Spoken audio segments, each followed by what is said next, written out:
Chapter 1. Before the end came. In the end, in those final minutes before the Titanic sank into its grave, some people would jump overboard, taking their chances in the icy water. They had little hope of surviving, but if they continued clinging to the rails, they'd have no chance at all. Others, resigned to their fate, stepped back and listened to the small group of musicians playing on even as the water crept higher onto the deck. Maybe that was better, to seek peace in the inevitable. Others still made themselves heroes in the end, working until their last breath was swallowed up in an ocean of water, hoping to give those on deck another minute of life. They might have proven themselves to be the finest among us.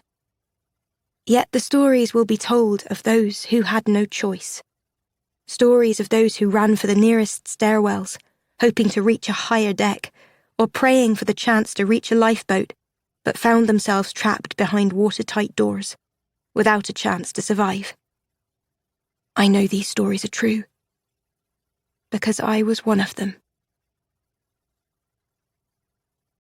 Chapter 2.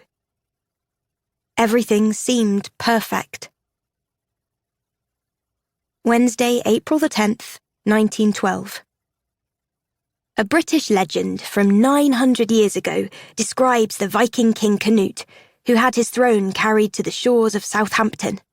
There, on the beach, he stood before the mighty ocean and commanded the incoming tide to stop so as not to wet his royal robes. But the water was indifferent to the command and flowed onto the shores, soaking the great king's robes. Dripping with ocean water, the king turned to his followers to say, "Even with all my power, I am nothing compared to the heavens and earth. I worship the heavens, and I respect the might of this world." My father used to tell me that story every time he returned from his fishing trips. But that was years ago. I was 12 years old now, and far older in my mind, as I'd never cared much for childish things, except for Papa's story. I did used to love that, and every word came rushing back to me on the day I first saw the Titanic. Because here I was now, on the very same shores of Southampton, England. Although I wasn't down on the beach, but on the port above it, staring up at a ship that aimed to defy King Canute's words. The Titanic was everything the papers had described, as powerful as the titans of mythology, and as elegant as if it were a floating castle. It did not respect the might of this world, because it was the might of this world. The Titanic was also the largest man-made moving object in the world, taller than the Great Pyramids of Egypt or any cathedral of Europe, as long as 4 city blocks. Each of its 4 smokestacks was wide enough that a locomotive could drive through it, and its anchors were said to weigh 15 tons each. Indeed, the Titanic was so bold in appearance that the newspapers called it the world's first unsinkable ship. The ship that claimed it would command the very tides of the ocean. I'd done my research. On a 4-day walk from my home in the southern tip of England to the ports of Southampton, I'd pulled newspapers from every rubbish bin I could find, scouring the pages for any information on the White Star Line's newest and grandest ship. But reading about it did little to prepare me for the wonder of actually seeing it. I wasn't the only one standing in awe. A vast crowd had gathered to watch the Titanic depart on its maiden voyage. I couldn't begin to guess at how many people had come, but surely it was in the tens of thousands. Men lifted children to their shoulders, and women stood on their toes for a better look at the ship, or to crane their necks in hopes of seeing any of the wealthy and famous passengers. Those passengers weren't boarding here at the dock level, naturally. If life had elevated them above us common folk, then the gangplank itself also had to be elevated. The wealthiest passengers had a separate entrance, bringing them directly into the upper decks of the ship. Meanwhile, those of us in the poorer class moved among the cargo, waiting in endless lines for what appeared to be a doctor's inspection, before we'd be allowed on board. The variety of people in line amazed me. I'd never seen so many people who must have come from all parts of the world. Some travelled alone, and others with entire families. I understood the gleam in their eyes, the excitement of being part of this adventure of travelling to a new country. America was supposed to be a land where even the poorest person had a chance to build a life for themselves, sometimes even to find wealth. That wouldn't be my future. Papa had died 2 years ago during a storm at sea. Mum had done her best to support us, but each month we had fallen further behind. Then, 2 weeks ago, we had received a letter from my mum's sister in America. She had heard of our difficulties and was inviting me to come to America and work alongside her in a garment factory. The work would be difficult and sometimes dangerous, she'd said, but I could board with her free of charge, then send nearly everything I earned home to my family. While Mum had read me the letter, her forehead had lined with wrinkles, each line deeper than the one above it. And when she finished, she set it down, saying, "I'm so very sorry, Hazel. What do you think?" I'd thought it sounded horrible. Until that letter came, I'd had big dreams for my life, plans and possibilities that filled my imagination. I was going to make something of my life. The letter from my aunt ended those dreams. I wanted to tell my mum no, even to beg her to let me stay in England. But I couldn't do it. Not when every rainstorm brought dripping water through our roof. Not when all of my 4 younger brothers needed new shoes and went barefoot most of the time. Mum had recently sold her wedding ring to pay a debt that was overdue. The truth was that there were no dreams to be had here at home. So I'd made myself smile back at Mum and said, "I'll go." She had wrapped me in her arms. "You are a better daughter than I deserve. The amount you earn may save our family, and perhaps, in time, it will prove to be a good thing for you, too." Perhaps, but I rather doubted it. That was how I ended up here, at the Southampton port, staring up at the ship destined to carry me to America, with every last farthing Mum could scrape together to pay for my passage. Finally, it was my turn in line at the ticket booth. "Third-class ticket," I told the woman inside the booth. "Travelling alone, and I'm willing to share a room if they don't snore too loud." She had frowned back at me and answered, £3. Mum had given me a shoulder bag to hold the money and enough food for my walk, so I'd spent nothing along the way. But I knew there were barely over £2 inside the bag. Not enough. I asked the woman, "How much if they do snore loud?" "Prices in third class go up to £8. She frowned at me, then looked at the person in line behind me. "Next, please." And just like that, I was out of the line. I turned to face the ship again. The easiest answer to the "what now" question looming ahead of me was to return home. After all, I had the perfect excuse. But then I remembered Mum's last words to me before I left. She had hugged me tight, then said, "If I didn't believe this is the only way to save our family, I wouldn't give you up for anything in the world." I needed to get on board that ship, with or without a ticket. I wouldn't get through on the third-class gangplank. The officers taking tickets were watching for stowaways, for on a few occasions I saw passengers slinking back down the gangplank, obviously turned away. That's what would happen to me. There had to be another way. I was so intent on studying the ship that I jumped when I felt a tap on my shoulder. I turned to see a rather pretty girl in a light blue dress with a lace collar and with a very fine hat over her long blonde hair, curled at the ends. If she stood still enough, I'd almost have believed she was a museum painting. In my first look at her, I already understood who she was. Mum said some people breathed wealth. They inhaled air, but exhaled money, getting richer almost without trying. This girl breathed wealth. "Pardon me," she said. "But I've become separated from my governess. Have you seen her? A tall, slender woman dressed all in black." "I haven't seen her." I tried to speak with the same polite tone as she had used, but my words sounded as ordinary as I was, standing in my coarse fabric dress without a single stitch of lace, and an old coat that had belonged to Papa, too long for me. I had no hat, and my brown hair would have been in tangles if I had not taken the trouble this morning to pull it into 2 braids. The girl smiled kindly. "My name is Sylvia Thorngood." I arched a brow. "Any relation to Edgar Thorngood?" "He's my father." I couldn't stop my jaw from dropping wide open. Everyone knew that name, even here in England.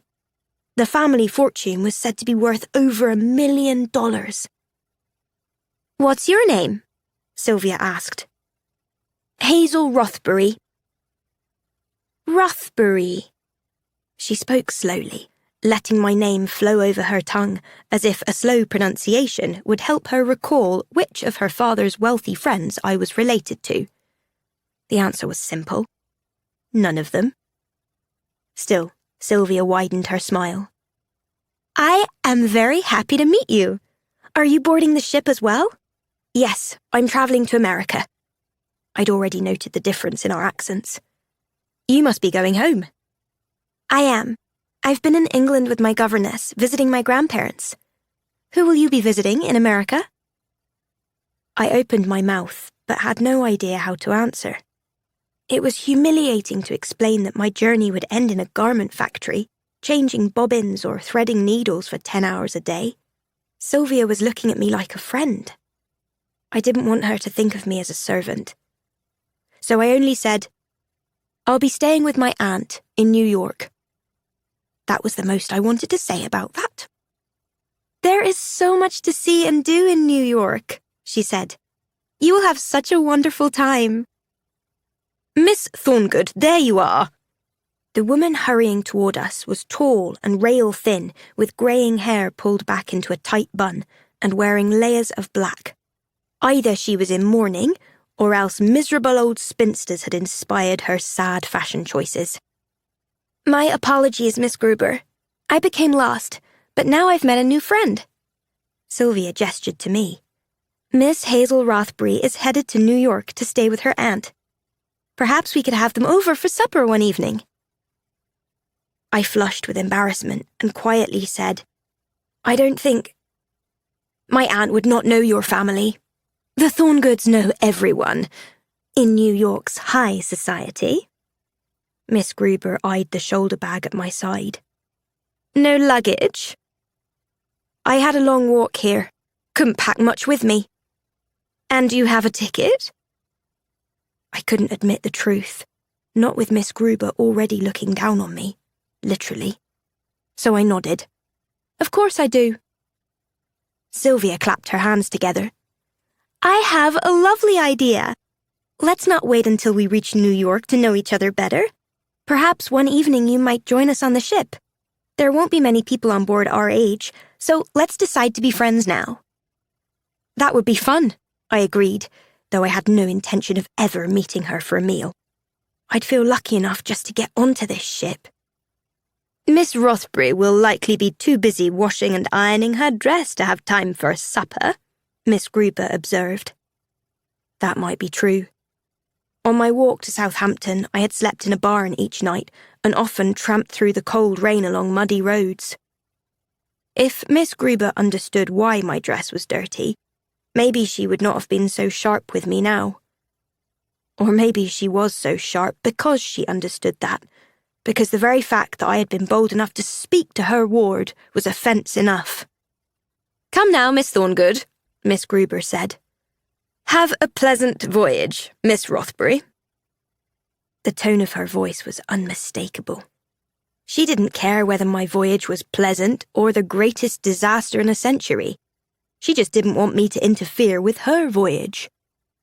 I waved goodbye, then headed toward the stern of the ship, where passengers had deposited their trunks and large pieces of baggage to be transported into the Titanic's cargo hold. Crewmen were busy loading each piece, but each time they left with a piece of luggage, I had 2 or 3 minutes to look around. Most of the trunks I saw were locked from the outside or had exterior latches. Finally, I found a simpler one that merely closed. I opened it and saw it filled with a woman's clothes. It took some effort to fit inside and still have room to breathe, but I did it and lowered the lid without being noticed. This was a terrible idea. I knew that as well as I knew this was breaking the law, a disgrace to my family's good reputation, and likely was a fair amount dangerous. But it was the only plan I had. Several minutes later, the trunk was picked up by a crewman, who then called, "Oi, this one's heavy! Lend a hand, mate!" A second crewman came to pick up the trunk, and before I knew it, I was being carried on board the Titanic. Chapter 3. It was time for adventure. My trunk was lowered with a heavy clunk. Then the crewman who had spoken before said, "If we get many more trunks as heavy as that one, it'll bring down the ship." "Watch what you say," his crewmate replied sharply. "That's not the kind of joke to be making on board." The apology offered faded along with their footsteps, but I waited a minute longer to be sure they were gone. I couldn't wait too long, though, or they might come back with more cargo. I pushed on the lid, but it opened only a fraction of an inch before it hit on something above me. I pushed the lid again, but it wouldn't open. I was trapped. Panic filled me as I weighed my options, though I actually had a single option, and it was awful. My only way out of this trunk would be to wait for the crewman to return. Then I'd have to call out and get their attention, which meant I'd be scolded and kicked off the ship, and the Titanic would leave port without me. I'd have to go home and tell Mum I'd failed, and then try to answer her question that would have no good answer. What will our family do now? I needed another option. Anything else but to give myself up now. Yet, after several more failed attempts at escape, when I heard the crewman return, I called out, "Help!" I had shouted it plenty loud enough, but I'd also shouted at the very moment in which the ship blew its horn. Nobody heard me. "Looks like the captain wants to be underway soon," one of the crewmen said. "We'd better hurry." "Move that trunk," the second crewman said. "This one will fit better in that spot." "What do you have there? Are those ostrich feathers?" "If you like it, there's another 11 crates still to be loaded. I'd reckon somewhere out there is a whole continent of ostriches, wondering what happened to all their feathers." I was ready to call out again, but felt my trunk being dragged out from wherever it had been set, then nearly dropped on the ground. "Careful, mate," the crewman said. "Let's get the rest. Then we'll organise everything after we set off." This time, when they left and I pushed on the lid, it opened. I drew in a great gulp of air as I climbed out, then tried to get my bearings. The cargo area was very large, but filling up quickly with barrels and trunks and parcels and crates. Some were so large they must have been loaded on by machines earlier this morning. One in particular took up the entire corner of the cargo area. Curious about it, I walked closer and saw a stamp on the side that identified it as a Renault automobile. I wished I could have seen that for myself. I was sure it would be grand. But I had no time to waste. I grabbed my small bag, closed the trunk up tight, and left. I hoped whoever picked up the trunk next would be different crewmen than before. Otherwise, they'd be sure to notice the difference in weight. They'd know someone had snuck on board. But I couldn't worry about that now. Instead, I tiptoed out of the cargo room into a corridor of plain metal walls and floors. The engines rumbled loudly beneath my feet, telling me I was somewhere low in the ship. Straight ahead was a stairway leading upward. That was my escape. Until I heard heavy footsteps coming down. I couldn't be discovered here, so I looked around for a place to hide and found a small alcove behind the stairs. I quickly ducked into it, barely in time to see 2 pairs of tall, soot-blackened boots walking down. So the captain's decided then? We're still leaving port? One of the men asked. A man with a lower voice and strong Scottish accent replied. He decided, or his bosses decided for him. It's hardly the first time any of us have been at sea with a ship on fire. My ears perked up. Had he just said that the Titanic was on fire? Maybe not, the first man replied.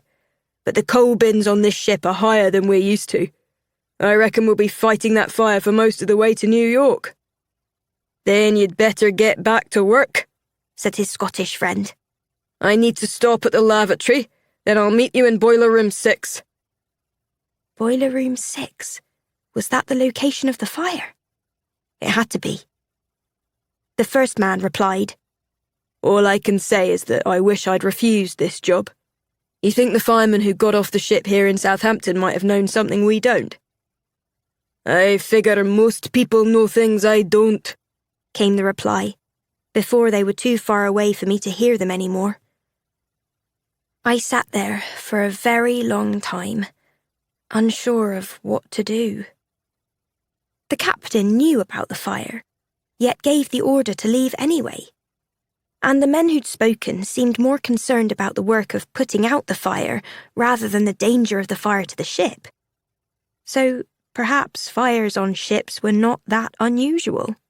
Yet one man had said other firemen left the ship here in Southampton. Why would they have left, unless they knew the fire posed some danger to the Titanic? I squeezed out from my hiding place and hurried up 3 flights of stairs until I finally made it to a deck identified for third-class passengers. The corridors were already full with passengers bustling about, but most people seemed eager to be outside, so I allowed myself to be carried along with them. We emerged onto the rear deck of the ship, an enormous area already filled with passengers who were making their way around the wood benches in hopes of finding a place to stand at the rails. Those already at the rails were waving goodbye to friends and loved ones, brushing away tears of sadness, yet somehow still smiling with excitement for the journey ahead. Since I had no one to wave goodbye to, I studied those around me instead. Most were dressed in clothes as simple as mine. Many were speaking in excited voices in languages I did not recognize. Some had darker skin or fairer skin than mine, but in that moment we were all together, excited for the adventure we were about to share. As I watched, I took a seat on one of the benches. How I wished I had a notebook and pen so that I could write down everything I was seeing. I glanced around me, hoping someone nearby had some paper I could borrow, but no such luck. A boy near my age crossed in front of me, his arms full of luggage bags. He was dressed in a dark suit with light buttons and had coal-black hair beneath a sailor's hat. He stopped when he saw me and gave a polite nod. "You're not interested in watching us leave?" he asked. I shrugged. "There's no room for me at the rails." He craned his head toward the crowd. "Ah, yes, I see the problem. Come with me if you'd like. I'll show you a better view. But you've got to do as I say. It'll be worth your trouble, miss." I grinned and nodded. My adventure was beginning, and we had not yet even left port. Chapter 4. Time to plan. The boy led me back down some stairs to the inside passageways. Then, as we walked, he turned back long enough to say, "My name is Charlie Blight. I'm a porter here." "I thought you must be a porter," I said. "No one else could carry so many bags at once." He chuckled. "I can always take a little bit more." "My name is Hazel Rothbury." "And you're travelling in third class?" I hesitated. I was a traveller, and I was here in third class. As long as he didn't ask if I had a ticket, I supposed I could answer with some measure of honesty. "Yes," I said. 3rd class. That's where I'll be." He went on, unaware of my hesitation. "You'll never get a proper view of the harbour from here. I've got to deliver these bags up top. Want to come along?" A waist-high gate was ahead of us, with a sign clearly posted on the wall beside it. "Notice: 3rd class passengers are not allowed forward of this." I stopped there. "Charlie, I'm not allowed." His grin came with a mischievous wink. "Unfortunately, on the first day, sometimes the 3rd class passengers get a little lost." I smiled back at him. So that was his plan. I followed him up several more flights of stairs until we finally exited on the upper deck. It was different here. Very different from anywhere I'd seen in my life. This passageway was lined with dark panelled wooden walls, fine art, and elegant chandeliers. Beyond that was an entrance to a stairway of oak railings above carved wood panels. If the stairs had been paved in gold, I would not have been surprised. "That'll be the grand staircase," Charlie said.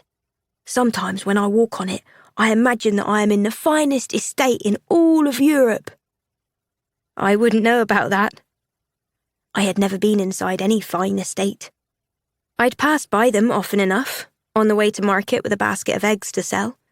Walking past an estate probably wasn't the same thing as standing in one. "Me neither," Charlie said. "But on the grand staircase, I can imagine. And at least you don't have to imagine the view." He nodded toward an empty railing overlooking the harbour and much of Southampton. "That spot is for you. I'll deliver these bags and be back in 15 minutes. I smiled, but rather than look down at the harbour, I began studying this promenade, trying to soak in every detail of what I was seeing. As I studied the passengers themselves, I began to understand why Miss Gruber had scolded me about my hair. The women who strolled along this deck had perfect hair without a single wisp out of place, and they wore tailored suits or hand-beaded dresses with fur wraps and sparkling jewellery. Their hats were wide and elegant, and everyone seemed to have a lady's maid following close behind. The men on this deck wore dark suits, and many carried walking sticks. They greeted each other warmly, and quickly found the name of someone they both knew, often a name I'd seen in the newspapers, Americans such as Rockefeller or Carnegie, or here in Britain, our own King George. My father had only ever owned one suit, and it was frayed at the seams and elbows. He had only one pair of shoes, so he'd wear the same ones to church as he did to board the fishing boats. Papa had been a proud man. It was hard on him not to have any Sunday best to wear. While I stood at the railings, another couple passed by, eventually stopping less than a metre away. They looked similar to the others here, but I did notice a few differences.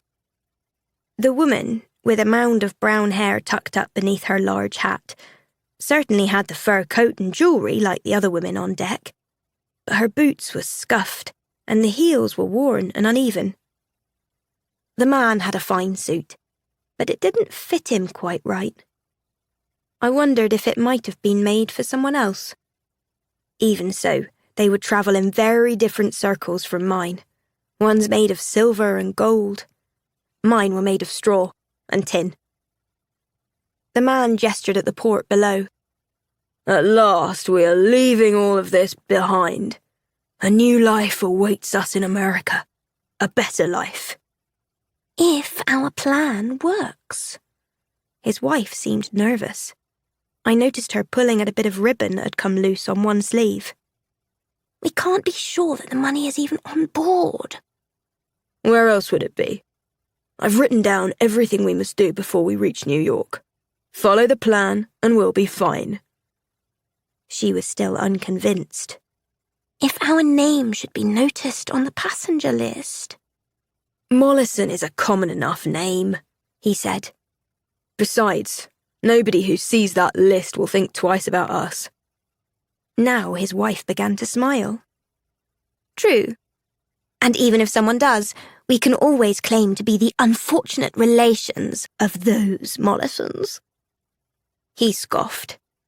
"Speaking of unfortunate relations..." "Now don't you start. We wouldn't be on board right now without the kindness shown to us." He pulled a paper from his coat, rose-coloured, and folded in thirds. "What kindness? If we don't get that money, we'll be in serious trouble." "We'll get the money." The wife, Mrs. Mollison, turned to him. "But my dear, promise that you won't ruin this trip by spending all your time playing cards." "I must stay in practice." Mr. Mollison straightened his tie.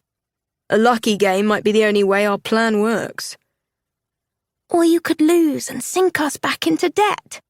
Besides, I'll end up doing the real work while you're off gambling," she replied. "If you ever watched me play, my dear, you would know that proper gambling is very hard work." Mr. Mollison offered his wife an arm. "Come now. We should begin meeting with others. See if we can get ourselves an invitation to join someone important for supper."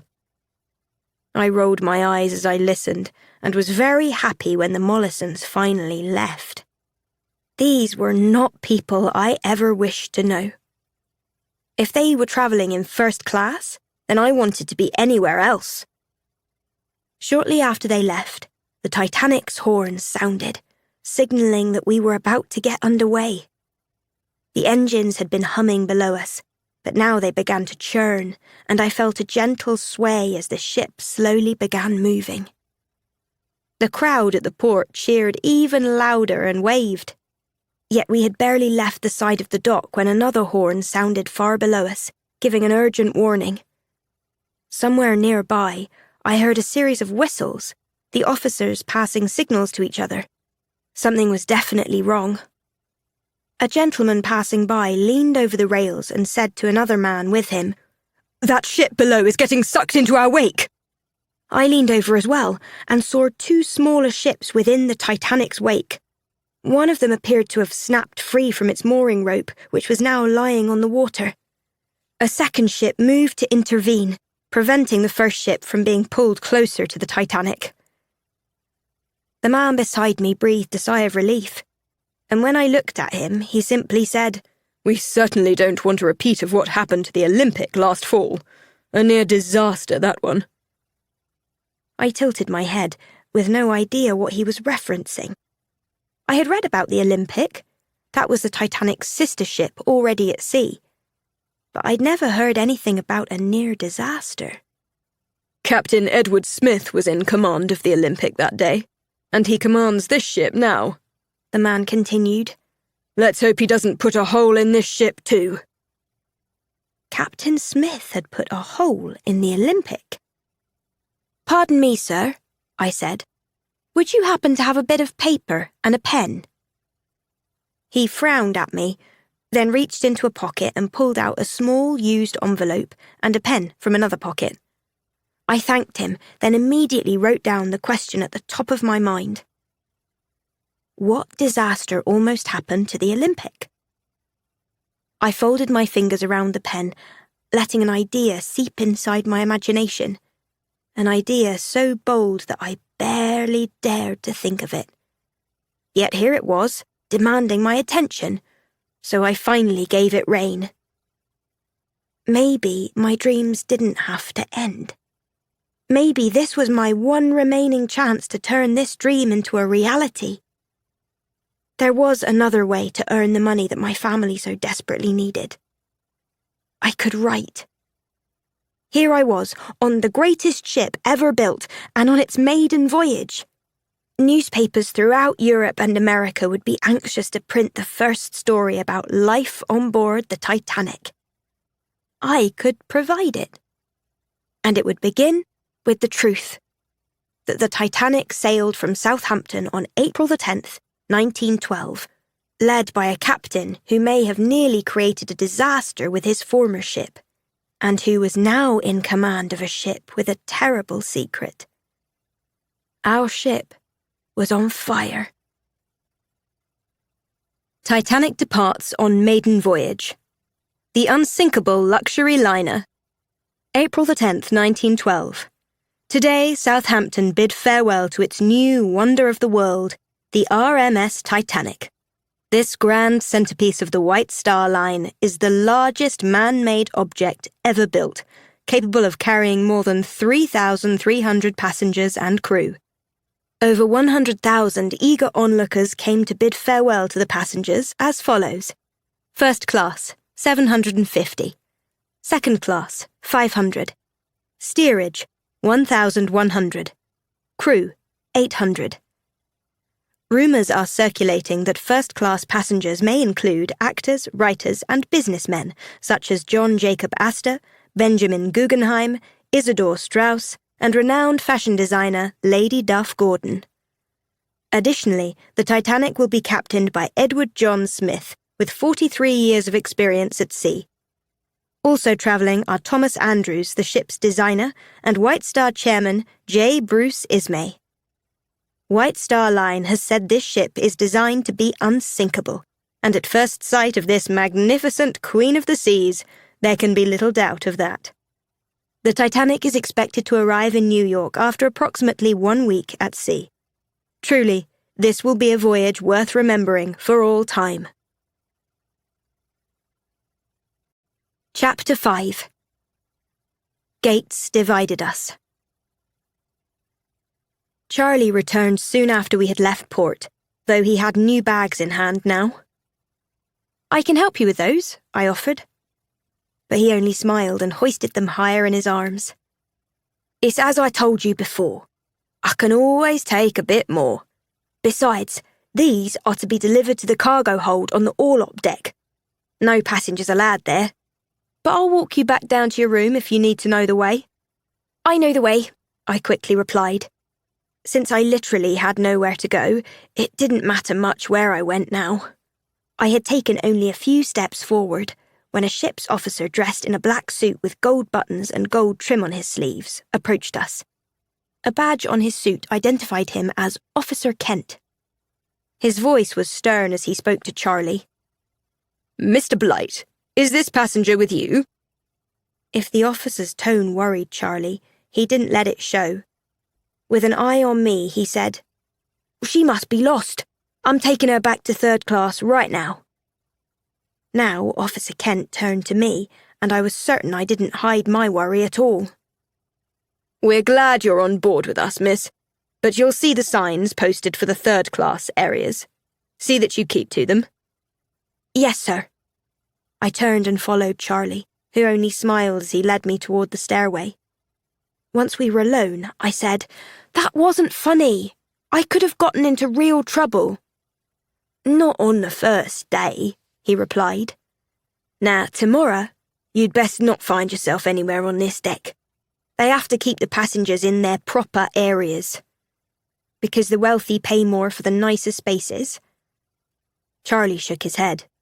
"Oh, no, miss. It's the lice." "Lice? That was an insult. I have no lice." "I'm glad to hear it, since I've just walked you around half the ship.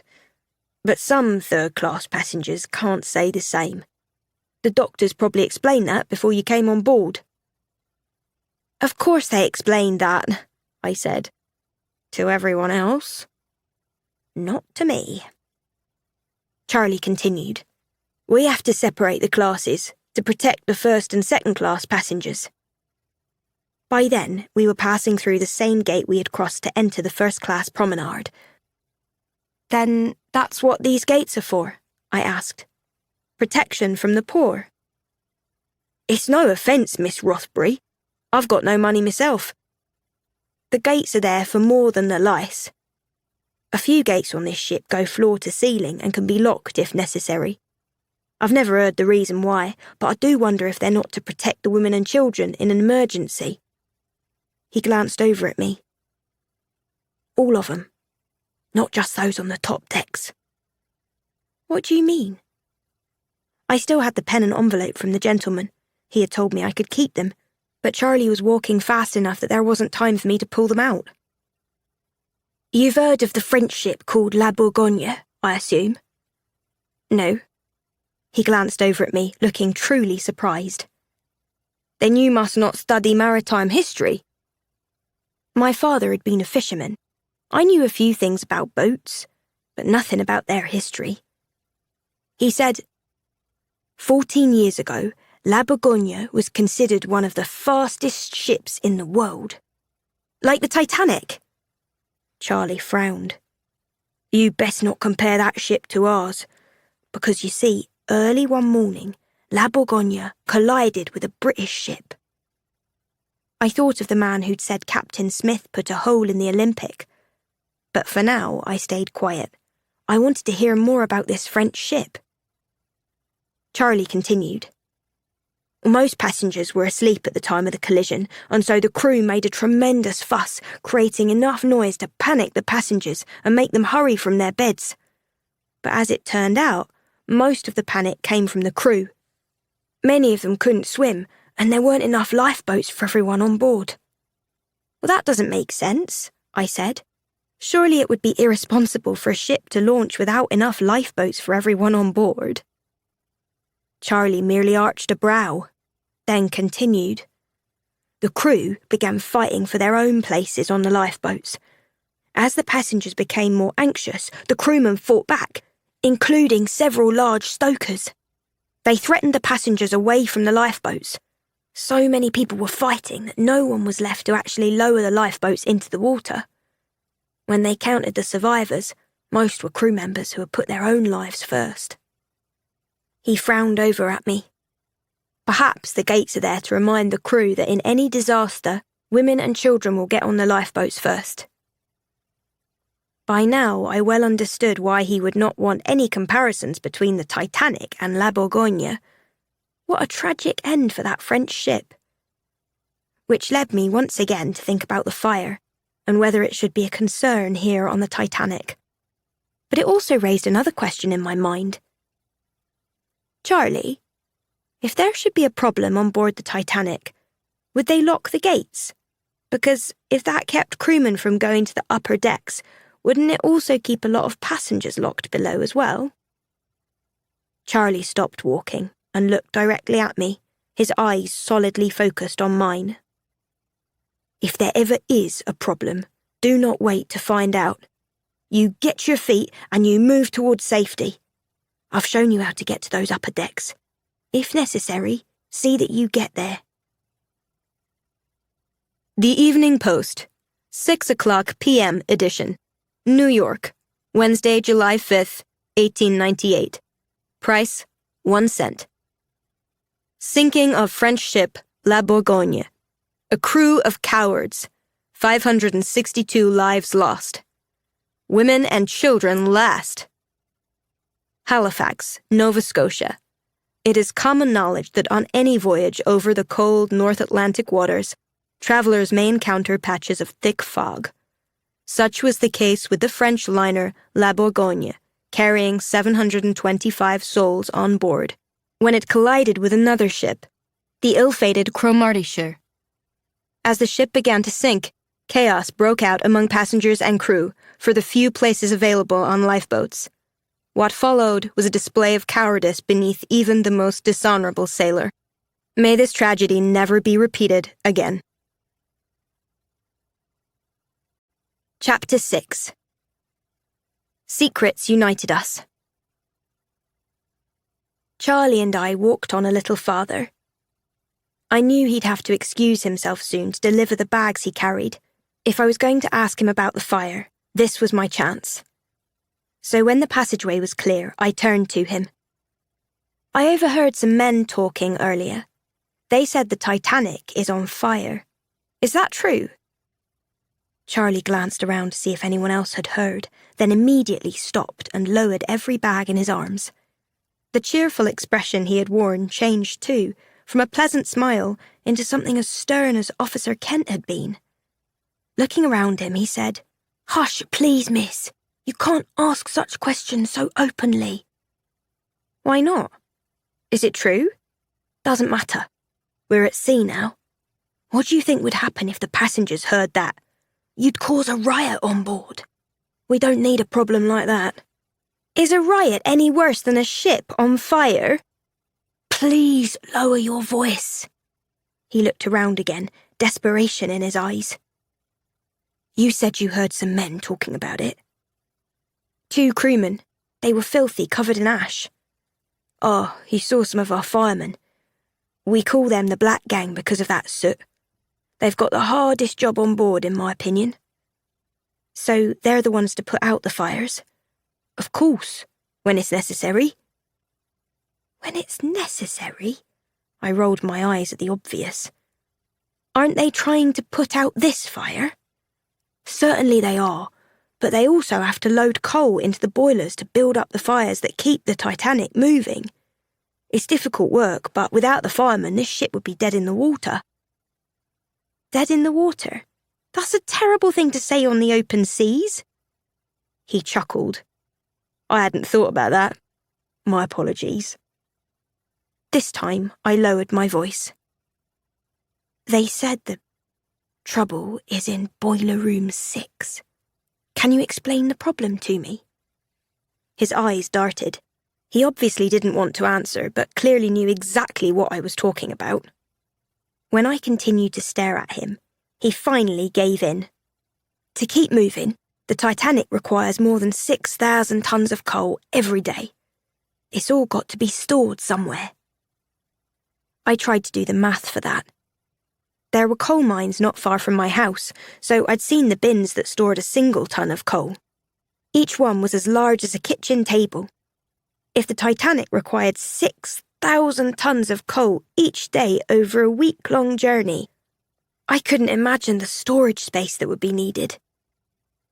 "The coal is stored in separate bins," he said. "Each one is enormous, 3 stories high. If a fire starts, the firemen have got to shovel it out from the bottom and drop it into one of the boilers. Of course, that will mean new coal falls into the fire and that lights up too." "How did the fire start?" Charlie sighed. "That's the way coal is, miss.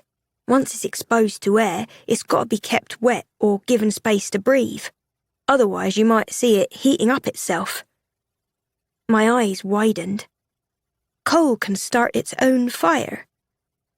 "They call it spontaneous combustion, and it happens on ships more often than anyone knows, which means you've got no reason to worry. They've dealt with this kind of thing before, and the firemen know what to do now. How long has the fire been burning?"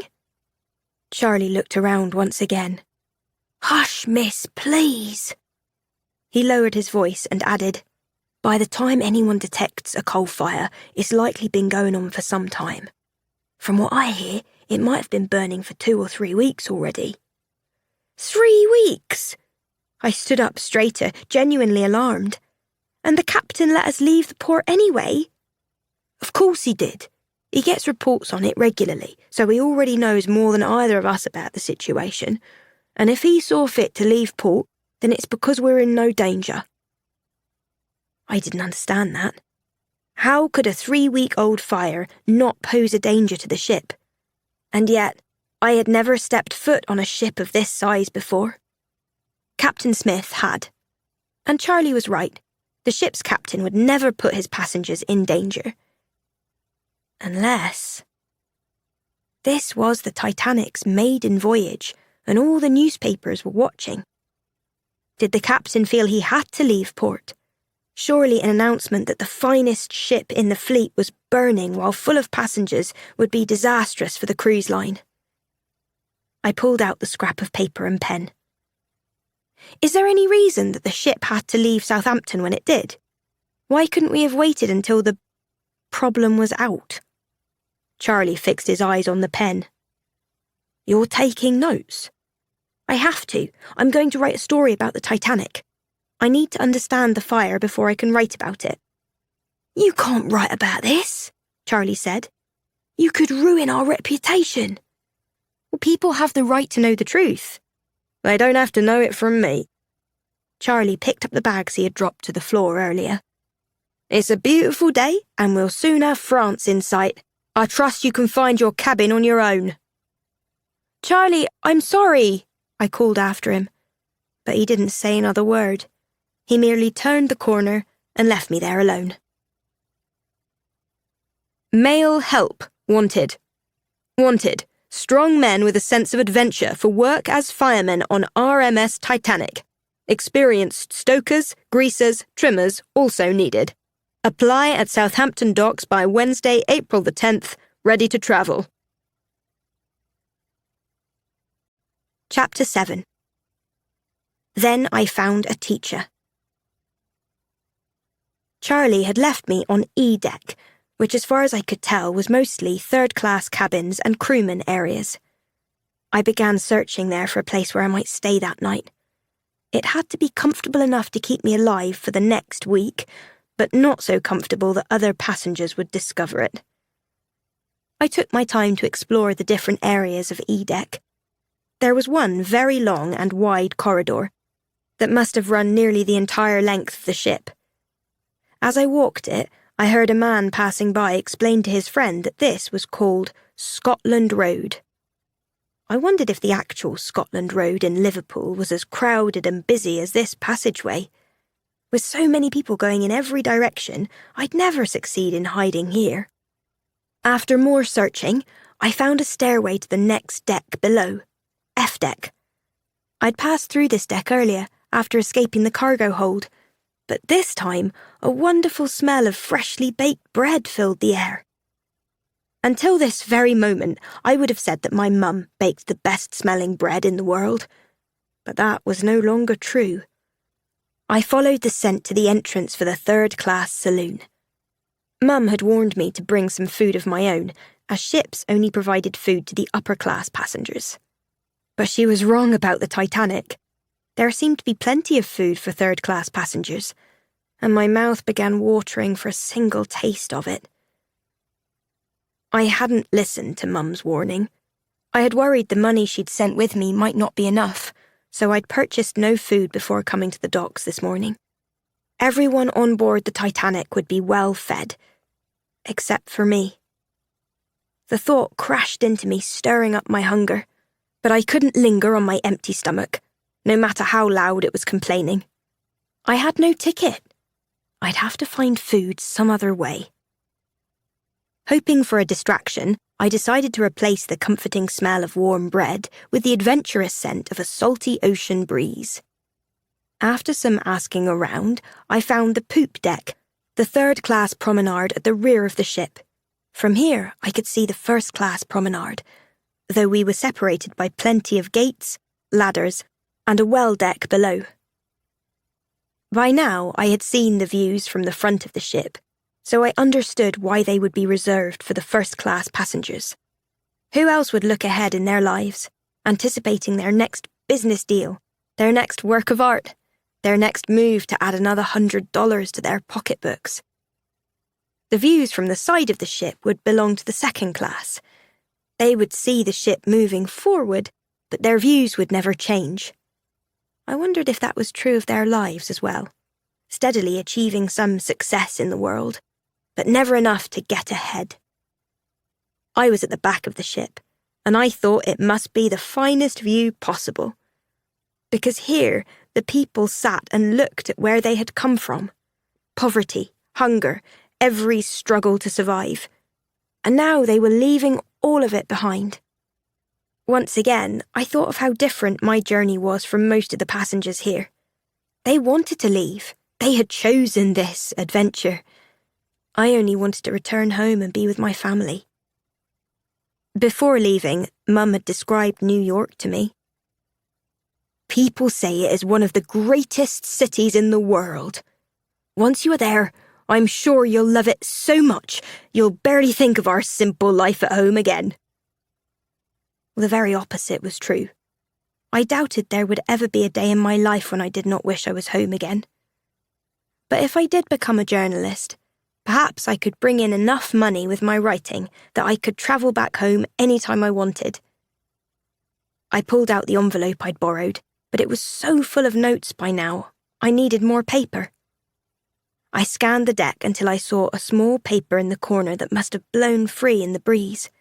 I started toward it until the breeze carried it upward once again, depositing the paper just past a gate with a sign that warned third-class passengers away. I still would have tried to reach the paper, but a deckhand was nearby, keeping watch over the area.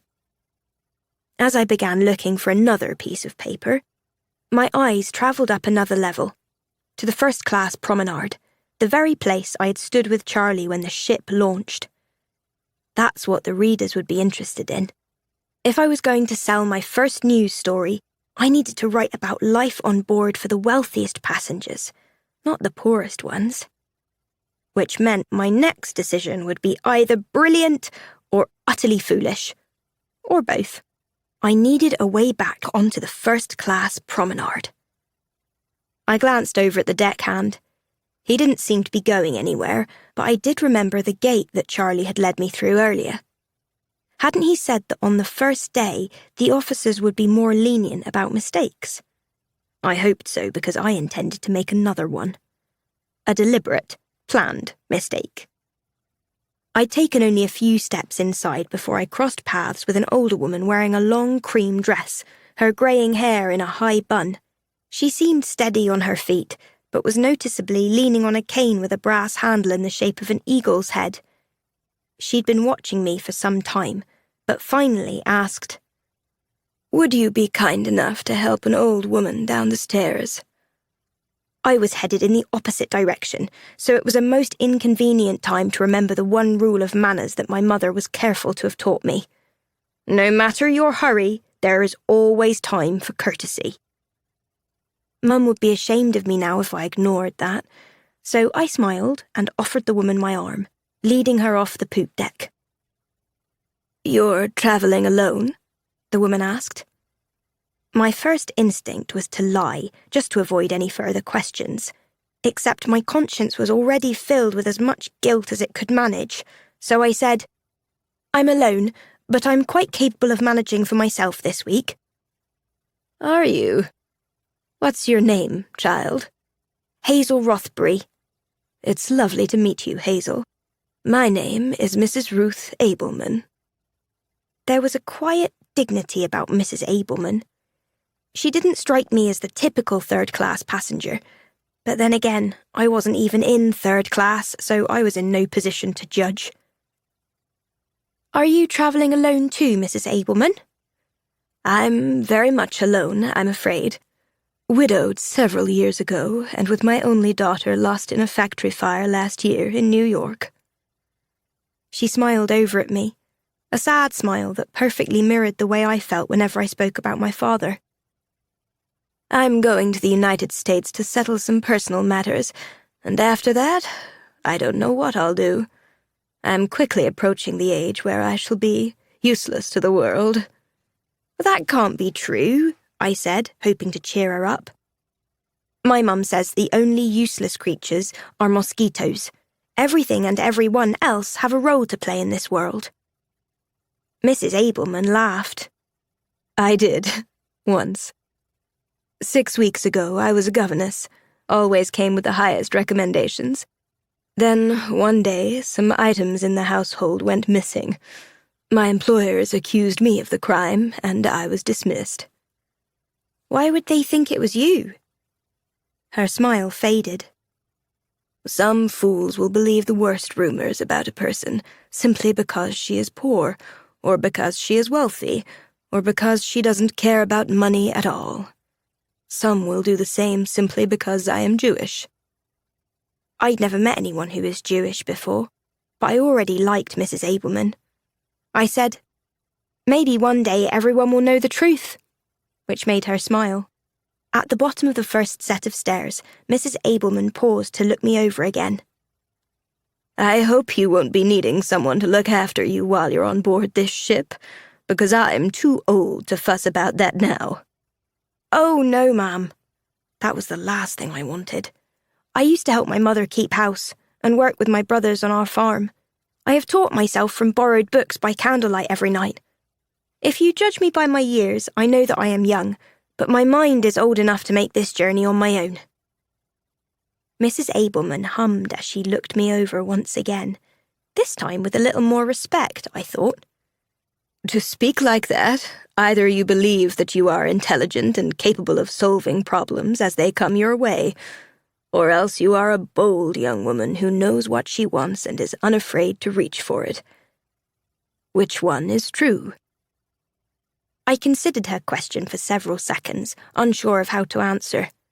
Finally, with a shrug, I said, "Mom, I believe that both are true." She continued to eye me. "If that is true, then if trouble comes this week, I trust you will find a way out of it." I was far more likely to cause trouble than to avoid it. At least that's what Mum had always said about me. Mrs. Abelman kept walking, forcing me to continue on with her down the passageway. "When I was your age, I used to be full of questions. My father used to tell me so many questions would bring trouble into my life. Then he would add that there was only one way out of that trouble." This sounded like something I needed to know. What was that way out? She winked at me. "I had to find the answers." She pointed to my shoulder bag. "You must be a curious young lady, too. I believe I saw you with a pen earlier." "Yes, Mom, but I don't have any paper. Would you have any I could borrow? Even a scrap will do. I hope to write a news story about this ship." Mrs. Abelman smiled. "You wish to be a journalist? Are you a good writer? Curious?" She leaned toward me. "How will you know what to write about?" "I think I'll just know."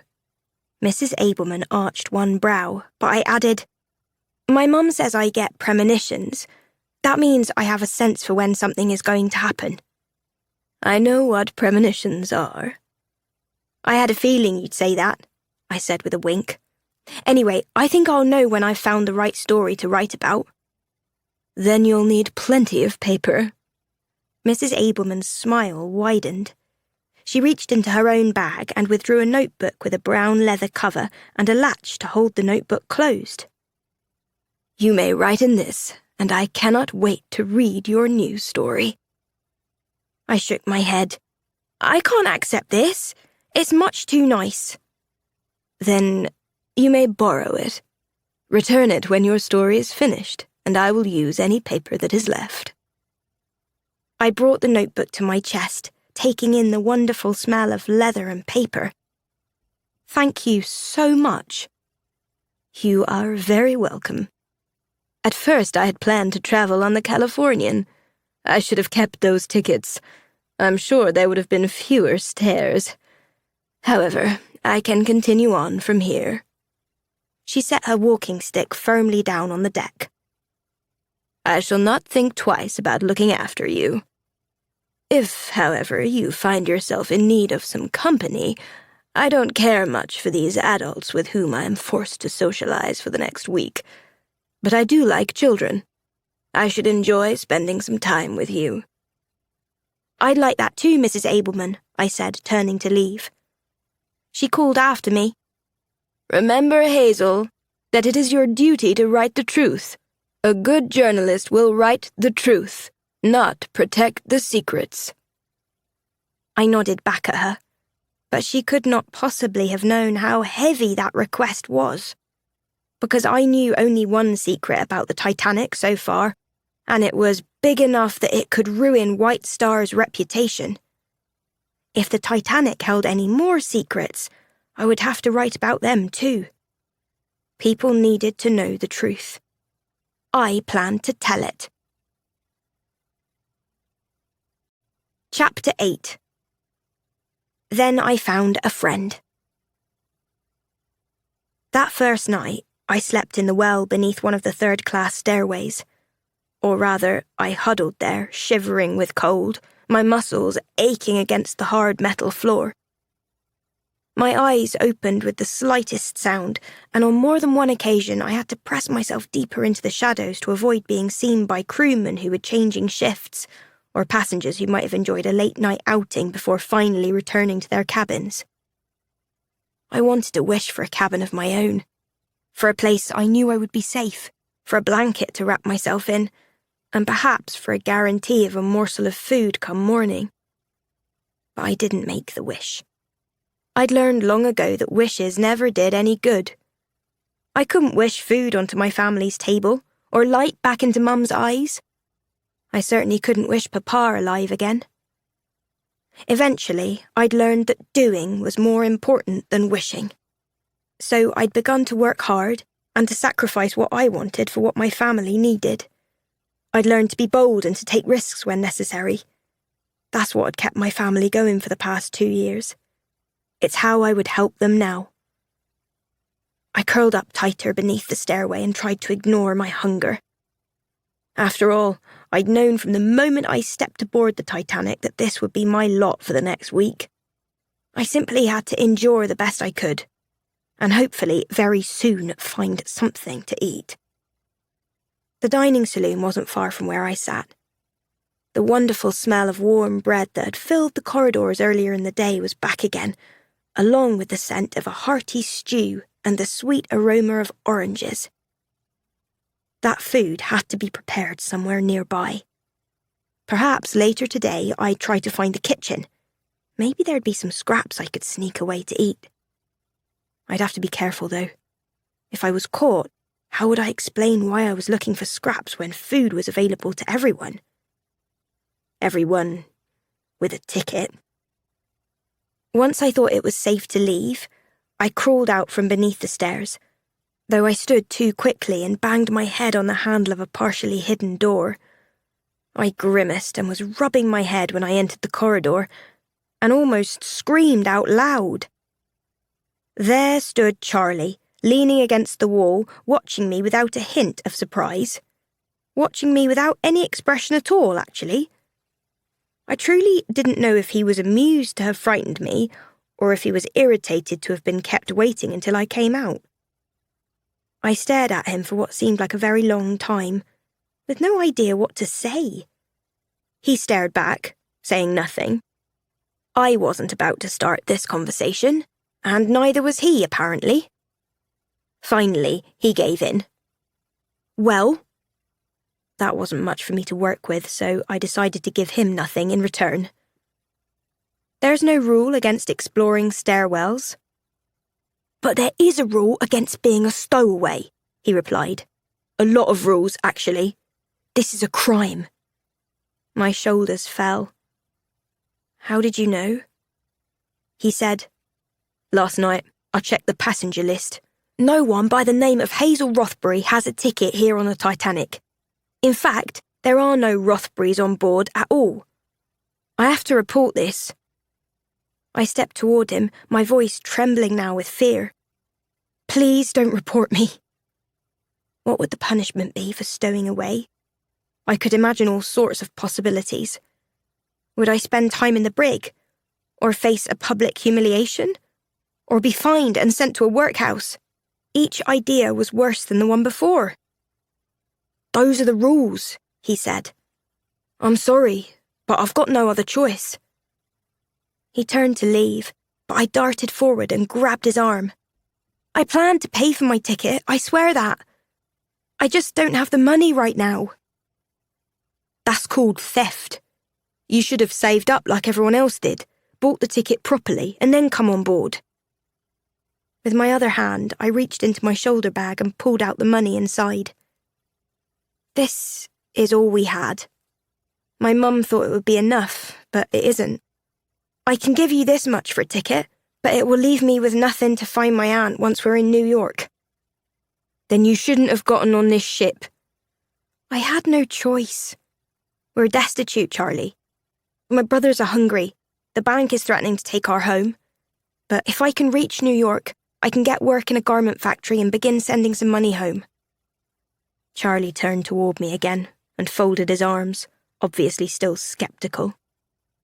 If you send that money to your family, where will you get the money for this ticket? I held up my notebook. I'll sell my story to a newspaper. I swear to you, every cent I earn will go to repaying this ticket. Then Charlie blinked again, and his doubt returned. Nobody buys newspaper stories from children, or from girls of any age. Maybe they will if I write it well enough. That's why I asked you those questions last night. If I get answers, then I can give them a story that no one else can. Please help me, Charlie. You told me that you come from poverty too, so you know that sometimes we have to do desperate things. Charlie stared at me, slowly shaking his head. I tried not to be irritated by that, but I was. After all, I had finally been completely honest with him, and now he was doubting me. If I had wanted to lie, I certainly could have invented a more believable story than that. This was the full truth, and I didn't know how to convince him any other way. At last, he pushed past me to open the closet where I had banged my head. He grabbed something from it, closed the closet door, then said, "Wait here. I really wish you would have told me all of this sooner. It would have gone easier for you." After he marched away, I looked up the stairs, debating whether to run. But where could I possibly go now? Besides, if I had made things worse by waiting a day to confess my crimes, I could only imagine how much worse still they would be if I tried to run now. So, I waited. But it felt like hours passed by with no sign of Charlie. Twice I had to hide again from other crew members or passengers in the area, and still there wasn't a trace of him. Hunger was gnawing at me. I was sleepy from the long night, and my patience was thin. So when I finally saw him heading toward me, I didn't care what punishment was coming my way. I only wanted to be angry with him for making me wait so long to be punished. Without a smile or a single change of expression, he said, "Come with me, Miss Rothbury." "Could you call me Hazel, please?" If he used my name, that would mean we were friends. But in the same stern voice, he only repeated, "Come with me." So we were not friends. I forgot my anger now and simply began to worry. "Charlie, please." I followed him down the passageway because I had little choice, all the while wondering what awful thing was waiting for me ahead. My hands even began shaking, and I wished for a coat with pockets so I could hide them. Not that Charlie would care, obviously. He stopped halfway down the passageway, then unfolded his hand, and I saw a key in it. He pushed it into the lock of one of the cabin doors, then turned the handle to open the door. "The closet you opened, was this key in it?" I asked. He frowned. "You need to forget ever seeing that closet. It's not for passengers." The door handle clicked and Charlie stepped aside, then gestured for me to enter. "What are you doing?"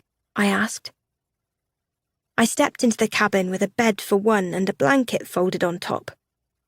Straight ahead of me was a table with 2 oranges, 2 rolls, a tall glass of milk and a bowl of porridge. Tears filled my eyes. Was this all for me? Forgetting my anger and worry, I nearly dove at the food and began taking it in with the largest bites I could manage. Charlie stood in the doorway, waiting until I remembered him again. I turned back to him and smiled, hoping for an explanation. He set the key beside me on the table and said, "My room's on this same deck, so I knew not every cabin was filled. But you must promise to pay for your ticket after you sell that newspaper story." "Yes, of course." "And when you write your story, you must agree not to be one of those American muckrakers who's only trying to ruin my employers. You can be fair and honest, but write about what is good about this ship." "I can do that." So far, other than the fire and the possible story about what Captain Smith did to the Olympic last fall, I saw nothing about the Titanic other than its majesty. That was when I made my decision about what I wanted to write. Why the Titanic was a new world wonder. I would tell the great story of this ship. Charlie smiled back at me. "Then, as far as anyone knows, you are now a legal passenger on board the Titanic. Nobody will question you for walking the corridors or eating in the saloon, or for roaming the ship wherever any other third-class passenger may go. You're going to reach America and save your family and pay back this ticket, Miss Hazel. I know you will." Hazel. So we were friends, after all. If it wouldn't have been completely inappropriate, I would have wrapped my arms around Charlie's neck and given him an enormous hug of appreciation. As it was, I merely said, "Thank you again. I really can't." And when I couldn't think of any good way to finish that sentence, I had no other choice. I wrapped my arms around Charlie's neck and gave him an enormous hug of appreciation. Chapter 9. Every second counts. Thursday, April the 11th, 1912. The day I left home, Mum warned me that third-class passengers were treated more like cattle than good people. I realise now that wasn't true on the Titanic. In fact, the room Charlie had given me felt like a room in a palace. After he left, I spent the next hour exploring my new cabin. It sat directly against the ship's metal hull, so the outer wall was curved, fitting with the angle of the ship. It had painted white walls with a pretty pink linoleum floor. The bed had a real mattress with soft linens, and, most exciting, I had my very own wash basin. Even at home, I had to use the pump in our kitchen or go outside to wash my face. The engines hummed from the lower decks, creating a strange vibration throughout my body, but when I climbed onto the bunk, the hum and the ship's gentle sway tempted me to close my eyes. When I finally awoke, I was hungry again. I sat up, disoriented, then remembered that I could eat on board now. I jumped to the floor, quickly washed my face and tidied my dress and my hair, then put my bag over my shoulder. At the door, I paused, whispering, "You'll pay them back. You'll pay them back." I'd promised Charlie that I would, and I could not disappoint him. Minutes later, I stopped again at the entrance to the dining saloon. What if Charlie was wrong? What if they knew I didn't really belong in here? "Sit anywhere you'd like, miss," a waiter said as he passed by. I nodded, unclenched my fists, then walked inside, taking the seat nearest to the doors so that I could run if necessary. At this same table was a Greek family on my left and two women on my right who might have been sisters. In front of me was a pitcher of milk and some bread. One of the sisters took some bread for herself, so I did the same, then poured myself a glass of milk. A waiter came toward me and I put my head down, hoping he'd turn in another direction. What if he asked for my ticket? He stood right behind me, not speaking a word. I got ready to run. "I hope you're still hungry," he said, setting a bowl of soup with a slice of roast beef in front of me. I stared down at the food in complete disbelief. Could they have possibly mixed up our menu with that of the first class? This was a feast. The two women beside me were piling butter on fresh baked bread as their soup cooled in their bowls. "Surely they can't eat any finer than this on those upper decks," one woman said. "It's better than I've had for most of my life," the other woman replied. I agreed with the women. Every bite tasted better than the last, and that wasn't only because I'd nearly been starving until this morning. The younger of the two women added, "They say the Olympic is nothing compared to the Titanic." My ears perked up. I knew how rude it was to eavesdrop, but they were speaking loudly, so I had no choice but to listen. Surely any good journalist would say the same thing. "What of the linens on the beds?" the older woman began. Linens? My readers wouldn't care about the linens. There were far more important issues in the world. So I leaned toward them and said, "Pardon the interruption, but the Olympic is our sister ship, I believe." The older woman frowned at me. Only one person in the world would think linens were more interesting than a near disaster with the Olympic, and she was at my table. But the younger woman smiled kindly. "Right you are. The Olympic has a similar design to our ship here, but it's been at sea for months now." Did something happen to it when Captain Smith was in charge? She squinted back at me, so I added, "An accident, perhaps?" Both women's eyes widened, and I worried that I'd made a mistake by speaking so boldly. Of course it was a mistake. I'd just accused our ship's captain of something bad. I thought I should know if the accusation was true. You are speaking of Captain Edward Smith, who now commands the Titanic? The older woman asked. Dear girl, he is the finest captain on any ship in the world. You don't know what you are talking about. Actually, the younger woman waited until she had her sister's attention, then said, I did read something in the newspapers. I leaned forward, hoping she would say more, and to my great delight, she continued. Last September, Captain Smith was in command of the Olympic. The ship left Southampton, same as we did yesterday, but a British warship was leaving the harbour too. Some people believe that Captain Smith and the warship's commander were in a race out of port. It might have all been a bit of fun. The new ocean liner competing against one of Britain's finest battleships, but it was hardly responsible behaviour. There they were, testing who commanded the fastest ship. The battleship would win, of course, her sister said. It's been proven at war. Indeed it has. But could it beat a ship with the size and might of the Olympic?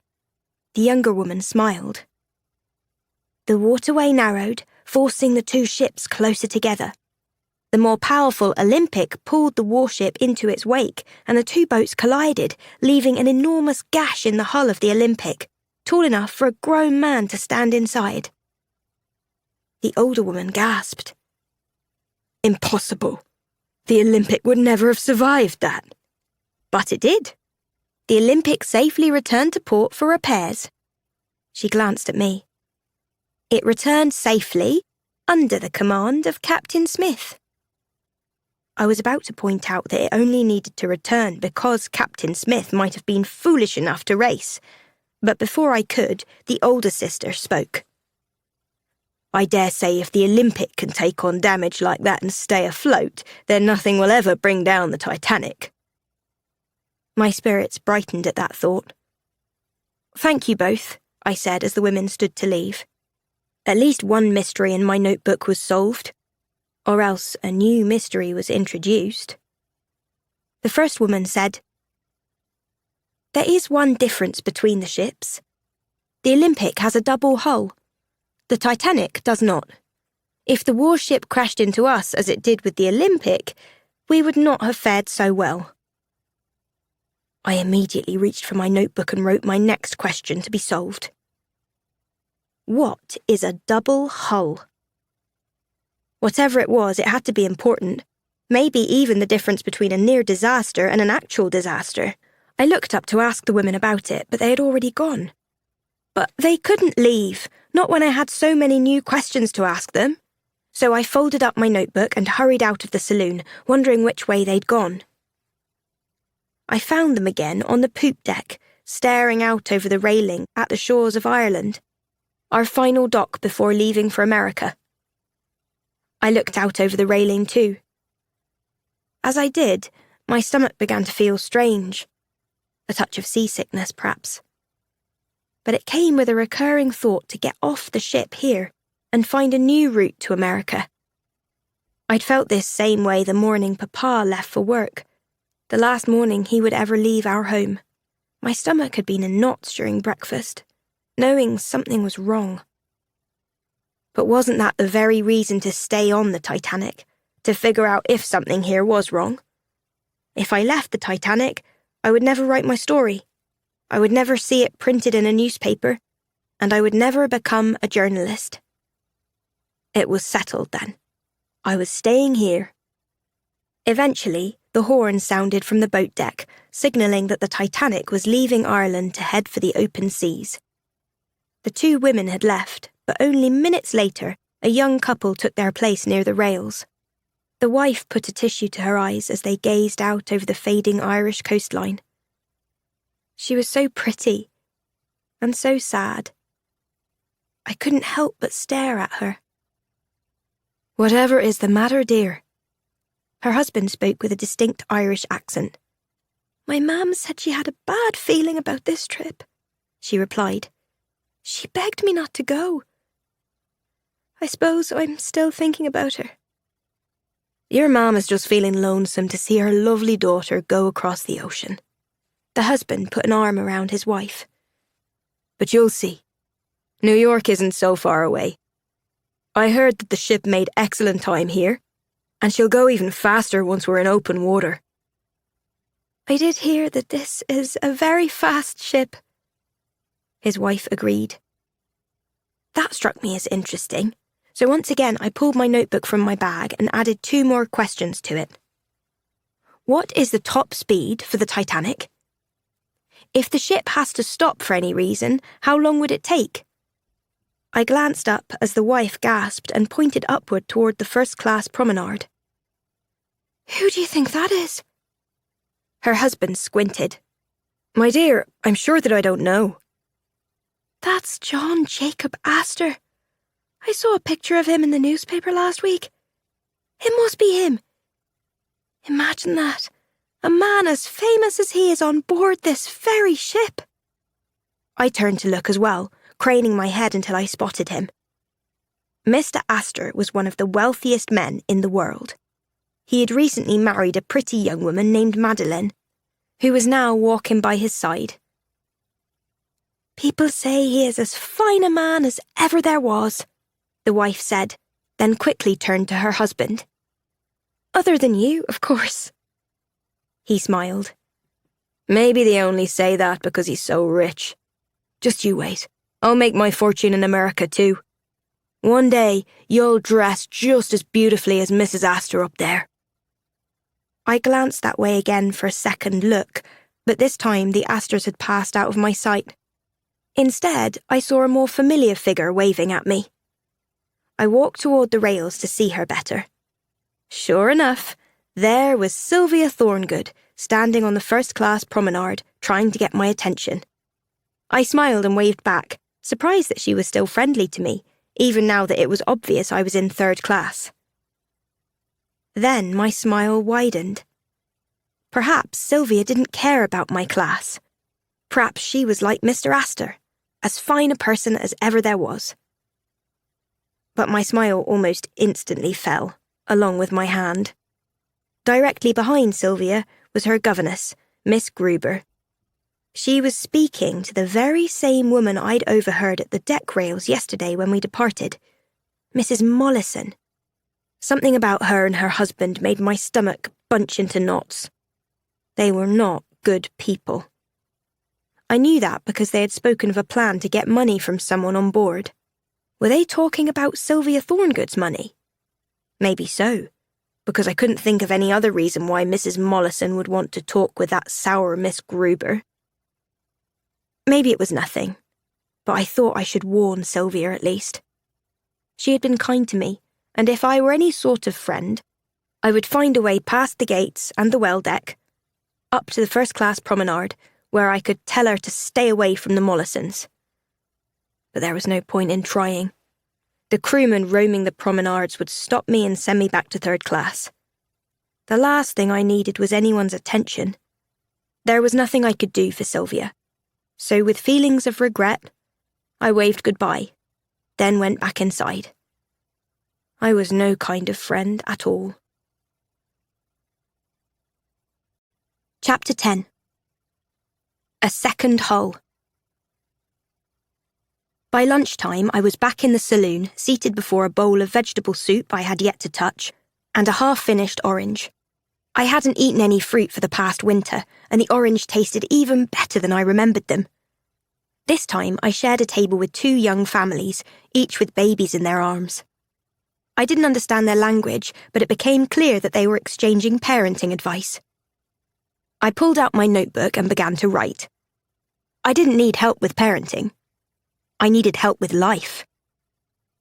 You do love that notebook. I looked up and saw Charlie standing across the table from me, hands in his pockets and a wide smile on his face. Wouldn't be surprised if you had it filled before we reach New York. I'll do my best, I smiled back. Thanks again for what you did. He blushed a little. Now, if I was someone with any manners, I'd brush my hand through the air and say, "Oh, no, Miss Hazel, it wasn't any trouble at all." Then you'd lean forward and say, "But Charlie, of course it was a lot of trouble. I can't imagine the risks you must have taken to get that room for me." Then finally, I'd realise that it would do no good to deny it any longer and accept your thanks. While I laughed, he drew in a breath before continuing. "So I will save you the effort and merely say that it was a fair amount of trouble and a risk that I know I should not have taken. But I did so because I think of you as a friend, and friends help each other. So I am happy to accept your thanks." I laughed again, though he'd lost me about halfway through his speech. I did understand one thing clearly. We were friends now. But although I was grateful, and despite our new friendship, I also remembered that I still had questions for him. So I invited him to sit, and when he did, I leaned across the table and lowered my voice. "Is there any more news about the..." Before I finished, his smile disappeared, just as it had the first time I tried to question him. He looked around and kept his voice low. "Do you mean what's down below?" I nodded eagerly. He knew exactly what I was talking about. "Surely you've heard something by now?" For several seconds he stared back at me, his mouth hanging open, as if I had just revealed that the earth was about to separate and swallow us whole. Finally, he leaned in again, this time whispering. "I asked another friend of mine on board. He's a trimmer. That means he carries coal from the bunkers to the boiler rooms. He says they're working to get that fire out as soon as possible, for the sake of the ship." "So we are in danger then?" "Oh no, the bunker should contain the fire. But I heard with the coal strikes back in England, we only have enough coal on board to barely reach New York. With this fire, we may run out before we get there." "Is that why the ship is going fast?" I asked. "To get to New York before we run out?" "I think it's the other way around," Charlie said. "Because of the fire, there's extra coal in the boilers, causing the ship to go fast. That's why we're at risk to run out." I thought about that. "So, you're saying the Titanic has to travel fast, or else we'll run out of coal before we reach New York?" "Aye, miss. Imagine how embarrassing that would be for White Star, if its flagship can't even reach port. Captain Smith will keep us going fast all the way into New York Harbour." He started to leave, but I lifted my notebook. "I have other questions. What does the crew think about being captained by the same man who nearly sank the Olympic?" "The crew thinks it's wonderful, of course." His face fell into a frown. "Please don't ask me such questions. I need this job, and I'm grateful for it. I'll talk about any facts that you'd already find in the papers, but no gossip from the past. I won't turn on my employers by reporting problems to you.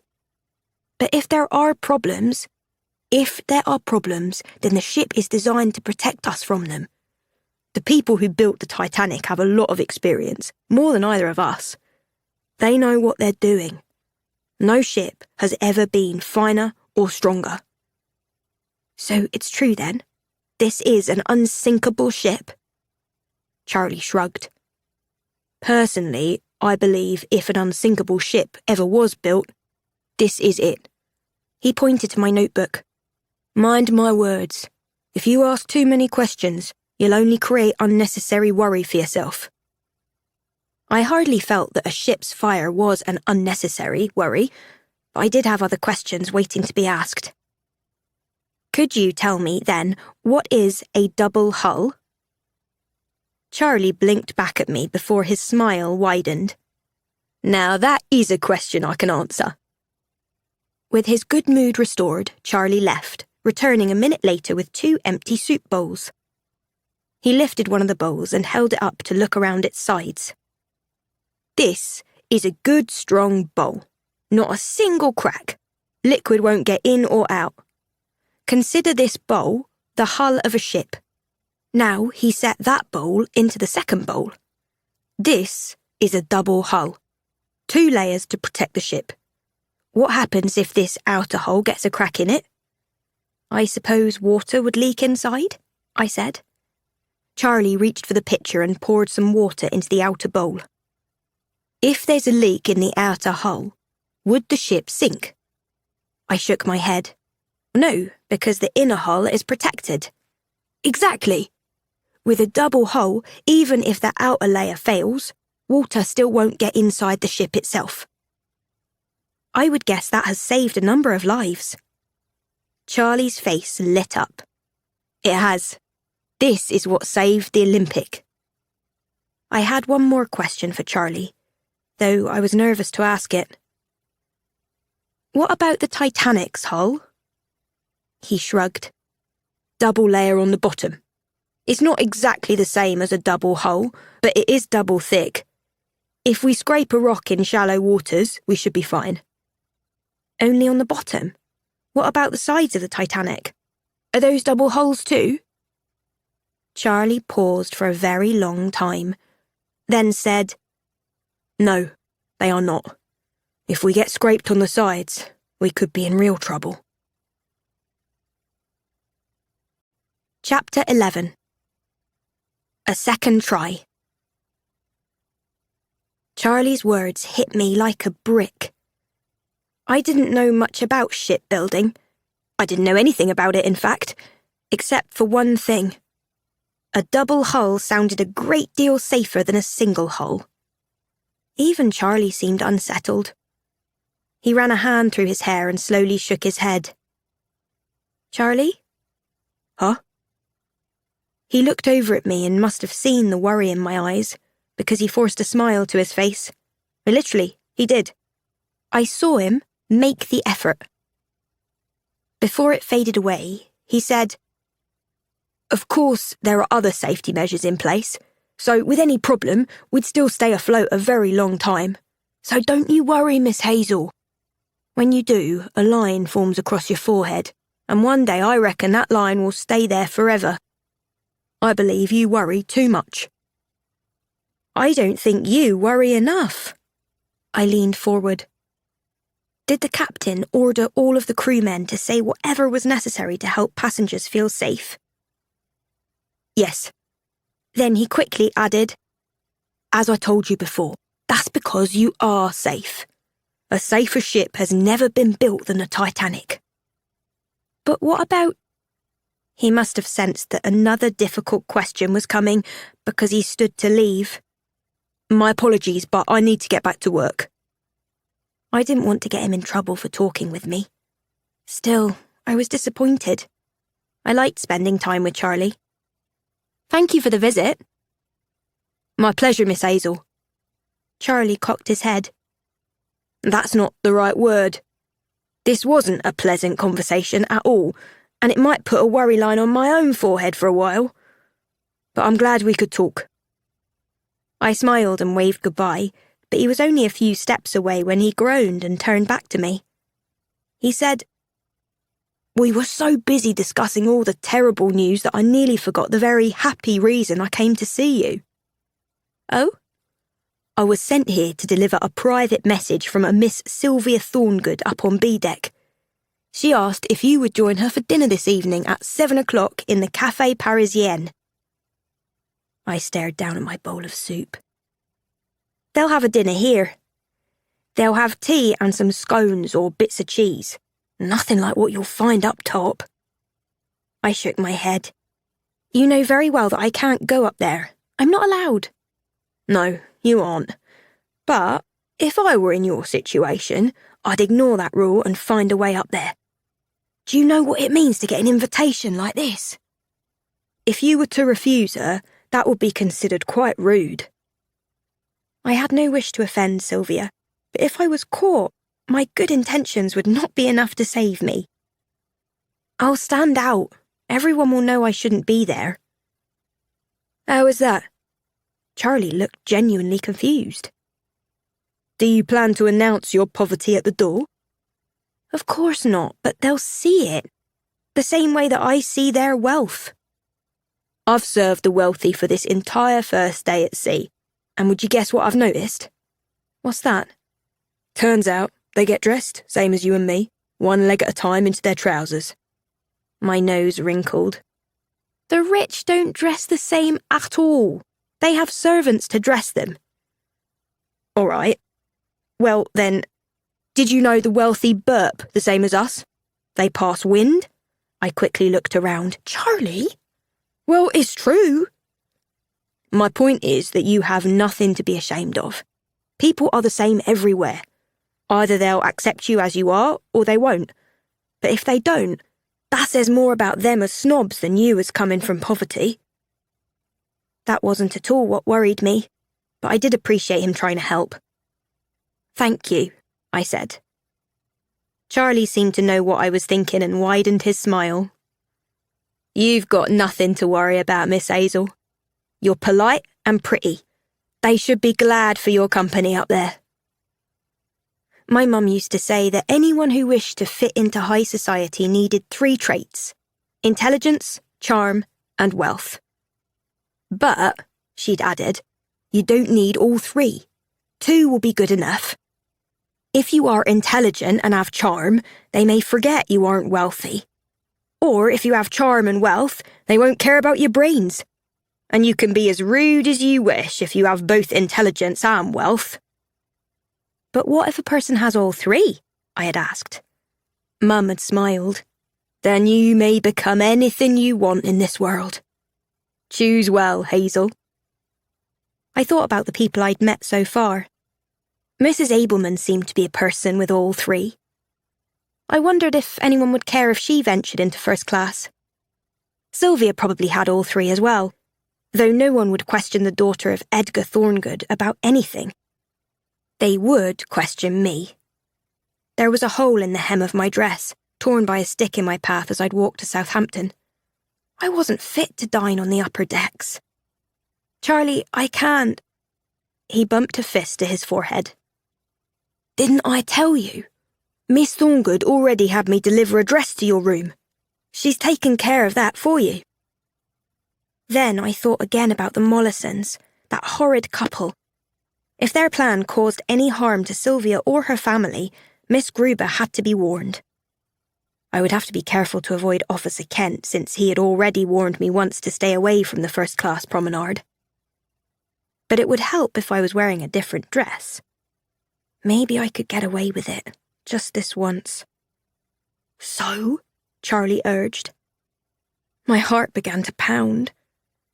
If Mum was right, that I had premonitions, I was having one right now. But once again, I ignored it. Tell her I would love to go. Charlie smiled. I'll give her that message. By the time you're dressed and ready, I'll be back and can show you a better route upstairs. I stood and hurried back to my cabin, eager to make myself as presentable as possible. Intelligence, charm, and wealth, I whispered aloud. You've got no wealth, Hazel, and charm has never been your strongest trait. It looks like tonight you'll have to slide by with a little intelligence. And for that, I'd need my notebook.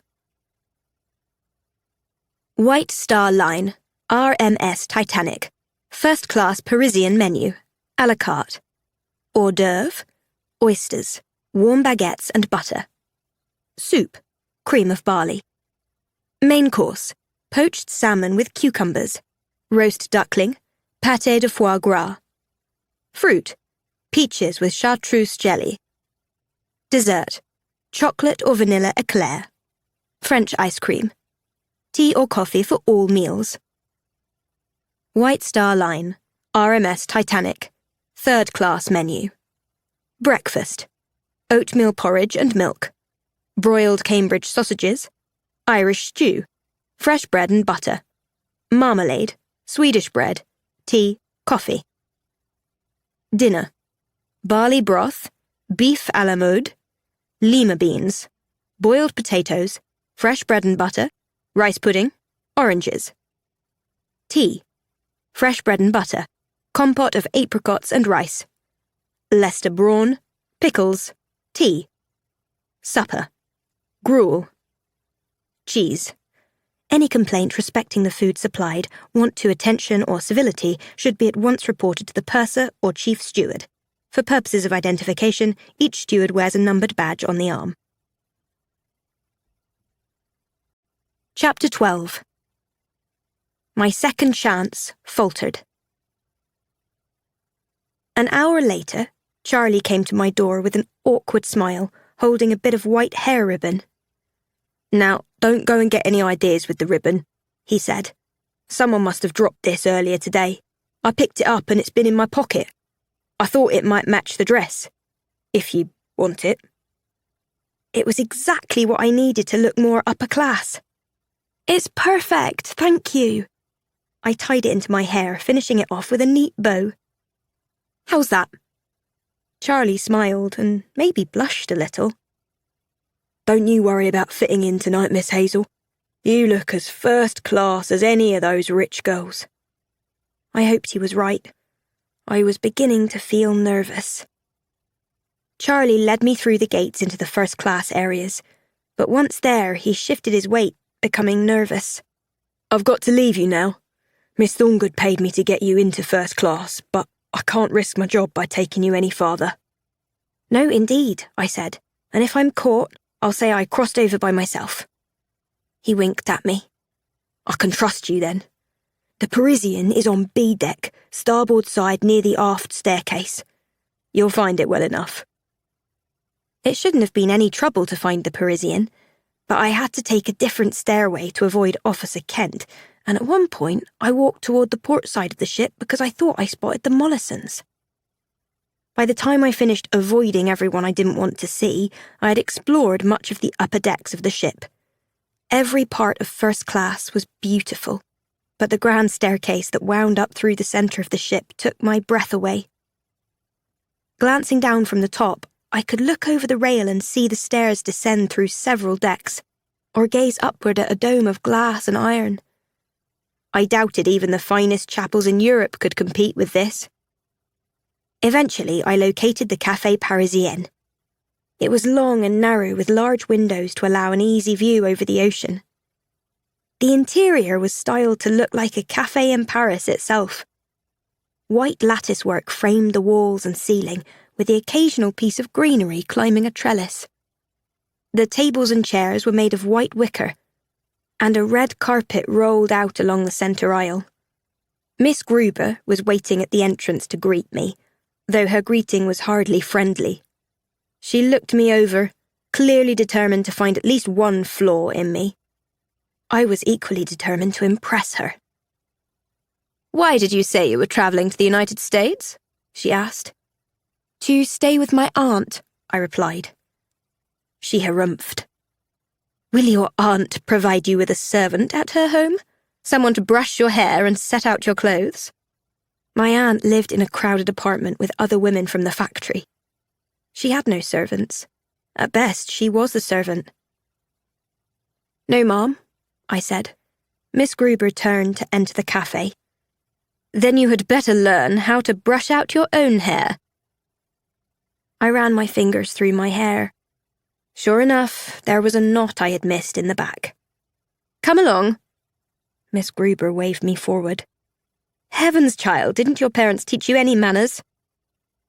Manners hadn't been the highest priority of my education as a farm girl.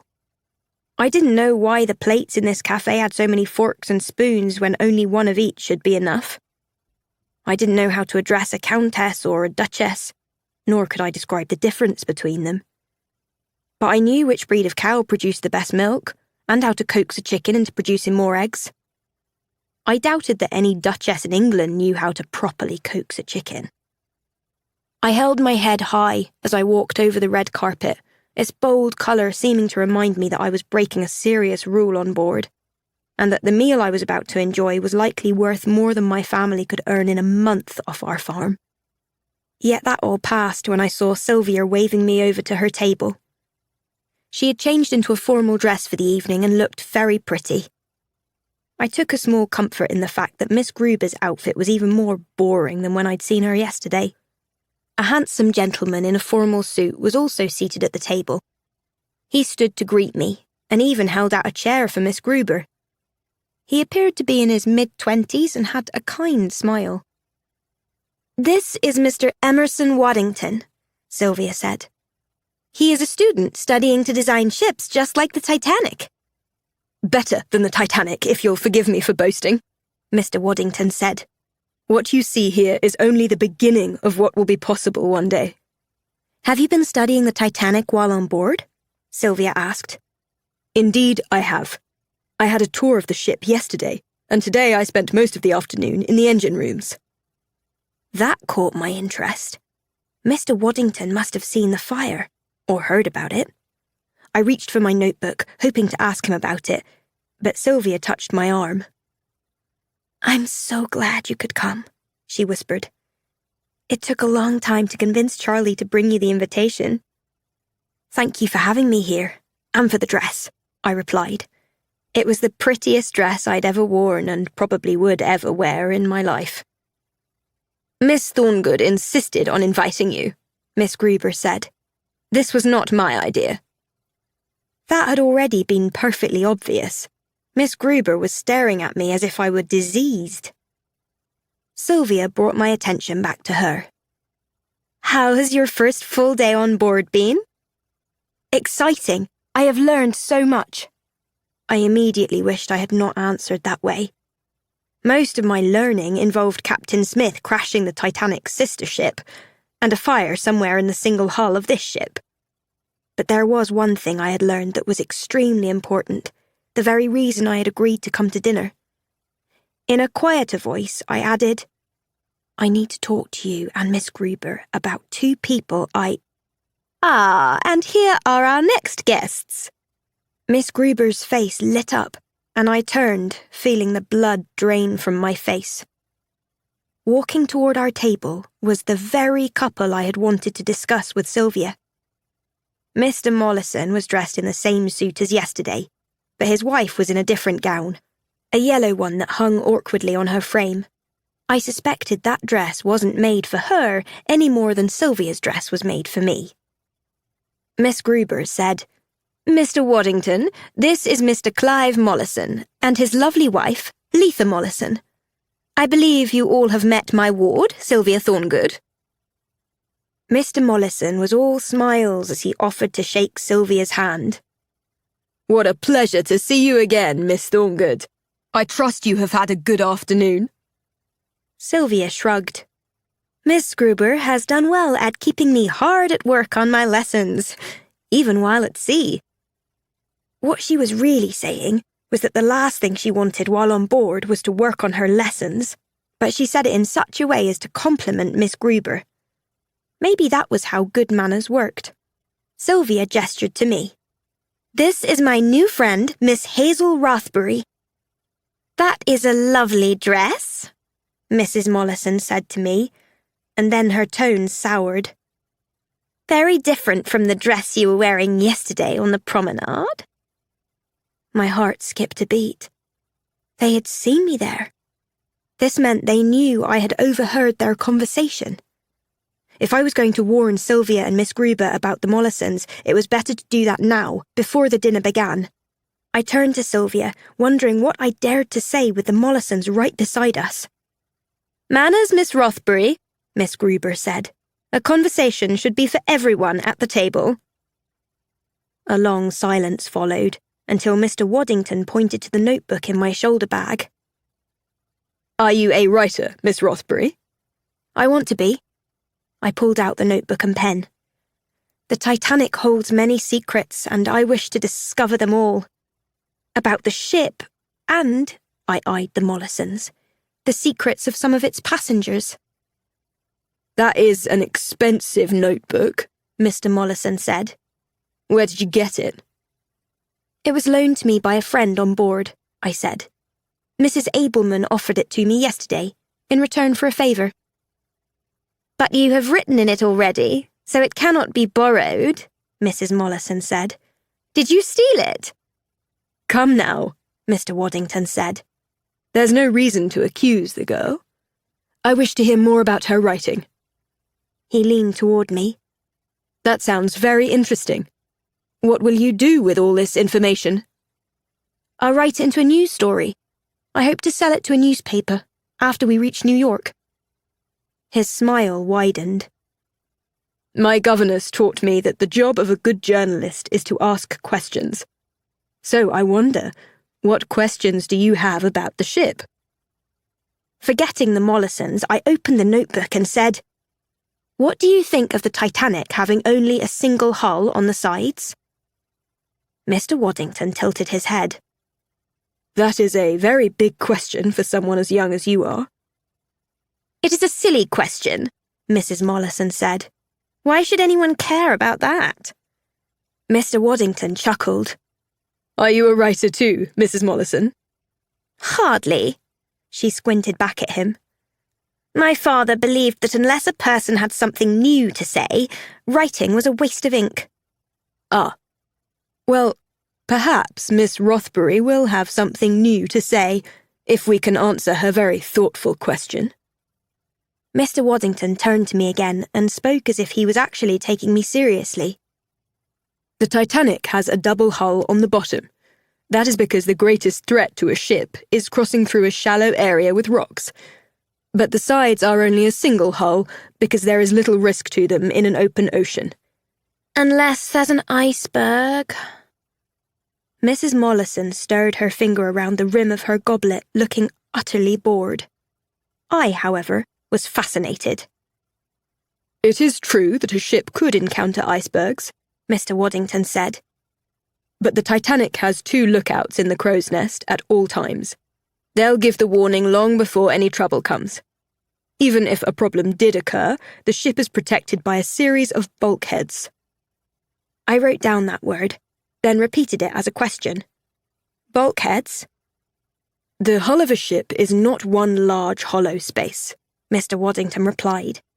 It is lined with bulkheads, tall walls that strengthen the shape of the ship's hull. Here on the Titanic, the bulkheads can be sealed off from each other so that even if one section floods, the other sections can remain afloat. Mr. Mollison leaned forward, finally looking interested. You are telling us that if the ship's hull is scraped open, water might fill one bulkhead section, but it cannot get into the other sections? Exactly, Mr. Waddington said. So the Titanic will stay afloat, even if water gets into 1 or 2 bulkheads. Or perhaps even if 3 or 4 bulkheads flood. Miss Gruber said, "Then I assume the bulkheads are kept watertight at all times." That's not possible, Mr. Waddington said. Doorways between the bulkheads allow the crew to move from one area to another to work. But if needed, the bulkheads have watertight doors that can be closed within seconds. Once those doors close, it is impossible for water to get from one bulkhead into the other. The design is really quite genius. I was scribbling notes as fast as my pen could move. "How many bulkheads does the Titanic have?" 15, which means there are 16 compartments. I paused there. He had said we'd stay afloat, perhaps even if 3 or 4 compartments flooded. We were perfectly safe then, even with a single hull. Nothing would breach the hull enough to sink us. Mr. Waddington continued. A dozen ships must be crossing the Atlantic right now, and they do so every week. A ship hasn't foundered in open water for nearly 40 years. I declare that we are safer here than on any other ship currently crossing the Atlantic. "Then let's be finished with such a dismal conversation," Miss Gruber declared. "I see that oysters are offered for hors d'oeuvre this evening. Shall we have 1 order or 2? Oysters. I hated oysters. That should have been my first clue to how the rest of the evening would go. Chapter 13. Then it fell apart. I didn't care how nutritious oysters were. To me, they tasted like swallowing slime. Everyone else at the table was enjoying them, so it would look bad if I spat mine out onto my plate. But I wanted to. I wondered how many courses still remained, and if the food would get any better. I wondered what they were serving in 3rd class. The conversation had turned towards Sylvia, which was fine by me. She was the guest of honour at this table. So, Edgar Thorngood is your father, Mr. Waddington was saying. I hear he is building the future of this world. He has invested thousands of dollars to advance the design of airplanes. Papa says that one day, airplanes will cross the ocean faster than any ship can travel. Mr. Mollison laughed. Then he must have been joking. The Titanic is a very fast ship. I defy anything in the air to be faster or safer. Sylvia's tone sharpened. My father was not joking, sir. Mrs. Mollison quickly cut in, saying to Miss Gruber, If a father with such a great vision for the future trusts you with the care of his daughter, you must be an excellent governess. He has indeed trusted me with Miss Thorngood, Miss Gruber said, then more pointedly added, and with much of her family's future. Perhaps we could all meet again tomorrow for lunch, Sylvia suggested. Miss Gruber shook her head. I'm afraid not. You must attend to your lessons. There is no time for fun. I chuckled, thinking at first that Miss Gruber had to have been making a joke of her own. Yet I quickly got a fresh glare, and Miss Gruber's sharp tone became aimed at me. Life is not to be enjoyed, she said. It is a time to make the most of oneself. Miss Thorngood is preparing to enter society. She must be trained in the arts and the classic languages, and in proper manners. Her right eye twitched as she stared down at me. Perhaps you cannot understand why that is so important. Miss Gruber's stare lasted so long that I realised I must be breaking some rule of manners, yet I had no idea what it was. Sylvia pointed at her elbows. Mine were resting on the table. Hers were not. I couldn't see why this was a rule of manners, but I lowered my hands into my lap anyway. Miss Gruber seemed to relax afterward, which meant that the disapproval shifted from her full expression merely to her pursed lips. That wasn't as bad. If Miss Thorngood is busy with lessons, I'd be happy to keep you company this week, Mrs. Mollison said to Miss Gruber. I've heard there is a lovely salon on board where we might have our hair done. Miss Gruber returned her version of a smile, a crease in one corner of her mouth. I should like that very much. No, I said, then watched as all eyes turned to me. I felt the heat of anger coming from both Mollisons. Maybe I'd misunderstood the conversation that I'd overheard. They hadn't admitted to being thieves or con artists. What if I was wrong about them? No, I repeated, adding, No, you should not miss the chance to get your hair done. To my relief, the awkwardness lifted when a waiter appeared with bowls of a green-coloured soup. I'll bring your third course soon, he said. Please, enjoy. Third course? How many would there be? Never in my life had I eaten a meal served in courses. I worried that by the time the final course arrived, I would be so full that I'd pop open, and that would be a very bad show of manners. What kind of work does your father do? Mr. Waddington asked me. My father passed on 2 years ago, I replied. Before then, he was a... Her father's work would have no interest to us, Miss Gruber quickly said. But it was too late. I finished my sentence. Fisherman. Ah. I saw the shift in Mr. Waddington's expression. The daughter of a deceased fisherman would have no chance of being a first-class passenger, and he knew it. She has no place at this table, Mrs. Mollison said. I'll call for a porter to escort her back where she belongs. She's my guest here, Sylvia said firmly.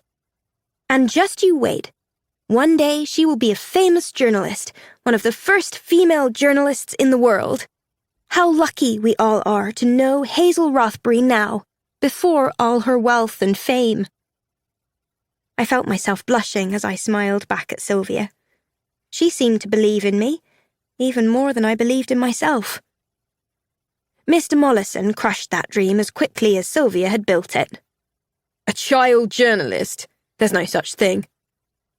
I pressed my lips together and stared back at him, determined not to flinch. There's no such thing, yet.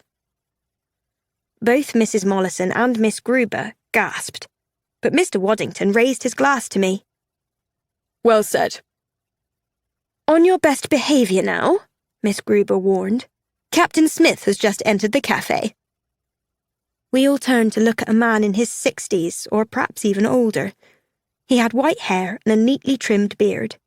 His roughened skin was evidence of the years of facing salty ocean air. He was not as tall as I had imagined the captain of such a grand ship to be, yet something about his presence commanded respect.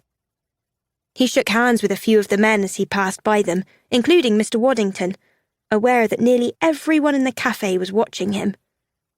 Once he was within view of most of the passengers, he held out his arms and said, "To my old friends and my newest friends, welcome on board the Titanic." Everyone applauded, so I did too. Once it faded, he continued, "Since many of you have asked, I thought it best to answer a few of your questions all at once. We have more than 2,200 souls on this ship. 1,300 are passengers, and the rest are officers and crew, or a select few who were hired by our company to make the visit even more delightful. Our every wish is to make this the finest overseas journey you have ever enjoyed. So if we can improve your time with us, please just ask." This announcement was met with more applause, but this time I did not share in it. Instead, I opened my notebook again and glanced at the notes I had made earlier that day. I'd promised Charlie not to say anything about the fire, but I did have other questions, including some that only the ship's captain could answer. A gentleman near the back of the room stood up. "Say, Captain, a few of us were wondering if there is any danger to the ship from icebergs." Captain Smith nodded as he considered his answer. "If there is any risk at all, we will know of it well in advance. I assure you, there is nothing to worry about." Though the other passengers applauded yet again, his words troubled me. Mrs. Mollison had mentioned icebergs too. I wondered if they were a serious threat to a ship like ours. By then, Captain Smith was shaking hands with guests and preparing to leave.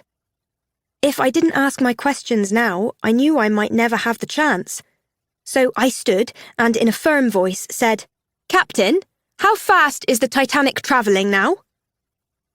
"Miss Rothbury, you will apologise and sit down," Miss Gruber hissed. I glanced over at her, but I would not sit down, and I certainly wouldn't apologise. If another guest could ask a question, why not me? He smiled politely.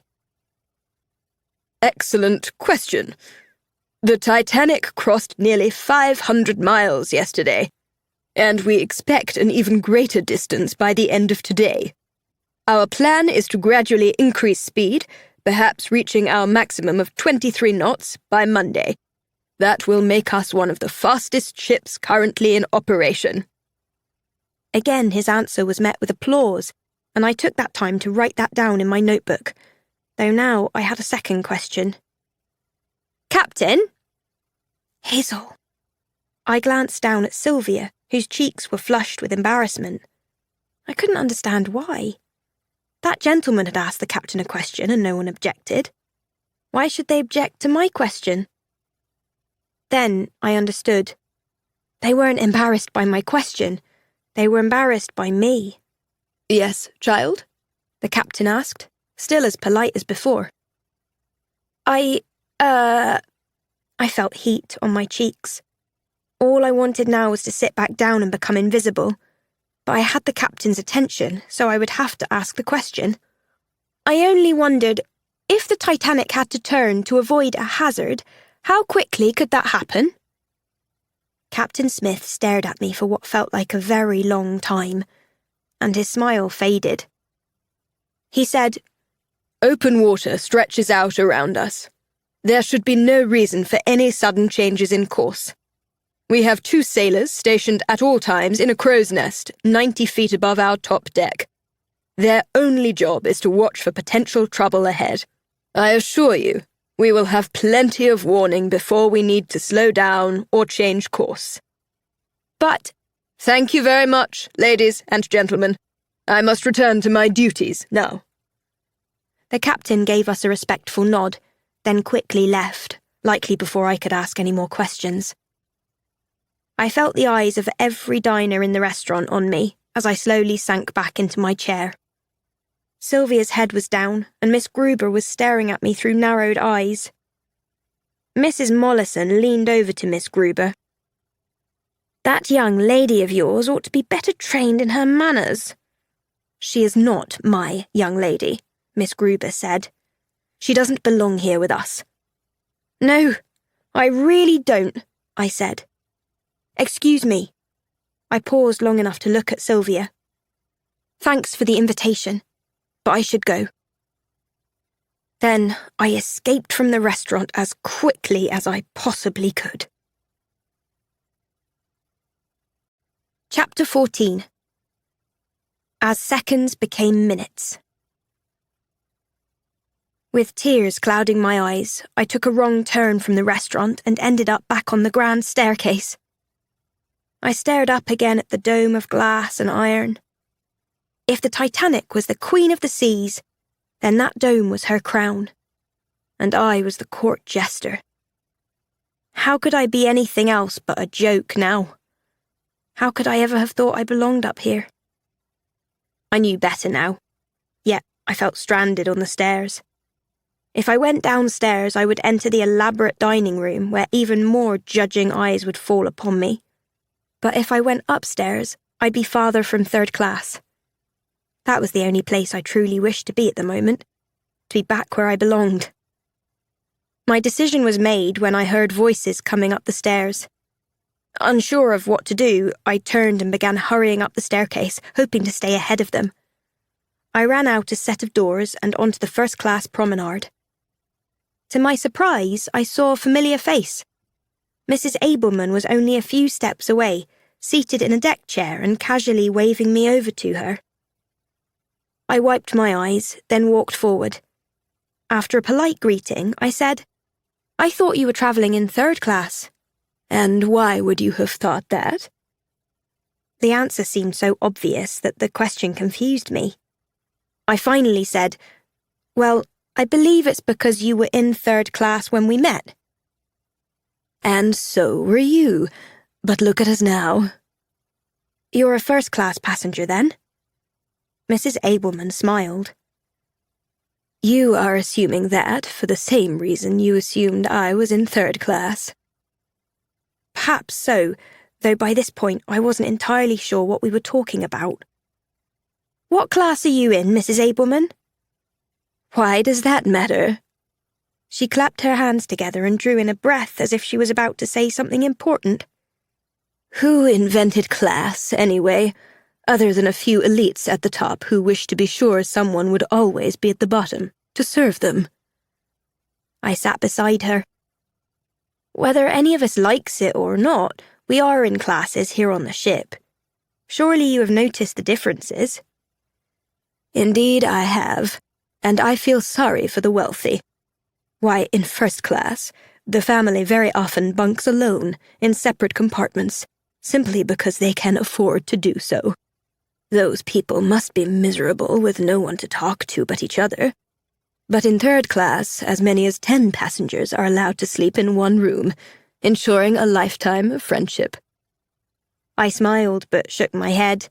That's not the way they think of it. No one in first class envies anyone in third. "Are you sure?" Mrs. Abelman tilted her head.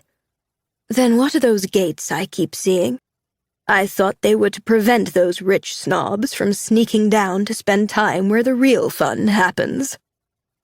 Now I laughed. "You know very well the gates are there to keep the third class separated from the rich." She sniffed. "If you and I are both here, then they don't do a very good job of it." "Did you go past those gates?" She only smiled back, much entertained by herself, and I added, "When we last met, you needed my help just to go down some stairs." "I asked for your help. I didn't need it," she replied. "There's a difference. You were an excellent helper, though. I imagine your parents will miss your help very much." "She has my brothers there," I said, as a more somber mood overtook me. I wouldn't have needed to leave home if my father was still with us. What happened to him? I brushed one hand across the folds of my skirt, remembering him again. Remembering the day that his captain had come to our house with an apology and a fistful of flowers that would die within the same week. A storm at sea ran the ship onto rocks, I said. Papa could have saved himself, but instead he went below decks to save the other sailors.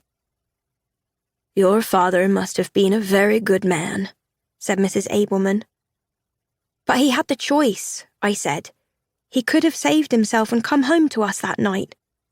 I don't know why he didn't. Mrs. Abelman let that moment pass in silence before she asked, Does your mother still grieve his loss? Very much. Some days I wonder if she'll ever get past it. Grief is like the flu, she said. It brushes by some, barely leaving its mark. For others, it will take hold, perhaps for a very long time, before a person finds healing. I barely dared to look over at her. Sometimes the flu wins. Sometimes, Mrs. Abelman echoed, her voice more faint than before. A long silence passed before I said, You told me that you lost a daughter. Yes, in a factory fire. Mrs. Abelman's gaze softened, as if she was thinking of another time. Finally, she said, I hadn't seen her in years. Didn't even know she worked in a factory, poor thing. I later heard that my daughter stayed back to help others get out first. I will forever admire her courage. Now she sniffed. But I am learning to smile again. As proof of that, she looked over at me. Her smile looked genuine enough. Do you think my mother will learn to smile again too? What does your gut tell you? I squinted over at her. Gut seemed like a very unladylike word. She smiled, completely unoffended by my reaction. You seem to have good instincts, Hazel. Trust your feelings. If something feels off, then act on it. Maybe you'll be wrong, but that's far better than realizing later on that you were right. So, tell me, what does your gut tell you about your mother? I smiled and nodded. Mama would be all right. But my mind lingered on the rest of what Mrs. Abelman had said. That if something felt off, I should act on it. Something had felt wrong to me this very morning. It had happened twice, actually. First, the impulse came to leave the ship. Second, I knew it was a bad idea to accept the invitation to dine with Sylvia. I said to Mrs. Abelman, I embarrassed Sylvia Thorngood at supper just now. I sat on the chair beside her, feeling utterly defeated. All I did was to ask the captain some questions. I still don't see how that was wrong. For a while, Mrs. Abelman was silent. Finally, she said, When I was young, my family was poor. To earn money, we rented out rooms in our home as lodging for travellers. Many of them came from very old money, which they believed made them more important than those of us who had come from old poverty. A corner of my mouth turned up. My family had come from old poverty too. She continued, I was curious about these travellers who had come from faraway places and longed to ask them questions, but the travellers preferred to sit around our kitchen table and gamble away their wealth in games of cards. They complained about not having enough money when they should have complained about not having enough good sense. She brushed a hand over the carving of the eagle's head on her walking stick, before adding, It is questions that keep us alive, Hazel. Questions that keep us moving forward. I nodded and felt my eyes grow hot. I can't help it. There are so many questions in my mind all the time. This is a miserable problem. It's only miserable if you see it as a problem. I think curiosity is a gift, and if you are to be a journalist, it's an absolute must. I pulled Mrs. Abelman's notebook from my bag and held it out to her. At supper, they laughed when I said I wanted to be a journalist. You should take this back. Do you think that would make the curiosity go away? Mrs. Abelman lifted her cane and sharply tapped the floor, prompting me to look up at her again. Who would you be without your questions? Perhaps a girl easily led around by others, with no thoughts of your own. I would rather be curious than beautiful, for a girl without curiosity is only beautiful on the surface. I would rather be curious than wealthy, for a girl with a mind full of questions is more valuable than a girl with jewels on her empty head. I would wish to be the kind of person to ask questions, more than I would wish to be anyone with no questions worth asking. You should keep the notebook a while longer. I smiled back at her. Thank you. Now, what horrid questions did you ask to cause such embarrassment at the supper? Did you ask the captain if he was going bald? Of course not. At any point, did you ask whether his undergarments fit him properly? Mrs. Abelman? I assume that means no. Well, then, your questions could not have been too offensive. Did you get them answered? I think so, but now I have a new question. It's a difficult one. Ask me. Perhaps I can answer you. A gentleman in the cafe asked the captain about any risk to the ship from an iceberg. The captain did not seem to believe there was any great threat to us, because he said the lookouts would see the iceberg in time. 2 of the Titanic's bulkheads could flood and the ship would still stay afloat. But could an iceberg cause 3 or more bulkheads to flood? Mrs. Abelman sat back. I confess I was not expecting that question out of someone as young as yourself. Mum says I'm an old soul. Do you know what that means? I shrugged. I think it means that I ask big questions. Close enough. She looked me over a moment, then asked, How much do you know about icebergs? Very little, but I want to learn. Then you shall. Tomorrow morning, after breakfast, meet me in the library on C deck. You'll find it overlooking the well deck. I knew exactly where it was. That's for second-class passengers. Mrs. Abelman shook her head. That's where the books are that you need, and books should be for everyone. She stood and leaned on her eagle's head walking stick. By then, I expect you to think of at least a dozen more questions worth asking. Can you do that? Yes, and thank you. She passed me the newspaper that she had been reading. If you wish to create the news, then you should be reading it. I will also expect to hear a report from you about Captain Scott's expedition to the South Pole. Front page. My eyes widened. We've reached the South Pole, then? Mrs. Abelman only smiled back. Read first, then give me your questions. Chapter 15. Did threats matter? Someone wiser than me might have left the first-class promenade as soon as possible. However, someone exactly like me decided to explore this deck while I had the chance. More than anything, I wanted to see the view from the bow of the ship.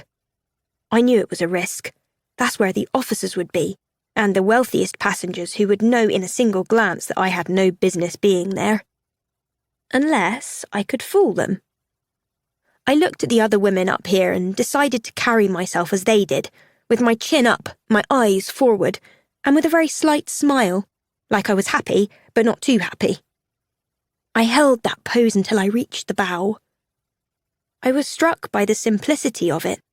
Just 4 railings that came to a rounded point. Yet a thrill rushed through my whole body. If only my family could see me now. As I stared out over the dark ocean, I suddenly felt very small. Who was I compared to all of this? How arrogant I had been to come to the bow as if I were the queen of this very small world at sea. But, of course, the Titanic itself was arrogant, a challenge to the heavens and everything below it, and to nature itself. If I had learned anything from the death of my father, it was that nature would have its way. Anyone who refused to accept that reality would one day have to face it, perhaps even on this mighty ship. When I'd had my fill of the view, I turned and noticed the lifeboats on the deck.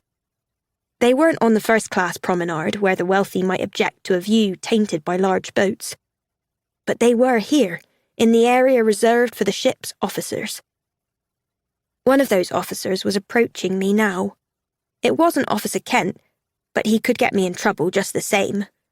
"My name is Quartermaster Rowe," he said, treating me with perfect respect. "May I help you, miss?" "No, thank you." I turned to leave, then sighed. I might not get another chance to ask my question. "Sir, I did wonder how many lifeboats are on this ship." His brow furrowed. "You understand, I hope, that it is not likely we will ever need them. Is there a reason for your question?" I thought of Mrs. Abelman and answered, "Curiosity is a good thing, is it not?" "It is good," he said. "Very well, then. We have 20 lifeboats, 8 on each side of the ship. 4 of them are collapsible, so you won't see them placed out in the open like the others." I thanked him, then walked closer to the boats, estimating how many people could fit inside each one. It wasn't an exact count, of course, but I believed each one could hold 60 people, more or less. Captain Smith had said that this ship held more than 2,000 people. If the Titanic ever faced a problem serious enough that the passengers would need to abandon ship, at most, those lifeboats could hold only half that number. Why weren't there more lifeboats? Women and children first. That's what Charlie had said to me.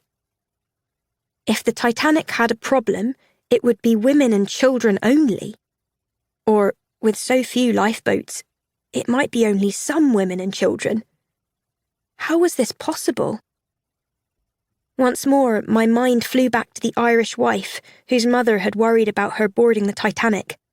Then of my own gut feeling, as Mrs. Abelman would call it, to leave the ship in Ireland. Perhaps I should have listened to that feeling.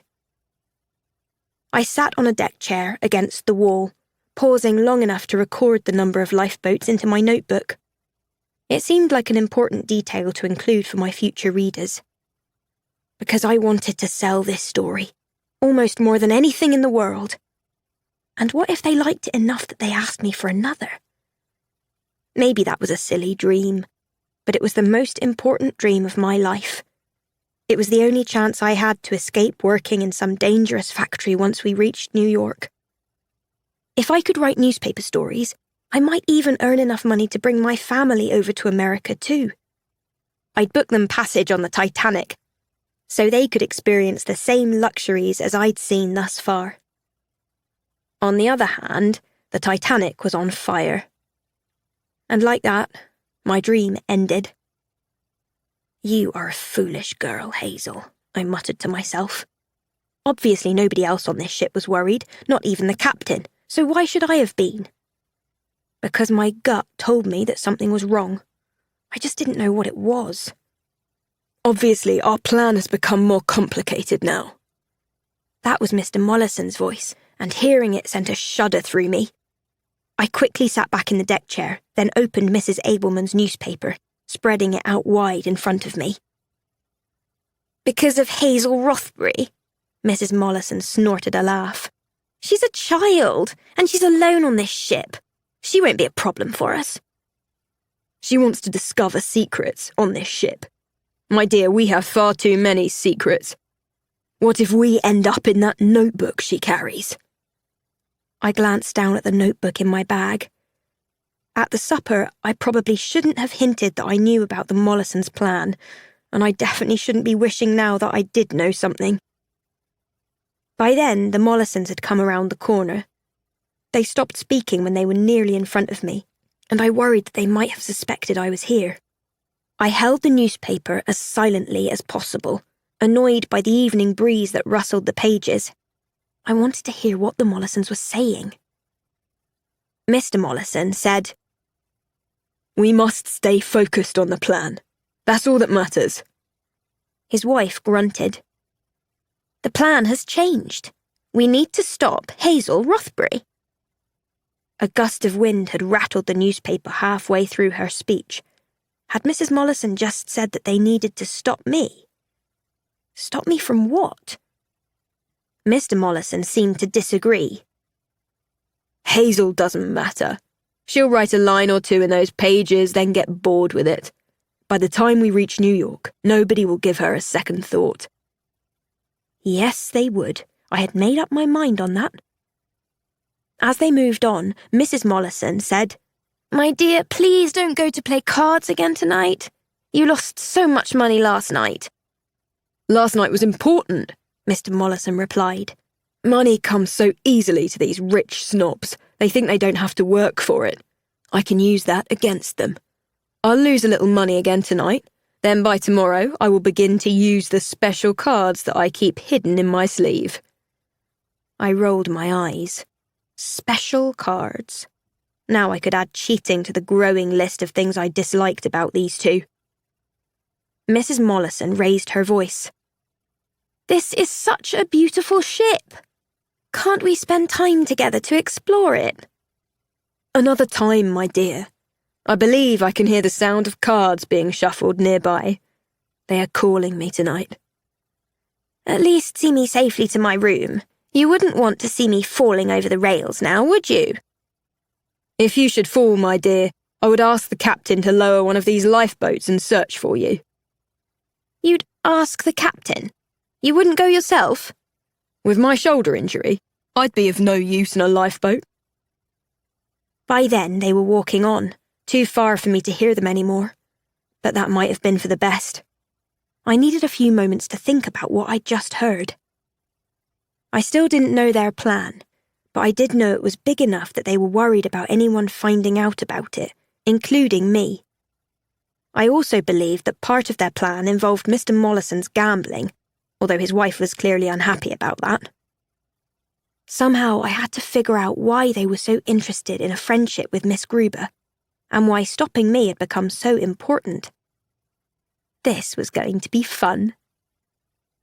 I walked back to my room, my mind racing with thoughts of the Mollisons and Miss Gruber and the snobbery of first class.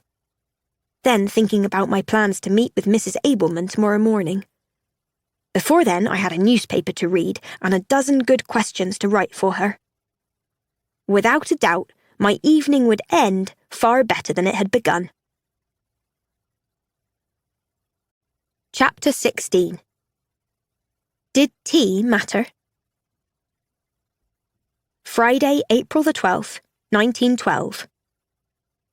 Mum always said there was no excuse for bad manners, but I disagreed.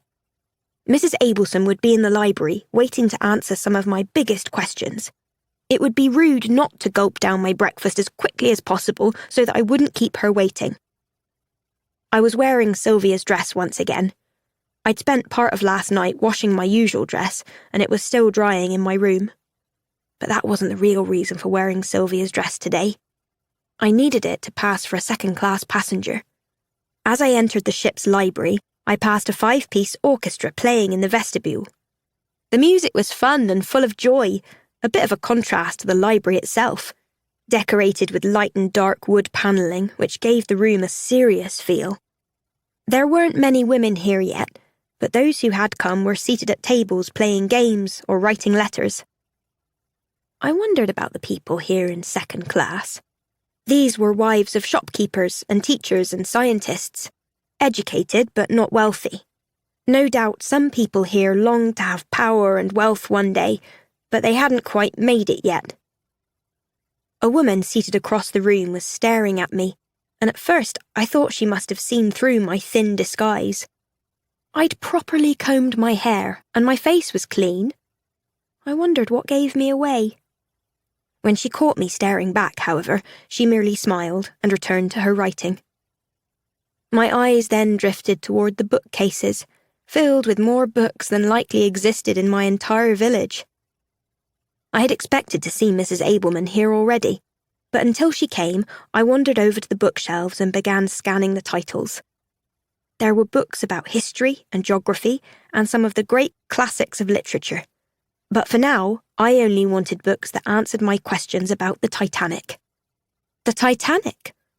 A woman near me had finished with the same words I had thought to myself. I wondered what she had been saying. So I leaned toward the group.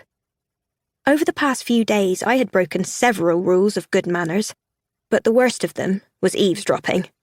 One day, I would have to learn to behave better. However, today was not that day. The woman who had been speaking before continued.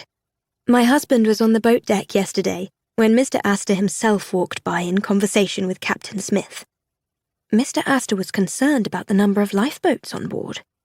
So am I. Judging by the way they stared back at me, I knew I'd done something worse than eavesdropping. But I'd already interrupted the conversation, so I was committed now. Stepping closer to the women, I added, I counted the lifeboats myself. There are twice as many people on board as there are lifeboat seats. Which would only be an issue if the Titanic were in serious trouble. Another woman said, But it won't be. Nobody ever expects trouble, the first woman said, but even on a ship such as this one, trouble is not impossible. On the Titanic, I believe it is impossible, her friend replied.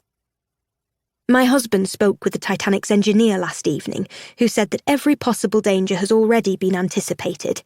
They designed the ship to avoid those dangers. That's why the lifeboats won't be needed. But if danger is impossible, why have lifeboats at all? I asked. Only because the law requires it. Nothing out in open water should concern us. What about icebergs? Came a voice at the entrance to the library. We all turned, and there stood Mrs. Abelman, balanced on her cane. I smiled back at her and she nodded politely. Without a word, she walked forward, her eyes scanning the books just as I had done earlier. She pulled one book from the shelf and brought it over to me. While she flipped through the pages, I angled my head to see the title, A Traveller's Guide to Ocean Voyages. Finally, she found the page she wanted, then set it in my hands. Chapter 6 began with, There is more to understanding icebergs than you might think. That was enough to get my attention. I dove into the rest of the chapter, letting the women I had been speaking to earlier fade away.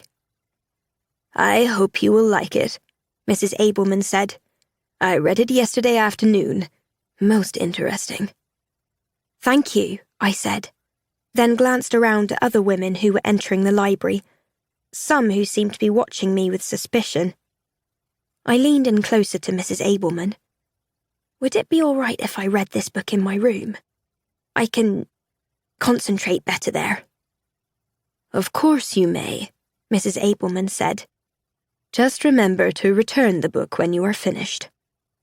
I nodded, then quickly left the library. From there, I crossed the promenade toward the stairs. My eyes glued to the book's pages, which meant I didn't see Sylvia until I had nearly bumped into her. Hazel, I've been calling your name, she said. Oh, hello. At first, I had been happy to see her, but my smile faded once I remembered how the supper had ended last night. She probably wanted an apology, but I couldn't offer one, not until I understood exactly what I had done that was so wrong. But she spoke first. I'm so glad to have found you. All I've thought about since you left last night is what a horrible friend I was.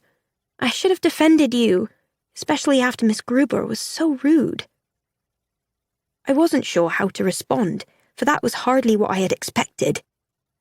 I shifted my weight from one foot to the other before saying, Miss Gruber only spoke the truth.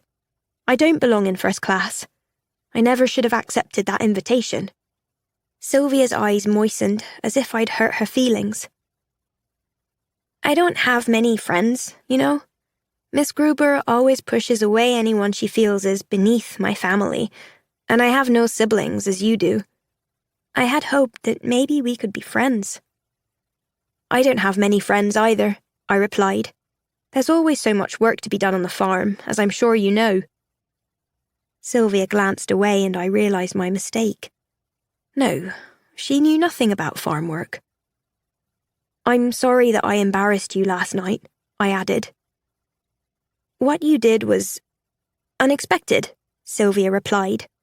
But they were good questions. I wish I had thought of them. I lifted the book in my hands. I hope to find the answers here. Sylvia giggled. What kind of answers? I want to know more about icebergs. Sylvia's smile fell. Icebergs? Do you think we'll encounter any this week?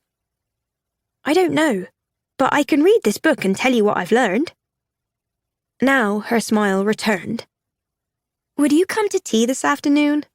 You can tell me and Miss Gruber about icebergs then. I hesitated and she added, Mrs. Mollison has become so friendly with Miss Gruber, I haven't seen one without the other since last night. But it would only be the three of us this afternoon, and it's really important to me that you come. Please, Hazel. I would have said no until she mentioned Mrs. Mollison. I never had properly warned Sylvia and Miss Gruber about their plan. I don't think you should trust the Mollisons, I said. Why not? I sighed, wishing I had any proof against them. I think the Mollisons are after money, and your family has a lot of it. There's no reason to worry, Sylvia said. It's true that we are coming home with nearly £500 of my father's money, but it's all perfectly secure, though. We put it in a safe deposit box. What if the Mollisons are being nice to Miss Gruber in hopes of getting the key to that box? I asked. Sylvia considered that for a moment. Perhaps I'll check on the safe deposit box later today. I'll tell you what I find out when we meet for tea. Miss Gruber ducked her head out of one doorway. Miss Thorngood, I was looking everywhere for you. You are supposed to be at your lessons. Sylvia winked at me before saying, I might have snuck out for a quick walk along the promenade. I giggled and Miss Gruber repeated, Miss Thorngood. I'll see you at tea this afternoon, Sylvia said. Though you may wish to wear one of your other dresses, perhaps a dress you would use while staying with your aunt. Miss Gruber thinks you cannot fit in with first-class society. You can prove her wrong. I protested, then gave up. I'll see you this afternoon. Sylvia hurried over to Miss Gruber, but I wished I had finished my sentence while I could. I didn't have a dress appropriate for the first-class areas. I didn't have the manners or money to fit in with anyone there. I wasn't sure I even wanted to fit in with most of the people there, but that didn't seem to matter. I had agreed to come for tea. My sigh was heavy and hung in the air.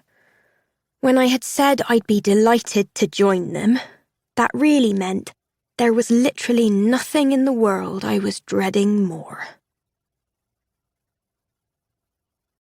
Chapter 17. I was falling short. If I was going to meet Sylvia and Miss Gruber for tea, then I knew how important it was that I spend the day finding a dress or remaking a new one with whatever scraps I could gather on board. And I had no idea where to begin with that plan. Until I could think of something, I wandered to the third-class general room, and there found a comfortable chair where I could read the book Mrs. Abelman had given me. I began with a chapter on the bulkheads that protected the hull of a ship. Until reading about them, I had never imagined that bulkheads were so important. When necessary, they could be sealed off so that water cannot enter from any direction, including water that may come in from above. I stopped there. Yesterday evening, Mr. Waddington had said that the doors connecting each bulkhead could be made watertight. But could water come in from above? My room was on E deck. The long corridor known as Scotland Road ran the entire length of the ship, so the bulkheads could not rise any higher than E deck. That became my next question to write down. Are the Titanic's bulkheads watertight from above? Then I continued reading. Time seemed to melt away with each page that I turned. My notebook was filling with questions that needed answers, and with answers in search of the right questions. Eventually, I reached the chapter on icebergs, which was the most fascinating of all. I wrote down pages of notes and made drawings as the different forms of icebergs were described. Once I had finished, I looked up and saw Mrs. Abelman seated at a table near me, smiling widely. Pinched between her fingers was a key, which she placed in a pocket of her coat. Then she said, "I wondered when you'd pull your head out of those pages." "Were you here for long?" I asked. "An hour, perhaps, but I could see you were concentrating, so I had no wish to disturb you. I hope you have learned a few things since we last spoke." I certainly had. The excitement to share what I'd learned welled in my chest. Eagerly, I picked up my things and joined her at her table.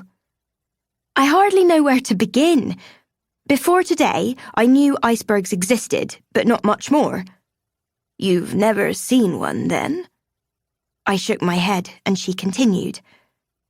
"I've seen only one. It was wide, but very low on the water. What does that tell you?" "That it was probably a growler," I replied. These were smaller icebergs, chunks that floated low in the water. They can be dangerous because they are difficult to spot.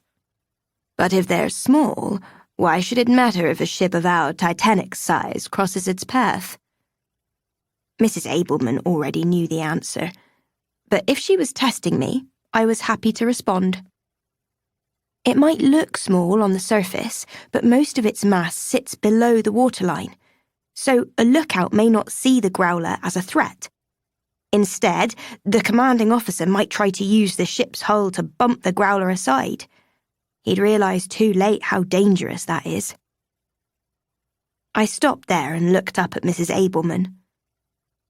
"Are there growlers in these waters?" "There are, but a good lookout in the crow's nest should be able to spot it. Even more so if he has a pair of binoculars in hand." I breathed easier, then showed Mrs. Abelman my notes. I pointed to the first iceberg I had described. "This is a white iceberg. It's newer, so it's filled with air pockets and isn't as packed together. It poses the least threat to a ship because the ice is softer and easier to break apart." "Very interesting." Mrs. Abelman's tone made me think she really did find this interesting. I knew I did. I turned the page and showed her the next drawing. The older icebergs are more dangerous because the ice is harder and has fewer air holes. There are blue icebergs, and worse, the dark icebergs. "Why would a dark iceberg be dangerous?" Mrs. Abelman asked. "Because there's almost no air left inside it. If you stared at it beneath the water, it would have a dark colour. But above water, it's nearly clear, sometimes almost impossible to see." "Ah, then you must also know about refraction," Mrs. Abelman said. "Refraction?" Mrs. Abelman smiled. "That is a conversation for another time. I believe you promised to have other questions for me." "I have one, but it's a newer question." I turned to that page of my notes. "What do you know about the bulkheads on this ship?" "Almost nothing," Mrs. Abelman said. "But I will help you find someone who does. Come with me." I followed her out into the corridor, though it wasn't long before I realised she was leading me to the purser's office. I absolutely could not go there. I tugged on her arm, urging her to stop. "Please, Mom, he'll know we don't belong here." "Nonsense. The purser is there to help with any needs a passenger may have," she said, continuing on without slowing. "We have a question that needs to be answered, do we not?" "Yes, but it was too late. We were there." The purser's office was located at the landing of the grand staircase. 2 booths were set up, each with a gentleman inside to assist the passenger next in line. We took our places behind a husband and wife discussing whether to send a telegram. "My dear, must we send this message?" the husband was asking. "If you want to tell your sister that we are having a lovely time, why not wait until we are home to write the letter yourself? Telegrams are expensive." Yes, but think of what fun it will be for her to receive the message while we are still at sea. What a wonder of technology this is. Her husband sighed and pulled out his pocketbook as they stepped forward. When it was our turn, Mrs. Abelman approached the purser, a middle-aged man with a thin moustache and hair slicked straight back, with a strong-smelling pomade. "Are you here about your safe deposit box?" he asked Mrs. Abelman. "I only need the key." "No, indeed." She pointed to me. "This young woman has a question for you." The purser arched a brow. "Does she?" I cleared my throat, suddenly nervous. I wanted to know how far the bulkheads rose above the waterline." He looked around, obviously confused by my question, then said, "I'm sure there are far more interesting things for a child of your age." "I don't think they go any higher than E-deck," I said. And why does this matter?" Now I pulled out my notebook. "I want to write the story of the Titanic." "For your school studies?" "For the newspaper. Maybe one in New York." He chuckled as if I'd been joking.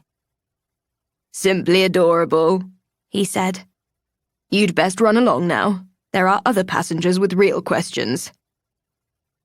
"I don't believe you've answered her question yet," Mrs. Abelman said firmly. "Very well." The purser's face sharpened. "I'm afraid I don't know that answer, but I'm happy to find out if you wish to check back in a day or two." Disappointed, we thanked him, but as soon as we turned around, I heard a man say, "Hello, Miss Rothbury, the young journalist. I see you are still at it." I smiled, recognising Mr. Waddington from last evening's supper. He was carrying some rolled-up papers beneath one arm and appeared to have been on his way to somewhere else. I thought it best to begin with an apology. I should not have left the supper that way. It was poor manners. He grinned. "To be honest with you, I wish I'd had the courage to leave. I enjoyed Miss Gruber and her ward, but that other couple, the Mollisons..." He cleared his throat. "Well, I would be impolite if I said anything further." "They're horrid," I said. Now he laughed. "Yes, they certainly are." His attention turned to Mrs. Abelman behind me, and his eyes lit up with happiness. "But can I believe my own eyes? Is this my former governess before me? My dear Mrs. Abelman, how long has it been?" She held out her hand for him, in the genteel style of the upper class. "My husband died 15 years ago, and you were the first ward I took on after that. I believe it must be 10 years since our last meeting. Then it's been far too long. How have you gotten along?" Mrs. Abelman sighed. "I wanted to carry a lighter burden. Instead, I was given stronger arms." He nodded in solemn understanding, then said, "You are strong because you have spent a lifetime helping others carry their burdens. Now, where is your cabin? I'm surprised that I've not seen you on the promenade or in the dining rooms before now." "I am on D-deck, but I dine wherever it suits me." I shook my head, curious again. If Mrs. Abelman's room was on D-deck, she could be travelling in any of the classes. Yet she dined wherever she wished. Why would she dine anywhere but in first class? Mr. Waddington smiled. "I would be delighted if you joined me for dinner this evening, so that we could catch up on old memories." "I accept, provided that I am able to get Miss Rothbury's questions answered first." "That is the very reason I spoke to her just now." Mr. Waddington looked down at me. You asked me about bulkheads last night, and I have something that I think will help you. For the first time, I realised he had been holding something else in his hand, a small metal box with a hinge on one end for the lid. He lifted the lid to show the box was empty, then said, Imagine this is one of the Titanic's 16 compartments that sits inside the hull. Each wall of this box is a bulkhead. Now, tell me your question again. I pointed to the lid. Do our bulkheads have anything like that? Are they watertight from above? He shook his head. I'm afraid not. If water were to pass over a deck above the bulkheads, it would eventually drip down inside them, like filling a bathtub. Where do the bulkheads end? I asked. On which deck? He shrugged, as if he was not happy about what he was about to say. The Titanic's bulkheads stop at E-deck, but E-deck is at least 6 or 7 meters above the ocean level, higher than the water will ever rise, so there is nothing to worry about. What if the ship sinks 6 or 7 meters lower? Mr. Waddington tilted his head, deep in thought. His brows pressed close together until he slowly shook his head. If the Titanic did sink that low, then the crew would have much bigger problems to think about. He paused a moment and his brows pressed together. Are you worried about the ship sinking, Miss Rothbury? I shook my head. I don't see how that would be possible. But I hesitated, unwilling to say the next part. But what? He coaxed. If you believed it was impossible for you to trip and fall, would you be careful about walking? He frowned. No, there would be no need for it. If everyone on board believes this ship is unsinkable, then I wonder if they are watching for problems as carefully as they should. Mr. Waddington considered that for a moment, then said, I assure you, this crew is very watchful. Out here in open water, without a single obstacle in sight, how do you imagine this ship would sink 7 or 8 meters into the water? An iceberg, sir. He arched a brow. Go on. The sides of the ship are a single hull, so if an iceberg scraped open a hull, water would fill that bulkhead. Yes, Mr. Waddington said. But the Titanic won't go under, even if 4 bulkheads fill. That was my point. It doesn't have to go under, sir. The Titanic only has to fill with enough water to sink 7 or 8 meters. Then water would run across E-deck and fill every other bulkhead. Lines formed on Mr. Waddington's forehead, until he finally shrugged. But for that to happen, everything that might go wrong would go wrong. Real life is rarely so awful. But is it possible? His eyes met mine, all humour gone from them now. Yes, Miss Rothbury. That is possible. I nodded back at him, wishing he would have given me any other answer. Suddenly, all I could picture in my mind was water flowing across the long corridor on E-deck, from one end of the ship to the other. I thought of what I would do if I was in my cabin and saw water seeping in below the doorway, and how I'd react if I heard other passengers scrambling for higher ground. I could imagine that so well that I could practically hear the sound of an iceberg scraping along a metal hull of a ship. A single hull, like the Titanic had on its sides. If the Titanic ever did have a problem, it would come from the side of the ship. And the problem would come from a dark iceberg. Chapter 18. While minutes became hours. Mr. Waddington and Mrs. Abelman exchanged a long look before he said, I can see that this still troubles you, Miss Rothbury, but you needn't worry. The ship's designers and the officers who run this ship have thought about all of this before. That was true enough, and something I needed to remember.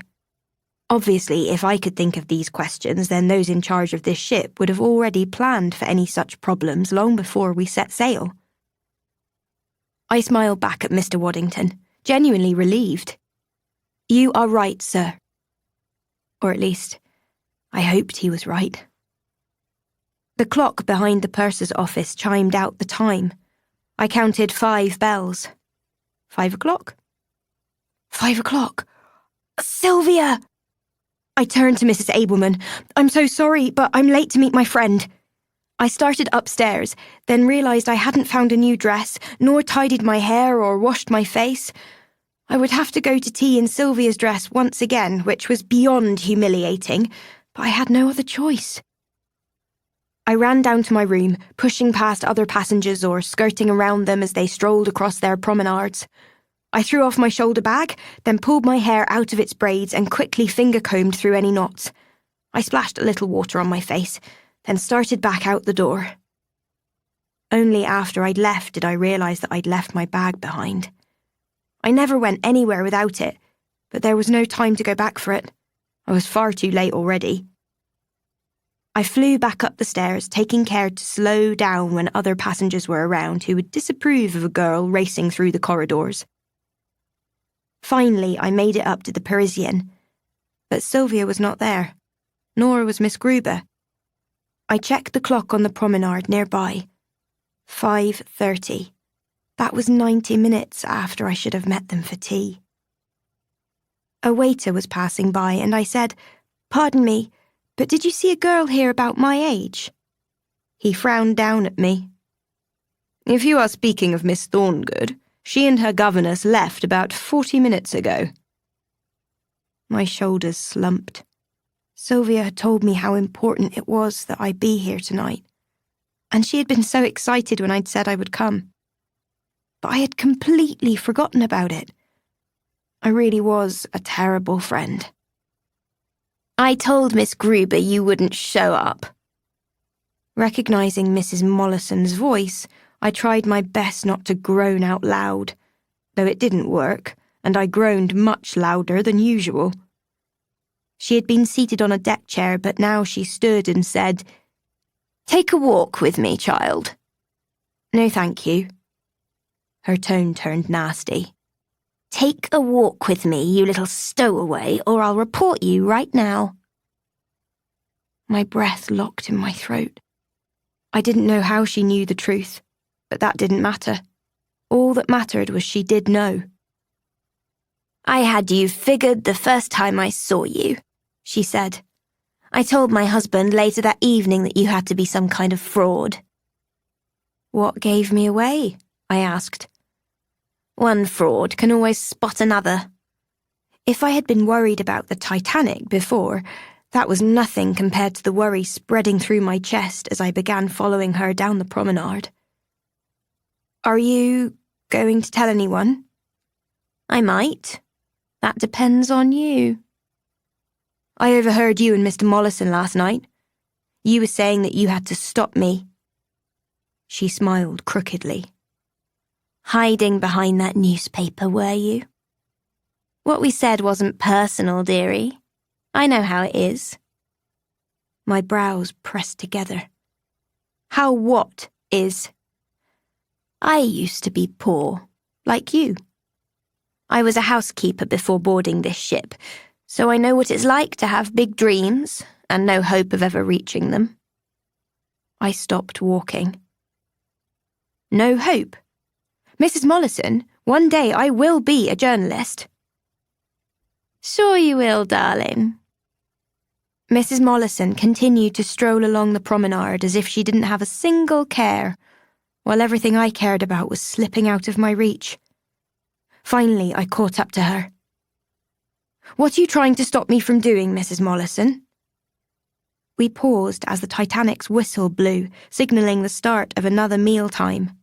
She gestured toward the bridge. "That's a loud whistle.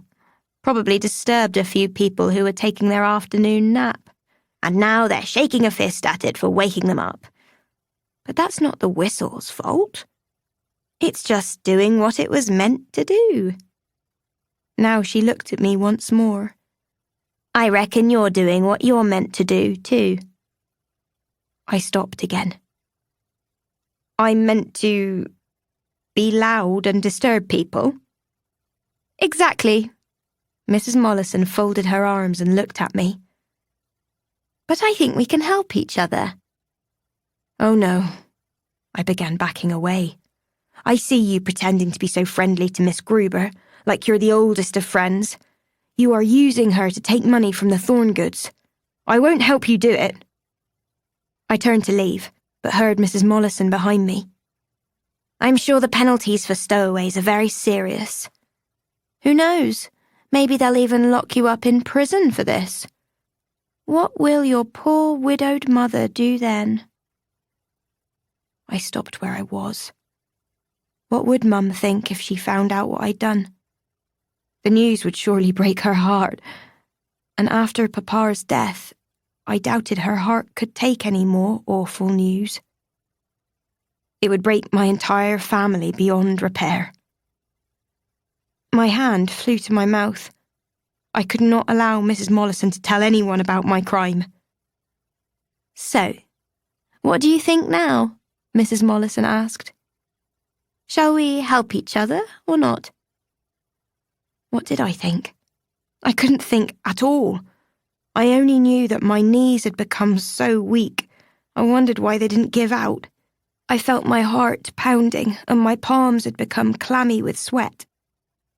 I also knew that I couldn't help her take money from any other passengers, especially not Sylvia. My only choice now was to warn her that I could talk too.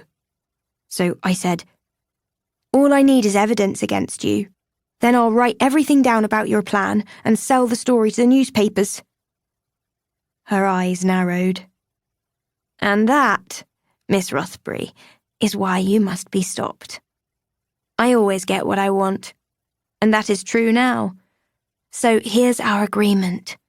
I know you suggested that Sylvia Thorngood should count the money in her safe deposit box. You'd better talk her out of it, because if she does count that money, and if anything is missing, I'll make sure you get blamed for it. Do you understand? I understood perfectly. Mrs. Mollison must have already stolen Sylvia's money. I'm going to tell Sylvia, I said. She'll believe me. Are you sure? Mrs. Mollison asked. Who will they believe? A respectable lady in first class? Or a stowaway? Mrs. Mollison? I turned to see Charlie behind me. He had a silver tray in one hand, so I thought he must be out on some sort of errand. It must have been by sheer luck that he saw me here now, and his eyes were darting about as if he wasn't entirely sure what to say next.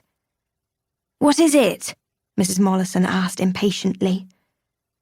There's a message for you at the purser's office. A message? While we're this far out at sea? And why would it come for me and not for my husband? I don't know, Mum. I was only told to come and find you. Mrs. Mollison turned to me, eyes blazing, then said, I have some unfinished business here. Then I will get the message. Mum, they said it was extremely urgent. Now Mrs. Mollison sighed, defeated. Very well. She glared at me again. You'd better remember your place, and make sure Sylvia doesn't count. Or I'll see that you are placed in the brig of this ship. Pardon my interrupting, Charlie said. The Titanic has no brig. Mrs. Mollison's face reddened as her glare shifted to him. Go warn your captain he'd better start building one soon. Maybe for the both of you. She scowled, then stomped away. I waited until she had left for good before finally collapsing onto a deck chair. Thank you, I whispered to Charlie. You'd better not stay here, he frowned. There is no message for Mrs. Mollison at the desk, and it won't take her but a few minutes to figure that out. She'll be back soon. Would they really put me in a brig if I'm caught? I asked. He sighed. Just don't get caught doing anything wrong. There's still a long way to New York. I nodded, feeling a weight settle on my shoulders. For the first time, my only concern about the speed of the Titanic was that we weren't travelling fast enough. I took Charlie's suggestion and hurried back down to E-deck, though I paused there, looking both ways along the long corridor of Scotland Road. The top of the bulkheads would rise to just below my feet, but I had bigger problems to worry about now. My room key was in my hand, but as I came closer, I noticed the door was already open. I knew I had been in a rush when I left my room earlier, but I was certain I had locked the door and closed it tight. Hadn't I? I entered my room and instantly knew something was wrong. Everything in my room was exactly as I had left it, with one exception. My shoulder bag was gone. It contained all the money I had in the world, money I would need once we reached New York, and my pen and the few other small items I'd brought along. And the notebook was gone. I looked beneath my mattress and even beneath my bed, all in hopes that I'd hidden it and forgotten where. Except I knew that was not the case. Mrs. Mollison had said she always got what she wanted, and what she wanted was to stop me. By taking the notebook, she had obviously succeeded. Tears welled in my eyes, and I nearly choked on the first cry to erupt from my throat. I fell on my bed, burying my head in the pillow to mask the sound of my sobbing. Everything was gone. Chapter 19. I had to learn fast. Saturday, April the 13th, 1912.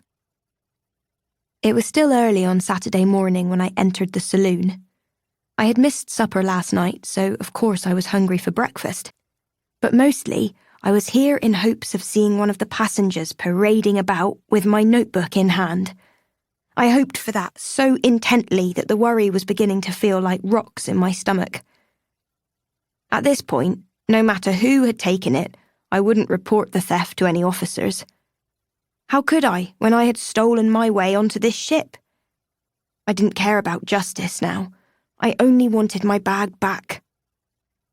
So I sat and watched and waited and studied every passenger who came and went from the saloon, trying to ignore the voice in my head that insisted I already knew who had my bag.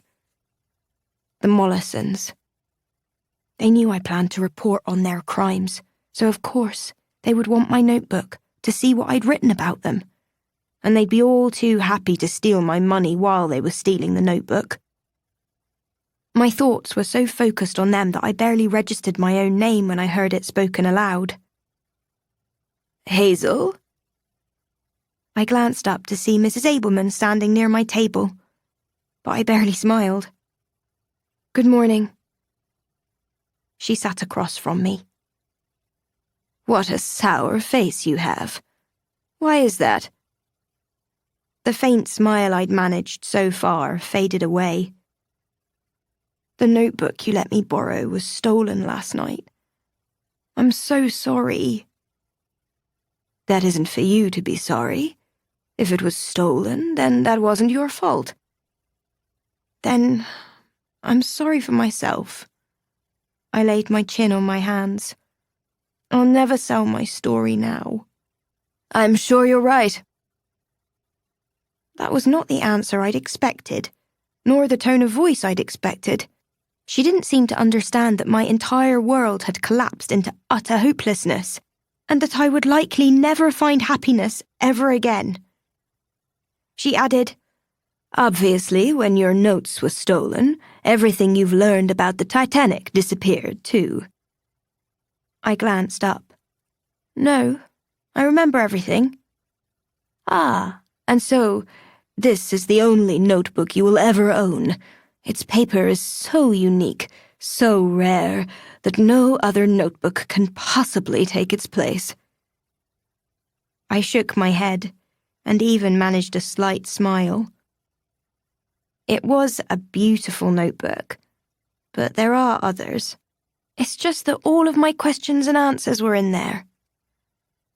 Do you have memory problems, Hazel? My memory is fine. Now I understood. You're telling me that I don't need the notebook to be a writer. You need something to write on, I agree, but you were writing before I gave you that notebook. So get another one. I have no money for a notebook, I said. That was stolen too.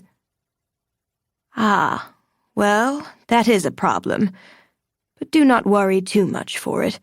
What is lost can always be found. I wanted to point out that my bag was stolen, not lost. But then I remembered what I had truly lost last night. There's another problem, I said. I was supposed to meet Sylvia Thorngood for tea, but I completely forgot. She had said that it was very important to meet her. I feel awful about that. That truly is a problem. Mrs. Abelman clasped her hands together. You will have to find her and properly apologize, and assure her that you value your friendship. But for now, I am ready to answer a question that you have not yet asked me. If you are not too sad. I lifted my head. I still was very sad, but now I was sad and curious. Mrs. Abelman reached for a pitcher and began pouring water into the goblet in front of her, stopping when it was half full.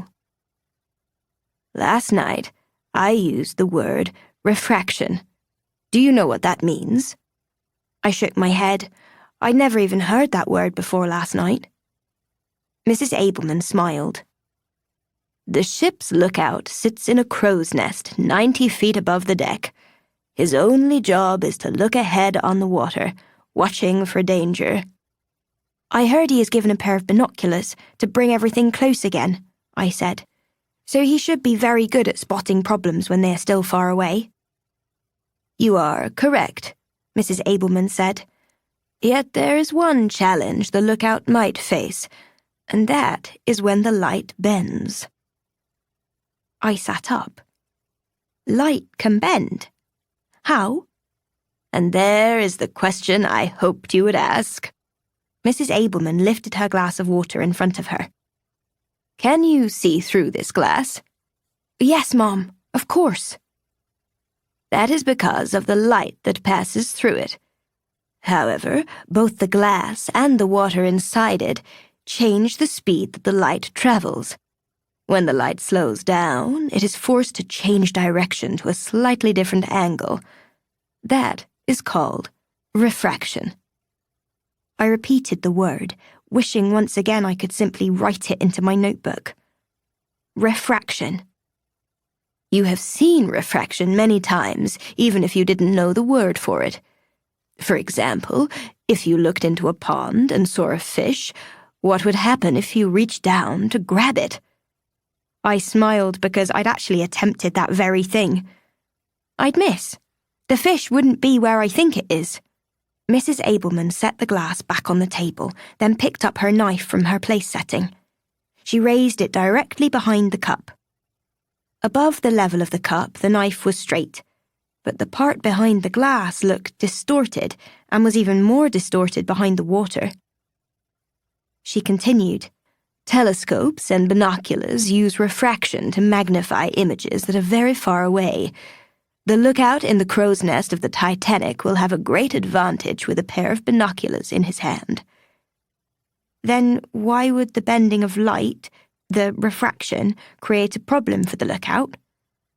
Mrs. Abelman smiled, ever patient with me. It would only cause a problem in a specific kind of weather. Such as? She motioned for me to look closer at the glass of water. What if the ocean was as still as that water? And what if it is also the night of a new moon, so that everything is dark? Could the lookout still see if there was trouble ahead? He could, yes. But what if the water is very cold and a warm air happens to pass over it? That would create a fog in the air. Then any light that passes through the fog would bend. Now I understood. So the lookout may believe he sees an obstacle in one place, and it might be in a slightly different place. Exactly. And if the water was very calm, the light will stay bent, so the obstacle will remain hidden. Until it is too late. Then my eyes widened as I made another connection. When I was telling you about the icebergs yesterday, you told me that the risk is refraction. Mrs. Abelman arched a brow, apparently pleased with me. Yes? Even if the iceberg could be seen, in the right conditions, refraction would make the iceberg seem like it was in a slightly different place in the water. That might make it truly impossible to see. A rush of fear flowed through me. Could that happen to us? As I said, that would be a very rare thing indeed, and certainly this ship has safeguards against problems like that. Furthermore, a good pair of binoculars would help, or better still, a strong spotlight. If the night was dark and a fog arose, they could turn on the spotlight and see everything clear as they'd like. Since I couldn't write the questions into my notebook, I repeated them aloud, hoping to lock them in my memory. Do the lookouts have binoculars? Does the Titanic have a spotlight? When I looked up, Mrs. Abelman was folding her arms, looking quite pleased with herself. You see, I am an excellent teacher, and you are a wonderful student. If I were younger, I would have thought it a great honor to be your governess and teach you everything I know. I would have liked to learn it too. I felt proud of myself understanding the concept, and happy to know there was a word for such a fascinating idea. Refraction. I like that smile. Mrs. Abelman clasped her hands together. Now that we have managed that great scientific question, I think you must go and apologize to your friend. My sigh was heavy, but I knew she was right. Yes, I believe that I must. Wish me luck. Mrs. Abelman smiled instead. Luck may not be enough to help you. I know you will find a way to keep that friendship. I hoped she was right. I wanted to keep Sylvia's friendship. Chapter 20. Tell the hard truths. For the next few hours, I kept a steady watch from the poop deck, waiting until I saw Sylvia on the first-class promenade and hoping she'd be alone. Miss Gruber seemed determined to disapprove of me no matter what I did. I was beginning to think nothing I could do would ever change her mind. But then it didn't help that I had failed to meet them for tea. How could I blame Miss Gruber for having such a low opinion of me when I had made such a serious mistake? Despite that, I still hoped I could save my friendship with Sylvia, especially now. It was nearly noontime before I spotted Sylvia near the rails. There was a chance she would head to lunch before I could get up to her. If only they had built a ladder from the poop deck to the promenade, that would have made it much easier for me to properly sneak into first class.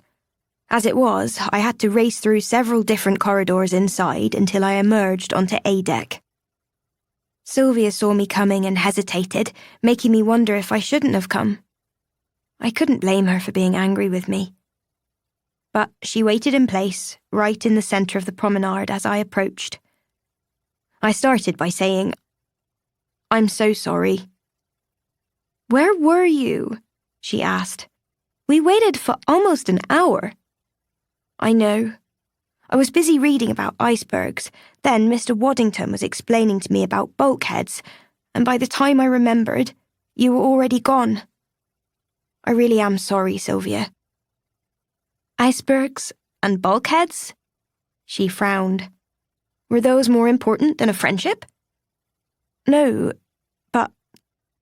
I hesitated, wondering how to say the next part. "But they are easier, because they are simply facts. Friendships are not so simple.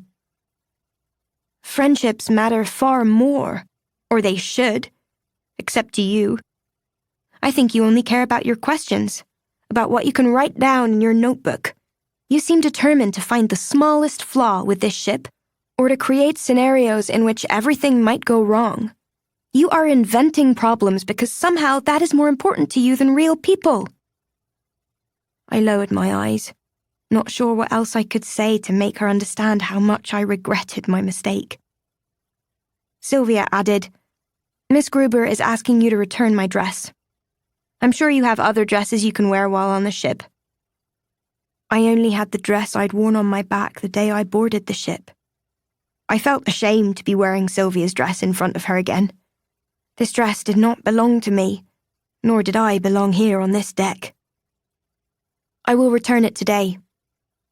I turned to leave, but stopped myself.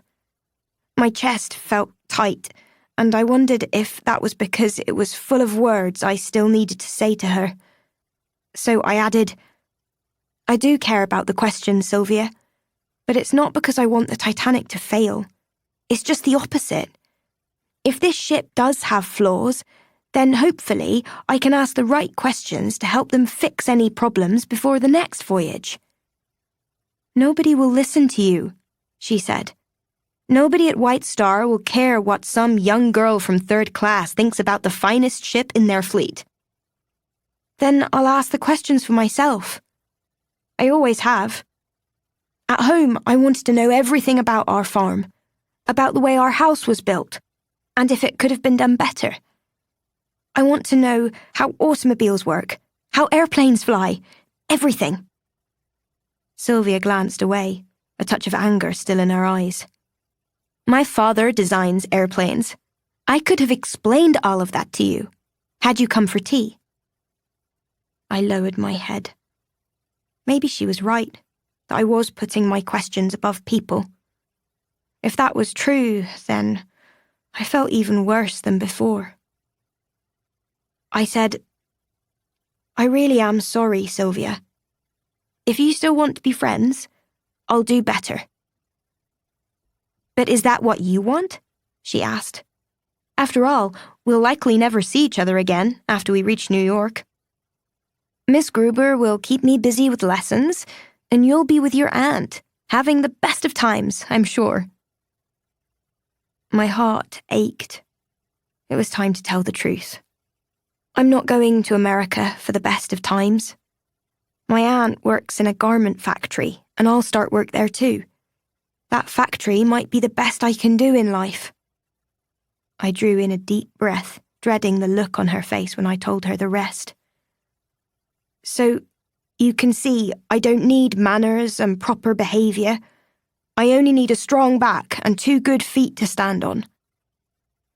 Sylvia blinked at me, and for a moment I was certain she would walk on and leave me where I was, on my 2 good feet fit for nothing but the workhouses.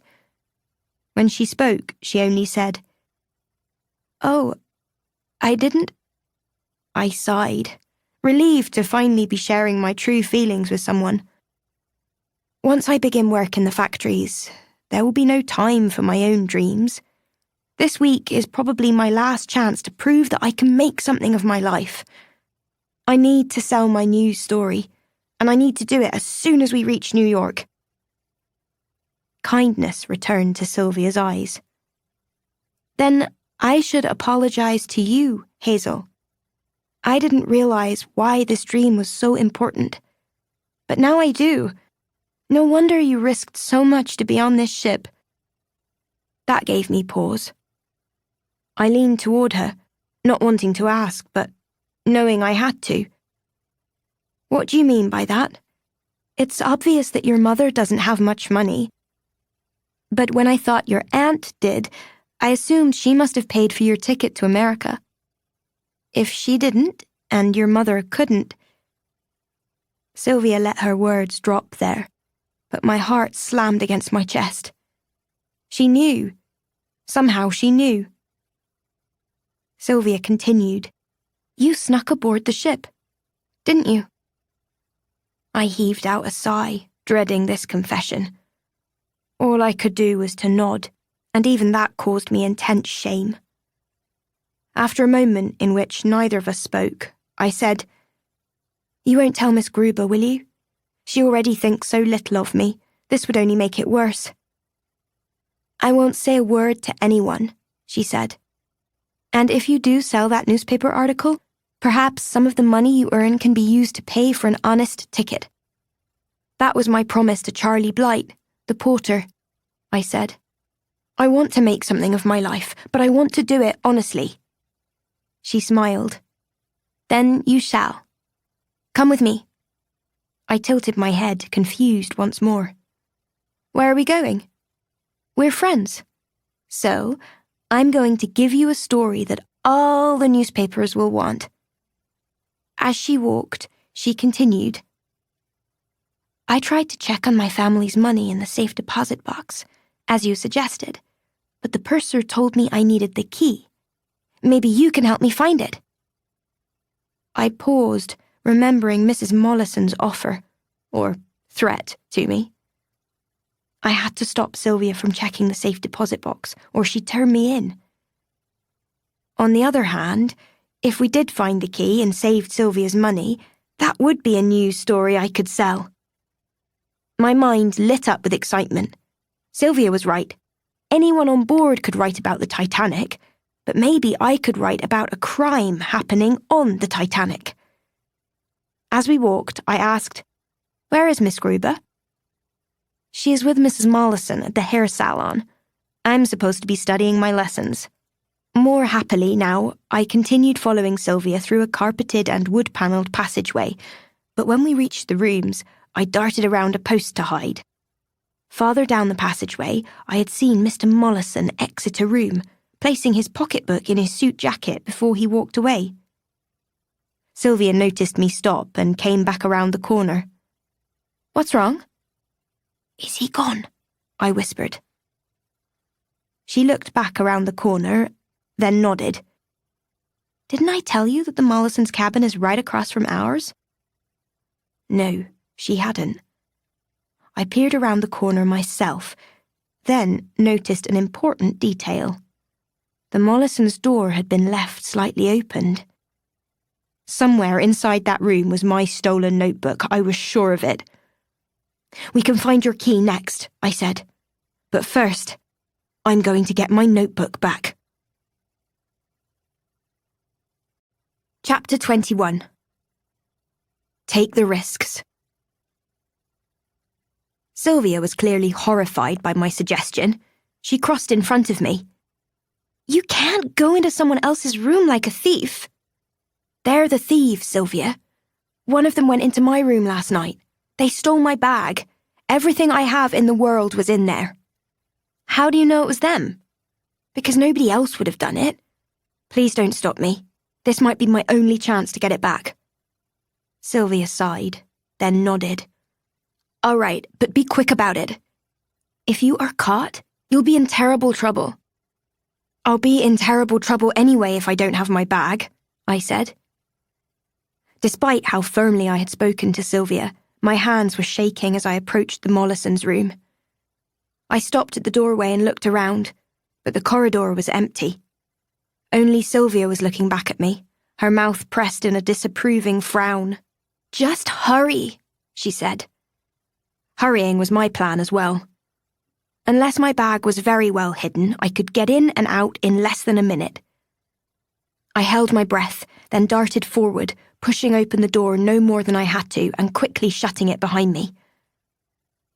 In a brief glance, I understood that this would not be the 1-minute search I had hoped for. The room was smaller than I had expected for first class, though it was certainly bigger than mine and much finer in its furnishings. The carpet was dark green with light green flowers. The bed, table and wardrobe were made of dark stained oak. The room had both a heater and a ceiling fan, and a small panel near the bed had buttons on it for electric lights or to call a steward to the room. All of which meant only one thing. A search of this room could last longer than it would take to style Mrs. Mollison's hair in the salon. I began with the luggage rack posted to the wall above the bed.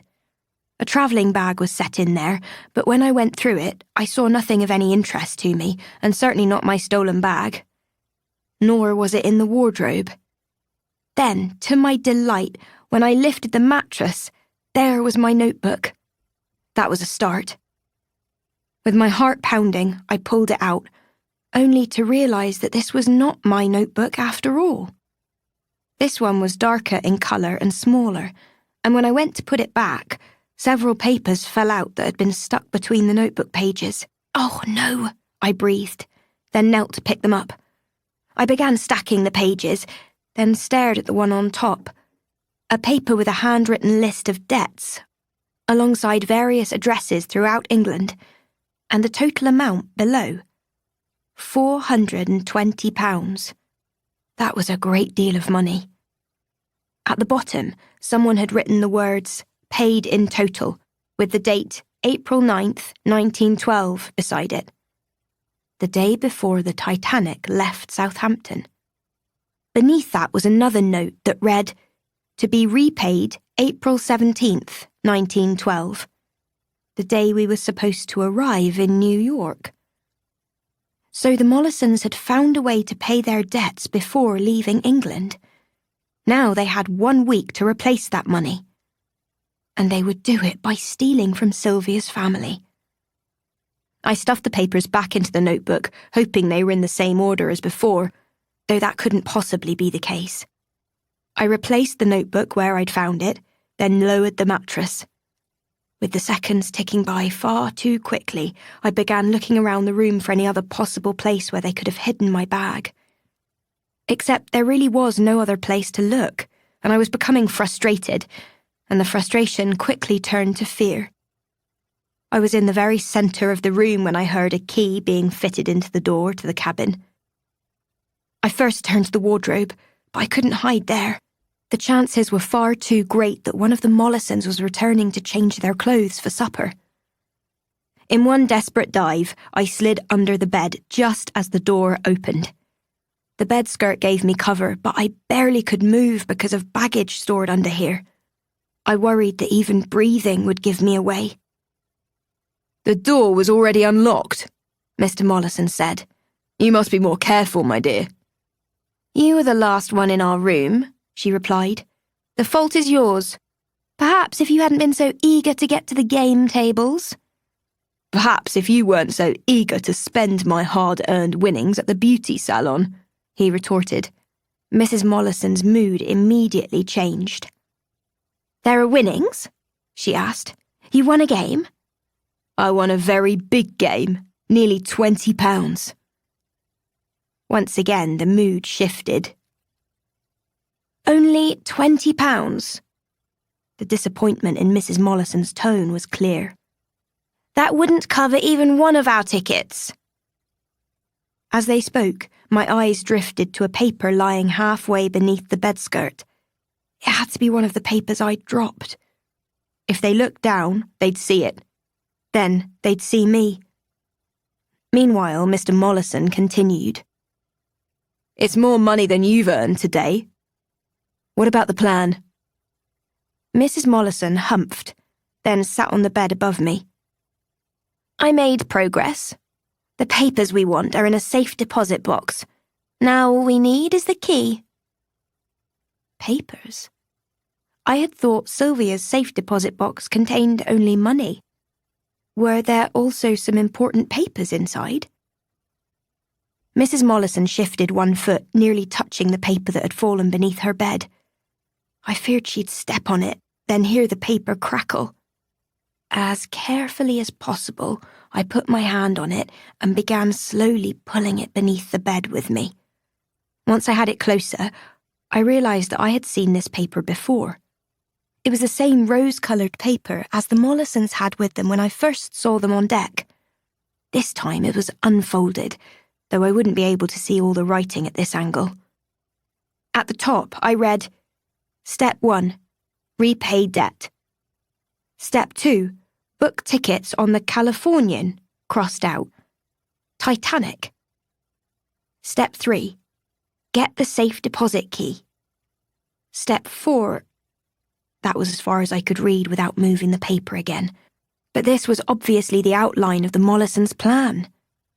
I wished it had more details, but I hoped there was enough here that I could report them for any crimes. "What about that Hazel Rothbury?" Mrs. Mollison asked. That got my attention. I forgot about the letter and listened more intently. She definitely complicates this plan, which makes it far more dangerous for us, Mr. Mollison said. I will have to get everything we want with a game of cards. There's too much risk of you losing. Not if I cheat. He chuckled. Set up the game tonight in the main dining room. I will impress the entire ship with my skills. Mrs. Mollison sighed. Very well, my dear. I'll see what I can do. But is gambling really a skill? They continued to bicker until they had left the cabin.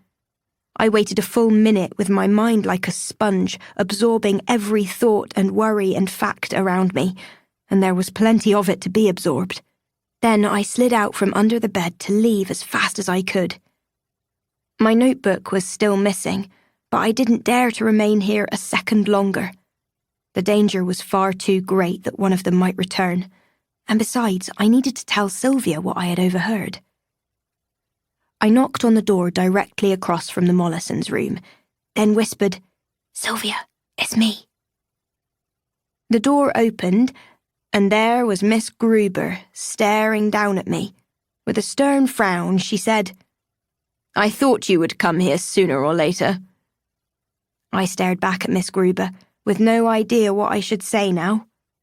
All that squeaked out of me was, "May I see Sylvia, please?" Certainly not. You are a bad influence on my ward. I could hardly disagree with that, but I was trying to help Sylvia now. I said, "Miss Gruber, it's about the Mollisons. I just heard—" I stopped there and clamped my mouth shut. If I told Miss Gruber what I'd heard, she would know that I'd been in their room, and I absolutely could not let anyone find out about that. But they would eventually figure out that someone had disturbed the papers in the notebook I'd found, and one of them was now beneath their bed. Once they discovered that paper, they would know someone had been in their room, and without a doubt they would know it had been me. I would have to warn Sylvia another time, so I turned on one heel and ran. Once again, I'd failed to prove myself as her friend. Once again, the Mollisons had won. Chapter 22. Find New Hope. On my way below decks, I spotted Charlie with a paper in one hand. He beckoned to me, so I hurried over to him. I think I've crossed this ship 20 times already today to pass messages from one person to another, he said, then glanced sideways at me. No more notebook? Have you given up the exciting world of journalism? My smile at seeing him quickly fell. I'm sorry for what happened yesterday with Mrs. Mollison. He lifted a finger, more serious than I'd expected. Once again, I'd like to tell you that it was no trouble at all, but in fact, that turned out to be quite a bit of trouble, didn't it? Now he found his smile. And it was worth every minute. She's a terrible person, Hazel. I'm happy you got away from her. I didn't get enough away. She stole my bag with all my money in it, and my pen and notebook. Charlie let out a low whistle. You don't say.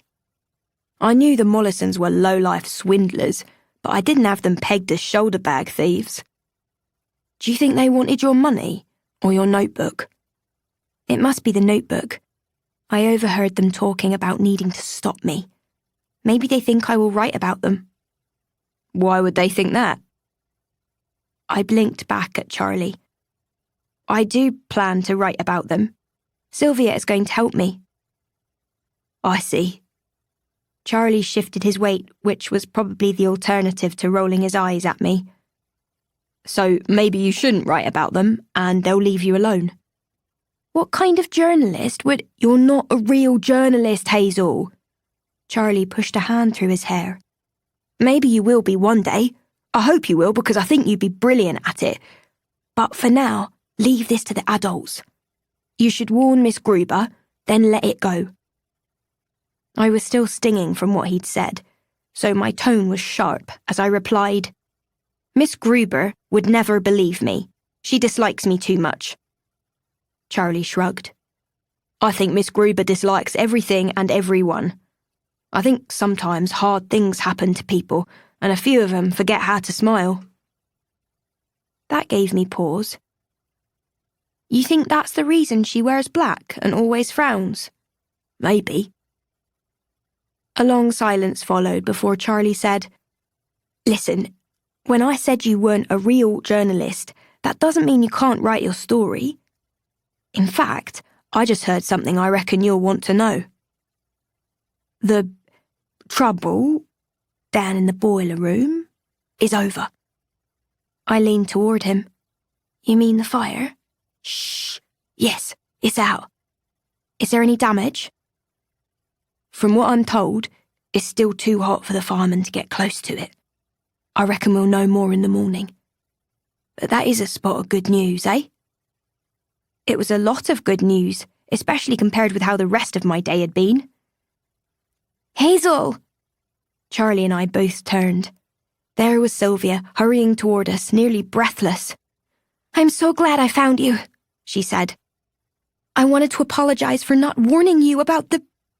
She paused, her eyes on Charlie. Hello again.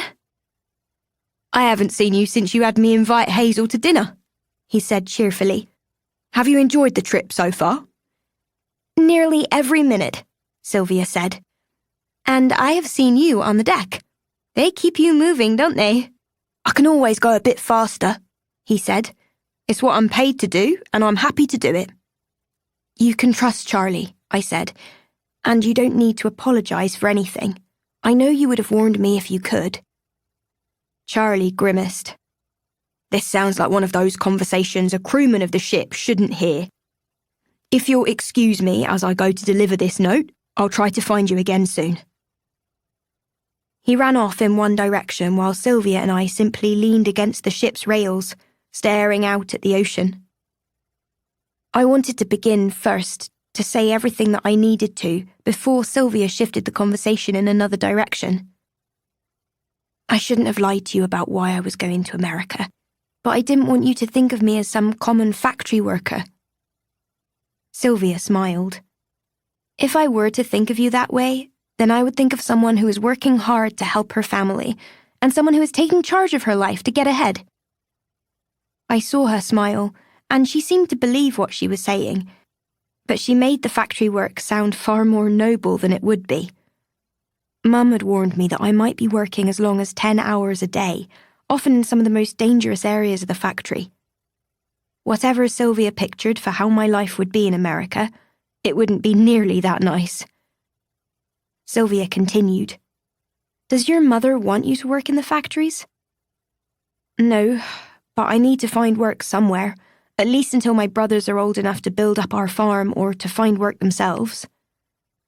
Sylvia thought for a moment, then said, After we return to New York, there is a good chance my father will dismiss Miss Gruber as my governess. Oh? We went to England to visit my grandparents. My grandfather gave Miss Gruber £500 to bring back home to my father. That's what is in our safe deposit box now. But Miss Gruber has been acting strangely ever since, changing our travel plans at the last minute, leaving me with lessons to complete while she disappears for hours and gives no explanation. She's still acting rather odd. Is it possible she is helping the Mollisons to steal your family's money? Sylvia's eyes widened with shock, and I immediately regretted making the accusation. Why would she help them? Sylvia firmly shook her head. They only met because our cabins are so close. Miss Gruber wouldn't turn on my family for them. No, of course not. There is something unusual in her behavior, though, Sylvia said. I will find out what it is. Until then, do you remember when I told you that there was a way you wouldn't have to work in the factories? So I could write the story about the Mollisons? I don't think I can. Actually, I've had a better idea. What if you worked for my family instead? My nose wrinkled. As a servant? No, as my companion. You'd assist me with my hair and wardrobe, and if I'm at a dinner or a dance, you would be there to help should any problems arise. That sounds like a servant. It's different. You would be treated almost as a member of the household, and you would be paid as well. Sylvia stared directly at me. Much better pay than you would ever earn in the factories, and much safer. My eyes widened. I scarcely dared to ask the next question, for fear I had misunderstood. Why would you want me to be your companion? Sylvia smiled. Because we're friends, Hazel. And this is only if you're interested. Of course I was. It sounded 1,000 times better than working in a garment factory. But still not as good as becoming a journalist. And I'd never get there if I accepted Sylvia's offer. I said, "May I think about my answer?" "Of course, but I do hope you will say yes." "Until then, I need to tell you what I saw when I snuck in." "Snuck in where?" Miss Gruber asked as she walked up behind us. My heart sank and I slowly turned to face her. Miss Gruber was folding her arms, with her mouth pinched in disapproval. Sylvia said, "I offered Hazel a position as my companion." "You will withdraw your offer at once." Miss Gruber eyed me. "Hazel is a liar and a thief. She let herself into the Mollisons' room and, from what I am told, stole a highly valuable paper from them." I shook my head. "I didn't steal anything, I swear it." "But you don't deny breaking into their room?" "I didn't break in. The door was left partially opened." That detail was hardly the point of her complaint, but I needed every bit of help I could get. "It's still a crime, Hazel. And when Mrs. Mollison reported her suspicions to me just now, she added one other detail. Is it true that you are a stowaway aboard this ship?" I looked down, tears filling my eyes. Miss Gruber turned her attention towards Sylvia. "I told you it was a mistake to befriend this girl. She has come from nothing, and her life will amount to nothing." "I'm going to become a journalist," I said between gritted teeth. "A girl who comes from poverty should know better than to have such a big dream. When word of your crimes spreads, you will never work as a journalist. You will never be hired to work anywhere." "When word spreads?" Sylvia asked. "Miss Gruber, did you tell anyone?" "As an honest woman, I had to report the crime." Miss Gruber gestured to a ship's officer coming toward us, someone I had seen before. This was Officer Kent, the man who had warned me away from the first-class promenade when we first set sail from England. I was running out of time, but I had to speak quickly. I turned to Sylvia and whispered, "You need to find out how much money is in your safe deposit box. If I'm correct, then you will be missing £420 of it." "Speak up, child," Miss Gruber said. "What did you say?" I stared back at her with as much defiance as I could muster. "The Titanic has many secrets, Miss Gruber." "So do I." That was as far as I got before Officer Kent reached us. He looked down at me as if I were a thorn he had plucked from his foot. "Hazel Rothbury," he asked, "you will come with me." "I will," I said, "but first let me explain to Sylvia." "She is Miss Thorngood to you," Miss Gruber said. Officer Kent took my arm, but I pulled it away. "One more minute, please, sir," I said. "This way, Miss Rothbury." Officer Kent gently took my arm again. As he led me away, I looked back at Miss Gruber. "Didn't you ever have a dream so big that you were willing to risk everything for it? If you never have, I feel sorry for you." Miss Gruber seemed to flinch. Officer Kent continued to lead me away. He said, "This is one risk you should not have taken, even for a very big dream. Stowing away aboard a ship is a very serious matter, young lady." By then we had moved out of sight of Sylvia and Miss Gruber.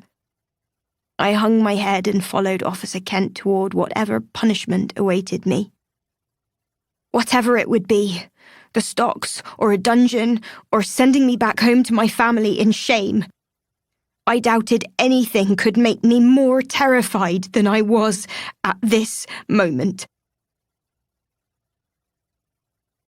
Chapter 23. Before it was over. There was no getting around it. I was in serious trouble. A stiff punishment was surely headed my way, but no matter what it was, even worse would be the consequences for my family if I was unable to find work. I needed to think of a plan to help them, but as I trudged behind Officer Kent toward the boat deck, all I could think about was that I had dozens of unanswered questions, and a ship's officer was certain to have all the answers. I had to ask. I had to try. Sir, in this area of the ocean, could there be dark icebergs, or even blue icebergs? Officer Kent gestured toward the ocean. I see no icebergs anywhere. Do you? I looked, but saw only an endless stretch of water. No, but could there be? I suppose. That was 2 questions successfully answered. Why not a third question, then? Do the lookouts in the crow's nest always have binoculars, or is that only on nights with bad weather? I don't know anything about the binoculars. I'm not a deck officer. My heart skipped a beat as we passed near Captain Smith, walking along the promenade with another officer, his arm pointing out to the sea as if giving orders. I turned back to Officer Kent. Would you mind if I asked the captain about that? I would mind very much, and so would he. You do remember why you were up here, correct? Yes, sir, but I can explain. Officer Kent barely slowed his step. For your sake, young lady, I hope it is a good explanation. From the boat deck, he walked me up a short flight of stairs to the bridge. He gestured for me to follow him, but I didn't move. How could I care about my punishment when I was here, in the command centre of the greatest ship on Earth? Slowly, I turned in a full circle, watching senior officers in close conversation, occasionally giving commands, and with a snappy, "Yes, sir," the sailors immediately obeyed. What an extraordinary gift that I should be able to see all of this. Of course, I was only here because I was in serious trouble, but at least I was here. Questions flooded my mind so fast I hardly knew where to begin. As it turned out, the questions would have to stay in my head for a while longer. You'll wait in here, Miss Rothbury. Officer Kent opened a door marked as an officer's lounge, leading me into a room with fine wood panelling and comfortable chairs and desks for writing. It seemed to be a place where the ship's officers could relax or hold private conversations, or apparently where they could punish a girl who had stowed aboard their ship. On one of the desks was a chart with notepads and handwritten messages marked with a code, many of them prefaced with the letters MSY. I pointed to it. What do those letters mean? That's the call sign for the Titanic. The letters that identify us, Officer Kent said. Now, Miss Gruber has accused you of... Why those letters? I asked. They have nothing to do with the name of this ship. And you should have nothing to do with this ship, he said. Is the accusation true? Are you a stowaway? I drew in a deep breath. Yes. And no. He arched a brow. Oh? A stowaway is someone who sneaks onto a ship with no intention of buying a ticket. I do plan to pay for my ticket, sir. I just don't have the money yet. Officer Kent frowned. It doesn't matter what you planned to do. My tone became more urgent. Well, how can it not matter? Sir, I already promised to pay for the ticket as soon as I have the money. To whom did you make this promise? Officer Kent asked. It was... I stopped there, realising my mistake. I couldn't involve Charlie in this.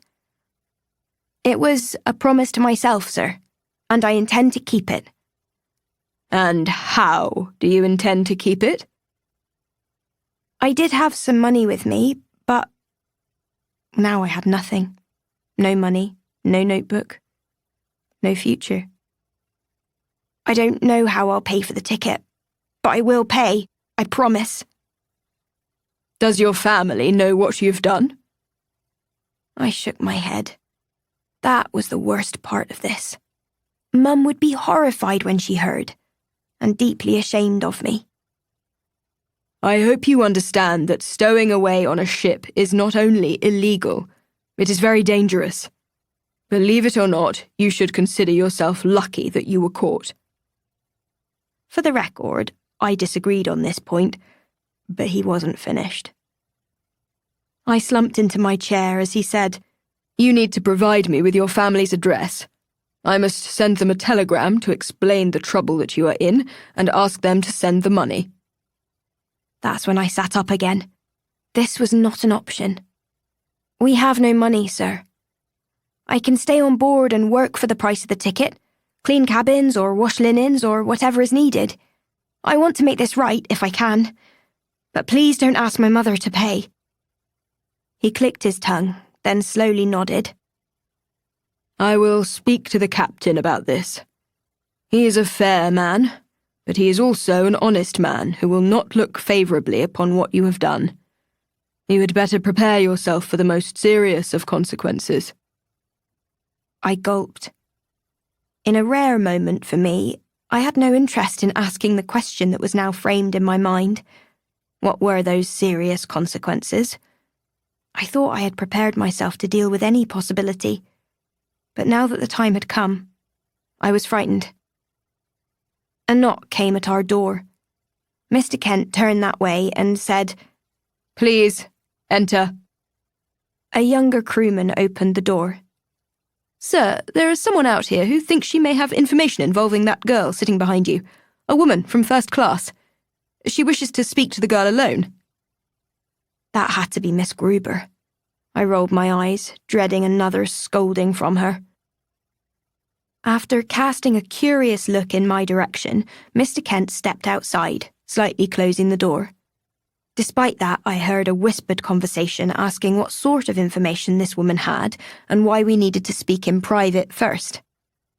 He must have been satisfied with the answer because I heard him say, You may have 5 minutes, no more.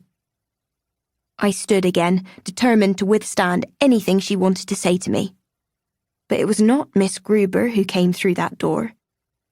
Mrs. Mollison entered instead. My gut twisted. She eyed me as the door closed behind her. Thin creases of anger lined her mouth, which was pinched into a tight circle. I imagined that was not so different from what the kiss of death might look like. When she was satisfied that we were alone, she said, Didn't I warn that you'd end up in the brig? I wasn't going to let her intimidate me. This is an officer's lounge, Mrs. Mollison. It's still your brig. Didn't I also say that you and I could help each other? I shook my head. Help you steal money from Sylvia Thorngood's safe deposit box? Mrs. Mollison's eyes widened. Sylvia Thorngood's box? I haven't taken a single farthing from that box, nor will I do so. I frowned back at her. You told me that if Sylvia checked the box and if money was missing, that you'd blame me for it. That is still my plan if you don't cooperate. But Mr. Mollison and I have much bigger plans. Bigger than the Thorngoods? If she wasn't planning to steal their money, then whose safe deposit box did she want? Before I could ask, she continued, The reason I've come is that a paper is missing from our room. Don't bother to deny taking it. We know you were in there. We want it back, you little thief. You are the thief, I said. I don't know whose money you're after, but I do know you're trying to get it from someone on this ship. When I figure out who it is, I'll tell them all about you. Why would they believe you? If there is a criminal in this room, my dear, Then it is you. My face hardened. I'm no criminal. She began counting off on her fingers as she spoke. Stowaway, impersonation of a first-class passenger, fraud, breaking into another passenger's cabin. Well, when she put it like that, I could see how bad it sounded for me. But I wasn't a criminal or a bad person. I still knew I was in the right. So all I said was, there were good reasons for everything I did. Let's not add lying to your list of crimes.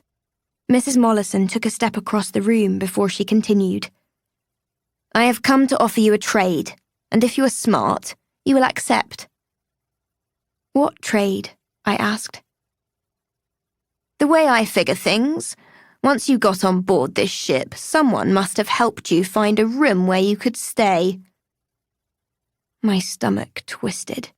I knew exactly where this was going. Last evening, when you and I were talking out on the deck, that young porter came forward and told me a lie of his own.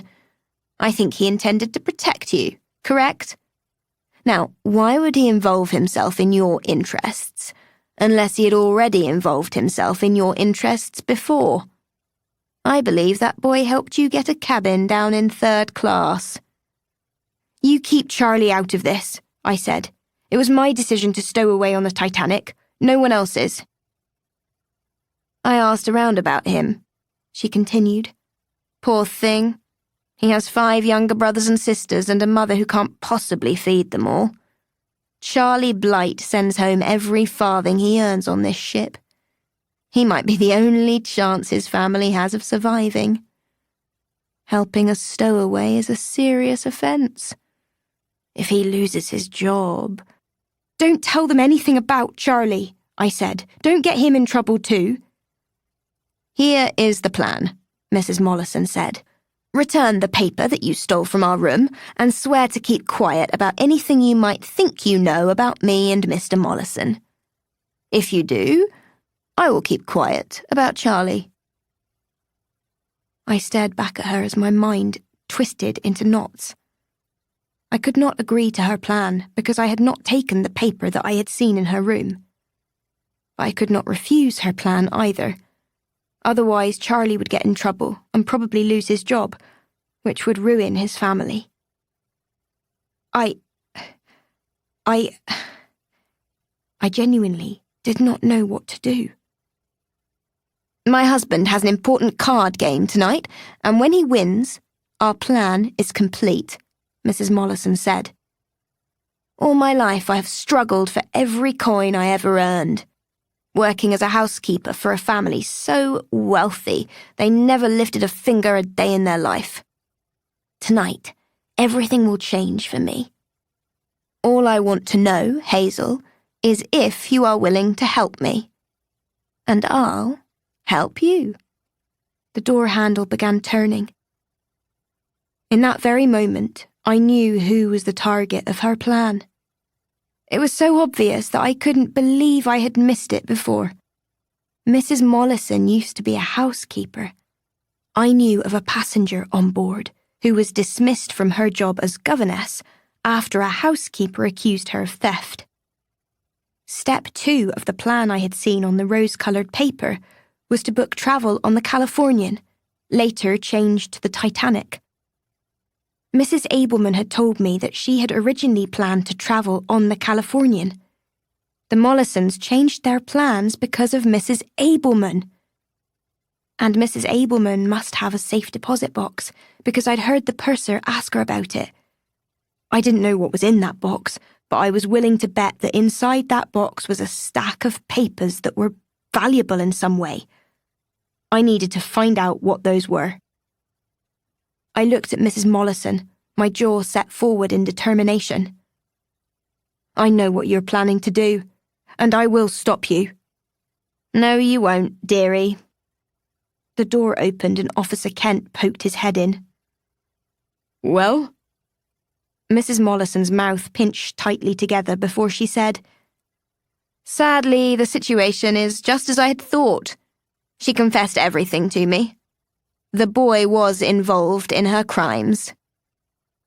Mrs. Mollison glared back at me as she left the lounge. No, it was only me. I rushed to the door to continue my protest, but stopped, seeing Charlie facing me. I backed up as Officer Kent directed him to enter the lounge. Charlie only stared at me. His glare wasn't half as severe as Mrs. Mollison's, but it felt 10 times as harsh. "The captain will come to speak with both of you soon," Officer Kent said, then closed the door. I started to say Charlie's name, to apologise to him, but he only sat back and folded his arms. "So you confessed everything about me? I thought you were a better friend than that. Maybe you're not my friend at all." Charlie, I didn't. He looked over at me, his eyes filled with something between anger and hopelessness. You told me that you can always take a little more. Is that still true? No. He turned away. There is nothing more. Not after this. Chapter 24. In a small moment. For the next 2 hours, I did my best to speak to Charlie, to apologise to him, to get him to even acknowledge that I was there in the room. I know this is entirely my fault, I said for the 100th time. I understand that. Finally, he answered, though it began with a long and very sad sigh. Not entirely. You didn't ask me for a cabin on the ship. I made that decision. Only because I begged for your help. I thought it was the right way to help you out of a bad situation. He looked up at me. I know that I should say this isn't a problem, that I would gladly do this over again. But it is a very big problem, and if I could do this again, as soon as I found out you were a stowaway, I would have taken you directly to the captain. My heart sank further. I thought about the bargain that Mrs. Mollison had offered me. If there was any way I could have agreed to it, I would have done so for Charlie's sake. He added, "When the captain comes, he'll dismiss me for sure. I'll never work on another ship again. I might never work anywhere again if future employers find out what I did." He lowered his head further.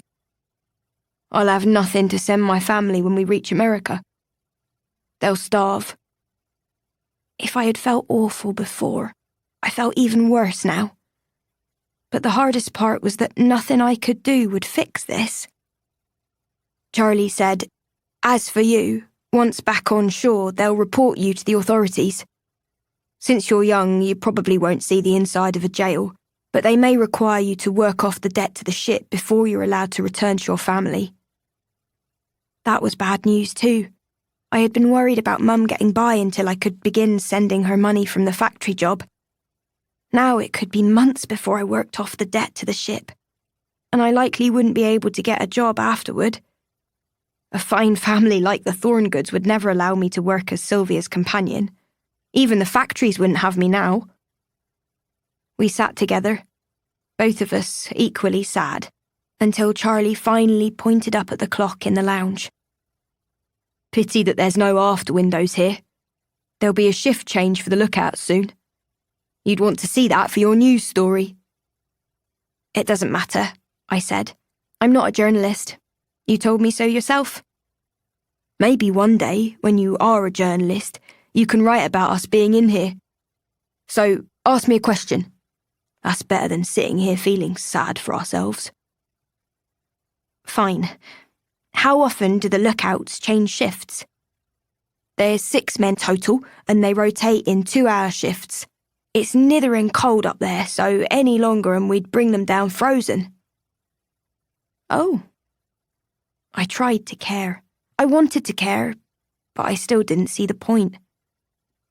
Charlie added, "I mentioned the shift change so you could see for yourself how attentive the lookouts are." "I'm sure they are," I mumbled, then added, "Do both lookouts have binoculars?" "I don't know, but there's some paper on the desk if you want to write down your question for later." "I won't do that." I knew how childish I sounded. I wasn't trying to be difficult. I just didn't want to write anymore. Charlie's sigh was louder than it had to be. Oh, was your dream so small that you're giving up on it already? No, my dream was too big. It could never happen. And how do you know if you give up now? Write your story and send it to White Star. Maybe they'll read it and make the Titanic safer than it is already.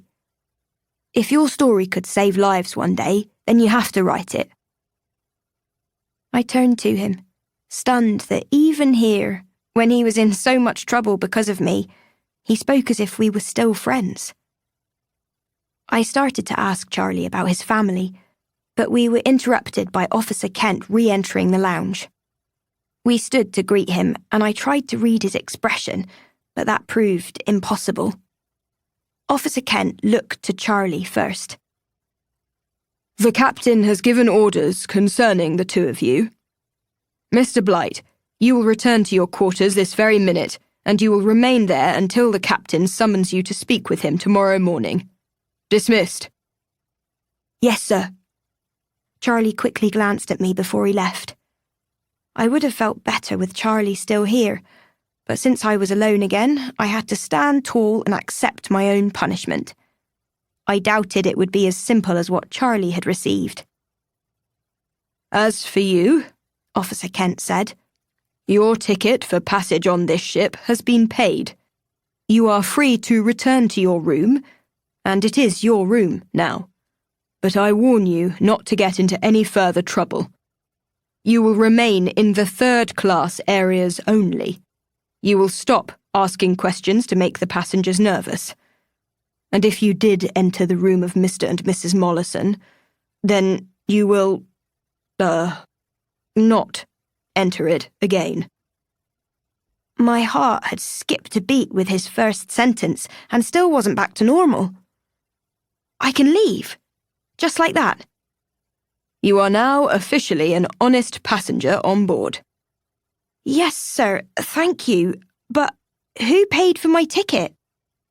It was done anonymously. I cannot say. Oh. I couldn't imagine who that would have been.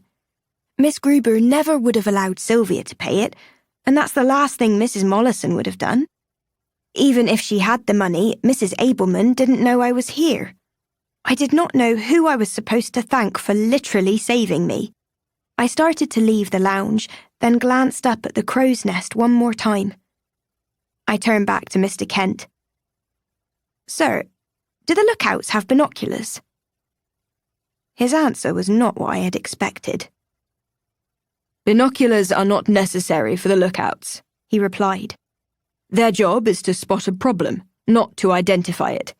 If the lookout sees a problem, he will call down to an officer on deck. The deck officer does have binoculars, and he will pass on whatever orders are necessary to protect the ship. Oh, but... Miss Rothbury, if you insist on asking questions, I will have to return you to that lounge. No, sir. I started to leave, then turned back to him. Do you know about refraction, sir? He arched a brow. Refraction? I'm a low-level officer on this ship, Miss Rothbury. I have no need to know what refraction is. I grinned. If you tell me who paid for my ticket, I'll tell you all about refraction. Unexpectedly, he smiled back at me. I don't know the name of your benefactor, but I can tell you that she said she wished someone had believed in her dream when she was your age. I wrinkled my nose as I thought about that.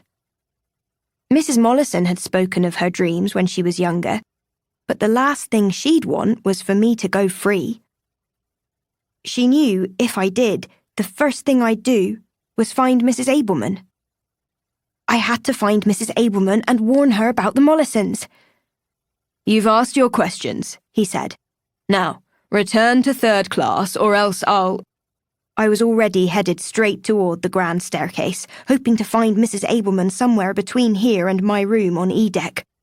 I hoped there was still time to stop the Mollisons. Yet as I came closer to the main dining room, I paused at the top of the staircase, noticing a crowd below, most of them huddled around a single table. At first, I couldn't see what everyone was so interested in. I only knew that with so many people here, I'd have difficulty getting past them all. A gap finally opened up, and once through it, I saw Sylvia across the room. She pointed me out to Miss Gruber, who frowned and rolled her eyes, obviously irritated. But Sylvia ignored her and pushed her way through the crowd toward me. "How did you get out?" she asked. I had no time to answer before she said, "I'm so glad you are here. You must see this." "See what?" I craned my head to discover the answer, which came when a gentleman moved just enough for me to see two people seated across from each other at the table, with playing cards set out between them. On one end was Mr. Mollison, the card sharp and someone who had earlier told his wife he intended to cheat in order to get his win. On the other end was Mrs. Abelman. My heart slammed into my throat. I was too late. Chapter 25. All was lost. "Why is Mrs. Abelman playing cards?" I asked Sylvia. "They must have tricked her." Sylvia looked as worried as I felt. "I only know that Mrs. Abelman and the Mollisons met on the deck a short time ago. Next thing I heard was that they were all here." As the crowd pressed in, I was better able to see the game from my position on the stairs. Both Mrs. Abelman and Mr. Mollison had a stack of chips in front of them, though his stack was far greater. Between them, 13 cards were laid out in 2 separate rows, all face up. Mrs. Abelman was moving her chips around. Then, with each move, Mr. Mollison would lay down another card. "I don't understand the rules," I whispered. "She must guess whether the next card will be higher or lower than the card her chips are on," Sylvia said. "But he's already taken most of her chips. He's going to ruin her." In an impatient voice, Mr. Mollison said, "It's your turn, Mrs. Abelman. What would you like to do?" Mrs. Abelman looked up and spotted me standing on the stairway. She gave a brief smile, and I tried to smile back, though I wanted to shout out a warning for her to leave the game before it was too late. Maybe it already was. After giving me a quick wink, she shifted some of the chips around. Mr. Mollison played a new card, and the crowd groaned when he took those chips from her and added them to his pile.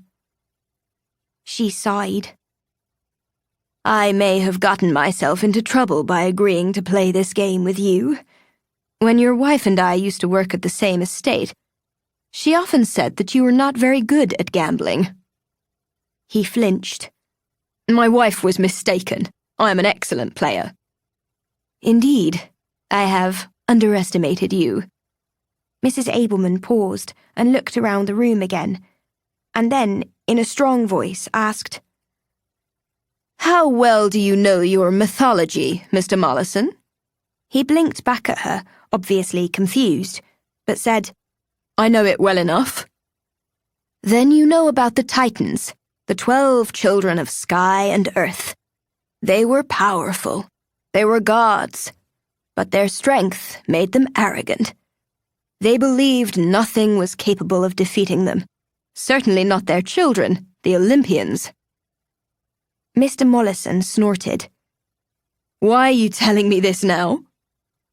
"Because I believe too often in my life I have been arrogant, too certain that my strength was enough to control my fate. But I am older now, and my life has become fragile. I have learned the lessons of the Titans. We must live the best we can, until we gracefully accept our fate." I thought back to the story my father used to tell me, that of the Viking King Canute, who showed his people that despite all his power and greatness, he could not command the tide. "Are you playing the game or preaching a sermon?" Mr. Mollison growled. "Your move." "Very well." Mrs. Abelman shifted her chips around again. Her opponent laid down a new card, then gave a smug smile as he pulled the rest of her chips toward him. Another win for him. I have all of your chips now, Mr. Mollison said. Unless you have something more to offer, the game is over. I believe that I do have one more item, Mrs. Abelman said. I held my breath as she reached for her handbag, praying she wouldn't add to her losses. I didn't know how much money was in the chips on the table, but I did know it must be nothing compared to whatever was in her safe deposit box. Sure enough, when Mrs. Abelman withdrew her hand, pinched between her fingers was a small key, the same key I had seen earlier. Mrs. Mollison must have seen it too. She pushed her way forward through the crowd, her eyes fixed on that key with such intensity, I wouldn't have been surprised if drool started foaming at the corners of her mouth. Worse still, in her hands was a familiar item. My shoulder bag. I gripped the staircase rail even harder than before. Only hours before, she had accused me of being a criminal, even while having possession of my stolen bag. Mrs. Abelman must have spotted it too. She looked from the bag, down to the key in her hand, and then up at me again. I tried to read her expression. Was she nervous? In a worried panic? I certainly was, and shook my head back at her. This was awful. Mrs. Mollison returned to her place in the crowd, but Miss Gruber was at her side by then. I saw a flash of metal in Miss Gruber's hand. Then she dropped what she had been holding into her pocket. She keeps the safe deposit key in her pocket. I turned to Sylvia. You've got to get it. If the Mollisons did take your family's money, you'll have no chance of getting it back after we reach New York. Sylvia nodded back at me. I saw that too. At the game table, Mr. Mollison's eyes were still focused on Mrs. Abelman's key. If I win, then the contents of your safe deposit box will be mine? Yes. If you win, Mrs. Abelman said. One round of our game remains. You see the cards, Mr. Mollison said. We both know how this will end. In a full panic by now, I turned to Sylvia. Is there any way to stop this game? But Sylvia only shook her head.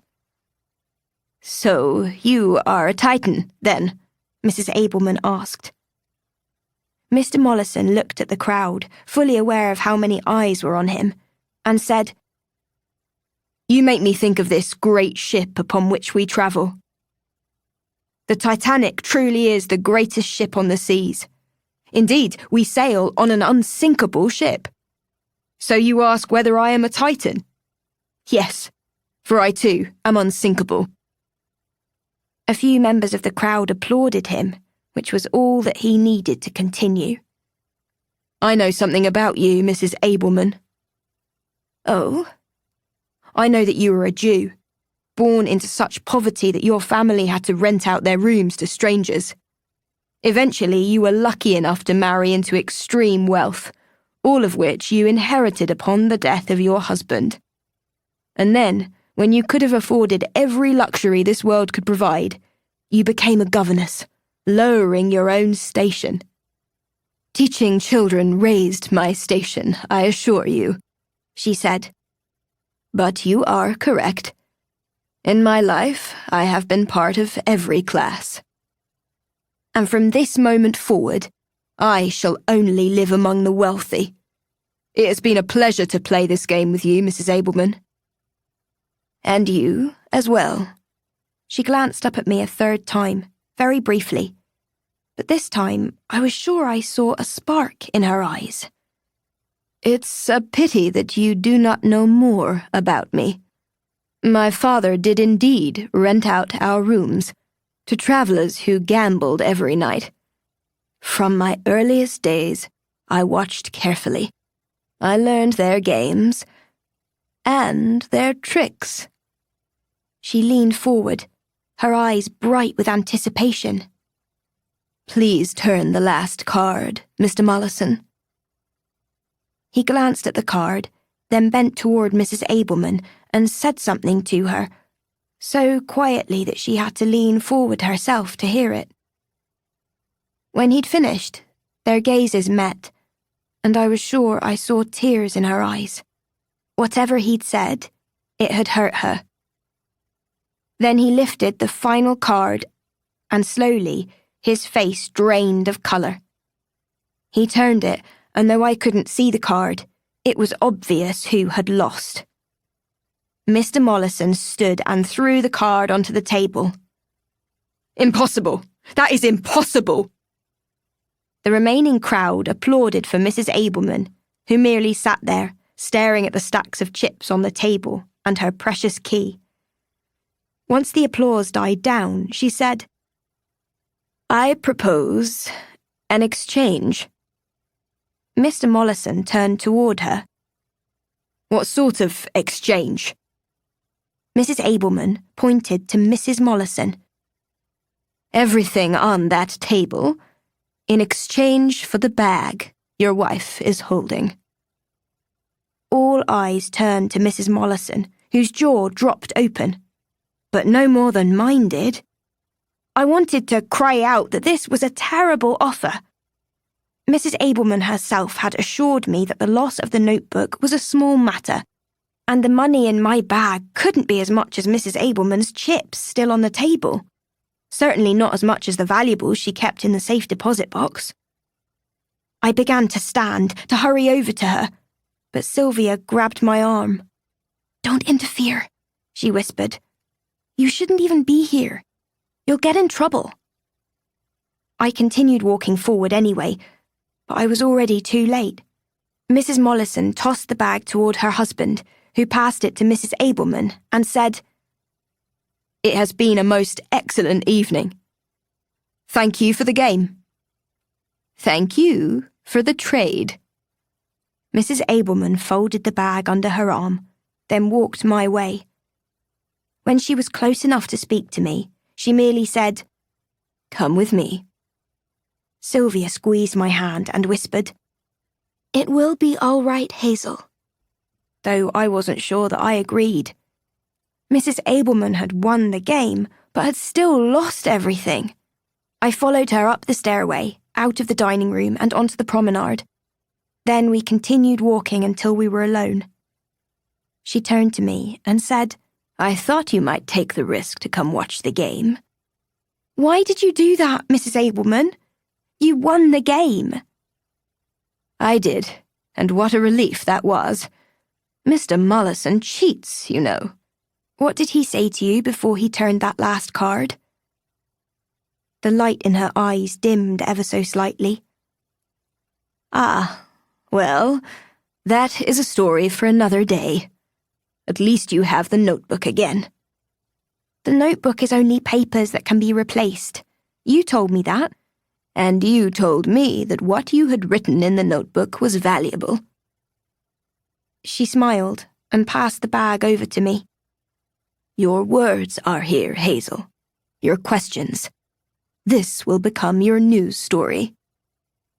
My shoulders fell. There won't be any story. When I spoke about being a journalist, that was just childish talk. And what's wrong with childish talk? I dare say that if more adults could speak with your enthusiasm, we would not have so many broken dreams and crushed souls. If you are giving up so easily, then the problem is you are thinking too much like an adult. Even if I did write the story, no one would ever buy it. How will you know if you do not write it? Besides, if the value of your words is found in what someone pays for them, then consider how much I paid to retrieve your notebook. I shook my head, tears filling my eyes. I don't deserve this, Mrs. Abelman. Sometimes life gives us better than we deserve, and we repay that by making the most of the gift. Hazel, write your story. This notebook is yours now, and everything in it. I beamed up at her. Thank you, then. But I promise not to ask you for anything else while on board. You are young, and I am an adult, she said. You have the right to ask for anything that you need. Now my smile widened. I need you as my friend. That will always be enough for me. Weather report. Sunday, April the 14th, 1912. The mild temperatures in the mid-northern Atlantic over the past week will begin to cool by mid-morning, with brisk northwest winds of 20 knots. A new cold front from the west will bring a further drop in temperatures. Air temperatures in the late evening could reach near freezing. Overnight, expect still winds and calm seas, with a possible low-lying haze. Lookouts are warned that potential hazards will be more difficult to spot, as they will not create ripples upon the water. Moon phase, waning crescent. Clear skies. Atmospheric pressure of 1035 HPa. Chapter 26. On that final day. Sunday, April the 14th, 1914.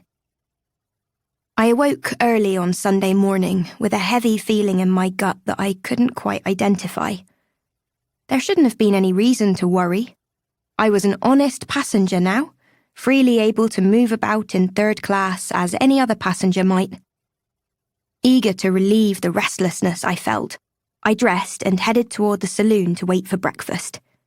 Maybe I was just hungry. Maybe not. Once inside the saloon, a good breakfast sat before me. My notebook was opened on the table in front of me.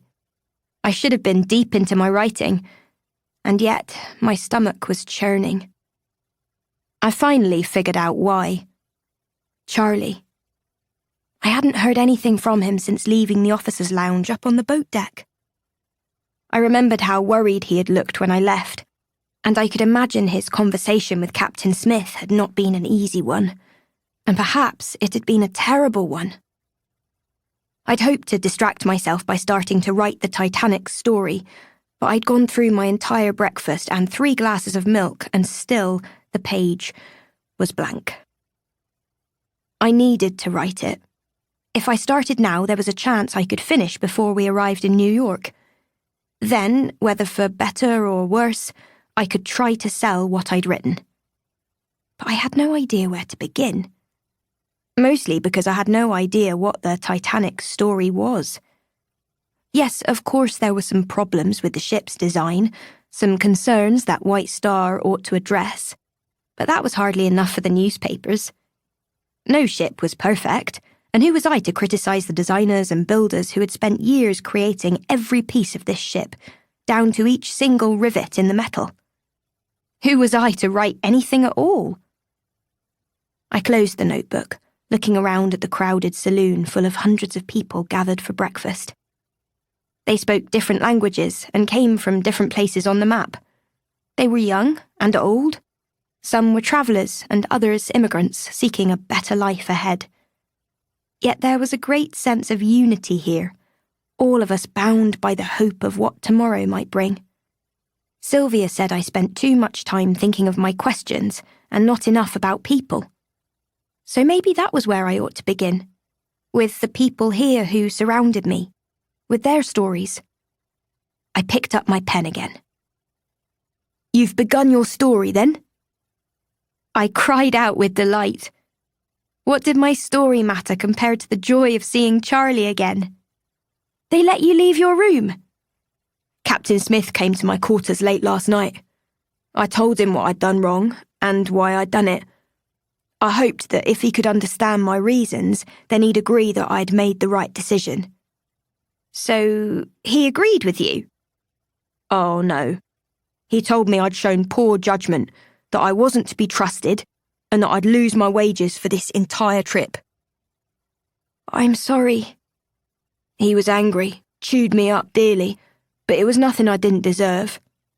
I took it and apologised, and swore it would never happen again.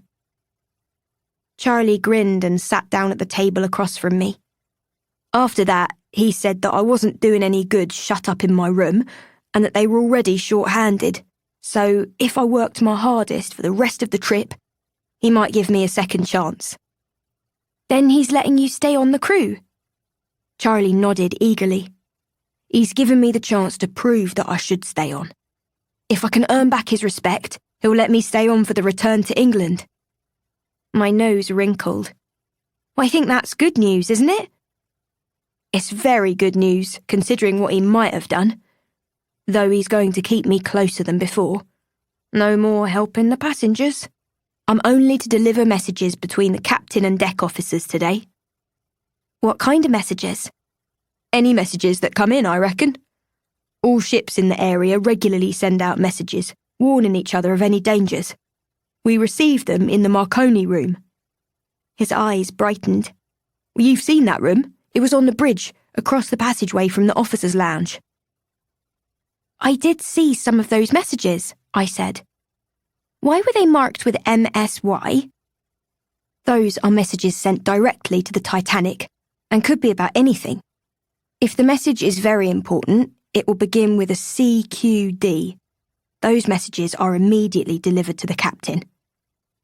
Have any messages come in with a CQD heading? Charlie looked around to make sure no one was listening. No, and let's be glad for that. However, we did get a message a little earlier this morning marked with MSG. That code means the captain should see it, but it's not an emergency. Do you know what the message said? It came from a ship about a day ahead of us, warning of growlers in the area. I turned the pages of my notebook to the drawings I'd made of the growlers. These icebergs were far more dangerous than they appeared, since most of their mass was beneath the water. A ship might believe they were approaching a minor threat without realizing that the true threat lay hidden far below. Will Captain Smith adjust course now? I asked. Of course he will, Charlie replied. I wanted you to see that the captain is aware of everything happening on the ship and solving problems long before any passengers know they exist. He winked at me. That includes journalists, I'm told. I was sure he was right, yet deep inside something tugged at my mind. When Captain Smith had commanded the Olympic last fall, he had courted danger by allowing his ship to come too close to that warship. And despite a direct collision that had created a gash in the Olympic's hull, a gash taller than Captain Smith himself, the ship remained afloat. What if the captain decided that these reported growlers weren't a threat to the Titanic either? Oh, there's that worry line on your forehead again, Charlie said. I shouldn't have told you. I shook my head, determined to have a good day. Not at all. Now that the warning has come, the officers will make the right decisions.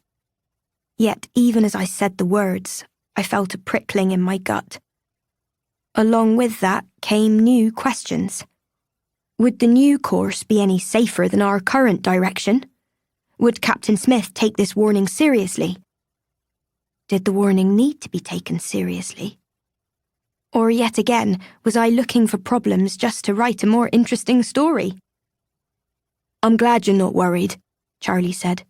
Sunday services will be starting soon. Are you planning to stay? I looked around and noticed people filling the saloon, most of them dressed in nicer clothes than I'd seen in here before. At the front of the room, a Catholic priest was setting his Bible out on a table. I want to find Sylvia and apologise again for any trouble I caused, I said. I owe her that much. She'll be in Sunday services in the dining room, he said as he stood from the table. But I can give her the message if you'd like. I'm headed upstairs anyway. Lifeboat drill for all crewmen. Now? But we're halfway to New York already. It's a routine exercise, making sure that in an emergency we'd all know exactly what to do. Well, do your best then, I said. Hopefully the captain will see how hard you work and promote you to first officer. Charlie laughed. I'm just happy not to be scrubbing the decks with my toothbrush. But I'll get that message to Sylvia for you. Thank you. And if you see any exciting messages for the captain, be sure to tell me. At that, Charlie became serious again. I can't share a message with a passenger, you know that. What about a journalist? One corner of his mouth turned up. Especially not with a journalist. But, if it is very important, perhaps I can give you a signal from the promenade.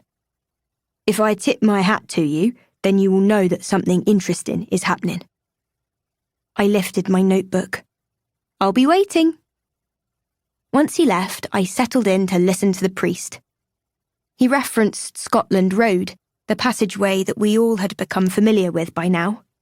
He clasped his hands and said, "You may have heard one of Scotland's finest songs, The Bonny Banks of Loch Lomond." I had heard of it. Only 2 nights ago, right here in the saloon, a trio of Scottish brothers performed it for all of us. The song of 2 lovers who are separated by fate and unlikely ever to be reunited again. The priest continued. The chorus says, "Ye'll take the high road and I'll take the low road, and I'll be in Scotland afore ye."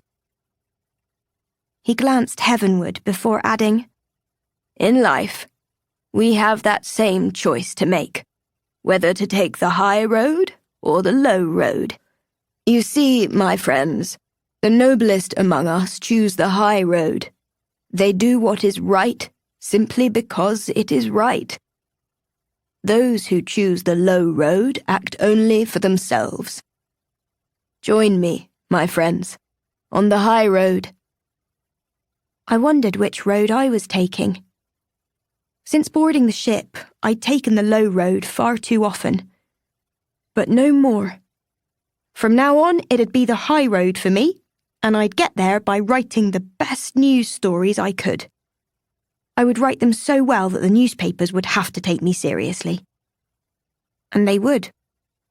I was determined to find the Titanic story the entire world would want to hear. Now, if I could only figure out what that was. April the 14th, 1912. 7:12 a.m., New York. 9:12 a.m., Titanic. Prefix.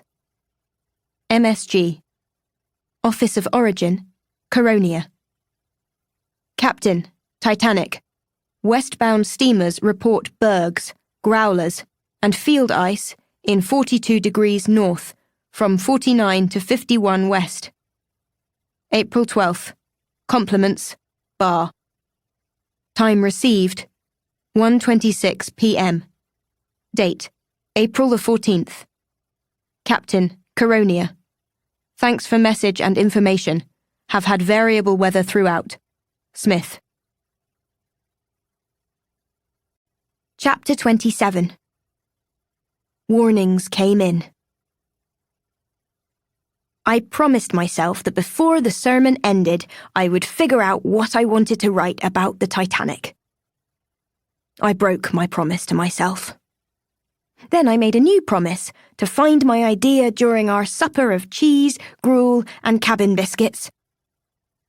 Nothing. But the biscuits were delicious. Then, as I peeled my orange after the supper, I decided to start where all stories did. At the beginning. Or at least, with my beginning. Which meant I needed to write about the fire. Despite what Charlie had said, I couldn't believe that 2 or 3 weeks of a coal fire would have no consequences. There had to be some level of damage to the bulkheads. No crewman would ever admit that to me, but maybe I could get the information for myself. This was going to require some sneaking around. I began by walking to the far end of the corridor. There, I stared up at a sign that clearly stated only crew members were allowed past this point. The boundary was marked by a thick metal door on wheels. This had to be one of the watertight doors that could be closed in an emergency. The story that Charlie told me of the ship La Bourgogne came to mind. If the Titanic were ever in danger, closing this door could prevent the crew from coming onto the deck and taking the lifeboats meant for the passengers. I shivered at that thought and wondered if the crew did too when they were down here, knowing that if that door ever closed, they would have no way of reaching the lifeboats. I looked around to be sure I was alone, then drew in a deep breath and crossed through the open door. Nobody appeared to be on this side of the door either. Likely most of the employees were either up on the decks with passengers, or else they were getting a little sleep between shifts. Turning the first corner, I spotted the same alcove beneath the stairway where I'd hidden after sneaking on board. This was where I'd first heard about the fire. Hopefully, with some patience, the firemen would come this way again. While I waited, I opened my notebook once more. I wanted to write something about the crew. I needed to mention the people who washed the linens each day and baked the bread and polished the rails. It was their work that gave the Titanic its regal feeling. But the firemen were the most interesting to me. They were the invisible crew who somehow kept this ship running each day, though I knew so little about what their work involved. I did know they left each shift covered in soot and ash, so I imagined theirs was not the kind of job most people were even capable of doing. Such as putting out a fire on board a ship. Once again, I felt torn between the responsibilities of a journalist to tell the truth and the real people who would face the consequences of what was written. If I wrote about everything I'd learned, Charlie would be in trouble, possibly Officer Kent, and likely the firemen here. So, was taking the high road telling the truth? Or was it protecting decent people? Until I decided for sure, I lowered my notebook, leaned back and closed my eyes. I could be waiting here for a long time, so it was a good thing I had such a big question to figure out. After nearly a half hour, I finally heard voices approaching from the far end of the passageway. A quick peek around the corner revealed two men with coal-blackened trousers coming this way, just as I'd hoped. I'd seen one of the men before, the fireman who told me to get out of the crew area. He seemed to be upset about something now. He thinks it'll be good enough to cover the bulge in bulkhead 6 with some oil, the fireman was saying. He can pour oil all over that wall, but it won't fix the damage. We need to report it, the second man said. If the fire was hot enough to cause a metal wall to do that, the bulkhead can't be watertight anymore. That'll be our first order of business for repairs once we reach New York, the first man said. I wouldn't trust my life to that wall, nor ask any of you to do so. While they spoke, I kept as still as I could, though I wanted to write down every word while it was fresh in my mind. The instant they passed by, I grabbed my notebook and wrote down what they had said, adding to it one more question. Can bulkhead number 6 be trusted? Because if the answer was no, until the wall could be repaired, then that was the one place where the ship must not be damaged, because if it did and the wall failed, 2 compartments would instantly flood. I sat there only a moment before I decided to return to the boat deck and ask one of the officers about their repair plans. Surely even a third-class passenger had the right to ask a question as important as this one. Charlie had said there was a lifeboat drill. Hopefully the ship's officers were there for it too. The problem was that the easiest route to the boat deck required me to use the grand staircase. The Sunday services for first class was still happening, so the entire dining room was filled. Even Captain Smith was there, and some of his officers. I kept my head down and skirted around the bend in the staircase, hoping nobody would notice my presence. Or at least, I hoped no one would care enough to stop me. Once I reached the boat deck, I hurried toward the bridge. There didn't seem to be any lifeboat drill, so either it had ended sooner than I'd expected, or else it had never happened. I'd have to ask Charlie about that. Mr. Blight, an officer somewhere behind me said. Yes, Mr. Murdoch. I turned and saw Charlie hurrying over to a man I'd seen last night in conversation with the captain. Officer Murdoch was tall, with thoughtful eyes and sharp features, and seemed to be in his late 30s. He was the first officer of the ship and second in command. He and Charlie had a brief conversation, too low for me to hear. Then Officer Murdoch gave Charlie a paper and pointed toward the stairs. I recognised the shape of the paper and my curiosity sparked. It was the same size as the other messages that came from the Marconi room. I wondered who this message was for. Somehow Charlie found me among the other passengers, and his eyes locked on mine. He subtly gestured for me to follow him, and I eagerly did. By the time I caught up with him on the stairs, he was leaning against one wall, reading the message. His body was tense, and one hand was curled into a fist. Something was wrong. Charlie looked up at me, and I knew from his expression that I was about to get an answer to a question that I had never wanted to ask. "What does it say?" Even as I spoke the words, I wasn't entirely sure that I wanted the answer. Charlie looked down at the note again, slowly shaking his head. "I can't show this to you. That would violate the ship's rules. But if you were to ask me about the note in very specific terms, maybe I could at least nod." My brows furrowed. What did he want me to ask? I stepped closer to him. "Is there a problem with the ship?" "Of course not," he replied. "The Titanic is in clear water. At least right now." Right now? Does that mean the weather is going to change? "I don't know about the weather. It is right chilly today, though, and we are about to move into some very cold waters." Very cold waters. A pit formed in my stomach. I kept my voice low. "Charlie, are there icebergs ahead?" He nodded. "A lot of them." Without my asking, he added, "We got another warning note while you were in Sunday services. This is the third message to come in the last few minutes. All of them are reporting ice. I'm supposed to take this note directly to the captain." "May I come with you?" Then I could ask the captain about the fire damage as well. Charlie shook his head again.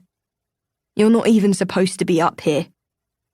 My hopes fell flat until he added, "I suppose that I can't stop you from following me. Just don't make it obvious. Wait at least a minute." I nodded my agreement, but only managed to wait 10 seconds after he left before I followed.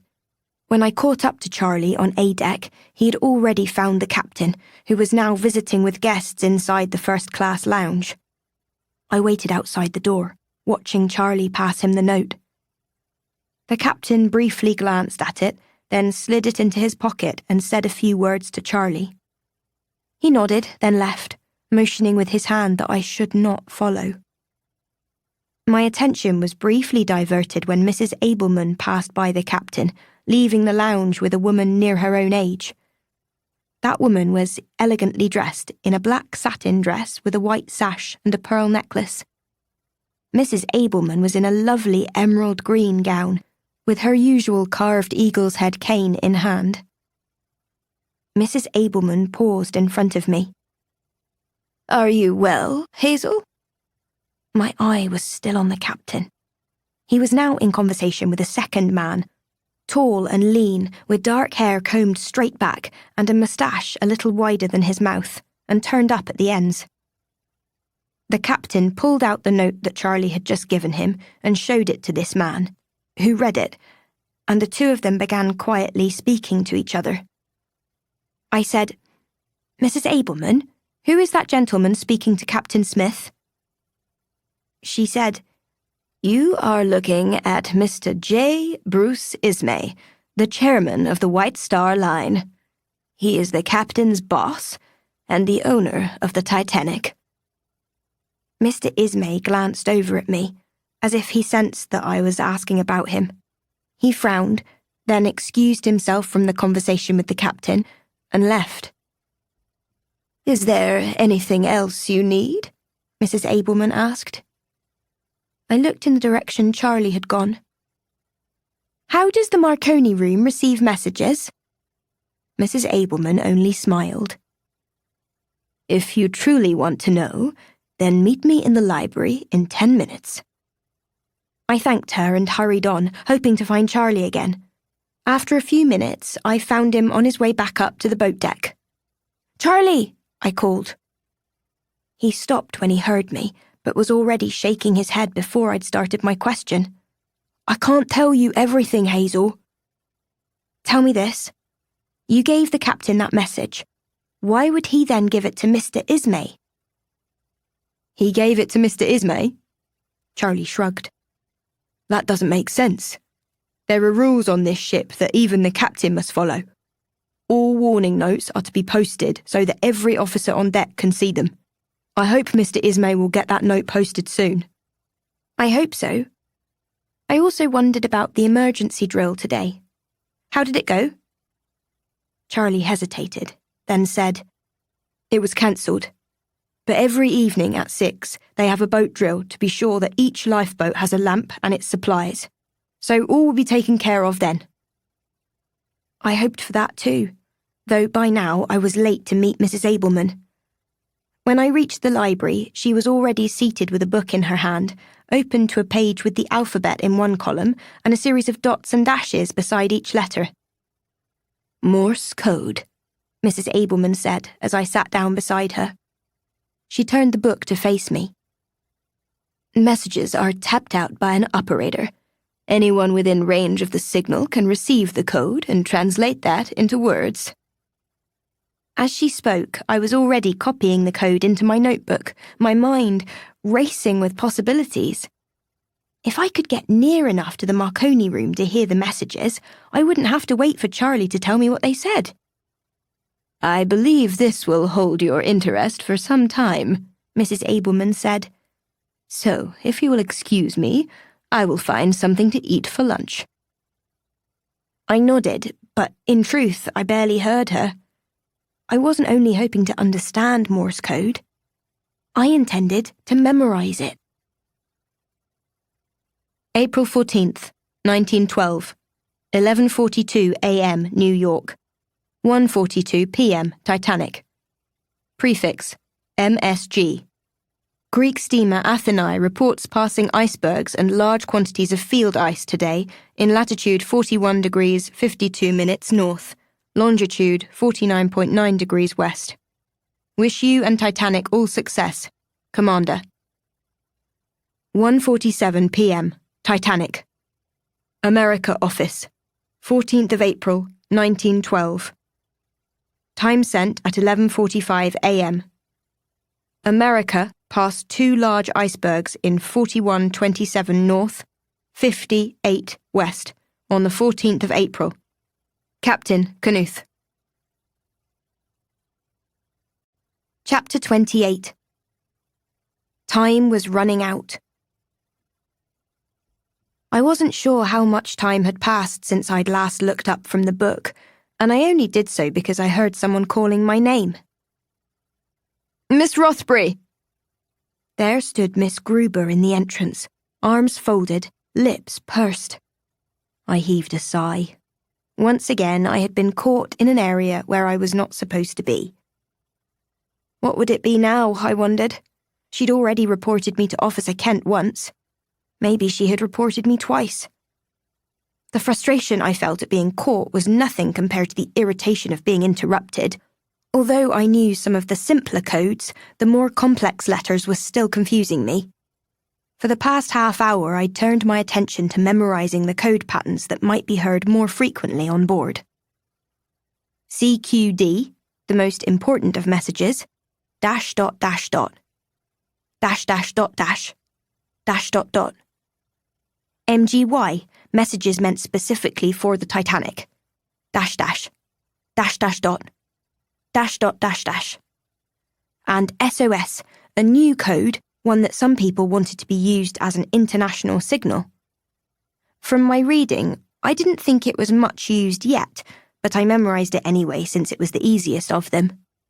Dot dot dot, dash dash dash, dot dot dot. I would have loved to continue studying the codes, if not for Miss Gruber standing impatiently at the doorway. I closed the book and replaced it on the shelves, then picked up my bag and dragged myself over to meet her. Her face was as stern as ever as she looked down at me. "May I ask what you were reading just now?" It's the code ships use to communicate. They call it Morse code. I am familiar with it. Mr. Thorngood taught the code to his entire family, so naturally I learned it too. She arched a brow. Why does it interest you? Everything interests me, Miss Gruber. She turned to leave. You will please come with me, Miss Rothbury. I gave one final sigh, then began walking at Miss Gruber's side. At first, I had hoped that maybe our meeting would be friendlier. After all, I had a ticket now. I belonged on this ship as much as she did. Just not in this part of the ship. As we walked, she said, Do you understand the difference between first, second, and third class, Miss Rothbury? I was in no mood for another scolding. Truthfully, I was in no mood for anything that involved Miss Gruber, so my tone was less than polite. Yes, ma'am. And can you explain it to me? My answer was less than polite as well. Third class is for hard-working people who are trying to make something of their lives, and most of them will if they get the chance. Second class is for the people who already got that chance. First class is everyone else. She frowned down at me. If your opinion of first class is so low, I wonder why you have taken the trouble to be among us at every possible opportunity. So it was clear. She disliked me as much as ever. I stopped walking, realising we were headed towards Sylvia's room, with the Mollisons' room directly across the corridor. I shook my head, refusing to take another step forward. When Miss Gruber turned to see why I was no longer following, I said, If you have something to tell me, please do so here. The Mollisons have caused me nothing but trouble. They are below decks at the moment, so please do not waste my time with your stubbornness. Miss Gruber opened the cabin door and held out her arm to me. When I still refused to move, she added, I did not bring you here for a punishment. Will you join me or not? I finally gave in, though I was cautious about going inside. I still wasn't sure if I could trust Miss Gruber. Sylvia and Miss Gruber's room was larger than the Mollisons and nicer in its decor. But there was no obvious reason why I should be here, so I turned to Miss Gruber again. Where is Sylvia? At supper, waiting for me to join her, but this is important. I wish to tell you a story. I squinted back at her. All this fuss so I could hear a story. She motioned for me to sit at the desk, which I did. A small frame was on the desk, and inside it was a sketch of a father and mother, surrounded by 4 boys and 2 girls. Miss Gruber pointed to one of the girls, quite pretty and smiling wide. That's me. I looked at the drawing more carefully. The smile on that girl's face looked so natural and easy. Could someone that happy ever have been Miss Gruber? I grew up very poor, Miss Gruber said. Like you. I had only one dress. Like you, I had no education, no manners. I saw the way you were studying that book back in the library. You remind me of myself. That was hardly good news. I felt she had just condemned me to turning out like her, sour and disapproving of everyone and everything, and with an entire wardrobe full of black clothes. She continued, You think that I am so hard on you because I disapprove of you, but that is not true. I am hard on you because many years ago, I was you. I did have dreams, Miss Rothbury, but my parents said they were foolish dreams and told me never to speak of them. So I put them away, locking them deep inside my heart. I suppose that when those dreams died, so did that piece of my heart. When Officer Kent told me about the person who paid for my ticket, he'd said it was a person who wished they'd had someone in their life who believed in their dreams. Had Miss Gruber paid for my ticket? Why would she do such a thing? For me? Miss Gruber continued, unaware of the new questions filling my head. I know you dream of becoming a journalist, Miss Rothbury. So do what it takes to become a journalist. You must not give up. Is that what you wanted? To become a journalist? I asked. Was that your dream? Miss Gruber smiled a little. Oh, I never had anything new to say. Anything I wrote would have been a waste of ink. I would have liked to be a cartographer, to make maps. But I became a governess, which was far more practical. Have you liked being a governess? I asked. Very much. And after so many years, this is all I know. Miss Gruber sniffed, and the tone of her voice softened. I think it is quite likely that when we return to New York, I shall be dismissed. I don't know what I will do then. I wanted to ask why she believed that, but I already suspected the answer. Miss Gruber knew money was missing from the safe deposit box. The question that rose in my mind was why she was continuing to be friendly with the people who had stolen it. Miss Gruber went on. I know that Sylvia has asked you to be her companion. I wish to know how you intend to answer her. I looked up at Miss Gruber and saw sadness in her eyes. Despite her unfriendly nature, I was beginning to feel sorry for her. I don't know my answer yet, I said. You should accept her offer. This time, I studied Miss Gruber more carefully. The lines on her face were deep, probably the same lines that appeared on my forehead when I worried, except she must have been worrying for much longer than me. Miss Gruber was afraid. It seems that you have things to teach her that I cannot, Miss Gruber continued. I have taught her to listen, but you ask questions. I have taught her the privileges of being in first class. You have opened her eyes to the possibilities for all people, even those from third class. She pointed to my notebook still in my hand. And rather than accept a job fitted to your station, you truly believe it is possible to make something of your life. I can only teach Sylvia reality, but you can teach her to dream. And, as I said, my time with her will end once we reach New York. I truly did pity Miss Gruber now. Maybe I could help her. I replied, Your time doesn't have to end. If the Mollisons stole the money from Sylvia's family, I can help you get it back. Miss Gruber arched a brow. How do you know about the money? I grinned. I'm a journalist. She still didn't smile. Can you prove any of this? Before I could answer, the door opened and Sylvia walked through, asking, Prove what? She saw me first, then looked over at Miss Gruber. Is this about the Mollisons?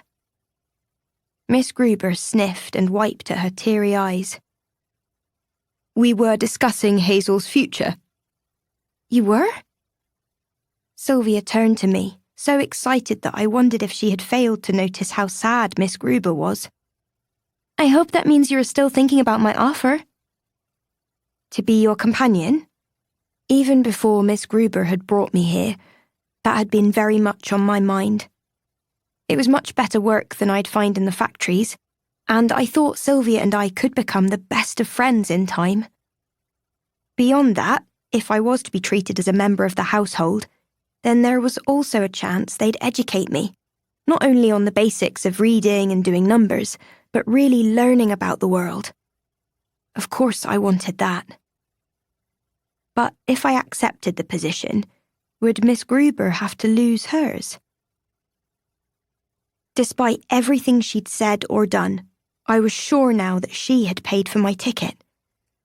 I could not repay that by causing her to lose her job. I turned to Sylvia, though it broke my heart to have to say what I did. I'm sorry.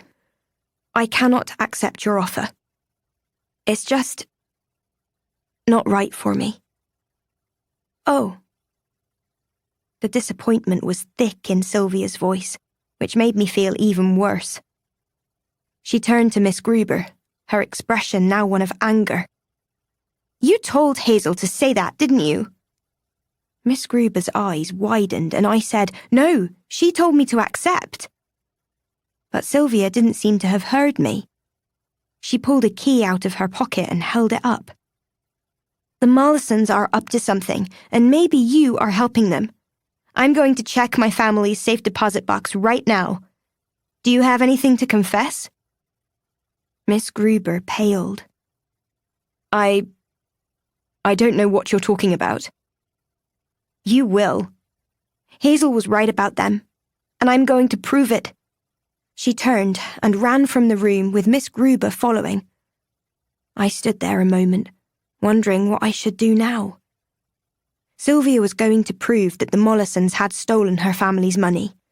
It was up to me to prove they were after some valuable papers in Mrs. Abelman's safe deposit box and save them from the Mollisons. Mrs. Mollison had said she wanted to stop me. I intended to stop them first. I drew a deep breath and left Sylvia's room. The idea turning in my head was a terrible plan, but I already knew I was going to do it. Chapter 29. Hope faded. I sat in the general room for some time, working out every detail for how to get back inside the Mollisons' room. It wouldn't take more than a few tense seconds to retrieve that paper beneath their bed. In and out, they'd never know. The problem was the first half of the plan, getting into the room. That had worked for me before, only with a spot of good luck. I couldn't count on that again. I did have one idea, but it would involve Charlie. As his friend, I knew I should keep him out of this. But as Sylvia's friend, I needed Charlie's help. I truly did not know what to do. So after a long debate, I decided to go looking for Charlie, to ask his advice. He wasn't on the boat deck, nor were there many passengers on this chilly day. However, I did spot a small group ahead, talking with Captain Smith.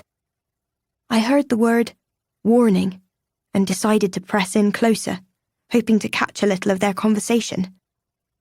As I did, I heard one of the men say, "The weather has turned much colder today, Captain. Do you expect we will see any icebergs soon?" Captain Smith's smile was as casual as if he'd been asked about ice cream rather than icebergs. "We might have, on our original course, but we have been going south for a few hours, so I believe we are far removed from where the icebergs would be." He pulled out his pocket watch. "In fact, if you will excuse me, I am late to give the order to turn west. After all, we are going to New York, not to Florida." The passengers around him laughed, and Captain Smith strode onward. I stopped walking, thinking about what he had said. He must have taken the iceberg warning seriously, because it was true that we had been moving southward, entering warmer waters. "Why have we come so far south?" That was Mr. Mollison's voice, just around the corner from me. I ducked low as he and his wife entered the promenade, then took cover by squatting behind a crate on the deck. "This will delay us getting to New York," Mrs. Mollison said. "The stock certificates from Mrs. Abelman's safe deposit box are worthless until we get them to a bank." My ears perked up. So that was what they had taken from Mrs. Abelman's safe deposit box. What were stock certificates? "We'll go to the bank as soon as we reach New York," her husband said. "But we still have one problem on this boat to take care of." Mrs. Mollison nodded. "Hazel Rothbury. She'll be stopped, don't you worry." I grinned. They wouldn't stop me now. They continued walking, and after that I could hear no more of their conversation. I would have followed them, but Officer Kent was on deck, so I needed to be anywhere else.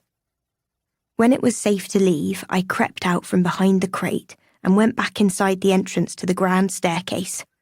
Once in the dining room, I passed by Mr. Ismay once again, in conversation with two ladies who seemed to have arrived a little early for supper.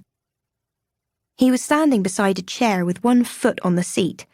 Rather disrespectful of his own ship, I thought. Then, from the stairs, I watched as he pulled out the same note that I had seen him receive from Captain Smith earlier. "And what is that?" one of the women asked. Ladies, this message means we are in among icebergs. His tone surprised me. This was not a humble warning, nor one of caution and concern. Rather, he seemed to be boasting, as if he dared the icebergs to get in the way of his ship. Like the Titans against their children. Like King Canute's warnings against the tide. The two women seemed as shocked as I was. One of them said, "Of course you are going to slow down." Certainly not, Mr. Ismay replied. We are not going very fast, 20 or 21 knots, but we are going to start up some extra boilers this evening. Extra boilers? Did that mean he planned to push us to travel even faster? Maybe they had to. Charlie had told me that the ship was low on coal. Since we had been forced to go south to avoid the icebergs, maybe the Titanic needed to go faster in hopes of getting to New York before it ran out of coal. Charlie entered the dining room, moving toward the stairs. He said, I figured you'd be somewhere close by. Officer Kent spotted you up on the deck just now. I've been ordered to escort you back to 3rd class. "Yes, that's perfect," I said. His brows lifted, curious about my enthusiasm to be in trouble once again. Yet this would give me time to talk to him about the Mollisons with some level of privacy. So, as we walked downstairs, I said, "I need your help to solve a problem."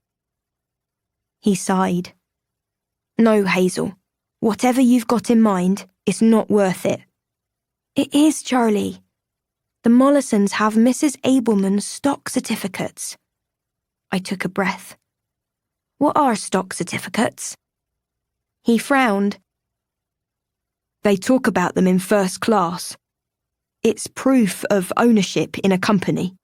They can be sold for money, sometimes quite a lot of money. "Then we have to get them back." Before Charlie could protest again, I quickly added, "There's a paper under the bed in the Mollisons' cabin. That could be evidence of their plan. Besides that, they're talking about doing something to stop me." Charlie turned to me. Stop you from what? "I don't know. Maybe they want to stop me from stopping them." I huffed. "But if I can find that paper, I could stop them from stopping me from stopping them." You're making me dizzy, he said. Let's just report this to the captain. I shook my head. What will happen when he asks how I know that paper is there? Charlie stared at me, weighing his next question. Finally, he kicked at the floor, then asked, "Do you think it's still under their bed?" "I don't know, but I want to sneak in again and look. I was thinking about that closet of spare keys." Charlie sighed. So was I. Come with me. Chapter 30. Danger loomed.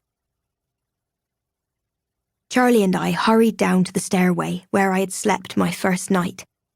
As we did, he said, "There's a closet behind the stairway. It holds spare keys for every room on this ship. As a porter, I can access those keys, although of course we are forbidden to take any key unless it's to help a passenger." He frowned over at me. "How important is it to get that paper?" I knew how much he did not want to do this, and understood how much I was asking him to risk for my sake. But I still had to ask. "It's very important, Charlie. But I can go in. You don't have to be anywhere near the Mollisons' room." He shook his head. "It won't matter. If you're caught, they'd still know I gave you the key. You put an eye on that room, find out if they're inside. Once I have their key, I'll meet you there." I did as he suggested, arriving near the Mollisons' cabin soon after the bells sounded for dinner time. I darted around the corner, expecting them to leave, but instead, even from this distance, I heard raised voices coming from within their room. I couldn't hear what they were saying, but I did hear the anger. Several minutes later, the door opened. "You must not play cards tonight," Mrs. Mollison said as she followed her husband out of the room. "We don't have the money yet." "I don't even know how much money we will have because you won't let me open the envelope. Give it to me. Then I'll know how much I have to gamble with tonight." "If I do, that money will be gone before we reach New York." Mrs. Mollison humphed as she marched away, now with Mr. Mollison following. "I'm keeping the envelope sealed and with me." A minute after they were gone, Charlie tapped my shoulder from behind. I nearly leapt out of my skin until I turned and saw him holding the key in one hand. "Don't worry," he said. "This won't take but a few seconds."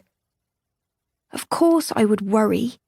Ever since boarding this ship, I seem to have become an expert in worrying. "Be careful in there, Charlie." "I will." My heart pounded as I watched him dart forward, stick the key into the lock, then enter their room, closing the door behind him. The seconds he had promised seemed to become hours, and I barely breathed through any of it. What was taking him so long? He only had to grab the paper and leave. The doorknob turned. He was coming out. It seemed to turn in slow motion, yet in that same moment, I heard voices coming this way. Their voices. I had to do something. I had to stop this. "I don't see why it's so important to have your gloves tonight," Mr. Mollison was saying. "It's much colder this evening." Mrs. Mollison was following her husband, both of them still clearly irritated with the other. Maybe I could dart out and distract them. Charlie was counting on me. I tried to force myself to move, but I felt frozen stiff, and I was already out of time. If time had crawled by since Charlie entered their room, the next 3 seconds passed in a single blink. Mr. Mollison pulled out his key in the same instant that Charlie opened their door. Their eyes locked with an immediate understanding of what this meant for each of them. "What are you doing in our room?" Mr. Mollison asked. Mrs. Mollison pointed a finger of accusation in Charlie's face. "Did Hazel put you up to this?" "I only..." was as far as Charlie got before Mr. Mollison grabbed his shirt and yanked him from the room. "Come with us, you little thief," he said. I started forward, but Charlie shook his head, perhaps as a warning that I should keep myself out of this one. I watched as both Mollisons half dragged, half pushed him down the passageway, completely unaware that I was behind them. Charlie's right hand was around his back in a fist. Before he was taken around the next corner, he let a half-crumpled paper drop to the floor. A rose-coloured paper. I immediately darted forward and picked it up, and for the first time was able to read all of what had been written there. As I'd seen before, the note began, Step 1, repay debt. Step 2, book tickets on the Californian, crossed out, Titanic. Step 3, get the safe deposit key. Step 4, and now it continued. Step 4, find stock certificates. They had the certificates now. Only one step remained in their plan. Step 5, repay new debts. New debt? If they had paid all of their debt before boarding the Titanic, how could they have more debt already? At least I understood now that they had followed Mrs. Abelman on board with a plan to steal her stock certificates. This was it. Their entire plan. I could fix this, though, for Mrs. Abelman and for Charlie. All I had to do was show this paper to the captain. He'd know what to do. I turned to run toward the bridge deck, but stopped when I saw Mrs. Mollison directly in front of me. She blocked any chance I had to escape, but I was ready to shout for help if she took another step forward. "I know everything now." I raised the paper to show her. "When Captain Smith sees this—" "Hush!"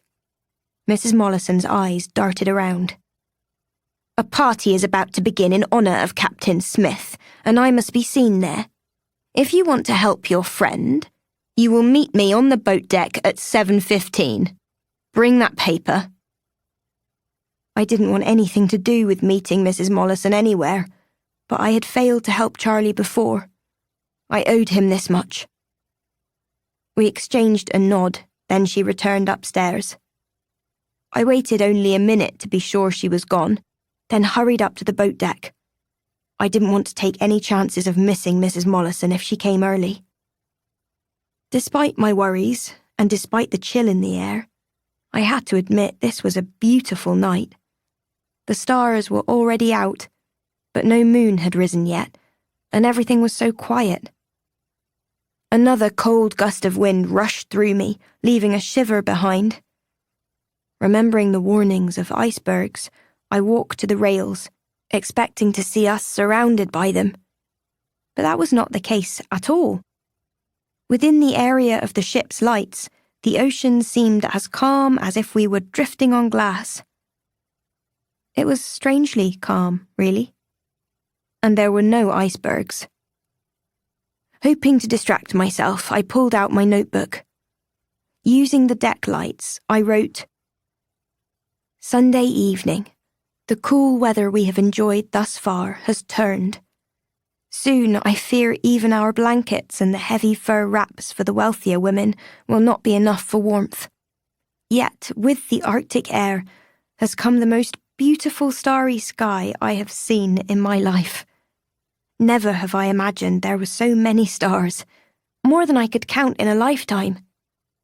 There is no moon out yet, and the ocean is as calm as glass.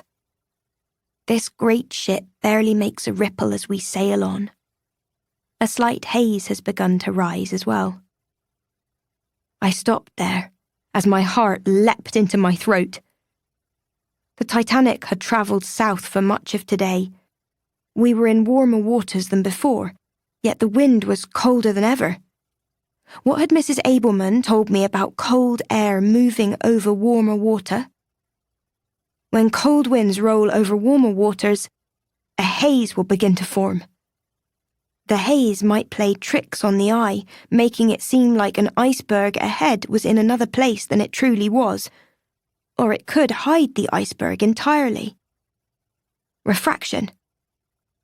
I stood again and peered ahead, then breathed a sigh of relief. There was nothing at all on the horizon, just open water. That was a great relief. But I also knew that hundreds of miles of ocean still lay ahead of us, and we had been receiving iceberg warnings all day long. Chapter 31. For the last time. The more I thought about the iceberg warnings, the more my thoughts began to fly apart. I wanted to find a ship's officer, to ask whether they knew about refraction, whether they had any plan for it. But I knew there was no point. Of course the officers would know all about refraction. But would that be enough? I understood about bees, but I could still be stung by them. Once again, my gut was stirring. I wished I knew what it meant. Maybe I was just inventing reasons to make people worry once again, like Miss Gruber said I did. Or maybe there were real reasons to worry. But I couldn't leave the deck. I had to remain here to meet Mrs. Mollison. I wished she would hurry. The bells on board signalled that it was now 7 o'clock. My breath had become visible in the night air, steadily growing colder. I looked ahead to the bridge and saw Captain Smith speaking to two of the officers on watch. They gave him a salute, and as he walked away, he called back, "Should you need me, I'll be in the dining room." I nearly said something to the captain as he passed by me, wanting to ask him about refraction, but as I stepped forward, from the corner of my eye, I also saw Mrs. Mollison approaching, shaking her head as a warning to remain silent. I obeyed, for now. Once the captain was gone, Mrs. Mollison approached, taking my arm to pull me into the shadows of the ship, away from the lights on the deck. I readied my courage, determined to win this once and for all. "Where is the paper you stole?" she asked. Hidden. I'd put it between the pages of my notebook to keep it safe out here on the open deck. If you want it, then you'll have to give me something too. She cocked her head. "Such as?" Mrs. Abelman's stock certificates. Mrs. Mollison laughed so hard it sounded like the bray of a donkey. "Absolutely not." The note I found is proof that you were trying to get those papers from Mrs. Abelman all along. That was your plan. "Nothing on that paper is a crime, dearie. Besides, Mrs. Abelman traded those certificates away to get that notebook of yours." I stood up as straight as I could, hoping it would help me feel more courageous. "I also want you to drop any complaint against Charlie Blight for being in your room. Let him go free." Mrs. Mollison scoffed. "We can drop our complaint against that boy, but it's the captain's choice whether to release him." I stepped back. "I want the stock certificates and Charlie's release, and I want you to return the money you stole from Sylvia Thorngood's family." Mrs. Mollison's eyes narrowed to thin slits. "I already told you once. If Sylvia's money is missing, we didn't take it. Besides, I happen to know that money was only borrowed. It'll be paid back, and Sylvia will never know the difference." Then someone had taken Sylvia's money. But who? When I had been in the Mollisons' room and grabbed their notebook, several pages had fallen from it.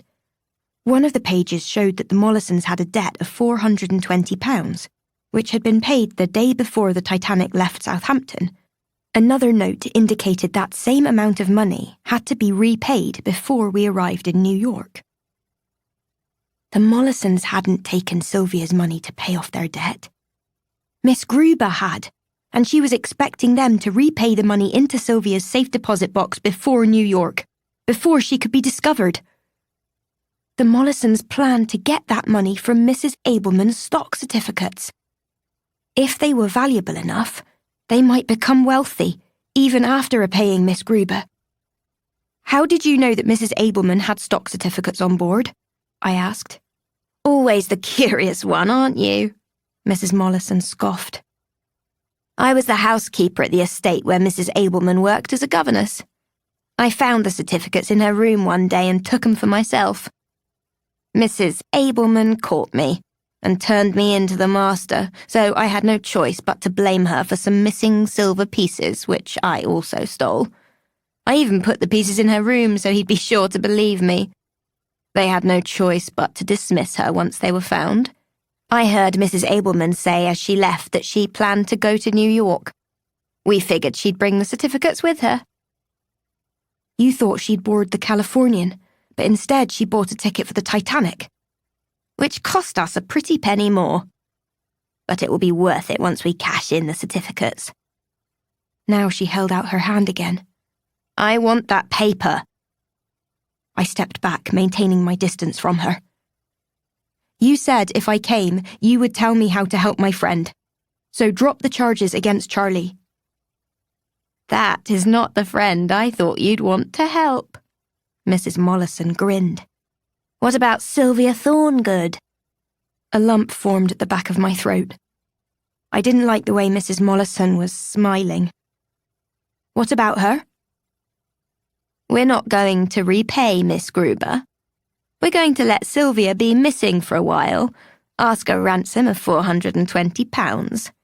Miss Gruber can tell Sylvia's parents that she had to pay it to get Sylvia back." My breath caught in my throat. "Is Miss Gruber part of this plan?" "Oh, no. I expect she's sick with worry. So give me the paper, and I'll tell you where she is." I pulled it from my notebook. "All right. Where is she?" Mrs. Mollison frowned. She's fine. Mr. Mollison followed her and made sure she wouldn't go nowhere. Not until Miss Gruber agrees to erase our debt. I'll take that paper, then we'll talk. It had been in my hand, but Mrs. Mollison lunged forward and took hold of one end. Let go, Hazel! Tell me where Sylvia is. Mrs. Mollison tugged harder at the paper, her temper boiling over. Just as she snatched it from my hands, I pulled back on it. We both lost hold of it as the wind caught it, and the paper fluttered high into the air. Mrs. Mollison pushed me aside as she jumped, trying to catch the paper before it was carried even higher in the wind. It flew over the rails. Then, like that, it was gone. The only thing in the world I had to make a bargain with Mrs. Mollison was gone. I stood there watching it fly away. A long silence followed before Mrs. Mollison turned back to me with a smile as icy as the wind. That ended better than I'd expected. Our negotiations are over, and don't you get ideas about telling anyone the story I just gave you. Nobody would ever believe you. Where is Sylvia? I asked again. Please, Mrs. Mollison, tell me. She opened her mouth to answer, then stopped as an elegant couple walked by. A man with a black top hat and tuxedo, and his wife in a deep blue gown with a strand of pearls. For the smallest moment, I was caught up in watching them walk past, wishing I could ask them questions for my news story. Seconds later, they were gone. When I turned to look at Mrs. Mollison again, she was gone too. I sank onto the deck chair, angry and heartbroken, but more than anything, I was desperately worried for Sylvia. For Charlie as well, who was only in trouble because he was trying to help me. I didn't know where either of them was, nor Miss Gruber, nor Mrs. Abelman, the only two people on board who might possibly believe me. I sat there for some time, trying to figure out what my next move should be. Finally, I decided that I had to at least try to report the matter to an officer on board. I'd been in this area enough to know some of their names by now, so I marched forward towards Second Officer Lightoller. He looked younger than Officer Murdoch and struck me as being a little more friendly. As I came closer, I saw a message in his hand, written on the same paper as the messages I'd seen Charlie with earlier. Think we should notify the captain? He was asking another officer, a longer-faced man with the name Moody on his uniform. Officer Moody seemed to have the kind of eyes that always looked worried, but they were especially concerned right now. What does it say? Lightoller checked the message again. Another ice warning, this time from the Californian, not 20 miles from our position. Moody nodded. If that holds true, then I'd expect we'll start to see ice around 11 tonight. That'll be Mr. Murdoch's shift then, Lightoller said. Be sure to record the ice warnings on the ship's map. While Moody went to obey that order, Lightoller stepped away, farther than I dared to follow. Seeing no one else who might help me, I decided to go looking for Miss Gruber instead, to ask her about Sylvia. Most likely she would be in the dining room, perhaps expecting Sylvia to join her for dinner.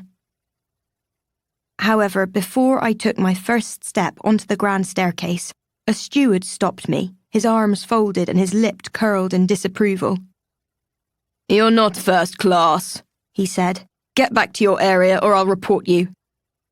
A girl might be missing, I said. That's you, missing from your place below decks. Now go away at once. I won't have you interfering with the captain's party. I frowned back at him, then turned to find a different set of stairs down. I made it as far as D-deck when I heard music playing and followed the sounds into the second-class saloon where a large group had gathered. A minister was in front of them, and at his cue, everyone began singing. I recognised the tune from the song For Those in Peril on the Sea. My heartbeat quickened. Sylvia was in peril. How could everyone be seated here so calmly? I glanced over the group and was certain I saw Mrs. Abelman at the far end of the room. I started toward her, but should have been looking all around myself, for a hand wrapped around my arm and Officer Kent's familiar voice said, "I heard you were wandering up top again." But nothing, Miss Rothbury. Didn't you agree to remain in 3rd class? I did, but there's a girl missing from 1st class. Sylvia Thorngood. Her governess has just informed us that she failed to show up for dinner. Most likely she has fallen asleep in one of the public rooms, or went below to explore. We'll find her, but we don't need your interference. Come with me. He was taking me back up the stairs again, but this time I was pulling against his grip. You need to speak to the Mollisons. They know where she is. We spoke to Mr. Mollison only minutes ago. He told me that he has no idea where Miss Thorngood could be. He's lying to you. Now I was getting angry. How can you not see what is in front of your own eyes? That's the true refraction here. Refraction? That word again.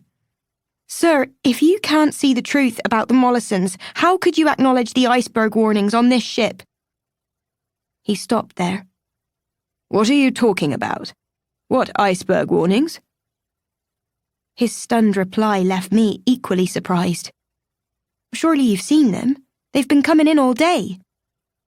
I've heard of a few. But how would you know about them?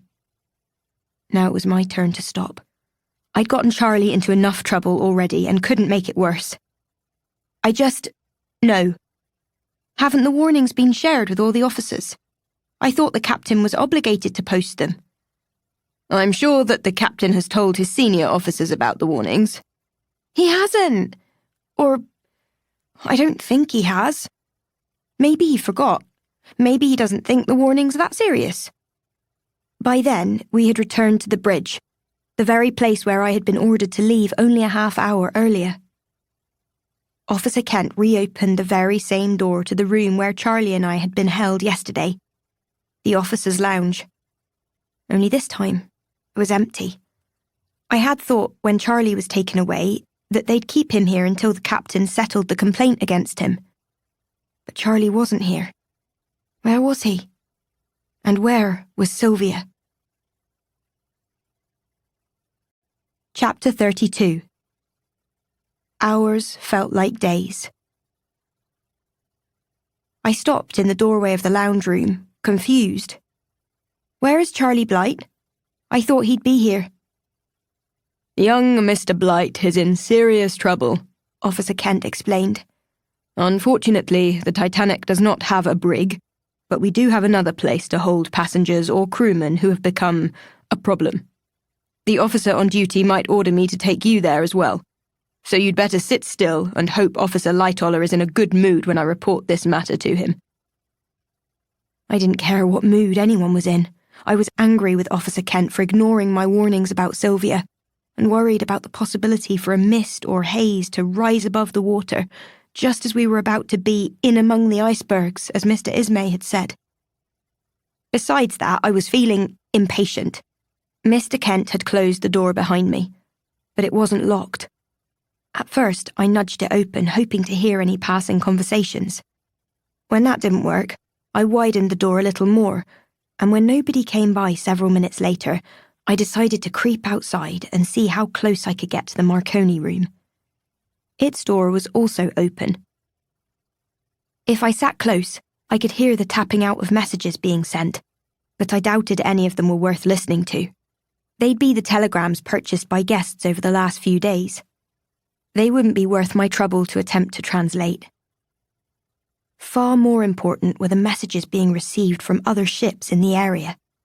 I was desperate to hear them, but when I peeked inside the Marconi room and saw the operator on duty wearing headphones, I knew I'd have no luck with hearing anything useful.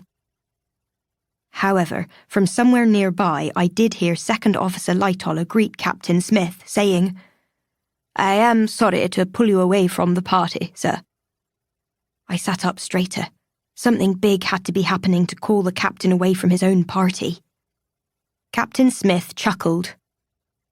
They are having such a good time they will hardly notice their guest of honour has left.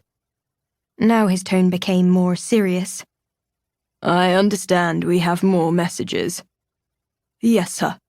The Californian reports 3 large icebergs in their area. We are not far behind them, and on a similar course. Understood.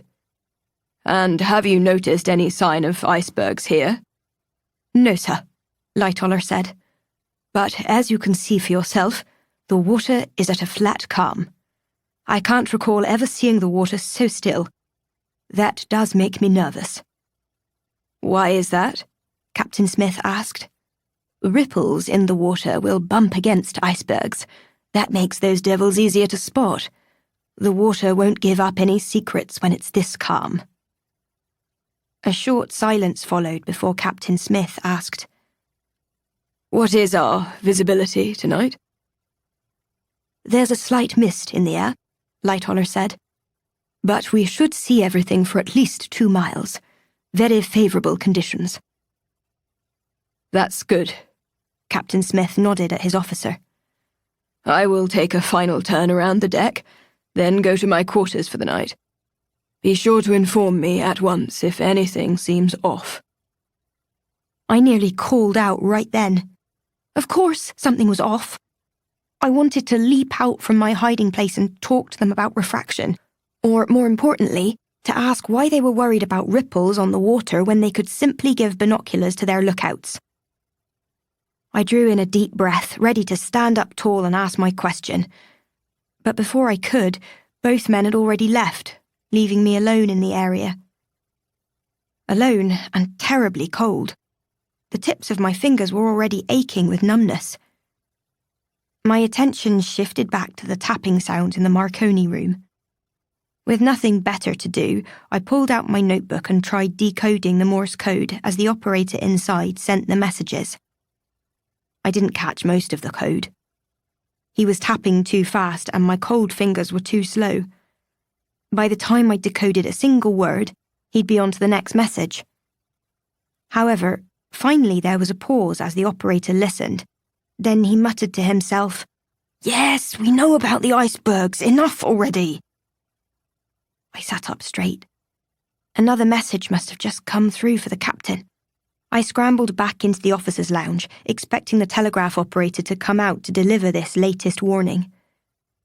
But he didn't. No one left the Marconi room or entered it. I widened the door again, eager to see if there was a problem, but the tapping sound had resumed.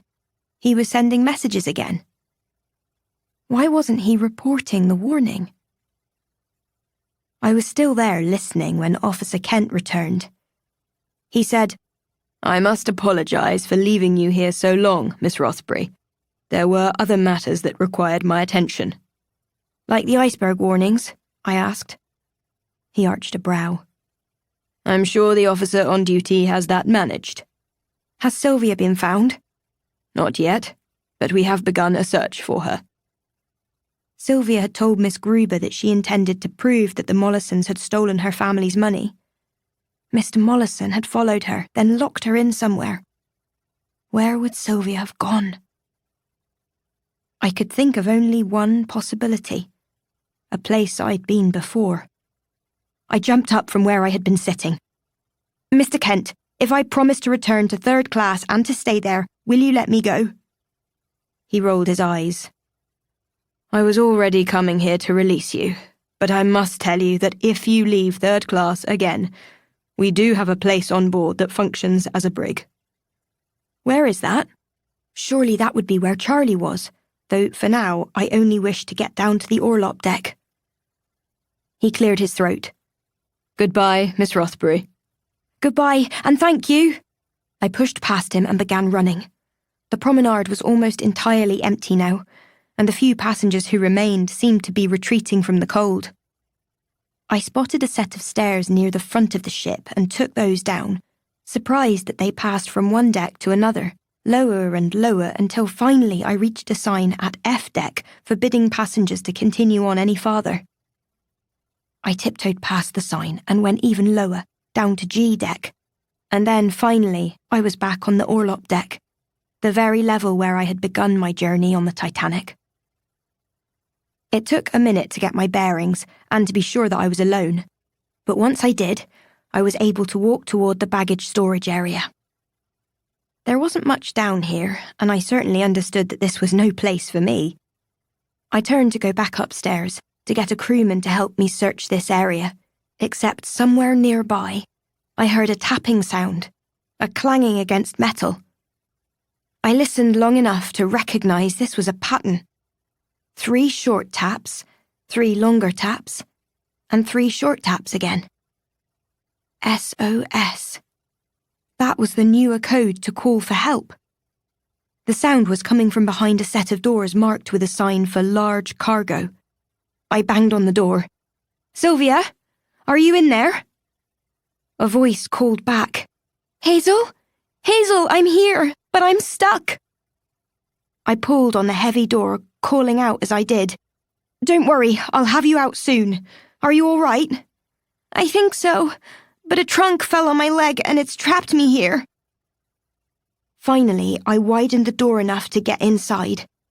I ran into the room and found Sylvia near the centre, but down on the ground, with one leg trapped beneath a fallen trunk.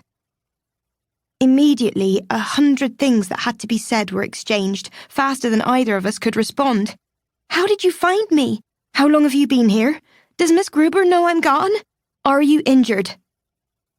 None of the questions were answered, except for the last. Sylvia shook her head, but pointed toward her leg. "I think I'm all right, but can you help me get out?" I stood, grateful for my years of hard work on the farm. I'd need all my strength for this.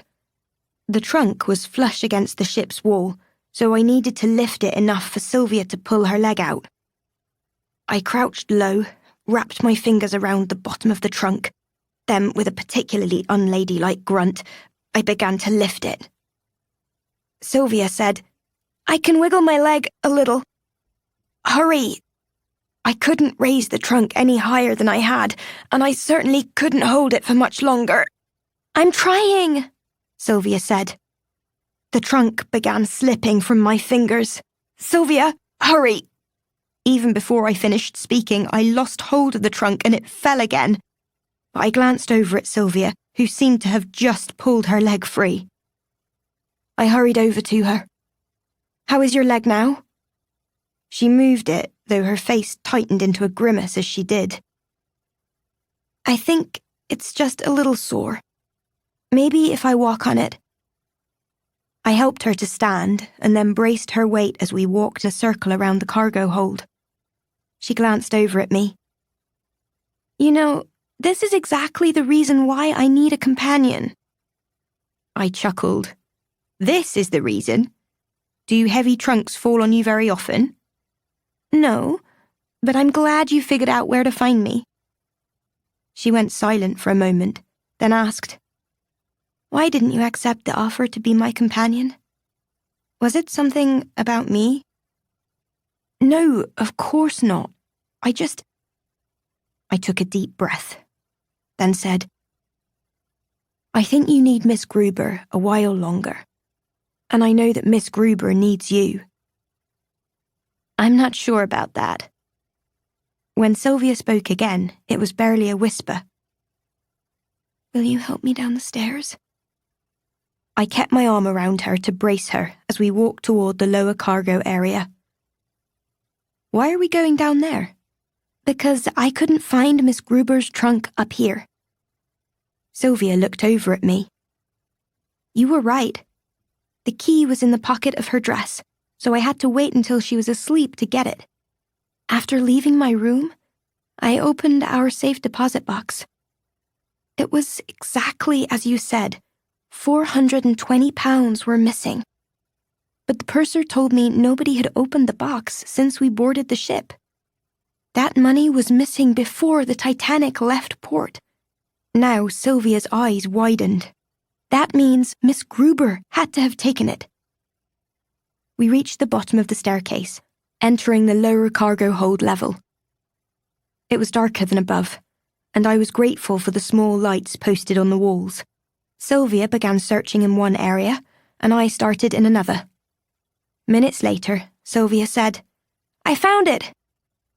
I started toward her, only to pause at the sound of a deckhand in the room above, who must have been calling out to someone else. "How many times do I have to tell you all to keep this door locked?" "Wait," I called up to him, but with the sound of the ship's engines so near us, he obviously didn't hear. However, I did hear something, and it horrified me. The heavy door to the cargo room had just closed. "Hurry," Sylvia said. "Maybe you can still catch him." I left her there and raced back up the stairs, calling out for help. No one answered, and the door did not open. When I reached it myself, I pushed as hard as I could, but it did not give way. We were locked inside, trapped, and not a single person on this ship knew where we were. When I returned to Sylvia with the bad news, she said, "I don't think things could get any worse." That question stirred a deeper worry inside me. No matter how difficult our lives at home were, Mum always reminded us to be grateful for what we had, because our problems could always get worse. And maybe they would soon. Because I also knew the latest warning of ice had been ignored by the telegraph operator. I knew that a mist rising from the ocean would make it more difficult to see an iceberg's location accurately, and that the lookouts did not have binoculars to help them see an iceberg if it was ahead. The far end of the wall of this cargo room was rounded, marking it as the ship's hull. We had to be somewhere below the waterline now, with only a single metal sheet separating us from an entire ocean of water. Maybe we were sitting in one of the compartments that could be sealed off in case of an emergency. Sealed off from any chance of reaching an upper deck. The very idea of that sent a chill through me. I was frightened and worried and felt utterly helpless. Mrs. Abelman had talked about listening to my gut feelings. I was finally beginning to understand exactly what that meant. Despite where Sylvia and I were right now, I knew it was possible for things to turn very much for the worse. Training for an ocean liner radio telegraphist. While on the ship, you will work in 6-hour shifts, usually in rotation with a second operator. However, there are times when both operators will be needed. Your weekly salary will be $4 to $12, with board and lodging. International Morse code is the standard code for travellers. Operators should be fluent in the code, eventually being able to receive up to 25 words per minute. Emergency codes. Remember that a telegraph signal will be received by every operator within range of the signal, so if an emergency signal comes in, you may be in a position to respond, or another ship may be closer. Be warned against filling the bandwidth with unnecessary communications during a time of emergency. CQ requests a response from listeners. D, an urgent message. CQD, the Marconi distress signal. SOS, the international distress signal. Chapter 33. But only minutes later. "I should go back up and keep calling for help," I said to Sylvia. "Someone will hear us." "I must have called out for an hour before I finally began tapping out the SOS code," Sylvia said. "Honestly, I don't even know how I got myself locked in here." I knew, but I wasn't ready to tell her about Mr. Mollison yet and the pretend ransom. I didn't want to add to her worries. "There's something I need to find, then we can plan our escape," Sylvia said. She limped over to Miss Gruber's trunk, then unlatched its hinges. Together, we lifted the lid and stared down at a stack of neatly packed clothes, all of them the same shade of black. "What are you looking for?" I asked. "Your family's money won't be in here." After discovering the missing money, I heard the purser give orders to a porter to bring a receipt down to Miss Gruber's trunk. Why would Miss Gruber want a receipt delivered here, unless she wanted to hide it from me? So I followed the porter. Sylvia lifted a paper. "Here it is." She pulled it closer to her face to see the paper better. "Well, this doesn't make any sense. It's a receipt for £3. £3. The price of my third-class ticket. If Miss Gruber had gone to such lengths to hide the receipt for my ticket, could I reveal her secret? I did say, maybe there's more to understand first. Let's find a way out of here and ask Miss Gruber ourselves. Sylvia nodded. We closed up Miss Gruber's trunk, then together walked back up the stairs. I was frightened to be in here alone, Sylvia said. I'm very sorry you're locked in with me now, but I am glad you came. I heard you tapping out Morse code, I said. Miss Gruber told me that your father taught it to you. My father is helping to design airplanes of the future, she said. All pilots learn the code, so he insisted that I learn it too. I know a few of the letters, I said, but I'd be so slow to translate, I doubt I could ever put the code to use. My father would teach you, Sylvia glanced over at me. I mean, you wouldn't have to be my companion. You could simply visit us as a friend. I frowned back at her. Once we reach America, I won't have time to visit. I won't have time to be anyone's friend. It isn't too late to say yes to my offer, Sylvia laughed a little. I never thought I needed a companion. I'm perfectly capable of looking after myself. But the instant we met, everything changed. Now, I don't know what I'd do without you. Those were kind words and lifted my heart, but they were empty words too. The truth was that I had only caused Sylvia a good deal of trouble. There's nothing I can offer that you don't already have, I said. That's not true. There's so much that you could teach me. I shook my head. Miss Gruber can teach you every rule of manners, and probably 8 different languages, and anything else there is to know. Sylvia was silent for what felt like a very long time. Then she said, I cannot swim. I looked over at her, confused. What? She shrugged. Can you swim? Of course. We have a little pond in front of our house. We'd spend all day there in the summer, if we didn't have chores to do. I've never had chores, Sylvia said. So you can wash your own clothes? Bake your own bread? All of that. It seemed equally strange that Sylvia might envy me for having chores, as if they were a privilege rather than something I was required to do. Sylvia squeezed my hand. We already have servants and tutors and teachers, and one Miss Gruber is enough for me.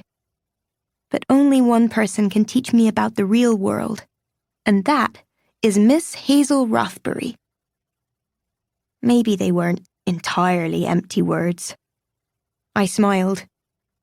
Perhaps there are things we can teach each other. Sylvia gestured to the door between us, and freedom.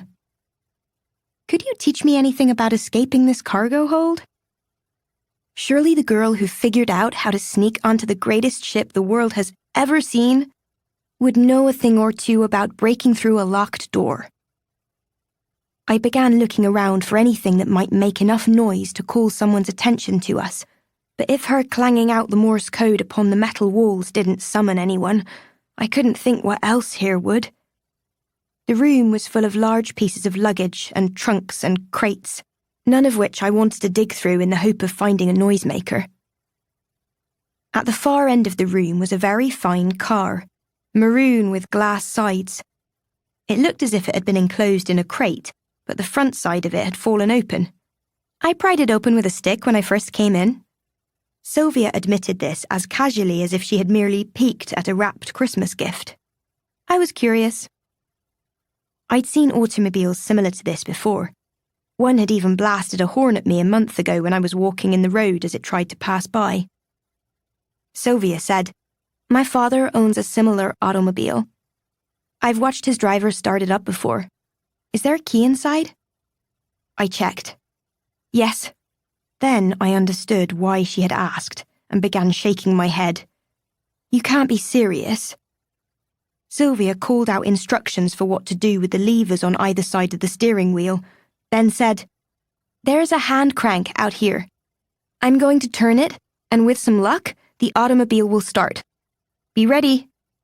Ready for what?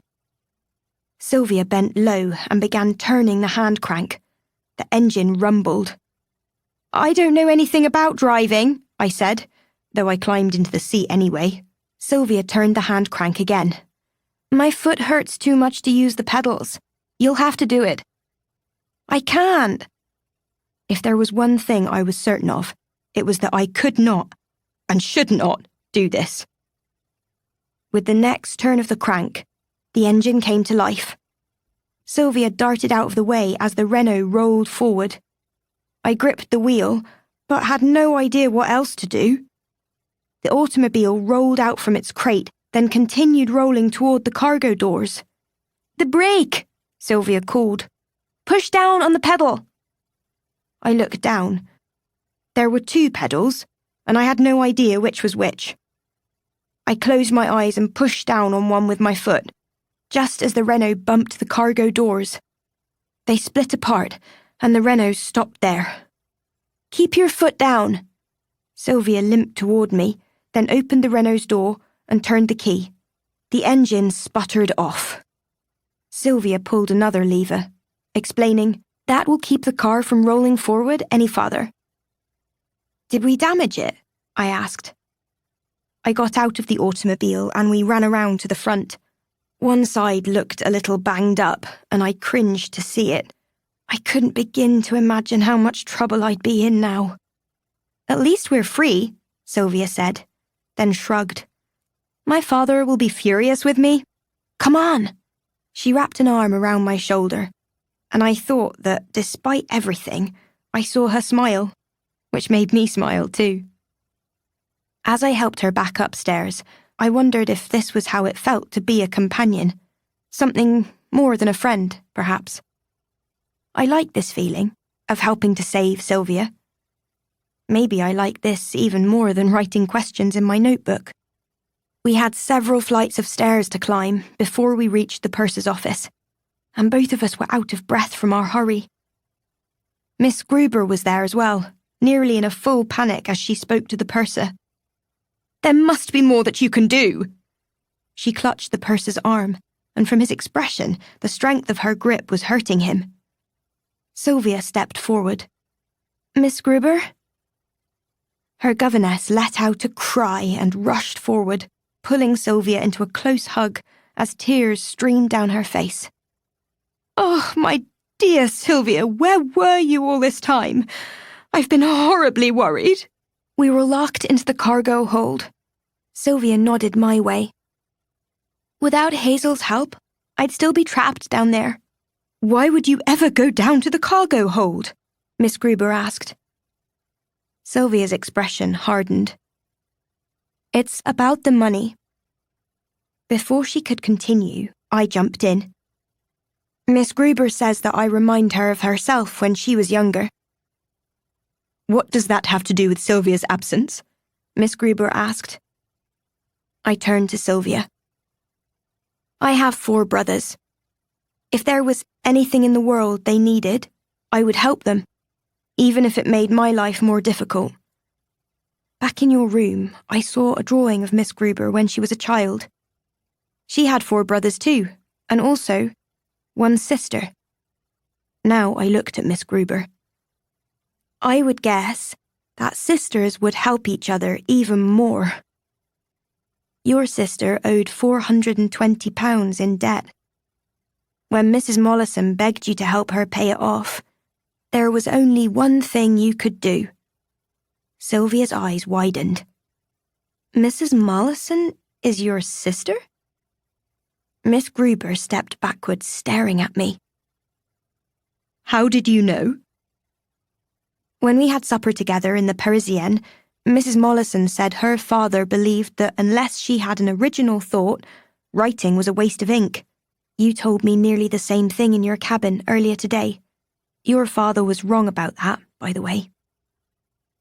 Sylvia said, "That's why you and Mrs. Mollison have acted like such close friends." Her voice remained as accusing as before. "But you never should have given her my family's money." "It was a loan, not a gift." Miss Gruber seemed to have crumpled with shame. I didn't want to do it, but Letha told me they were threatening to put her in prison for failing to repay her debts. What else could I do? You should have told me, Sylvia said, or wired a message to my father first. You know he would have given his permission. Miss Gruber frowned. Letha claimed they had a plan to pay it all back before we reached New York. No one would have to know. Until the card game last night, I didn't know their plan was to get Mrs. Abelman's stock certificates. You should have known the kind of people they are, Sylvia said. You stood right beside Mrs. Mollison as she held Hazel's stolen shoulder bag. Miss Gruber's shoulders sank even further. They didn't steal the notebook.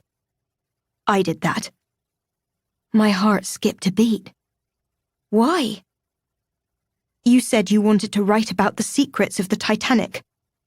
What greater secret could there be on this ship than what I had done? At least a dozen greater secrets, I thought. But I only said, you thought I'd write about you. That's why you asked the Mollisons to stop me. You must understand. I love Miss Thorngood, almost as much as a mother would. I thought something in the notebook would prove how unfit you would be as her companion. Instead, I read the words of a young lady who was intelligent and curious, and who was trying very hard to reach her dream. I knew I had to make everything right again. I hope you can forgive me. You did make it right. I turned to Sylvia. The receipt you found in the cargo hold was for my ticket on this ship. Miss Gruber paid for it. With my own funds, Miss Gruber said. I put the receipt in my trunk, hoping no one would find out. Sylvia smiled from me over to Miss Gruber. I wish you had told me from the beginning, but I'm glad to know the truth. Miss Gruber folded her arms around Sylvia again, then said, I will repay the Thorngoods from my own funds. I will not accept any money that comes from Mrs. Abelman's stock certificates. The purser had become distracted with the needs of other passengers, but now he looked down at Sylvia. Miss Thorngood, we were all quite worried for you. She seems to be well enough, Miss Gruber said, but I would like to get her back to her room. Where was she? Sylvia looked to me to answer. I said, the cargo area, down on the orlop deck, but someone locked the door while we were in there. And how did you escape? I winced, dreading to have to explain this. There is an automobile. The Renault? His face paled. Tell me you did nothing to the Renault.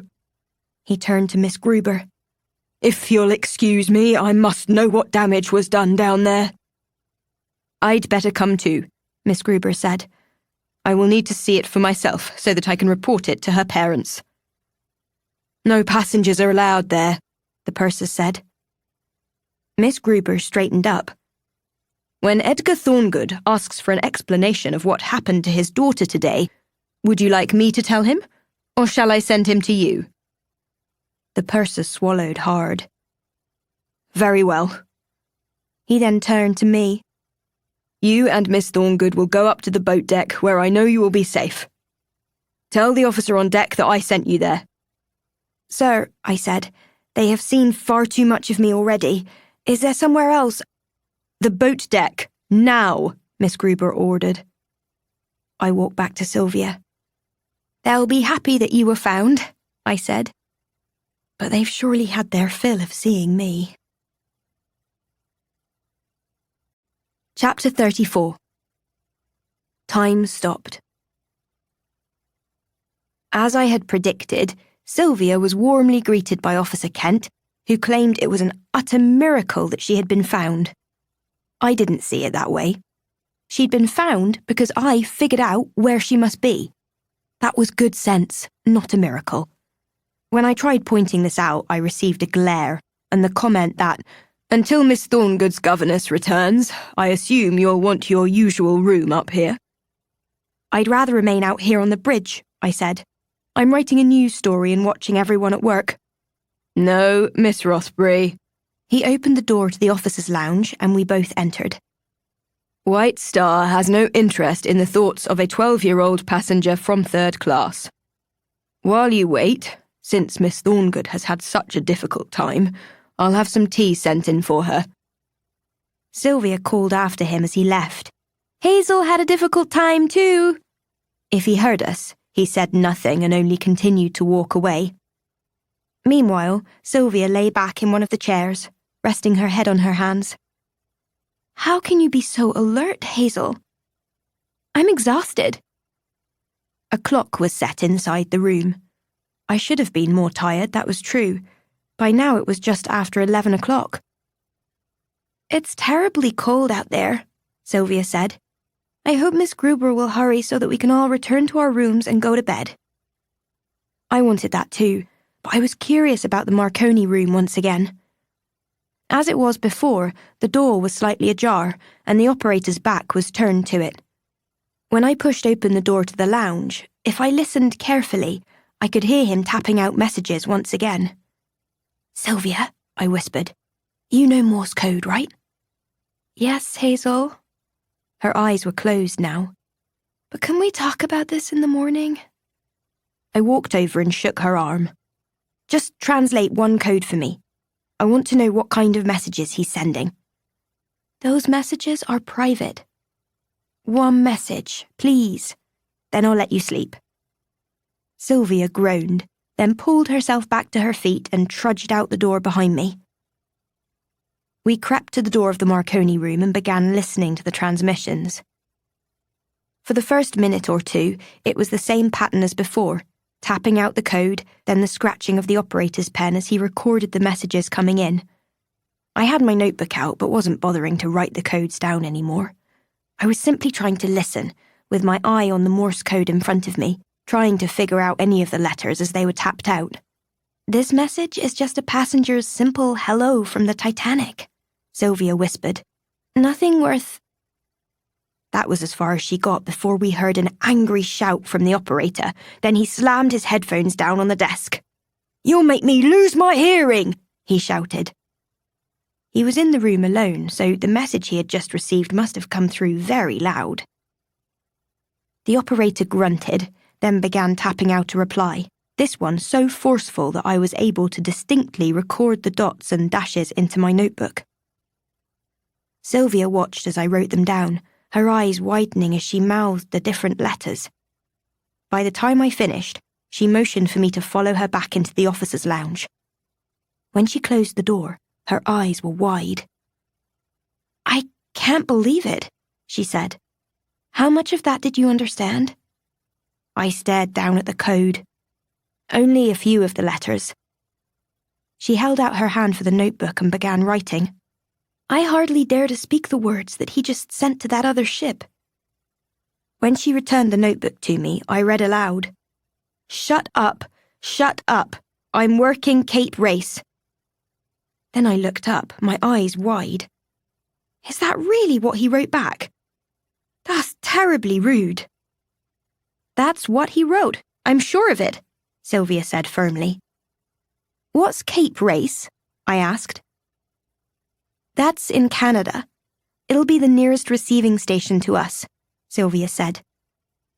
"After I found the missing money, I asked the purser about sending my parents a telegram. He told me it would be sent to Cape Race tonight, if it could be sent before the Titanic went out of range again. He explained that the operator has to hurry with these messages when he has the chance, because within 2 or 3 hours, we'll lose the signal again, and I'm sure he has a lot of messages to send." "Then who is he telling to shut up?" Sylvia pressed her lips together. "I know that when my father receives transmissions from test pilots, if they are far away, the signal is faint and difficult to hear. When the signal grows louder, then the sender is closer. So you think the message he received was from a ship that's close to us?" I asked. Sylvia nodded. "Cape Race is very far away, so the operator won't hear the signal unless the volume of his headphones is as high as it can be. Now, if a new message came in from someone only 20 or 30 miles from us, That message would come through loud enough to make him lose his hearing, I said. That's what he said when he tore off his headphones. That's why he was angry. Then he sent a reply telling the sender in the rudest possible way not to transmit to us again. Sylvia looked up. What message do you suppose he received? I shrugged. It could have been anything at all, but if it was in keeping with so many other messages the Titanic had received today, it was an iceberg warning. If that was true, and if it was coming from a ship near ours, then it meant we were not far from seeing icebergs ourselves. Hearing some conversation outside, I snuck out of the room once more, seeing First Officer Murdoch dismiss one crewman, then walk to the helm of the ship, binoculars in hand. Everything on deck seemed perfectly still. Almost without thinking, I walked out onto the bridge deck and leaned over the side rails. Using the light from the ship, I saw a thick mist hovering over the ocean waters. The moon had still not risen, making the stars seem even brighter in their sphere. Aside from the ship's engine propelling us forward, the night was almost entirely silent. Sylvia came to stand beside me and gazed out over the water. "What are you looking at?" she said. "Nothing at all," I whispered. "But it's so much nothing ahead that worries me." "What do you mean?" For the next several minutes, I tried explaining refraction to Sylvia, how light would bend once it hit the water, throwing everything behind it at a different angle. She nodded, but still said, "I don't see how it matters for us. Even if the angle is slightly off, surely a little mist can't hide an entire iceberg." Maybe it could, if it was a blue iceberg, or a dark one. My stomach seemed to roll within me. I trusted my gut now, and it was telling me to stay alert. Even if I were one of the lookouts right now, sitting 90 feet over the deck, I could not have been searching the horizon any more carefully. I turned around and stared up at the crow's nest. Sure enough, the two men up there were as alert as any lookouts ought to be. They were serious in their work, which made me feel better. Even if one lookout failed to spot something, surely the other one would.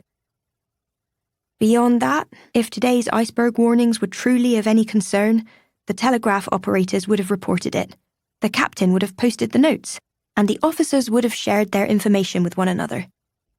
And the crew would have prepared themselves at all times for any emergencies. Wouldn't they? Once again, I felt a prickling right to my very centre, reminding me to listen to my own instincts, to trust when something did not feel right. And at the moment, nothing felt right. Charlie had said the captain was required to post the warning messages. He had not done so. The crew was supposed to hold a lifeboat drill earlier today. It had been cancelled. Nor were there enough lifeboats for everyone on the ship. Sylvia touched my arm. "You look so worried, Hazel." "Why?" One of the lookouts above provided my answer.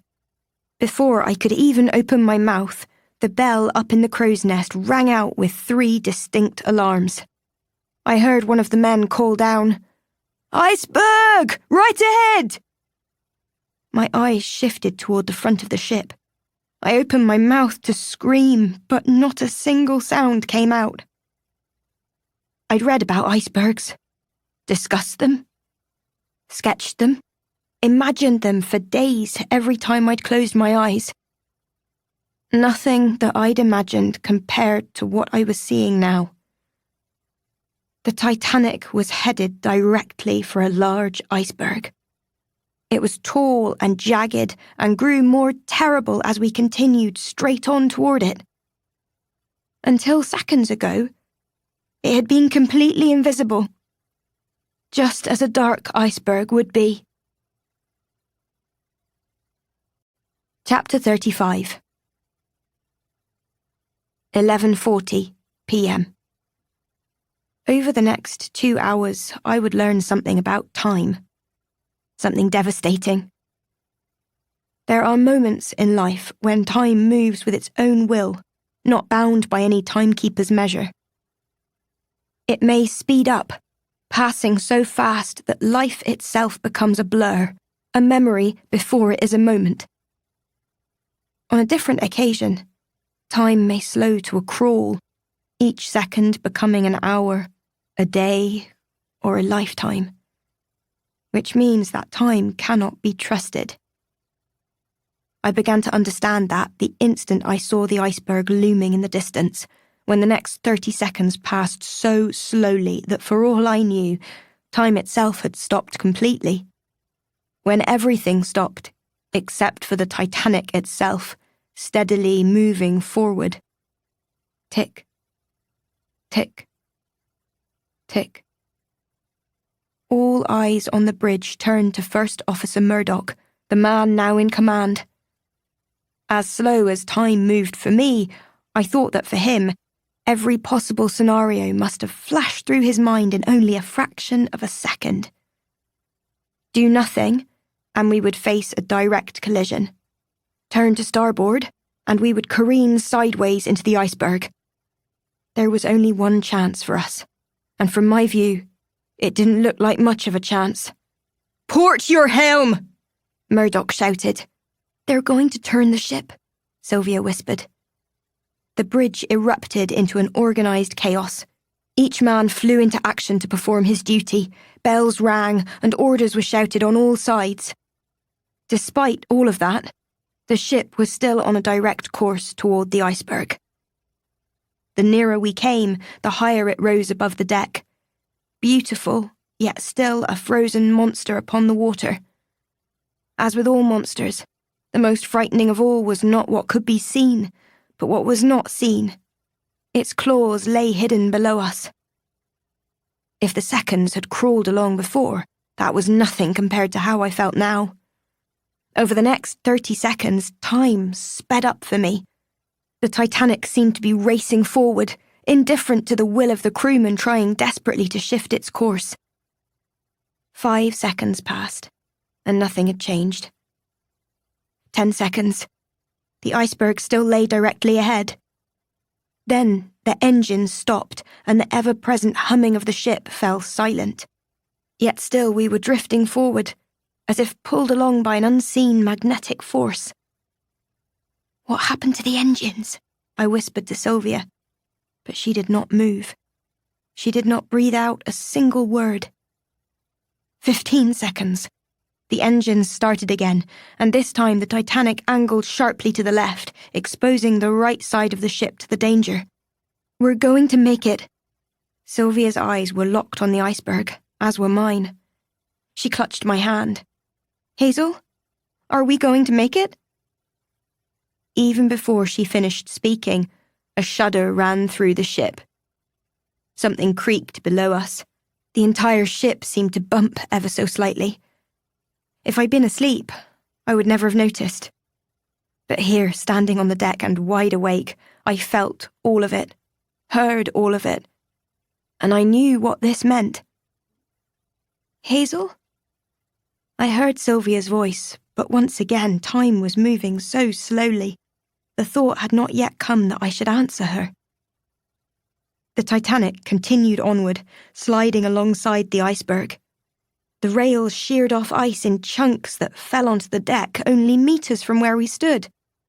And still below us, muffled beneath the waterline, was the blunt sound of scraping, then tearing, then silence.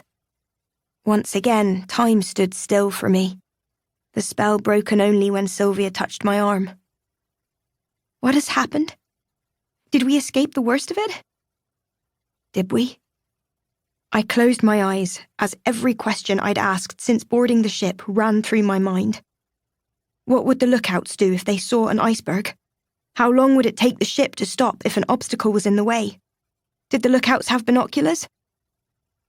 None of those questions mattered anymore. None of their answers mattered anymore. Except for one answer only. The Titanic had a double hull on the bottom, but a single hull on the side. If the iceberg had struck us on the bottom of the ship, we had a chance to survive. But if it had struck us on the side... I drew in a slow breath, trying to hold my thoughts together, because I already knew the answer to that question, and it was devastating. In that moment, once again, time could not be trusted. Time stood still. Chapter 36. 11:50 p.m. Within minutes, Captain Smith strode onto the bridge. This time, he did not pause to greet anyone nearby, not even to offer his customary smile. He stared at the Iceberg, now at a slight distance from us, then gave his first order in 4 terse words. Close the emergency doors. The doors are already closed, Officer Murdoch immediately replied. From there, the other officers on board hurried over to speak to their captain, and he sent them out with new orders almost as quickly as they came in. Yet my thoughts remained with the emergency doors. Mr. Waddington had told me that the bulkheads weren't completely sealed off because the firemen had to be able to move from one area to another. So they were fitted with watertight doors that could be closed from below or at the push of a button on the bridge. Those doors had already been closed, which meant the firemen below were now bound to their fate. Unless they had escaped, they were trapped until the doors opened again. If they opened again. The Titanic had 15 bulkheads, creating 16 watertight compartments. If 2 flooded, we would remain afloat. Even if 3 or 4 compartments flooded, we still had a chance. Keep hoping, I told Sylvia. I think it's likely that the iceberg cut only one small part of the ship. She nodded, but her eyes remained as wide as saucers, and her voice trembled as she said, I hope you're right. She pointed to several passengers who had emerged onto the promenade, still in their evening clothes. Nobody else seems worried. Perhaps at first their expressions had seemed cautious, but once they saw the scattered chunks of ice on the deck, laughter broke out among them. Look at this, my dear, one man said to his wife. It must have rained ice. He picked up a small piece of ice and carried it over to show her. Other passengers gathered around them, asking each other what had happened to put ice on the deck. Does the ice pose any danger to us? Another man called to a crewman standing near the rails. He smiled over at them, looking as if he didn't have a care in the world. Oh no, it was nothing at all. We just hit an iceberg. You heard the way he spoke, Sylvia said. He wouldn't sound so cheerful if there were any problems. We must have turned enough to avoid the worst of it. But they had spoken cheerfully even when the ship was on fire. Those were their standing orders, to never alarm the passengers. And more worrying still, as soon as the passengers on the deck turned away, the crewman leaned over the side of the rails, possibly trying to see if there had been any damage. After a minute, he straightened up and looked over at Captain Smith, shaking his head with an expression so grim I could see it in the dim light from the deck. How could ice do any real damage to a ship with a steel hull? Sylvia asked. Surely the metal is stronger than ice. Stronger than a growler, perhaps, or white ice, the newer, younger ice. But could that have been a blue iceberg or a dark one? From my left, I saw Mr. Ismay march onto the deck. At first, he had seemed angry, perhaps that the ship he had bragged would speed through iceberg territory was now at a complete stop. But within seconds of speaking to the captain, I watched his body begin to crumple. He looked around, then slowly walked to the very bow of the ship. One step followed another, then another, until he gripped the rails and stared forward. Never in my life had I seen anyone look so defeated. Behind him, Captain Smith gave another order to one of his officers, who left in the direction of the Marconi room. They're going to send a message to the other ships in the area, Sylvia whispered. They're going to ask for help. How do you know that? I asked. Sylvia pointed to one of the round chunks of ice ahead of us on the deck. Very slowly, it was rolling forward. I don't know how much water there is, she said, but the front of the ship must be taking on water already. My eyes widened. Charlie, we've got to find Charlie. And Miss Gruber. Sylvia clutched my hands. She was going down to the orlop deck to look at the cargo hold. If we are taking on water, then she's in the middle of it, I said. Sylvia pulled at me, wanting me to run with her, but I shook my head. I don't know where Charlie is. He could be down there too. Sylvia grabbed the arm of a passing crewman. Sir, can you tell me where the... Sorry, there's no time, he replied, and hurried away. I ran to another crewman. Sir, we're looking for... The two of you should grab lifebelts and put them on, he said. It's only a precaution, but tell the others. As he moved on, Sylvia and I turned to each other. Even Charlie would want us to find Miss Gruber first, she said. I agreed, but that wasn't the reason I felt frozen in place. I was already terrified to think about what might be happening below. Now, Sylvia wanted us to go down there and see it for ourselves. Please, Hazel, Miss Gruber needs us. I turned to her, feeling almost numb. Her eyes were so desperate, so fearful, it snapped me back to reality. And nothing in my life had ever felt so real as this very moment. I nodded. Let's go. I followed Sylvia to the stairs. We ran down them as fast as we could, lower and lower into the ship. On our way, we passed several passengers who were beginning to enter the stairways, all of them asking one another what the commotion was. I felt a vibration near my cabin wall, one woman remarked. Perhaps it was only the shudder of the engines, a man next to her said. I heard them shut down just for a few seconds. They are ordering lifebelts for everyone, Sylvia announced as we passed. Why on earth would they do that? Someone responded, but by then we were already hurrying farther down the stairs.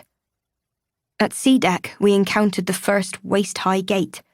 Third-class passengers had gathered there, hoping to continue moving higher on the ship. But so far, they didn't seem to have passed by. I swung the gate open and pointed up the stairs, shouting, "That way!" Yet the group up front only stared at me, not understanding my English. I pointed again, then grabbed the arm of one woman, pulling her forward. Now they understood and began walking forward, though they seemed uncomfortable. And a few even turned back. Could they not dare to break the rule about entering first class? Even now? Charlie's words from my first day on board returned to me, almost as clear as if he was saying them now. If there ever is a problem, do not wait to find out. You get to your feet and you move towards safety. Move! I shouted at the passengers. Please, just move! There was no time to see what happened next. Sylvia and I continued on down the stairs, surprised at how quickly the crowd of people thinned out. As we passed E-deck, where my own cabin was, I saw several cabin doors open as the passengers talked with one another about the vibrations they had felt. Some were at the far end of their cabins, opening their portholes in hopes of seeing for themselves whether anything was wrong. This way!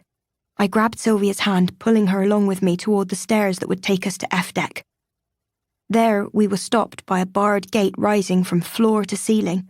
I grabbed the bars and shook it, hoping to move it aside, but it would not budge. It's locked, a crewman said, walking up the stairs from the other side.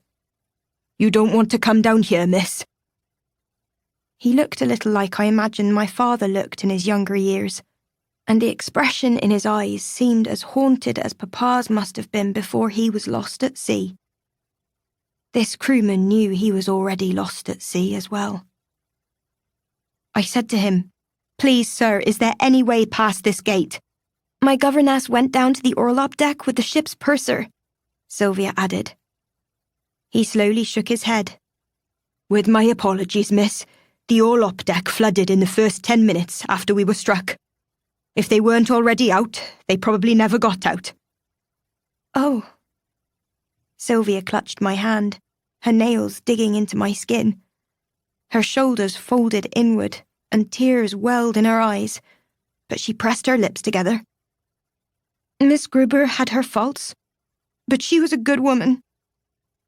The crewman said, I was the last man out from my area. Heard the alarm bells ringing, so I knew it was only a matter of seconds before the emergency doors closed for good." He sighed. "A lot of good men were left behind. They'll continue on as long as possible down there." "What about you?" I asked. The legs of his trousers were wet almost to the knees, and behind him, water was seeping onto the deck. He smiled through the sadness in his eyes. "There is still a lot I can do. Now, run along, both of you. Get up to the boat deck while you can." "We have a friend," I said, "a porter." "It'll be women and children only," he said. "Now, I'm sorry, but I'm needed elsewhere." Before I could say anything more, he ran on. I turned to Sylvia and saw tears on her cheeks. "It's my fault," she said. "Miss Gruber went down there because I had been down there." "You did nothing wrong," I said. "Besides, 10 minutes is enough time for Miss Gruber to get out. She might be up on the boat deck waiting for you right now." Sylvia sniffed. "Do you really believe that?" No, I didn't. The water must have begun entering the orlop deck as soon as the iceberg cut through the ship's hull. Miss Gruber wouldn't have had 10 minutes to get out. She'd likely had less than 1 minute. 1 minute. When Papa's death was reported to us, his crewmates said he'd promised to return in 1 minute if he couldn't help the other sailors get out. None of them returned. I tried to smile, pretending that I wasn't collapsing too. I remembered the lesson from the other crewmen and spoke as confidently as I could. "I'm sure Miss Gruber is fine. You need to get up top and find her, or else she'll come back down to find you." "What about you?" "I have to find Charlie." "But you don't know where to even begin." "I'll figure it out. But he may have only a few minutes left. I need to find him." Sylvia brushed away her tears. "Miss Gruber will have to wait a little while longer. I'll help you find Charlie. Then we'll all go up top together. Where do we start?" I looked around. Near me was a sign noting that all cabins beyond this point were for the crew only. Charlie had told me that his room was on E deck, same as mine. If he had been locked in his room, then he wouldn't be far away. "You take the rooms at port, I'll go aft," I said. "Knock on every door and then pray we don't hear Charlie's voice in answer." Because if we did, I had no idea how we'd break the lock into his room, and water was already spilling into the passageways only 1 deck below where we now stood. Our search had not yet begun, and we were already nearly out of time. Chapter 37. 12:20 a.m. "Charlie!" I shouted his name as I ran through the passageway, which was now crowded with crewmen. Some were hurrying toward the stairs, while a few others shouted at the younger crewmen to return to their quarters and remain there. I followed the younger boys. Charlie probably shared a room with them. I caught up to one boy as he walked toward his open door and touched his arm to get his attention. "Charlie Blight," I said, almost breathless. "Do you know Charlie Blight?" The boy nodded. "Aye, miss. Where is he?" My brow furrowed. "You haven't seen him?" "Not since this morning. Someone heard Charlie got himself into some trouble up in first class." "He did," I said. "Where would they have taken him?" The boy shrugged. "Couldn't say." I thanked him and started to leave, but the boy called after me. "Oi, miss." "Yes." "Is it true? We've hit an iceberg." I nodded, but could find no words to add to that. He frowned as if he already knew what that meant for him. With the saddest possible voice, he said, "I'm only 14. I stepped toward him again. "They say it's women and children for the lifeboats. Surely that includes you too?" "It's women and children," he said. "I'm crew." So was Charlie. He shifted his weight from one foot to the other. "If you survive this, tell my family that I loved them." My last name is Glendow." I wanted to offer him comfort, to tell him that there was still hope, but it would have been a lie, and we both knew it. When we had received the news about Papa, I'd had to be the one to comfort my mum. I'd learned then how to stay strong, but it was even harder this time. With tears at the creases of my eyes, I nodded back at him. "Glendow. I'll tell them." The boy tipped his hat to me, then hurried along in the direction the other boys had gone. I heard a door close, though water would soon be seeping beneath it. It was only a matter of time. Time. We were running out of time. The sharp feelings of panic returned to me again. Were the decks below us already flooded? Was the crewman we had spoken to only minutes ago gone? If so, then I also knew what that meant for all the boys who'd just been ordered back into their rooms. My broken heart shattered even more. They hadn't been given a chance to save themselves. Nor would Charlie, if we could not find him. "Hazel!" Sylvia rounded a corner, then I hurried over to her. The fear in her eyes was so fierce I worried she might begin to lose her reasoning. "I couldn't find him," she said. "I knocked on every door, called his name." "Me too, but I don't think he's down here." "I'm not sure that it matters," Sylvia said. "Maybe he's already—" "Of course it matters!" I nearly shouted those words at her. "Charlie is my friend." "I know that." Sylvia grabbed my shoulders, forcing me to look at her. "But I heard what that boy said to you. Charlie won't get on the lifeboats even if he was up on the deck. He's part of the crew." I shook my head. "You don't know that." "I do. I heard it myself."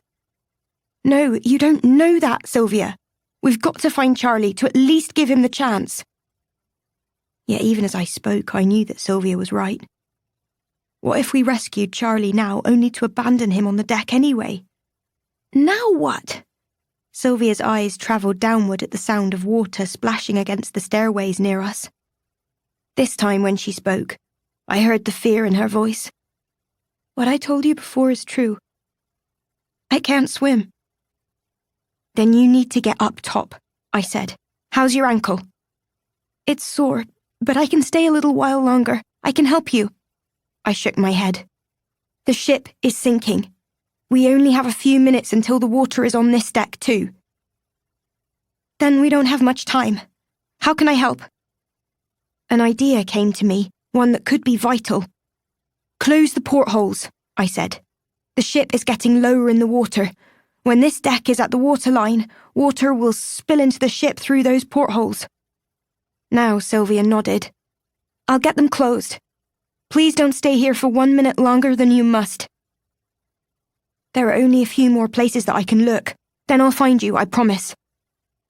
Sylvia ran one way as I continued racing along the deck, though I was now in the area for third-class cabins. The passageway was filling with people, but many doors remained closed.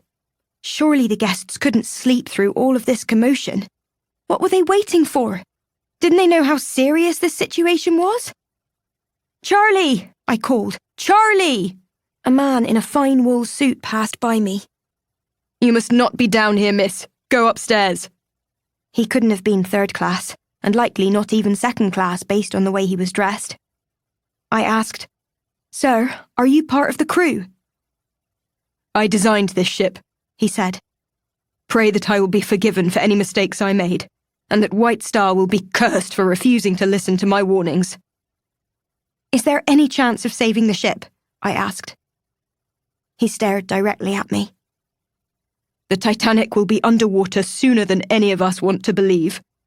Wherever your friend is, Charlie, if he is down here, then he is already lost to the sea.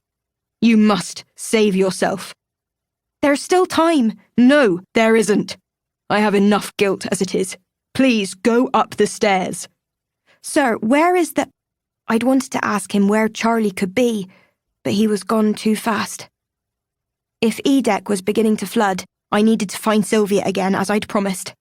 So I turned to run in the direction she'd gone, but stopped one last time to look back. hoping Charlie would be there following me. He wasn't. When I turned forward again, I knew I was leaving him behind. That single thought devastated me. Had I just abandoned him? Was he in one of the cabins I'd missed, pounding at a locked door, certain that someone would come for him? My fear of that became so real that I turned to go back for one more look, when Sylvia called my name. "Hazel, I need your help! Over here!" My feet squished within my boots, and I realised water had begun flowing across E-deck. I wasn't sure how long it would take to rise, but one glance toward the stairs told me it would come faster than I believed possible. I ran toward Sylvia, who was desperately motioning me forward, but my only thought now was that the bulkheads ended here, at E-deck. If water was on this deck now, the entire hull was about to flood. And when it did, the weight of the flooded bulkheads would pull this entire ship down to the ocean floor. By then, I had reached Sylvia, but my eyes went to a cabin door on the right, already opened a crack. A walking stick was poking out through the gap with a carved eagle's head at the top.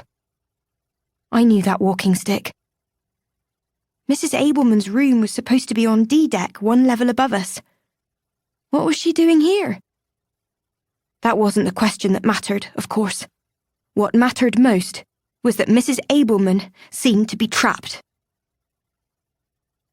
The Californian. 7:20 p.m. The Titanic intercepts 3 messages from the Californian, only 50 miles ahead, warning of 3 large icebergs in the area. Captain Smith gives no orders to change course or to slow down. Captain Stanley Lord orders his ship, the Californian, to stop for the night, believing the area was too dangerous. Before going off duty, he notices the Titanic's lights in the distance, about 5 miles away. 11:07 p.m. The Californian sends a message directly to the Titanic, warning of ice. The Titanic's wireless operator, Jack Phillips, radios back. Shut up, I am working Cape Race." 11:30 p.m. The Californian's wireless operator goes to bed for the night, 10 minutes before the Titanic strikes the iceberg. 12:05 p.m. The Titanic spots the Californian in the distance and fires distress rockets. Officers on board the Californian ask Captain Lord about the rockets. He is in bed and suggests they contact the Titanic with a Morse lamp. But the Titanic never responds. Their wireless operator is never awakened. 2 a.m. Seeing the fading lights in the distance, the Californian believes the Titanic is leaving the area. 20 minutes later, the Titanic sinks. 3 a.m. The Californian sees rockets coming from the south. These are from the Carpathia, coming to rescue any survivors. 4:16 a.m. Back on duty, the Californian's wireless operator hears the chatter about the Titanic and notifies the captain. 5:30 a.m. Captain Lord orders the Californian to the coordinates from the Titanic's last message. It will clean some of the wreckage after the Carpathia has rescued the survivors. Chapter 38. 12:40 a.m. "Mrs. Abelman, I'm here!" I cried as I rushed to Sylvia's side. Together we shoved our weight against the door, but it wouldn't give. "What's blocking the door?" "She came down here to help me close the portholes," Sylvia explained. Mrs. Abelman added, "The one in here was wide open. I closed it, but the water spilling into this room lifted a trunk, and now it's lodged against the door. I can't move it on my own." I looked down. Sure enough, water was seeping out from beneath her door. "Let's try again," Sylvia said. 1, 2, 3. Our second attempt at pushing on the door may have widened it by another centimetre, but that wasn't nearly enough. "What now?" Sylvia asked. "This won't work." "I'll begin pulling everything out of the trunk," Mrs. Abelman said. "That should lighten its weight. Give me a minute to do that." Sylvia leaned against the wall to catch her breath. As she did, I saw the tears in her eyes. "We're not going to survive this, are we?" It was a sentence, not a question. "You will," I said. "I can get Mrs. Abelman out of her room. You should go up to the boat deck." "No, we'll get her out together." Sylvia stood again and called through the gap. "We're going to try again, Mrs. Abelman." We lined up beside each other and once again rammed our shoulders into the door. But it had already given up its few centimetres. It would open no farther for us. "Hazel!" Sylvia looked down at the water, already up to her ankles. This was happening too fast. How could this all be happening so fast? Mrs. Abelman must have seen the water too. Through the door she said, "Girls, I want you both to go up top now." "No!" I cried. "Keep unloading that trunk. We'll try again." "The trunk is empty, Hazel. It's still too heavy. Go up top now." I turned to Sylvia, hoping she had better ideas than me. "What can we do? What else?" Sylvia's eyes moistened again, but she began looking around. "We can break down the door. Look for an axe or a hatchet." I liked the idea, but we weren't going to find tools like that anywhere near the passenger rooms. "Knock on the other room doors," I said. "A lot of passengers are still down here. We can warn them and maybe find someone to help us." "I think help is here," Sylvia said, her voice cracking with emotion. "But it doesn't seem possible." I turned to see who she was looking at, and there stood a very wet Miss Gruber, her tidy bun now hanging crookedly from her head, her stiff black clothes clinging to her. Miss Gruber saw Sylvia and let out a cry of deep emotion. She ran forward, her heels kicking up the water already on the deck. She pulled Sylvia into a tight hug, openly weeping now. "What are you doing down here? Why aren't you on the boat deck?" "We came looking for you." "The purser and I were on our way upstairs when the boat struck the iceberg," she said. "Another minute and we'd have been trapped in there. The water came in so fast." "Miss Gruber," I said, pointing to Mrs. Abelman's door, where the walking stick was still poking through. "We need help." She immediately stood tall and called through the door. "Please stand back. We're going to get you out of there." Then she turned to me and Sylvia. "When I pull on this walking stick, I want you to push on the door as well. Go." We pushed and she pulled until she was grunting with the effort. But this time, the door was finally giving way. We heard a scraping sound, the trunk sliding across Mrs. Abelman's floor, and the door swung open. I rushed in, expecting to find Mrs. Abelman ready to leave with us, or at least preparing to leave. Instead, she was at her writing desk holding a fountain pen in her hand. Scattered papers and a woman's hat were floating on the water around her. "We need to go," I said. But Mrs. Abelman shook her head. "Some of the passengers down here don't speak English. They won't understand the orders that are being given. They haven't been to the upper decks before, so they won't know how to get to the lifeboats. But I do." I didn't understand at first, not until Miss Gruber stepped into the room as well and said, "This might be our last chance." Mrs. Abelman only stared back at her. As if she could understand words that had not been spoken, Miss Gruber quietly added, "It's an honour to meet you, Mrs. Abelman. You are a better woman than I am. I can admit that." "This is no time for either comparisons or compliments," Mrs. Abelman said.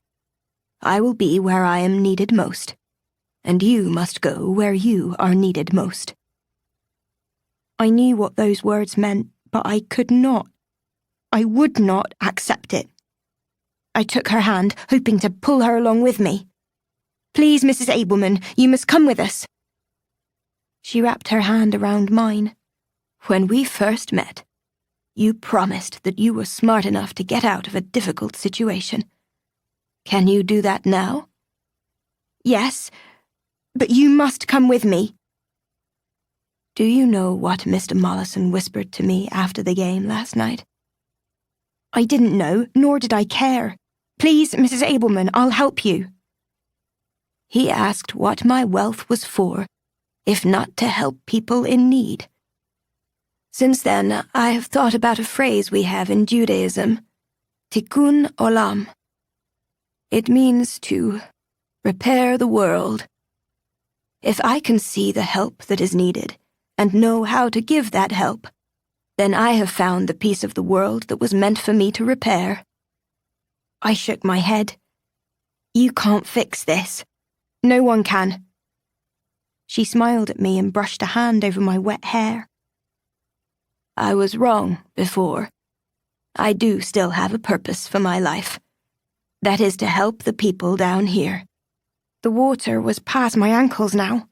Miss Gruber was already back in the passageway with Sylvia, knocking on doors and telling people to go upstairs. Mrs. Abelman pointed to the satchel slung over my shoulder. Is your notebook still in there? Yes, but that doesn't matter either. Everything that we learn matters. Give me the notebook. When I did, she began stuffing it into the same metal box that Mr. Waddington had showed to me only 2 nights ago. Mrs. Abelman smiled. I borrowed it for study, and now I am giving it to you.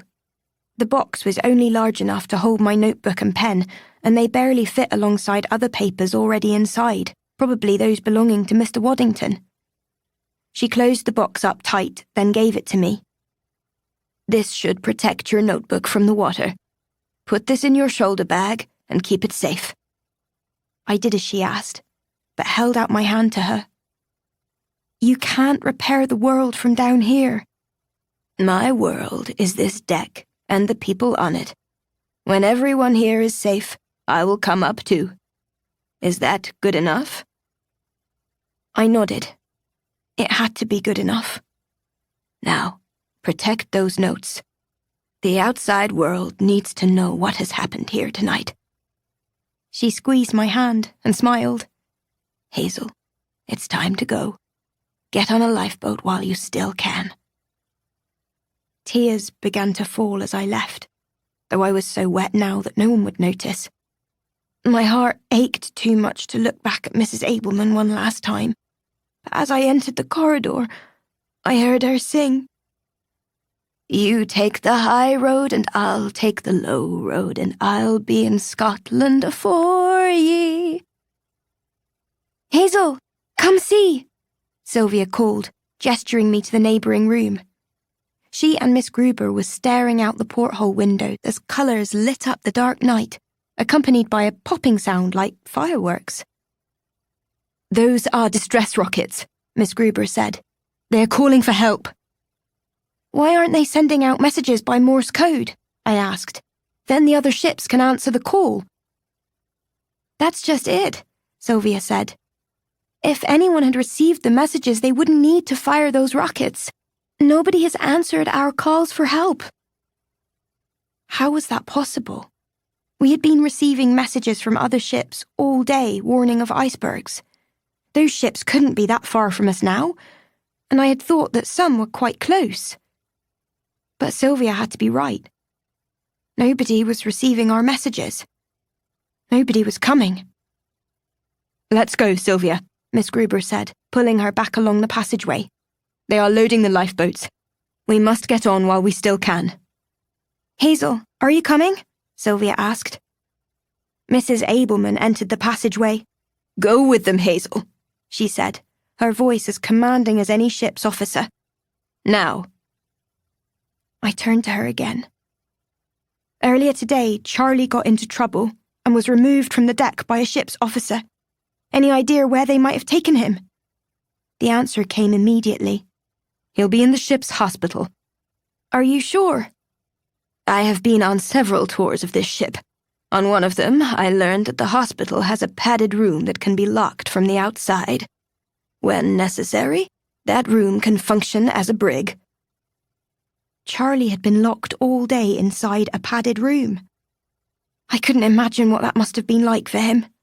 What it must be like for him now. Where is the room? I asked. Almost directly above us here, she said. Go to D-deck and follow the signs. Thank you, I will. Then I paused. Remember, you promised to get to the lifeboats. I promised to try, she said.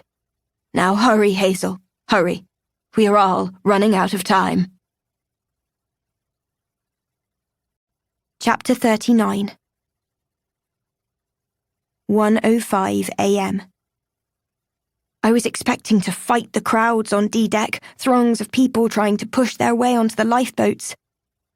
Truthfully, I was expecting anything but what I saw. Hazel? Sylvia and I looked at each other in total disbelief. She asked, "Have we crossed onto a different ship?" "I think we have." A clock posted on the wall read just past 1 in the morning. More than an hour had passed since we'd struck the iceberg. Half of this ship was already flooded or was taking on water. And the passengers here were acting as if they were attending an overnight party.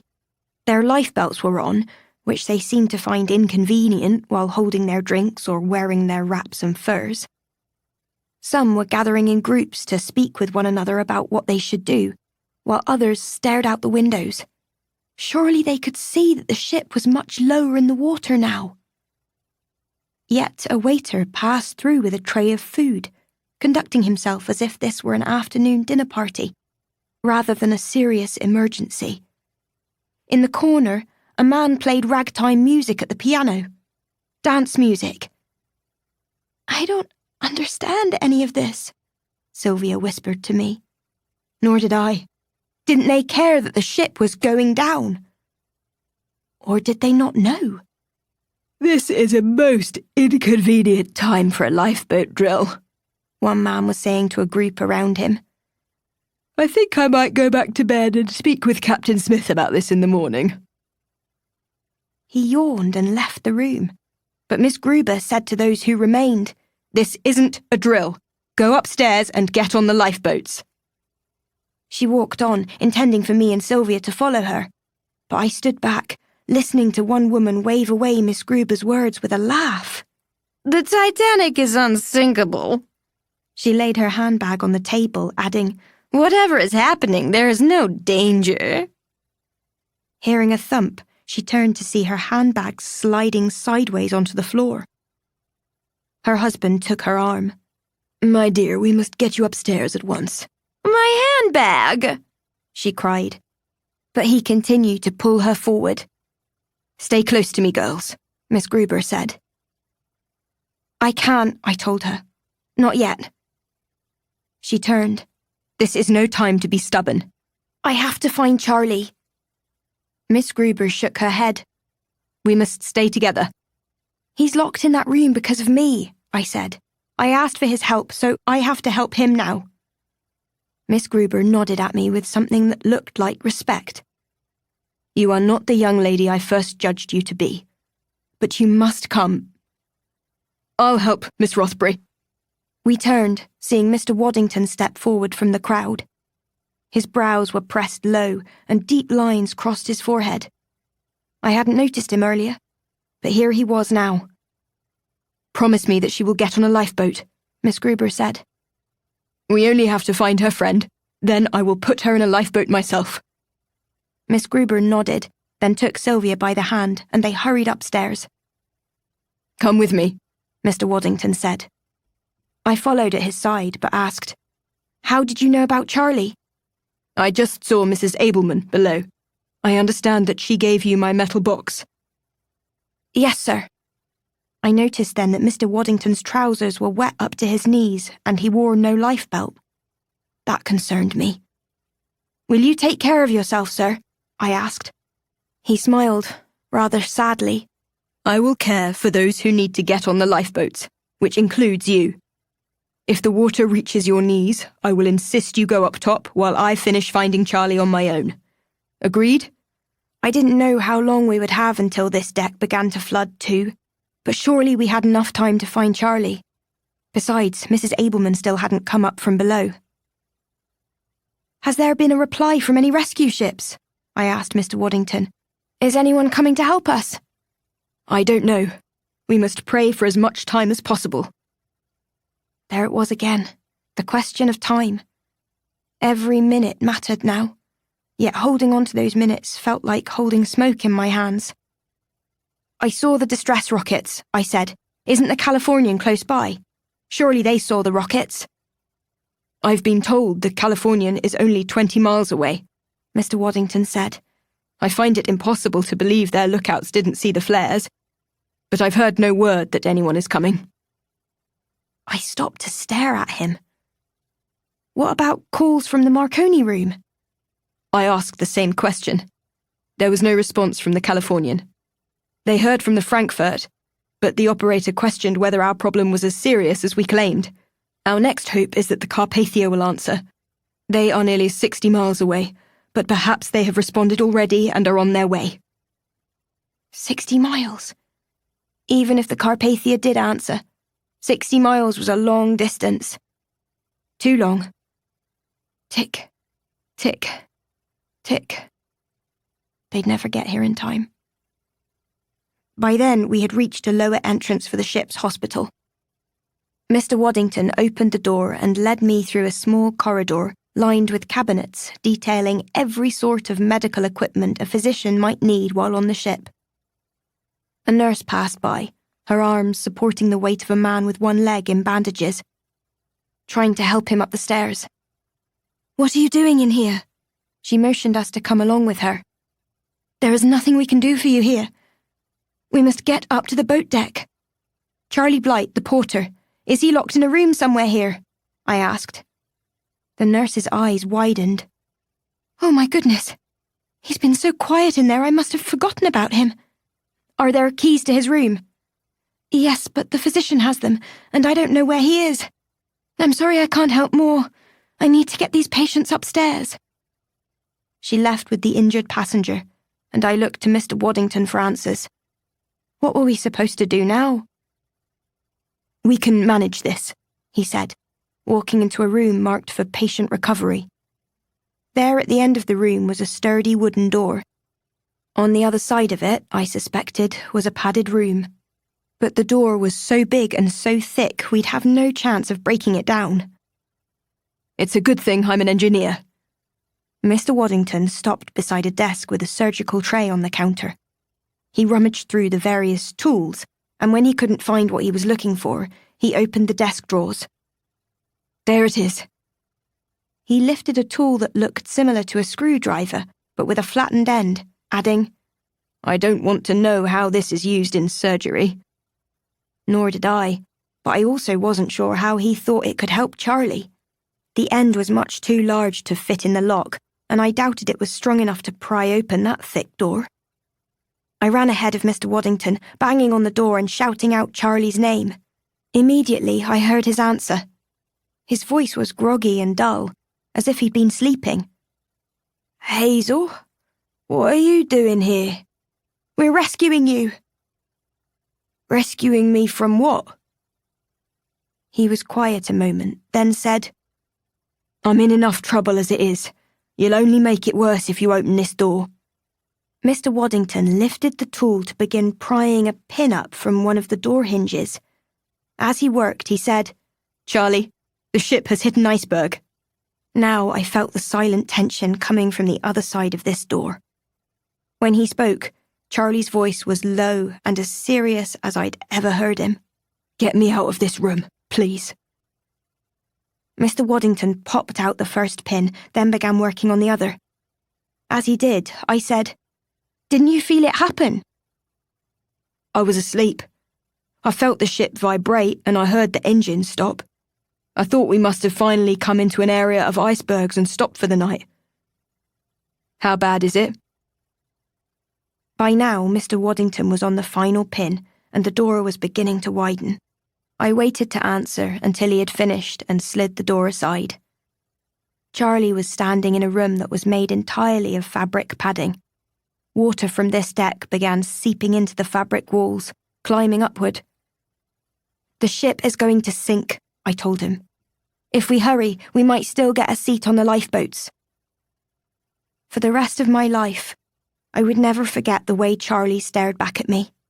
His eyes sad, but with a firm resolve. he said. You must get a seat there, Hazel. You must survive to tell our story. Take her up to the boat deck and see that she gets a seat, Mr. Waddington said. I will stay and help anyone else still down here. I followed Charlie up the stairs, the same way the nurse had gone. Yet my thoughts had become numb, and I barely could make myself look at him. Charlie was not planning to get on a lifeboat. Like the other crewmen on board, he intended to go down with the ship. Chapter 40. 1:20 a.m. My heart felt hollow as I climbed the stairs with Charlie at my side.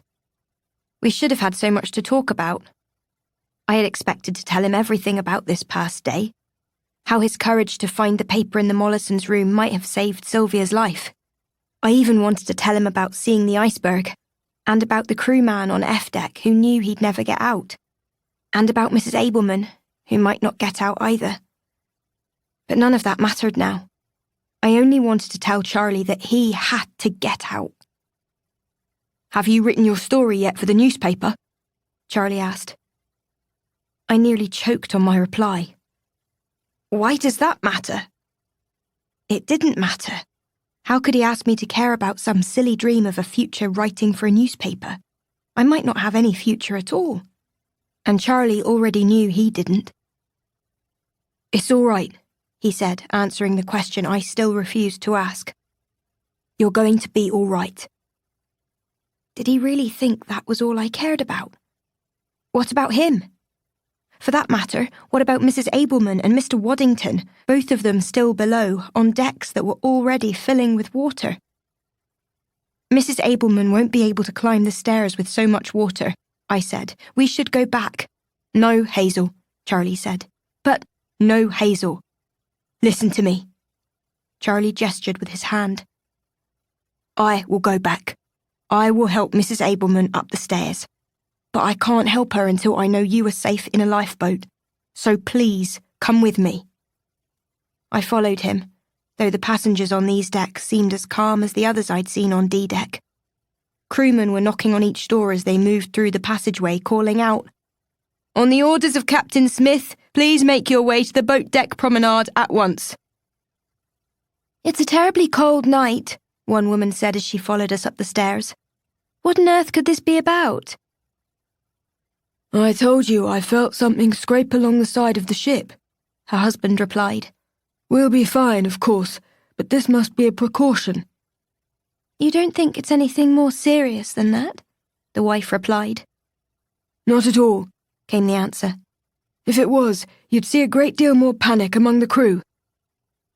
It was true that the crewmen were behaving with extraordinary calm, their voices firm but perfectly in control as they motioned passengers upstairs, handing out lifebelts to any women and children who did not have one. Charlie grabbed one from a crewman and passed it over to me. Do you know how to put this on? I put the vest on, locking my shoulder bag against my body, but I couldn't figure out the straps in front. At the next landing, Charlie pulled me aside and began tying the straps tight. As he worked, he said, I need to ask a favour of you. It's about my family. Tears filled my eyes as I anticipated his question. Please don't ask this, Charlie. I have to. My family lives in the States, in Connecticut. I need you to find my mother, tell her and all my family how much I love them, and that all I ever wanted was a way to take care of them. And please, he swallowed hard. Please don't tell them that I was fired from my job. They shouldn't need to know that. With the lifebelt on me now, I said, They're saying the lifeboats are for women and children. If you were fired, you're not a crewman. You can claim a place on the boats. There aren't enough seats for everyone, he said. I'd be ashamed to save myself if it meant that seat could not be claimed by Mrs. Abelman or you or anyone else who'd deserve it more. He stared at me a moment, almost as if he wished to tell me something, then gestured toward the stairs. Let's go. We can't have much time. We climbed another set of stairs, then finally emerged onto the boat deck. The first thing I noticed was the music. Cheery dance tunes similar to what had been playing down below.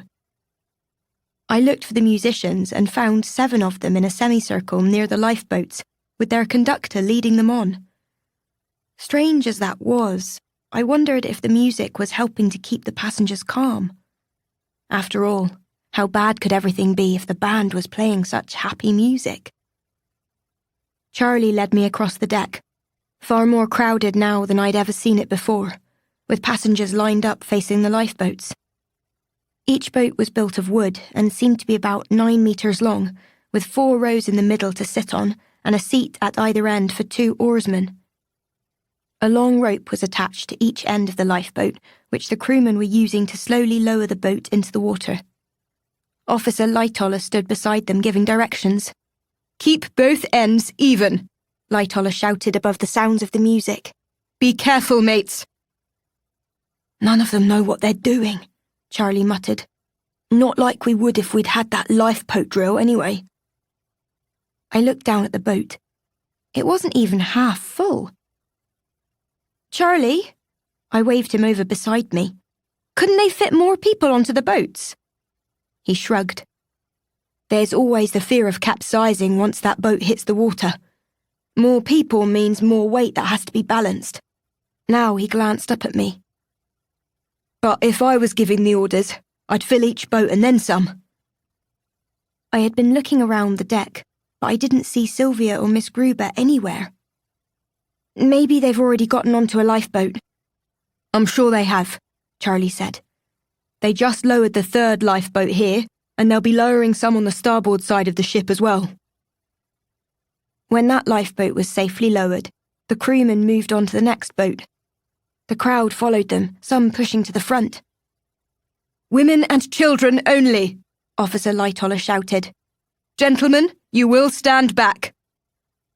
Women began stepping forward, some of them with children in their arms or close at their sides. I saw the fear in their eyes, the shaking of their hands and legs as they watched others boarding the lifeboats. I understood that perfectly. Somehow, even a sinking ship felt safer than those small boats, about to be set adrift on a vast ocean in total darkness. To my surprise, even up here there was no pushing or shoving, no need to issue threats or warnings. We did see one woman clinging to her husband, crying out, "If you cannot go, I will not go." "This is only a temporary separation," he answered. "They'll load the men later on, after all of you are safe. The sooner you are on the boat, the sooner I can get on the next boat." I watched them embrace, then saw the expression in the eyes of the husband as he helped his wife onto the lifeboat. "He knows," I whispered to Charlie. "He knows there will be no boat for him." "All of the men know," Charlie said. "But there are times in life when we each must live for something greater than ourselves." "The high road," I mumbled. "This is the high road." For the first time, I understood the decision my father had made. He could have saved himself, but he chose the high road. He chose the lives of others over his own. My father had been a hero. Charlie held out his hand, offering to help me into the lifeboat as well. "I'm glad we were friends, Hazel. When you finish your story, I hope you'll include me in it." I climbed inside the lifeboat, taking a seat near the end. But I stood again to look for him, hoping for one last memory of him. To my dismay, he was already fading into the background, allowing other passengers forward. The tears that had been so close for an hour now spilled onto my cheeks.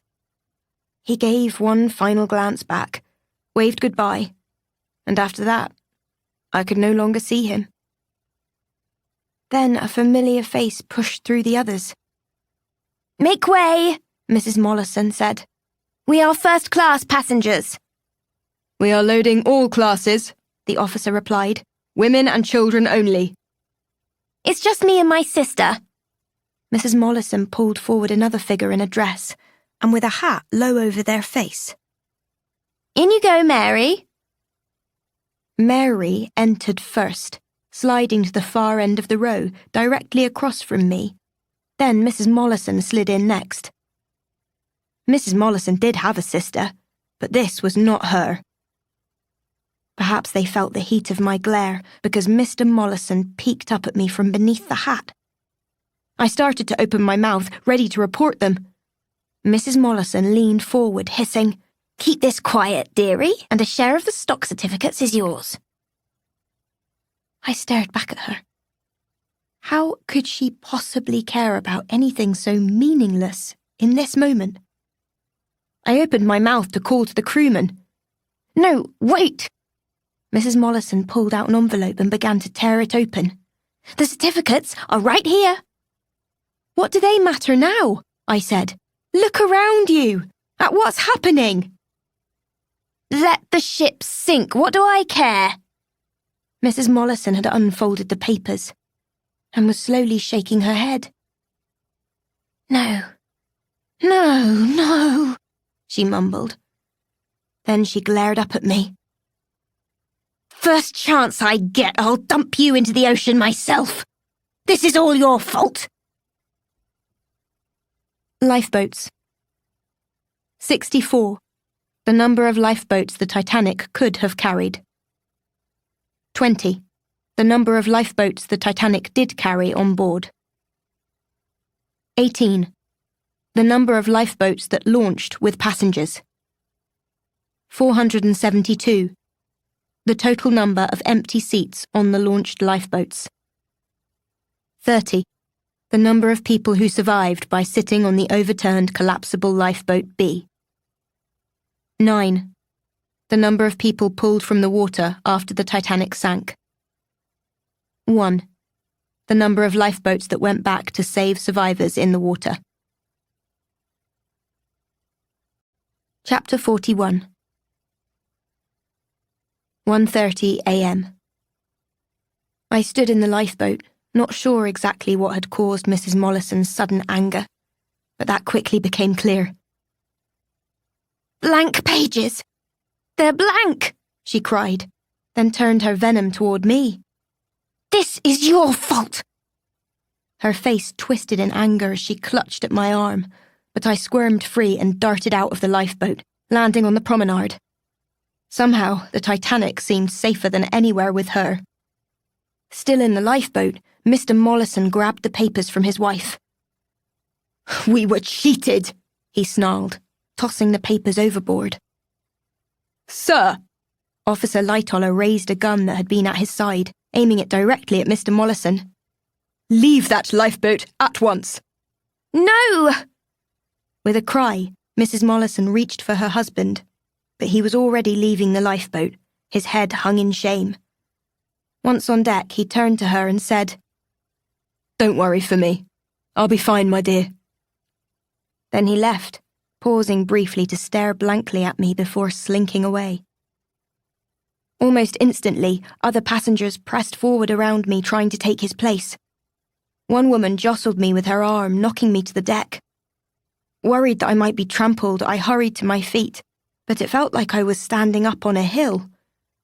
The ship's angle must have changed. I wasn't the only one to notice. Officer Lightoller looked around, then said, "The ship is listing to port." He ordered the crewmen, "Get the passengers to the other side of the ship." Obeying the shouted orders, I left the port side of the ship and hurried over to the starboard side, hoping to find Charlie there. But with so many passengers now filling this area, it was impossible to see anyone beyond those already around me. I pushed through the crowds, lining up for the next lifeboat, looking for anyone I recognized. But I saw no one familiar, not even Charlie. Behind me, a woman on the deck screamed. I turned in time to see a man cross to the outside of the rails, desperation in his eyes. A lifeboat had just been lowered beneath him. Officer Murdoch, commanding this side of the ship, raised his gun. "Sir, get back onto the ship!" he shouted. But the man only shook his head, then turned to jump. Officer Murdoch fired his weapon, and I nearly leapt from my skin. Women around me screamed, but Officer Murdoch turned to face the crowd, his pistol now aimed into the air. "Gentlemen, step back," he ordered. A large man dressed in an army uniform crossed beside Officer Murdoch and shouted, "Women will be attended first. If any men attempt that again, I'll break every bone in your body." More calmly now, Officer Murdoch said, "Let's try this again. Women and children first." "If we survive this, we'll have Mrs. Abelman to thank," a woman said to me. A knitted shawl was wrapped around her shoulders, and 2 children clung to her skirts. The dress she wore was as simple as my dress when I'd come on board. "I saw you with her yesterday. Was she your friend too?" I turned to her. "You saw Mrs. Abelman. Where is she?" The woman shook her head. "Still down below, I reckon." My heart sank. Why hadn't she come up yet? Once again, I raced toward the stairs. I had last seen Mrs. Abelman on E-deck. Charlie had said he would go down and help her back up, but at the angle this ship was listing, he might not be able to help her on his own. The thought of going below again terrified me, but I thought of Papa, of the people he had saved. He must have been afraid too, and he still went. I had to do this. I had to at least try. Other passengers were coming up the stairs, as many from 3rd class as there were wealthier ones. But no Mrs. Abelman. Because of the ship's tilted angle, the stairs were wet and had become slippery, and I was having trouble with my own balance. What if the ship tipped over on its side? Surely everyone on board would be lost. And what of those in the lifeboats believing they were safe? They'd be overtaken by waves of icy ocean water. No one would survive. I made it to D-deck, where I'd first encountered water. Before, it had only been a few centimetres deep, but now when I plunged in, icy water rose to my knees.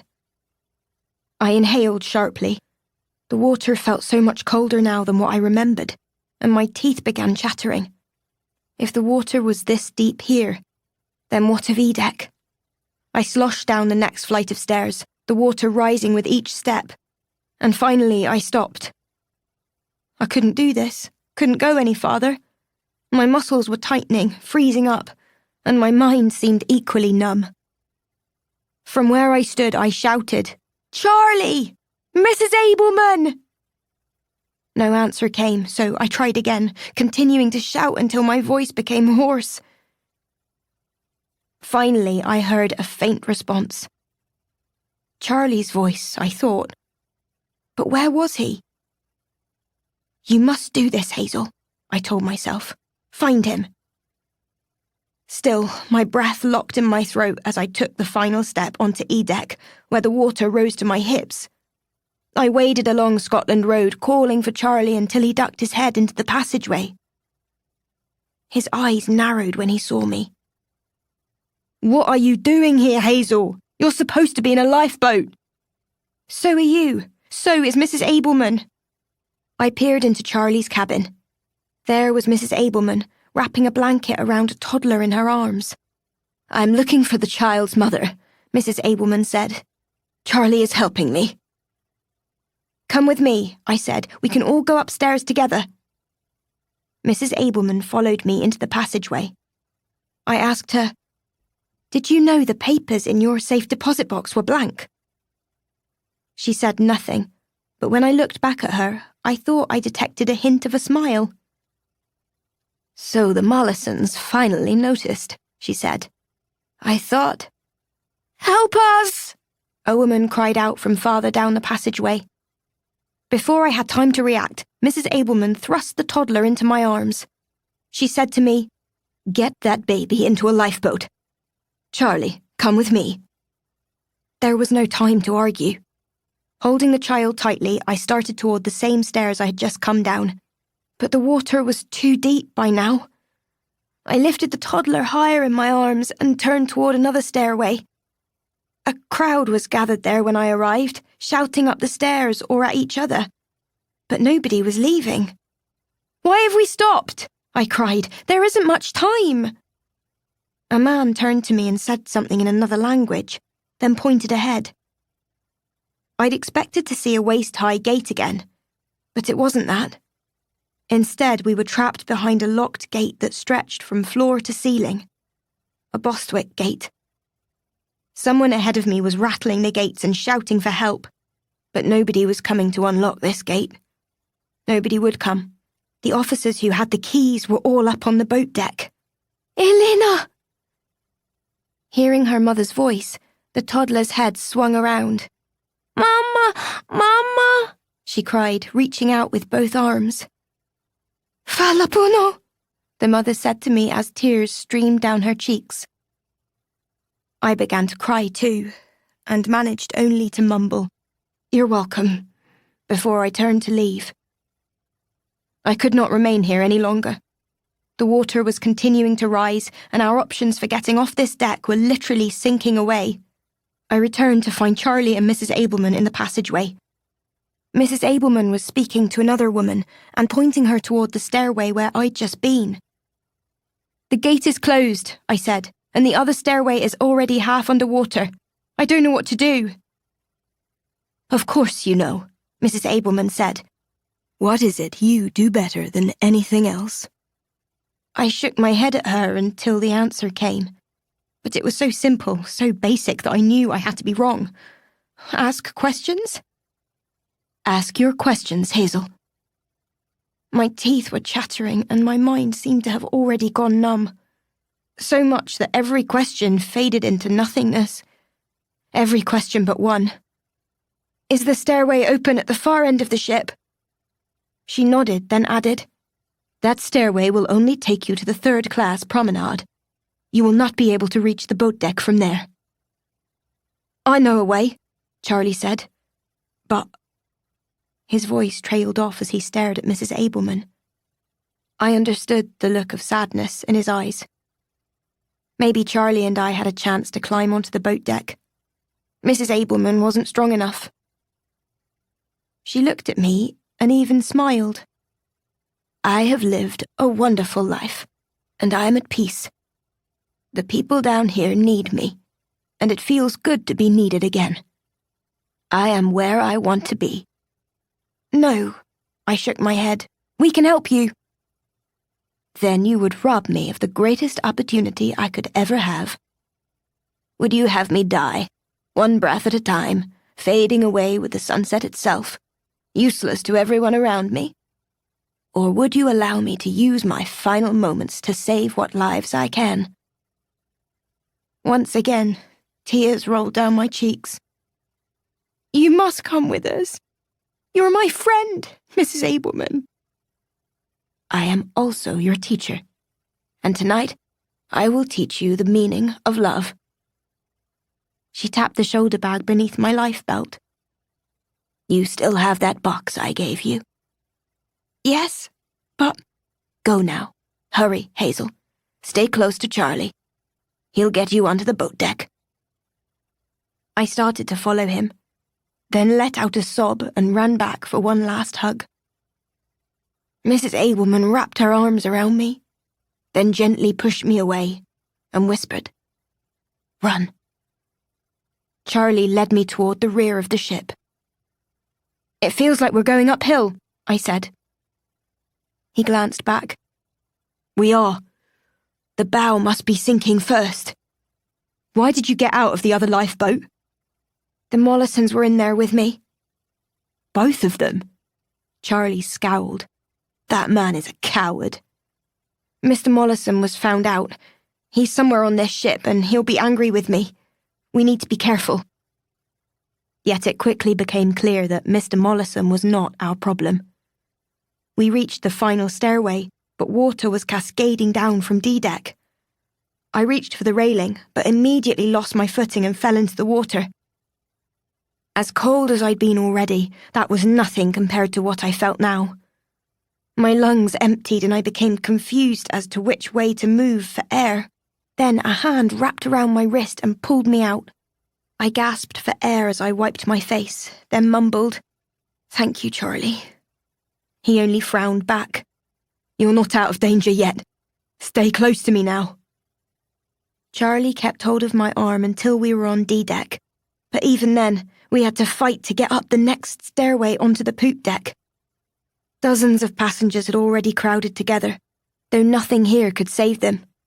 We needed to get to the boat deck, somehow. "We're trapped," I said. Charlie didn't seem to have heard me. His eyes were on the boat deck. "Do you trust me?" he asked. I nodded, and he led me toward the end of the poop deck, through a gate that brought us directly beneath the first-class promenade. A bench was here, bolted to the floor. Charlie climbed as high as he could on it, then locked his fingers together, flattening his palms. "Now you," he said. I climbed up beside him, braced myself with one hand on his shoulder, and put one foot in his hands. He grunted as he lifted me high enough to grasp the lower rail. From there, I began climbing the rails until I could lift myself up to the deck. But I refused to leave Charlie stranded below. Nearby, a woman had dropped a long mink stole. I wrapped it once around the lower rail, then lowered it to him. "There's no point in this," he called up. "You promised to get me on a lifeboat," I said. "Keep your promise, Charlie." "This is a waste of precious time." He frowned, but took hold of the stole. I braced my feet against the rails as he climbed, then pulled himself up to the first-class deck with me. "Let's get you to a lifeboat again," he said. I held out the stole to him. "Use this to get into a boat, the same as Mr. Mollison. No one will blame you." He frowned. "I won't do that." I wasn't giving up on him that easily.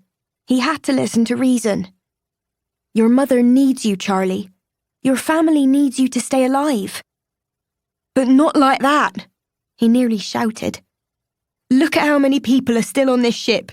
I will not save myself at their expense. But I will save you. Follow me." I did, almost immediately colliding with other passengers entering the promenade, including the mother who had retrieved her toddler from me. "They must have opened the gate," I said. "Or the people tore it down," Charlie said. "I'm glad they're here." I was too, though it also meant the crowd size had swollen. There were now even more people waiting for fewer places on the lifeboats. Most of them could not be saved. As before, the musicians were still playing. I recognized the sombre tune as a hymn I'd heard earlier during Sunday services. "Nearer, my God, to thee." Everyone on this deck knew by now how terrible our situation was, but the music filled my heart. Standing there, I felt calmer than I ever had before. I knew what I had to do. So many people were lined up for the lifeboats. They all deserved to live. And of course, I wanted to live as well. Not only for my own dreams, but for my family. They needed me. But those still on this deck had families too. They had people out there who needed them. Once again, I thought of my father, of the hero he had been. I hoped he would be proud of me tonight. I hoped my mother would understand. Though the idea that entered my head was terrifying, it was time for me to take the high road. I wanted to save lives where I could. I turned to Charlie. "I'm going to stay. I'll go down with the ship too." Chapter 42. 1:55 a.m. I knew Charlie would disapprove of my decision to stay on the Titanic, but disapproval did not begin to describe his reaction. Charlie's eyes narrowed and a blaze seemed to flicker in them. "That's a balmy decision, Hazel. Why would you say such a thing?" "Look at all these people," I said. "Should I take the place of a mother holding her child? Or of another child with a real chance for a future? If I survive this, it will only be to work in a factory for the rest of my life." He took my hand and gave it a squeeze. "And what if you do? That is honest work to help your family. They need you. Besides that, you have a good mind and 1,000 questions still to ask. You have a future of your own." Charlie began pulling me forward. Enough with this nonsense. You are getting on a boat. We were nearly to one boat when a woman near the back of the crowd shouted, "There aren't enough seats! There's only 2 more lifeboats!" Charlie and I locked eyes. We were too late. With the number of people ahead of us, I wouldn't get on those lifeboats. "This way." Charlie motioned for me to follow him yet again, this time toward the bow of the ship. "The ship has 4 collapsible lifeboats. We just need time to assemble them." He pointed ahead. "There's one now. And a line of people waiting for it." Charlie nodded. "Wait here. I'll find out where the others are and bring one to you." "You won't be able to lift it alone," I said. "I can do it," he said. "I can always take a little bit more." I stood up straighter. "So can I." But I wasn't sure if that was true. Below us, the ship was groaning and creaking, the Titanic's final gasps of life. Charlie ran back through the crowd, only to reappear minutes later up on the bridge, along with several other men. They were speaking to one another, then pointing and shaking their heads. Charlie found me staring at him from below and frowned. Something must be wrong with the collapsible lifeboats. Terribly wrong. To my right, Officer Murdoch stood on a wooden crate where he could be better seen. He waved his arms for attention, and then, with a grim voice, said, "The captain has given new orders.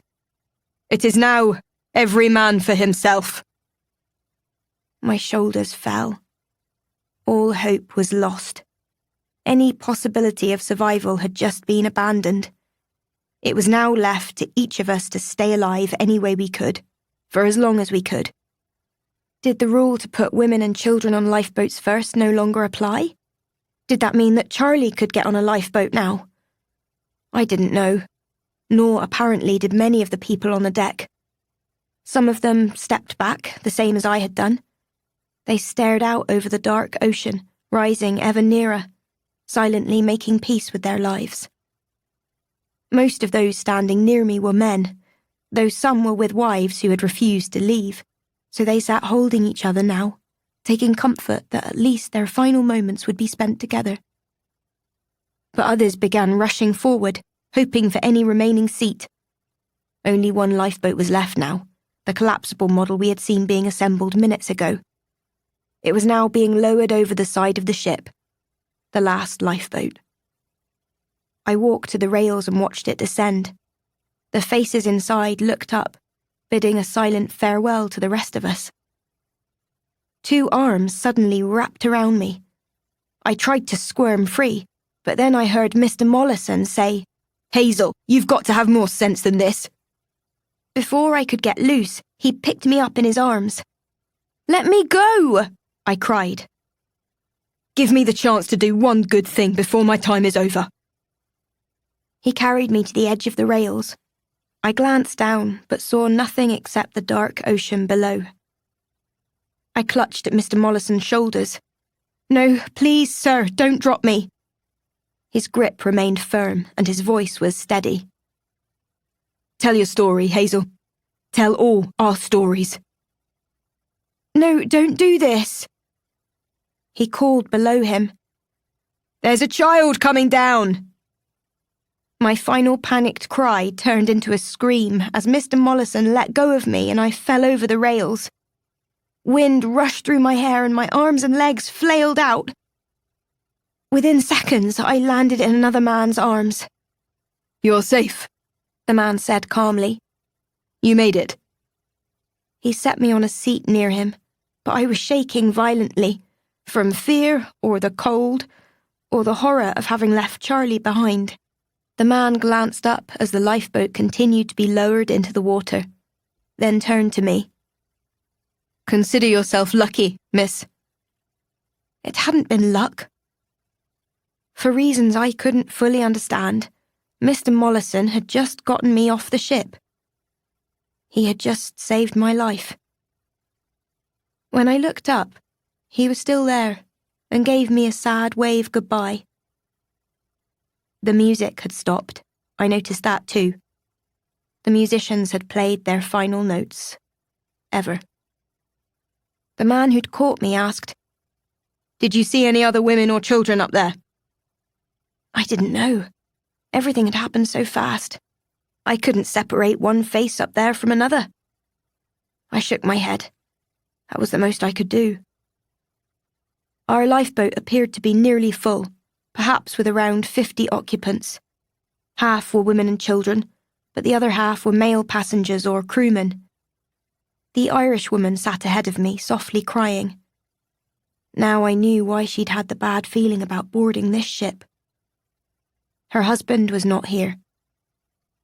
The man who had caught me looked familiar, though I couldn't recall his name until a woman beside me said to him, "I know who you are, sir. My name is Miss Hellstrom. You are Mr. Ismay of the White Star Line?" He nodded at her, but said to all of us in the boat, "Listen carefully, everyone. The Titanic may break apart at any minute, perhaps even before we reach the water. If it does, we are lost. But if it holds together, there will be work for us to do." He lifted an oar. "I'll take one. I have the other." The man who spoke was already at the rear of the boat. He wore a blue suit and added, "Ladies and gentlemen, my name is George Rowe. I'm a quartermaster for the Titanic, and I'll be in command of this boat." He eyed Mr. Ismay. "I will be the only one in command here." We were nearly to the water when the edge of our lifeboat snagged on a rivet of the ship. It tilted sideways, threatening to dump us all out of the boat and into the water. Mr. Ismay took hold of me and I grabbed Miss Hellstrom. "What is happening?" one of the younger boys cried. "Mama?" "We've got to push ourselves free of that rivet," Officer Rowe said. "Mr. Ismay, can you help?" "I'll try." Mr. Ismay placed his oar against the hull, attempting to pry us free. "Not too hard, sir," Officer Rowe called. "You'll snap the oar, and we'll be as good as dead then." Since I was already close to the ship's hull, I tried pushing us away, but my cold fingers couldn't pry the canvas fabric of the lifeboat out from between the rivets. If we didn't do it, very soon we'd be dumped out into the ocean. "Hurry," Mr. Ismay called. "Hurry, please!" Finally, another passenger near me tore at the canvas to set us free. Our lifeboat straightened out and we were lowered the rest of the way into the water.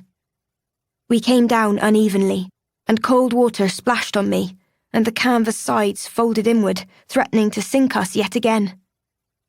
Quickly, the men on board unhooked our lifeboat from the ropes that had lowered us. For better or worse, we were now on our own. The instant we were, Mr. Ismay and Officer Rowe picked up the oars and began digging them into the water, putting distance between us and the Titanic. The ocean remained eerily calm, yet the water wanted to pull us back toward the Titanic. "Row faster," Officer Rowe urged. "When the Titanic goes under, we shall be in danger of being pulled down with it." Mr. Ismay did row harder, but I noticed something else as well. He was the only one in our boat facing away from the Titanic, the only one who refused to look back. Maybe he couldn't bear to see the fate of his unsinkable ship, or to watch those we had left behind. So many people were still there. Maybe if Mr. Ismay never looked at them, he would not have to remember them. I could not tear my eyes away from the sight of it all. The bow was rising from the water, so high that I saw the entire hull down to its rudder lifting from the ocean. The poop deck, where I had spent so many lovely hours, had already vanished, along with most of the stern. The bow now became the last refuge for those left on the ship. I searched the people there until I found Charlie. He was standing against the rails, looking in all directions, and clearly trying to decide what he should do. In utter desperation, some of the men crossed to the outer side of the rails and jumped the remaining 9 or 10 meters into the water. Even from here I heard their splashes, followed immediately by their cries as they hit the icy water. "We must go back for them," I shouted. "We're not so far away." And what happens when someone grabs onto the canvas to pull themselves in? A woman near Mr. Ismay snapped. He'll let water in and collapse our lifeboat. I'm sorry, Quartermaster Rowe said. But she's right. We must keep rowing. Mama, one of the children in back cried. Look! All attention went to the child, who was pointing at 4 Chinese men. They must have been hiding on the floor of the lifeboat all this time. Their heads were bowed low as they sat up, but I could hardly blame them. Mr. Ismay and Quartermaster Rowe were here in the boat. These other men deserved the same chance to live. We now have more passengers than seats, Mr. Ismay grumbled, as if that was a problem. I wished all the lifeboats could have said the same thing. The Titanic was listing to port even more dramatically now. I heard some shouts from back on the ship and the motion of passengers coming to the starboard side, the same side of the ship from which we had launched. They're hoping to balance the ship in the water, said Miss Hellstrom at my side. It's not likely to work, but they've got to try, haven't they? I didn't answer. So many people were on this side of the ship now. I couldn't see Charlie anymore. I couldn't bear to imagine what was still happening on the Titanic. The terror the remaining passengers must have felt. One more collapsible lifeboat was being lowered after hours. I tried standing, hoping to see who was on board, praying to see Charlie or Mrs. Abelman or Mr. Waddington. I didn't see much, only that once again, nearly half the seats appeared to be empty. But Miss Hellstrom pulled me down again. Don't, she said firmly. You'll fall in. The ship's lights that I had come to rely on began flickering now, becoming dimmer with each burst. The bow of the ship was rising higher, and those without a firm hold on the rails slid along the deck, splashing into the water. That's when I heard it, the explosion on the ship, like thunder echoing throughout all the skies above. It was so loud that I jumped again from my seat. "Charlie!" I cried. "It's no use," Miss Hellstrom pulled me down again. "It's no use, girl. They're all lost to the sea now." "There were 4 collapsible lifeboats," I said. "He'll find a way onto one of them." Yet I already knew he wouldn't. Charlie would give up his place for someone else. Seconds later, a tremendous sound tore through the night, different from the explosion, and ending in a terrible splash. The first of the 4 enormous smokestacks had collapsed at its base and fallen into the water. That's when I saw Charlie again. He had crossed to the outside of the rails, but within seconds, every light on the ship went out and I lost sight of him. "Don't jump," I whispered. "Oh, Charlie, please don't jump." The ocean water was so cold, so unforgiving. But what other choice did he have? If he jumped now, he had some chance to swim away from the Titanic before the pull of the ship carried him underwater. If he didn't jump, he had no chance at all.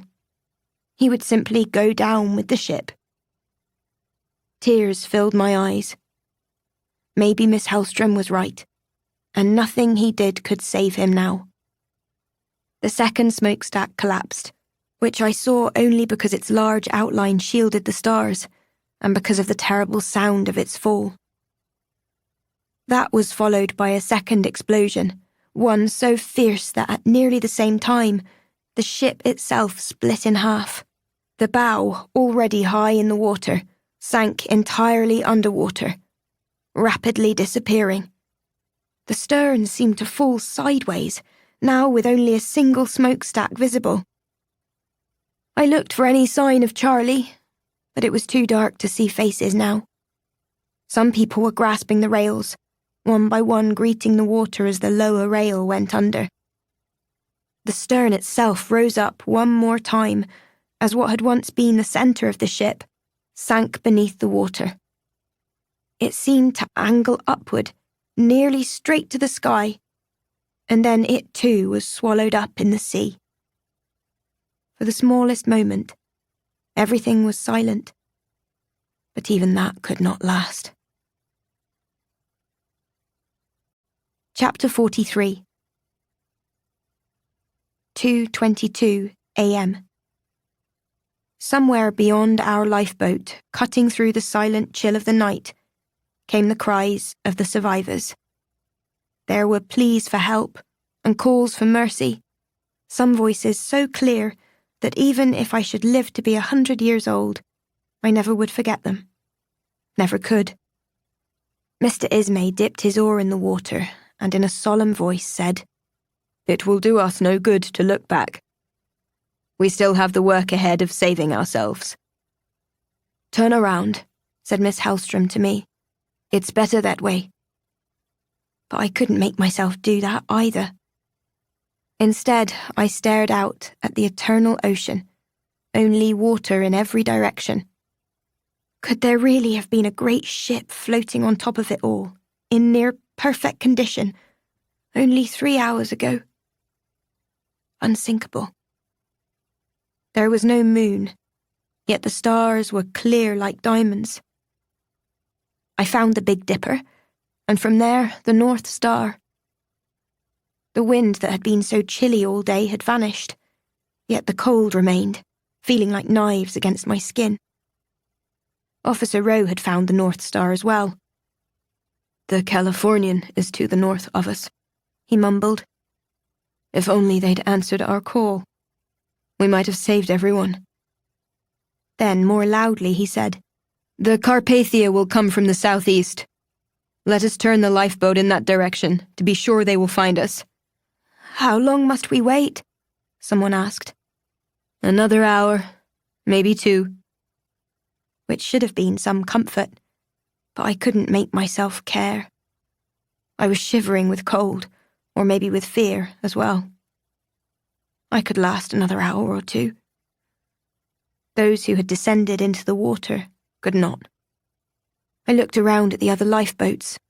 No one was going back for people in the water, even those with more than half their seats still empty, even those in the boats with stiff wooden sides that could tolerate someone climbing in. They didn't go back either. "Will no one help them?" I cried. "How can we sit here and not help them?" "They would make the same decision if our situation was reversed," Mr. Ismay said. "We will do them no good if we find ourselves in the water too. Now, sit down, please." I obeyed, but I could not stop myself from hearing the calls for help. Then I heard one familiar call. "We're here!" "Charlie?" I turned, and there in the distance, I saw a small number of men standing on what appeared to be an overturned lifeboat. The collapsible lifeboat Charlie had been trying to assemble earlier. "There! He's there!" I cried. "We can rescue those people. They'll cause us no harm." "Our ship is too full as it is," Mr. Ismay said. "Now let us row." I sat again, straining my eyes to see Charlie on the overturned lifeboat. As other survivors swam close, the men there leaned down to pull others up with them. They were risking themselves to help others. Why couldn't we do the same? Why couldn't any of the lifeboats here help?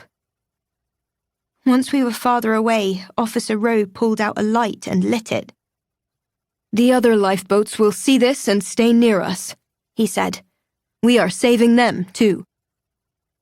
They could all speak as proudly as they wanted, congratulating themselves on their rescue efforts, but I was furious. I stared back at the night as the cries for help continued. "At least you saved your bag," Miss Hellstrom said. "I left everything of mine on the ship. Don't even have my shoes with me." I looked down and saw her feet in evening slippers, soaked through. Her feet were probably nearly frozen by this point, yet she wasn't complaining. "What was in that bag worth saving?" she asked. "Nothing at all."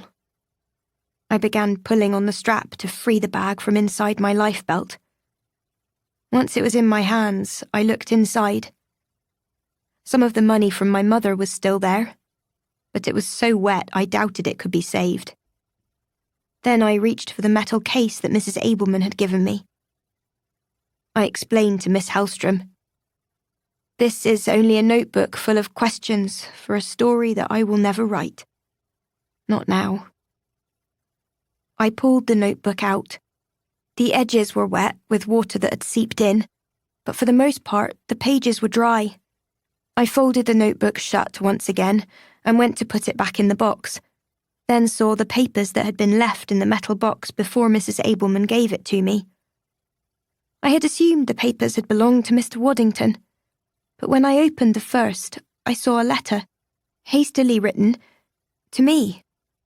Using Officer Rowe's light, I read, "Dearest Hazel, in only the short time of our acquaintance, you have become dear to me. Almost from the first moments on board, you reminded me of my daughter. She was as adventurous and brave and strong as you are. I never wanted her to work in that garment factory, but she insisted that she must build her own life. So must you, Hazel, but your future is not in a factory. You will write your own future with a pen in your hand and notebooks to fill. You have so many questions. Now go and find all of your answers. The questions are the best part of you, for they will guide you into a future better than you can possibly imagine right now. I have one last gift for you. Use it wisely, and it will allow you to live as you choose.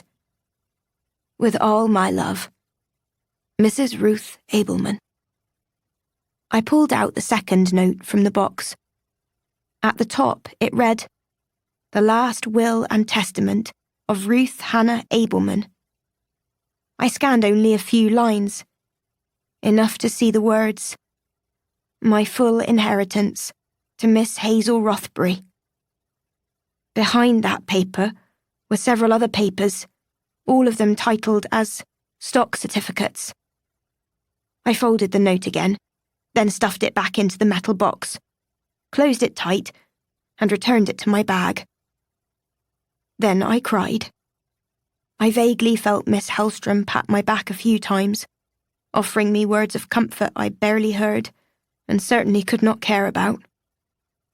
And that's where I remained, where time did not pass at all. I wondered if I would be in this very position forever. Adrift, lost, sad beyond repair. I did not look up again for a very long time, and only when someone reported seeing a spark of light in the distance. "Signal flares," Miss Hellstrom whispered. Officer Rowe gave an audible breath of relief. "That will be the Carpathia," he said. "We are saved." Not all of us were. Chapter 44. When dawn came. The Carpathia's mast light became visible soon after the flares were launched. Yet the ship cut its engines, and for several minutes there seemed to be no movement from anyone on board. "They can't see us," Mr. Ismay said. "Rowe, raise your light again." I hadn't even realised it had gone out, but Officer Rowe shook his head. "It's burned through its kerosene. We'll have to hope some of the other boats are luckier than ours."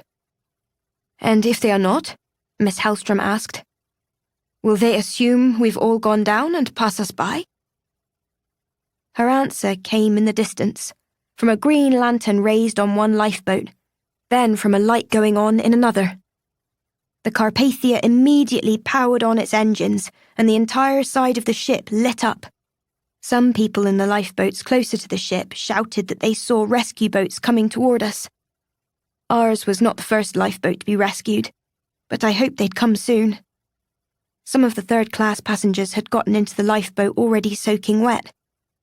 Their complaints of being cold had turned to numbness, and I worried that some of their lives were still in danger. I believed that I was cold, too. I knew I was, but that was nothing compared to the ache I felt inside. I only wanted to get on board the Carpathia and fall into a deep sleep. Or better yet, to wake up and realise that all of this had been a horrible nightmare, We waited for some time until one of the rescue boats reached us. The feeling of being seen by a rescue boat was greater than I could possibly describe, and it was the first time I knew that I would survive.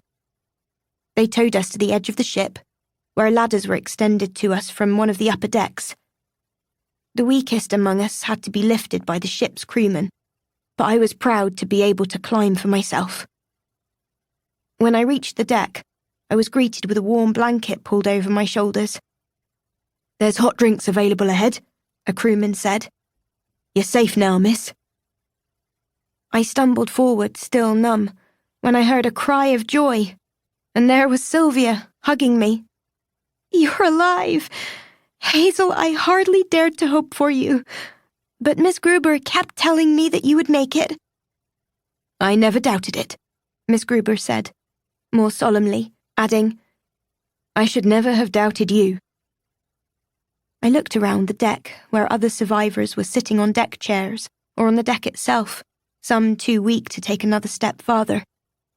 They all seemed to share the same expression of sadness and horror and exhaustion. And for the first time since I had left Southampton, perhaps for the first time ever in my life, nobody seemed to care which class we had come from.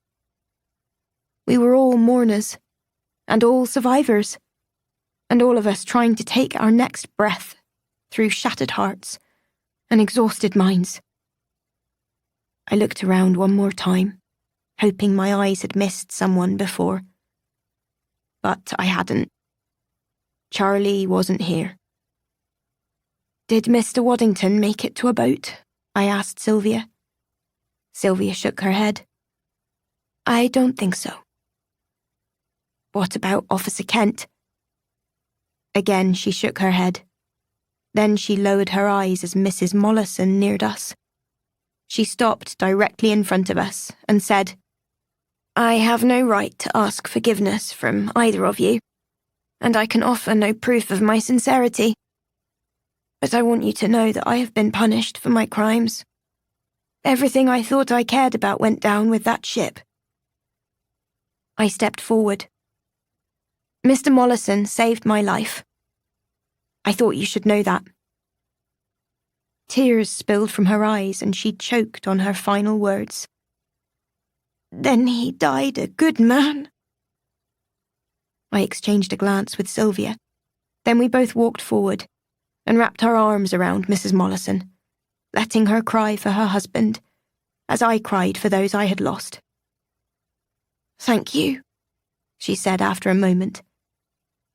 "I hope that when we meet again one day, we will meet as friends." She nodded at each of us, then walked on, refusing the offered blanket and drink, and sitting on her own at the far end of the promenade. "This is the last boat," an officer called. "But be careful unloading it. This one is overfull." I stepped back, making room for the survivors. The women came first, and a child or two, followed by some men, all of them soaked through. These weren't the well-dressed men from first class, though. These seemed to be dressed as crewmen. The same crewmen as those I'd seen on the overturned lifeboat. I rushed forward, just as Charlie climbed onto the deck. With a cry of joy, I closed him into a hug, with Sylvia behind me to wrap her arms around us both. We held each other for several minutes, all in silence, until finally we separated. Each of us was handed a mug full of warm tea. I stared at my cup for only a moment before I raised it and solemnly said, "To those who we lost, especially those who gave their lives so that we might live now. A toast in their honour." We clinked cups, then drank our tea, once again, in silence. Chapter 45. For the first time. The total number of survivors was 705. Just over 700 survivors from 2,200 passengers and crew on board. Even after 3 days on board the Carpathia, I still couldn't begin to comprehend that. But it might have been worse. One crewman told me that when the distress call came from the Titanic, the Carpathia's Captain Rostron ordered all heating and hot water to be cut off, so that the full power of his ship could be put into the fastest possible race through a field of ice, all in hopes of saving as many people as possible. The rest of our journey to New York was slowed by rain and fog, but none of us seemed to care. Maybe we needed the time to accept our losses before we'd be greeted by the crowds at the dock. We arrived Thursday evening, on April the 16th, 1 day after the Titanic had intended to enter New York's harbour. The night was cold and rainy, but I tried to ignore that as I stepped down the gangway. Other passengers on board had donated clothing and supplies, which meant I left the Carpathia dressed better than I was when I boarded the Titanic back in Southampton.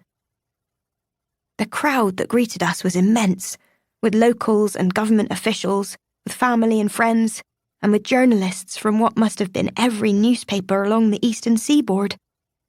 By now, I had written my story of the Titanic, but I preferred to keep it to myself.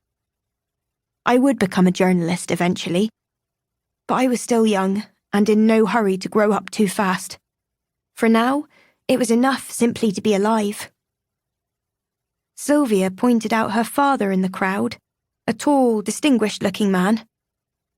"You may stay with us for as long as you wish," she said. "Father has already sent a telegram to your mother, telling her not to worry, that you are safe with us. But if you wish to return home, we will pay for your ticket." I smiled over at her. "I am in no hurry to be on the ocean again. Thank you for letting me stay." "Stay as our guest, if that is all you wish," Sylvia said. "Or as my companion, if you want that. Or as my friend, always." I no longer needed the money. In my satchel was Mrs. Abelman's signed will, completed in some of the last minutes of her life. Never once had I expected such a gift from her, but I would be forever grateful to her for it. With this inheritance, my family's worries about money would be over. "I still want to be a journalist," I said. Sylvia took Miss Gruber's hand. "Miss Gruber has offered to teach you everything you want to know." "It's my way of repaying the debt I owe the Thorngoods," Miss Gruber said.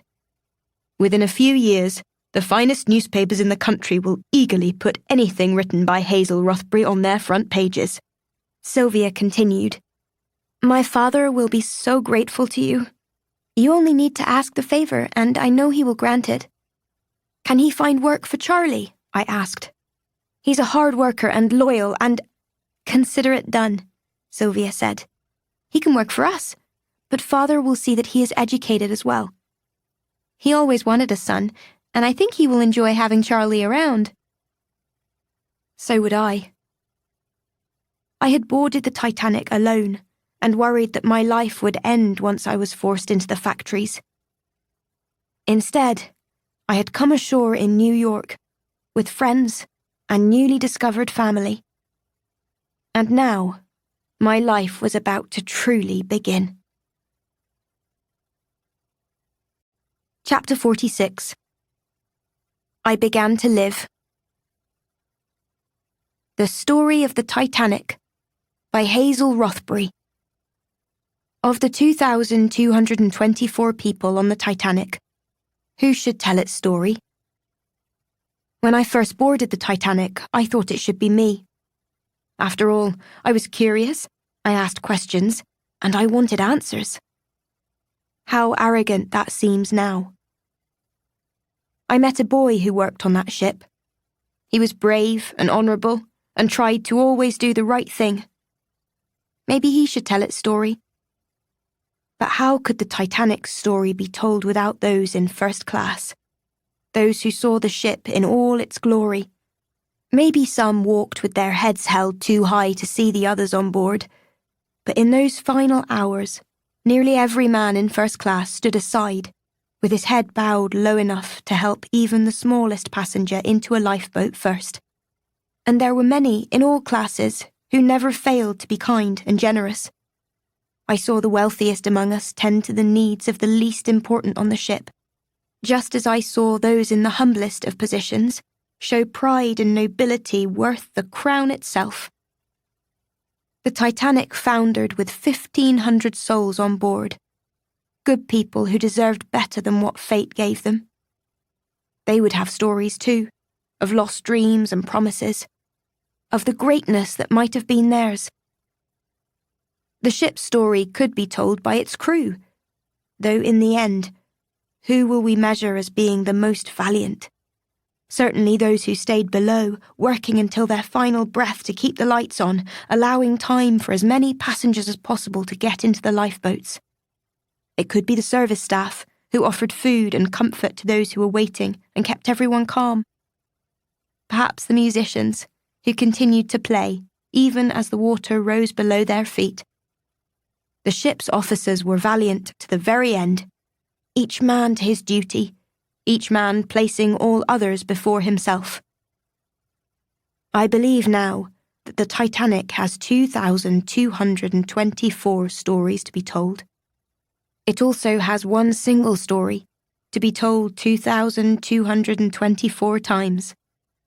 That is the story of courage, of compassion, and of heroism. That is the story of life.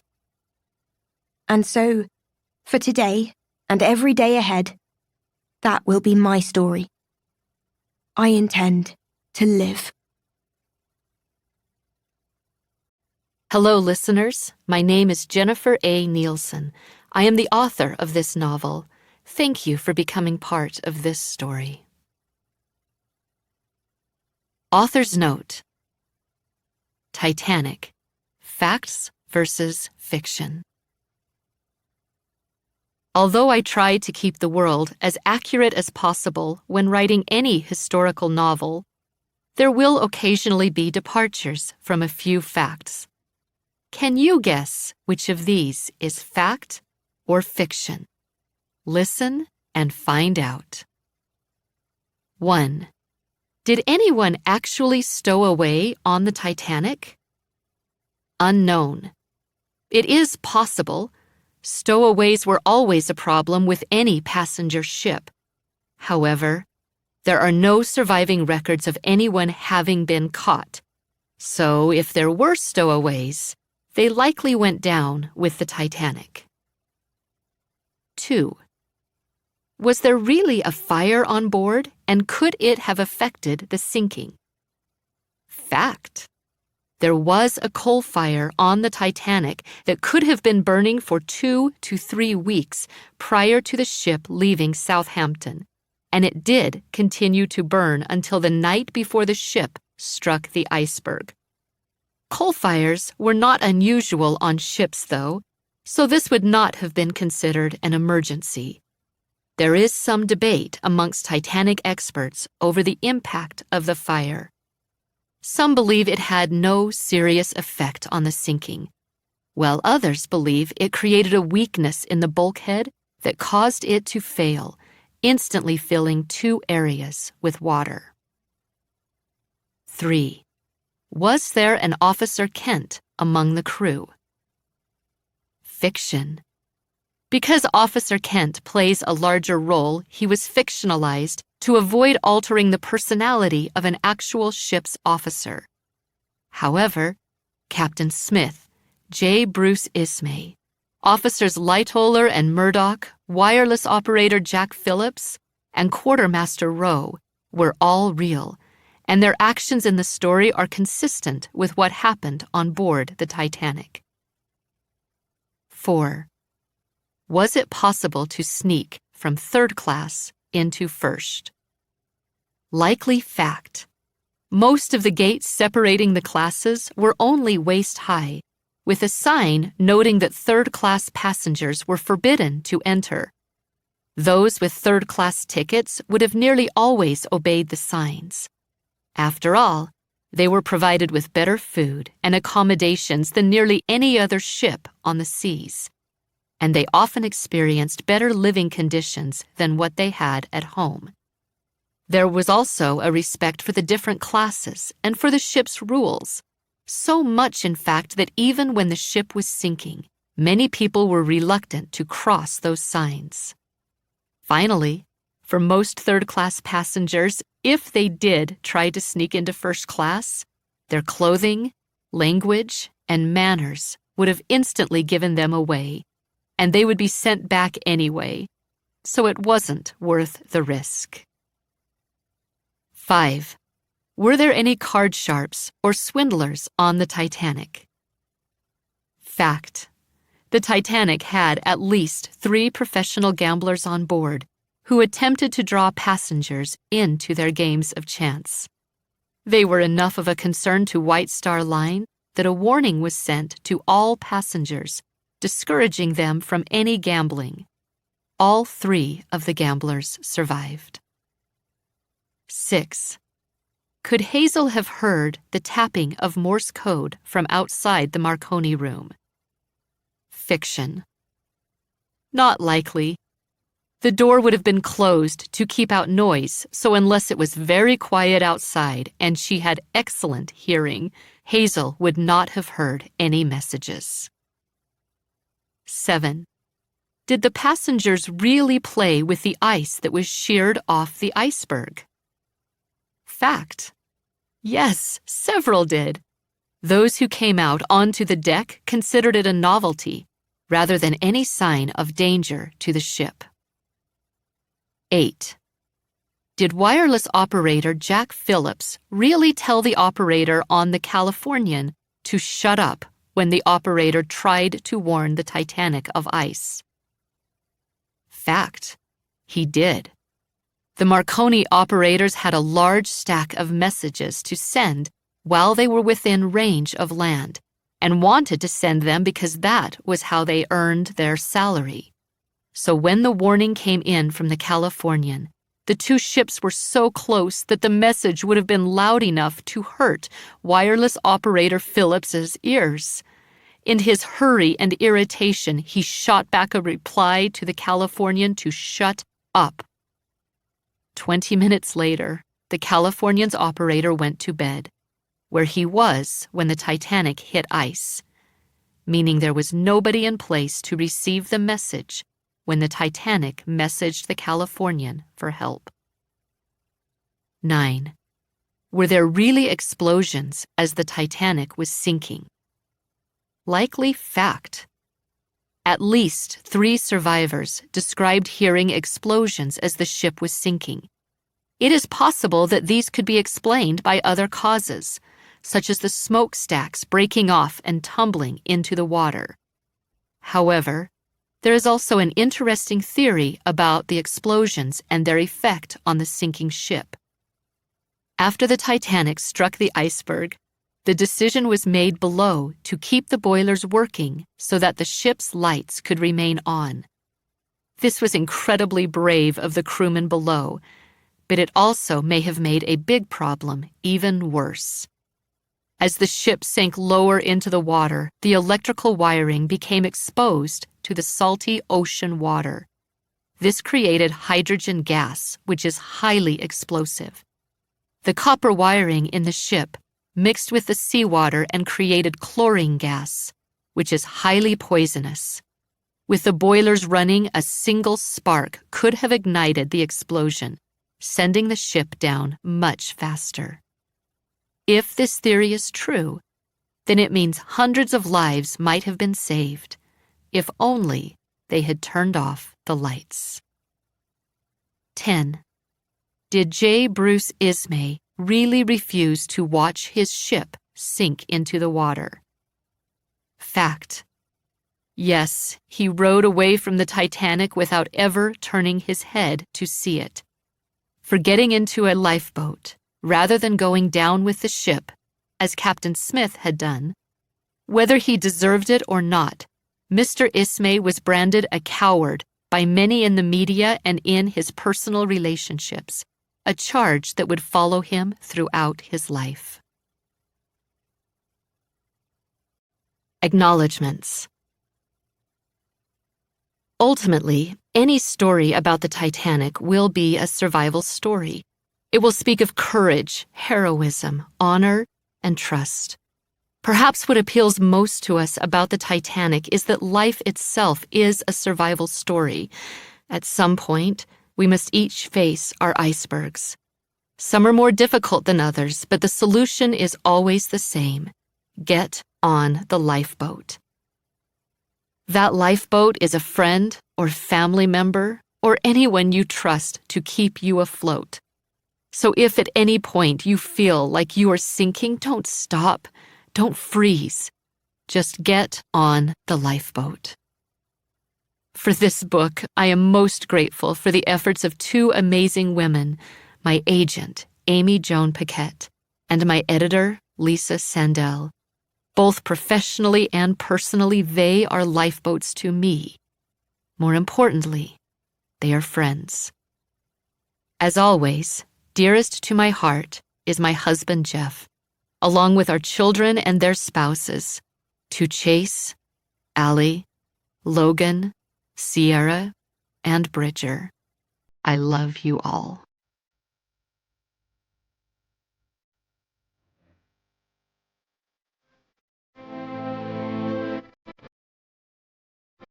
This is Rosie Jones. We hope that you have enjoyed this production of Iceberg by Jennifer A. Nielsen. This program was recorded at Mosaic Audio and engineered by Andrew Bates. It was produced by John Marshall Media and directed by Zane Birdwell. Executive producer Melissa Ellard. Print edition published by Scholastic Press, an imprint of Scholastic Inc. Text copyright 2023 by Jennifer A. Nielsen. Production copyright 2023 by Scholastic Inc. All rights reserved.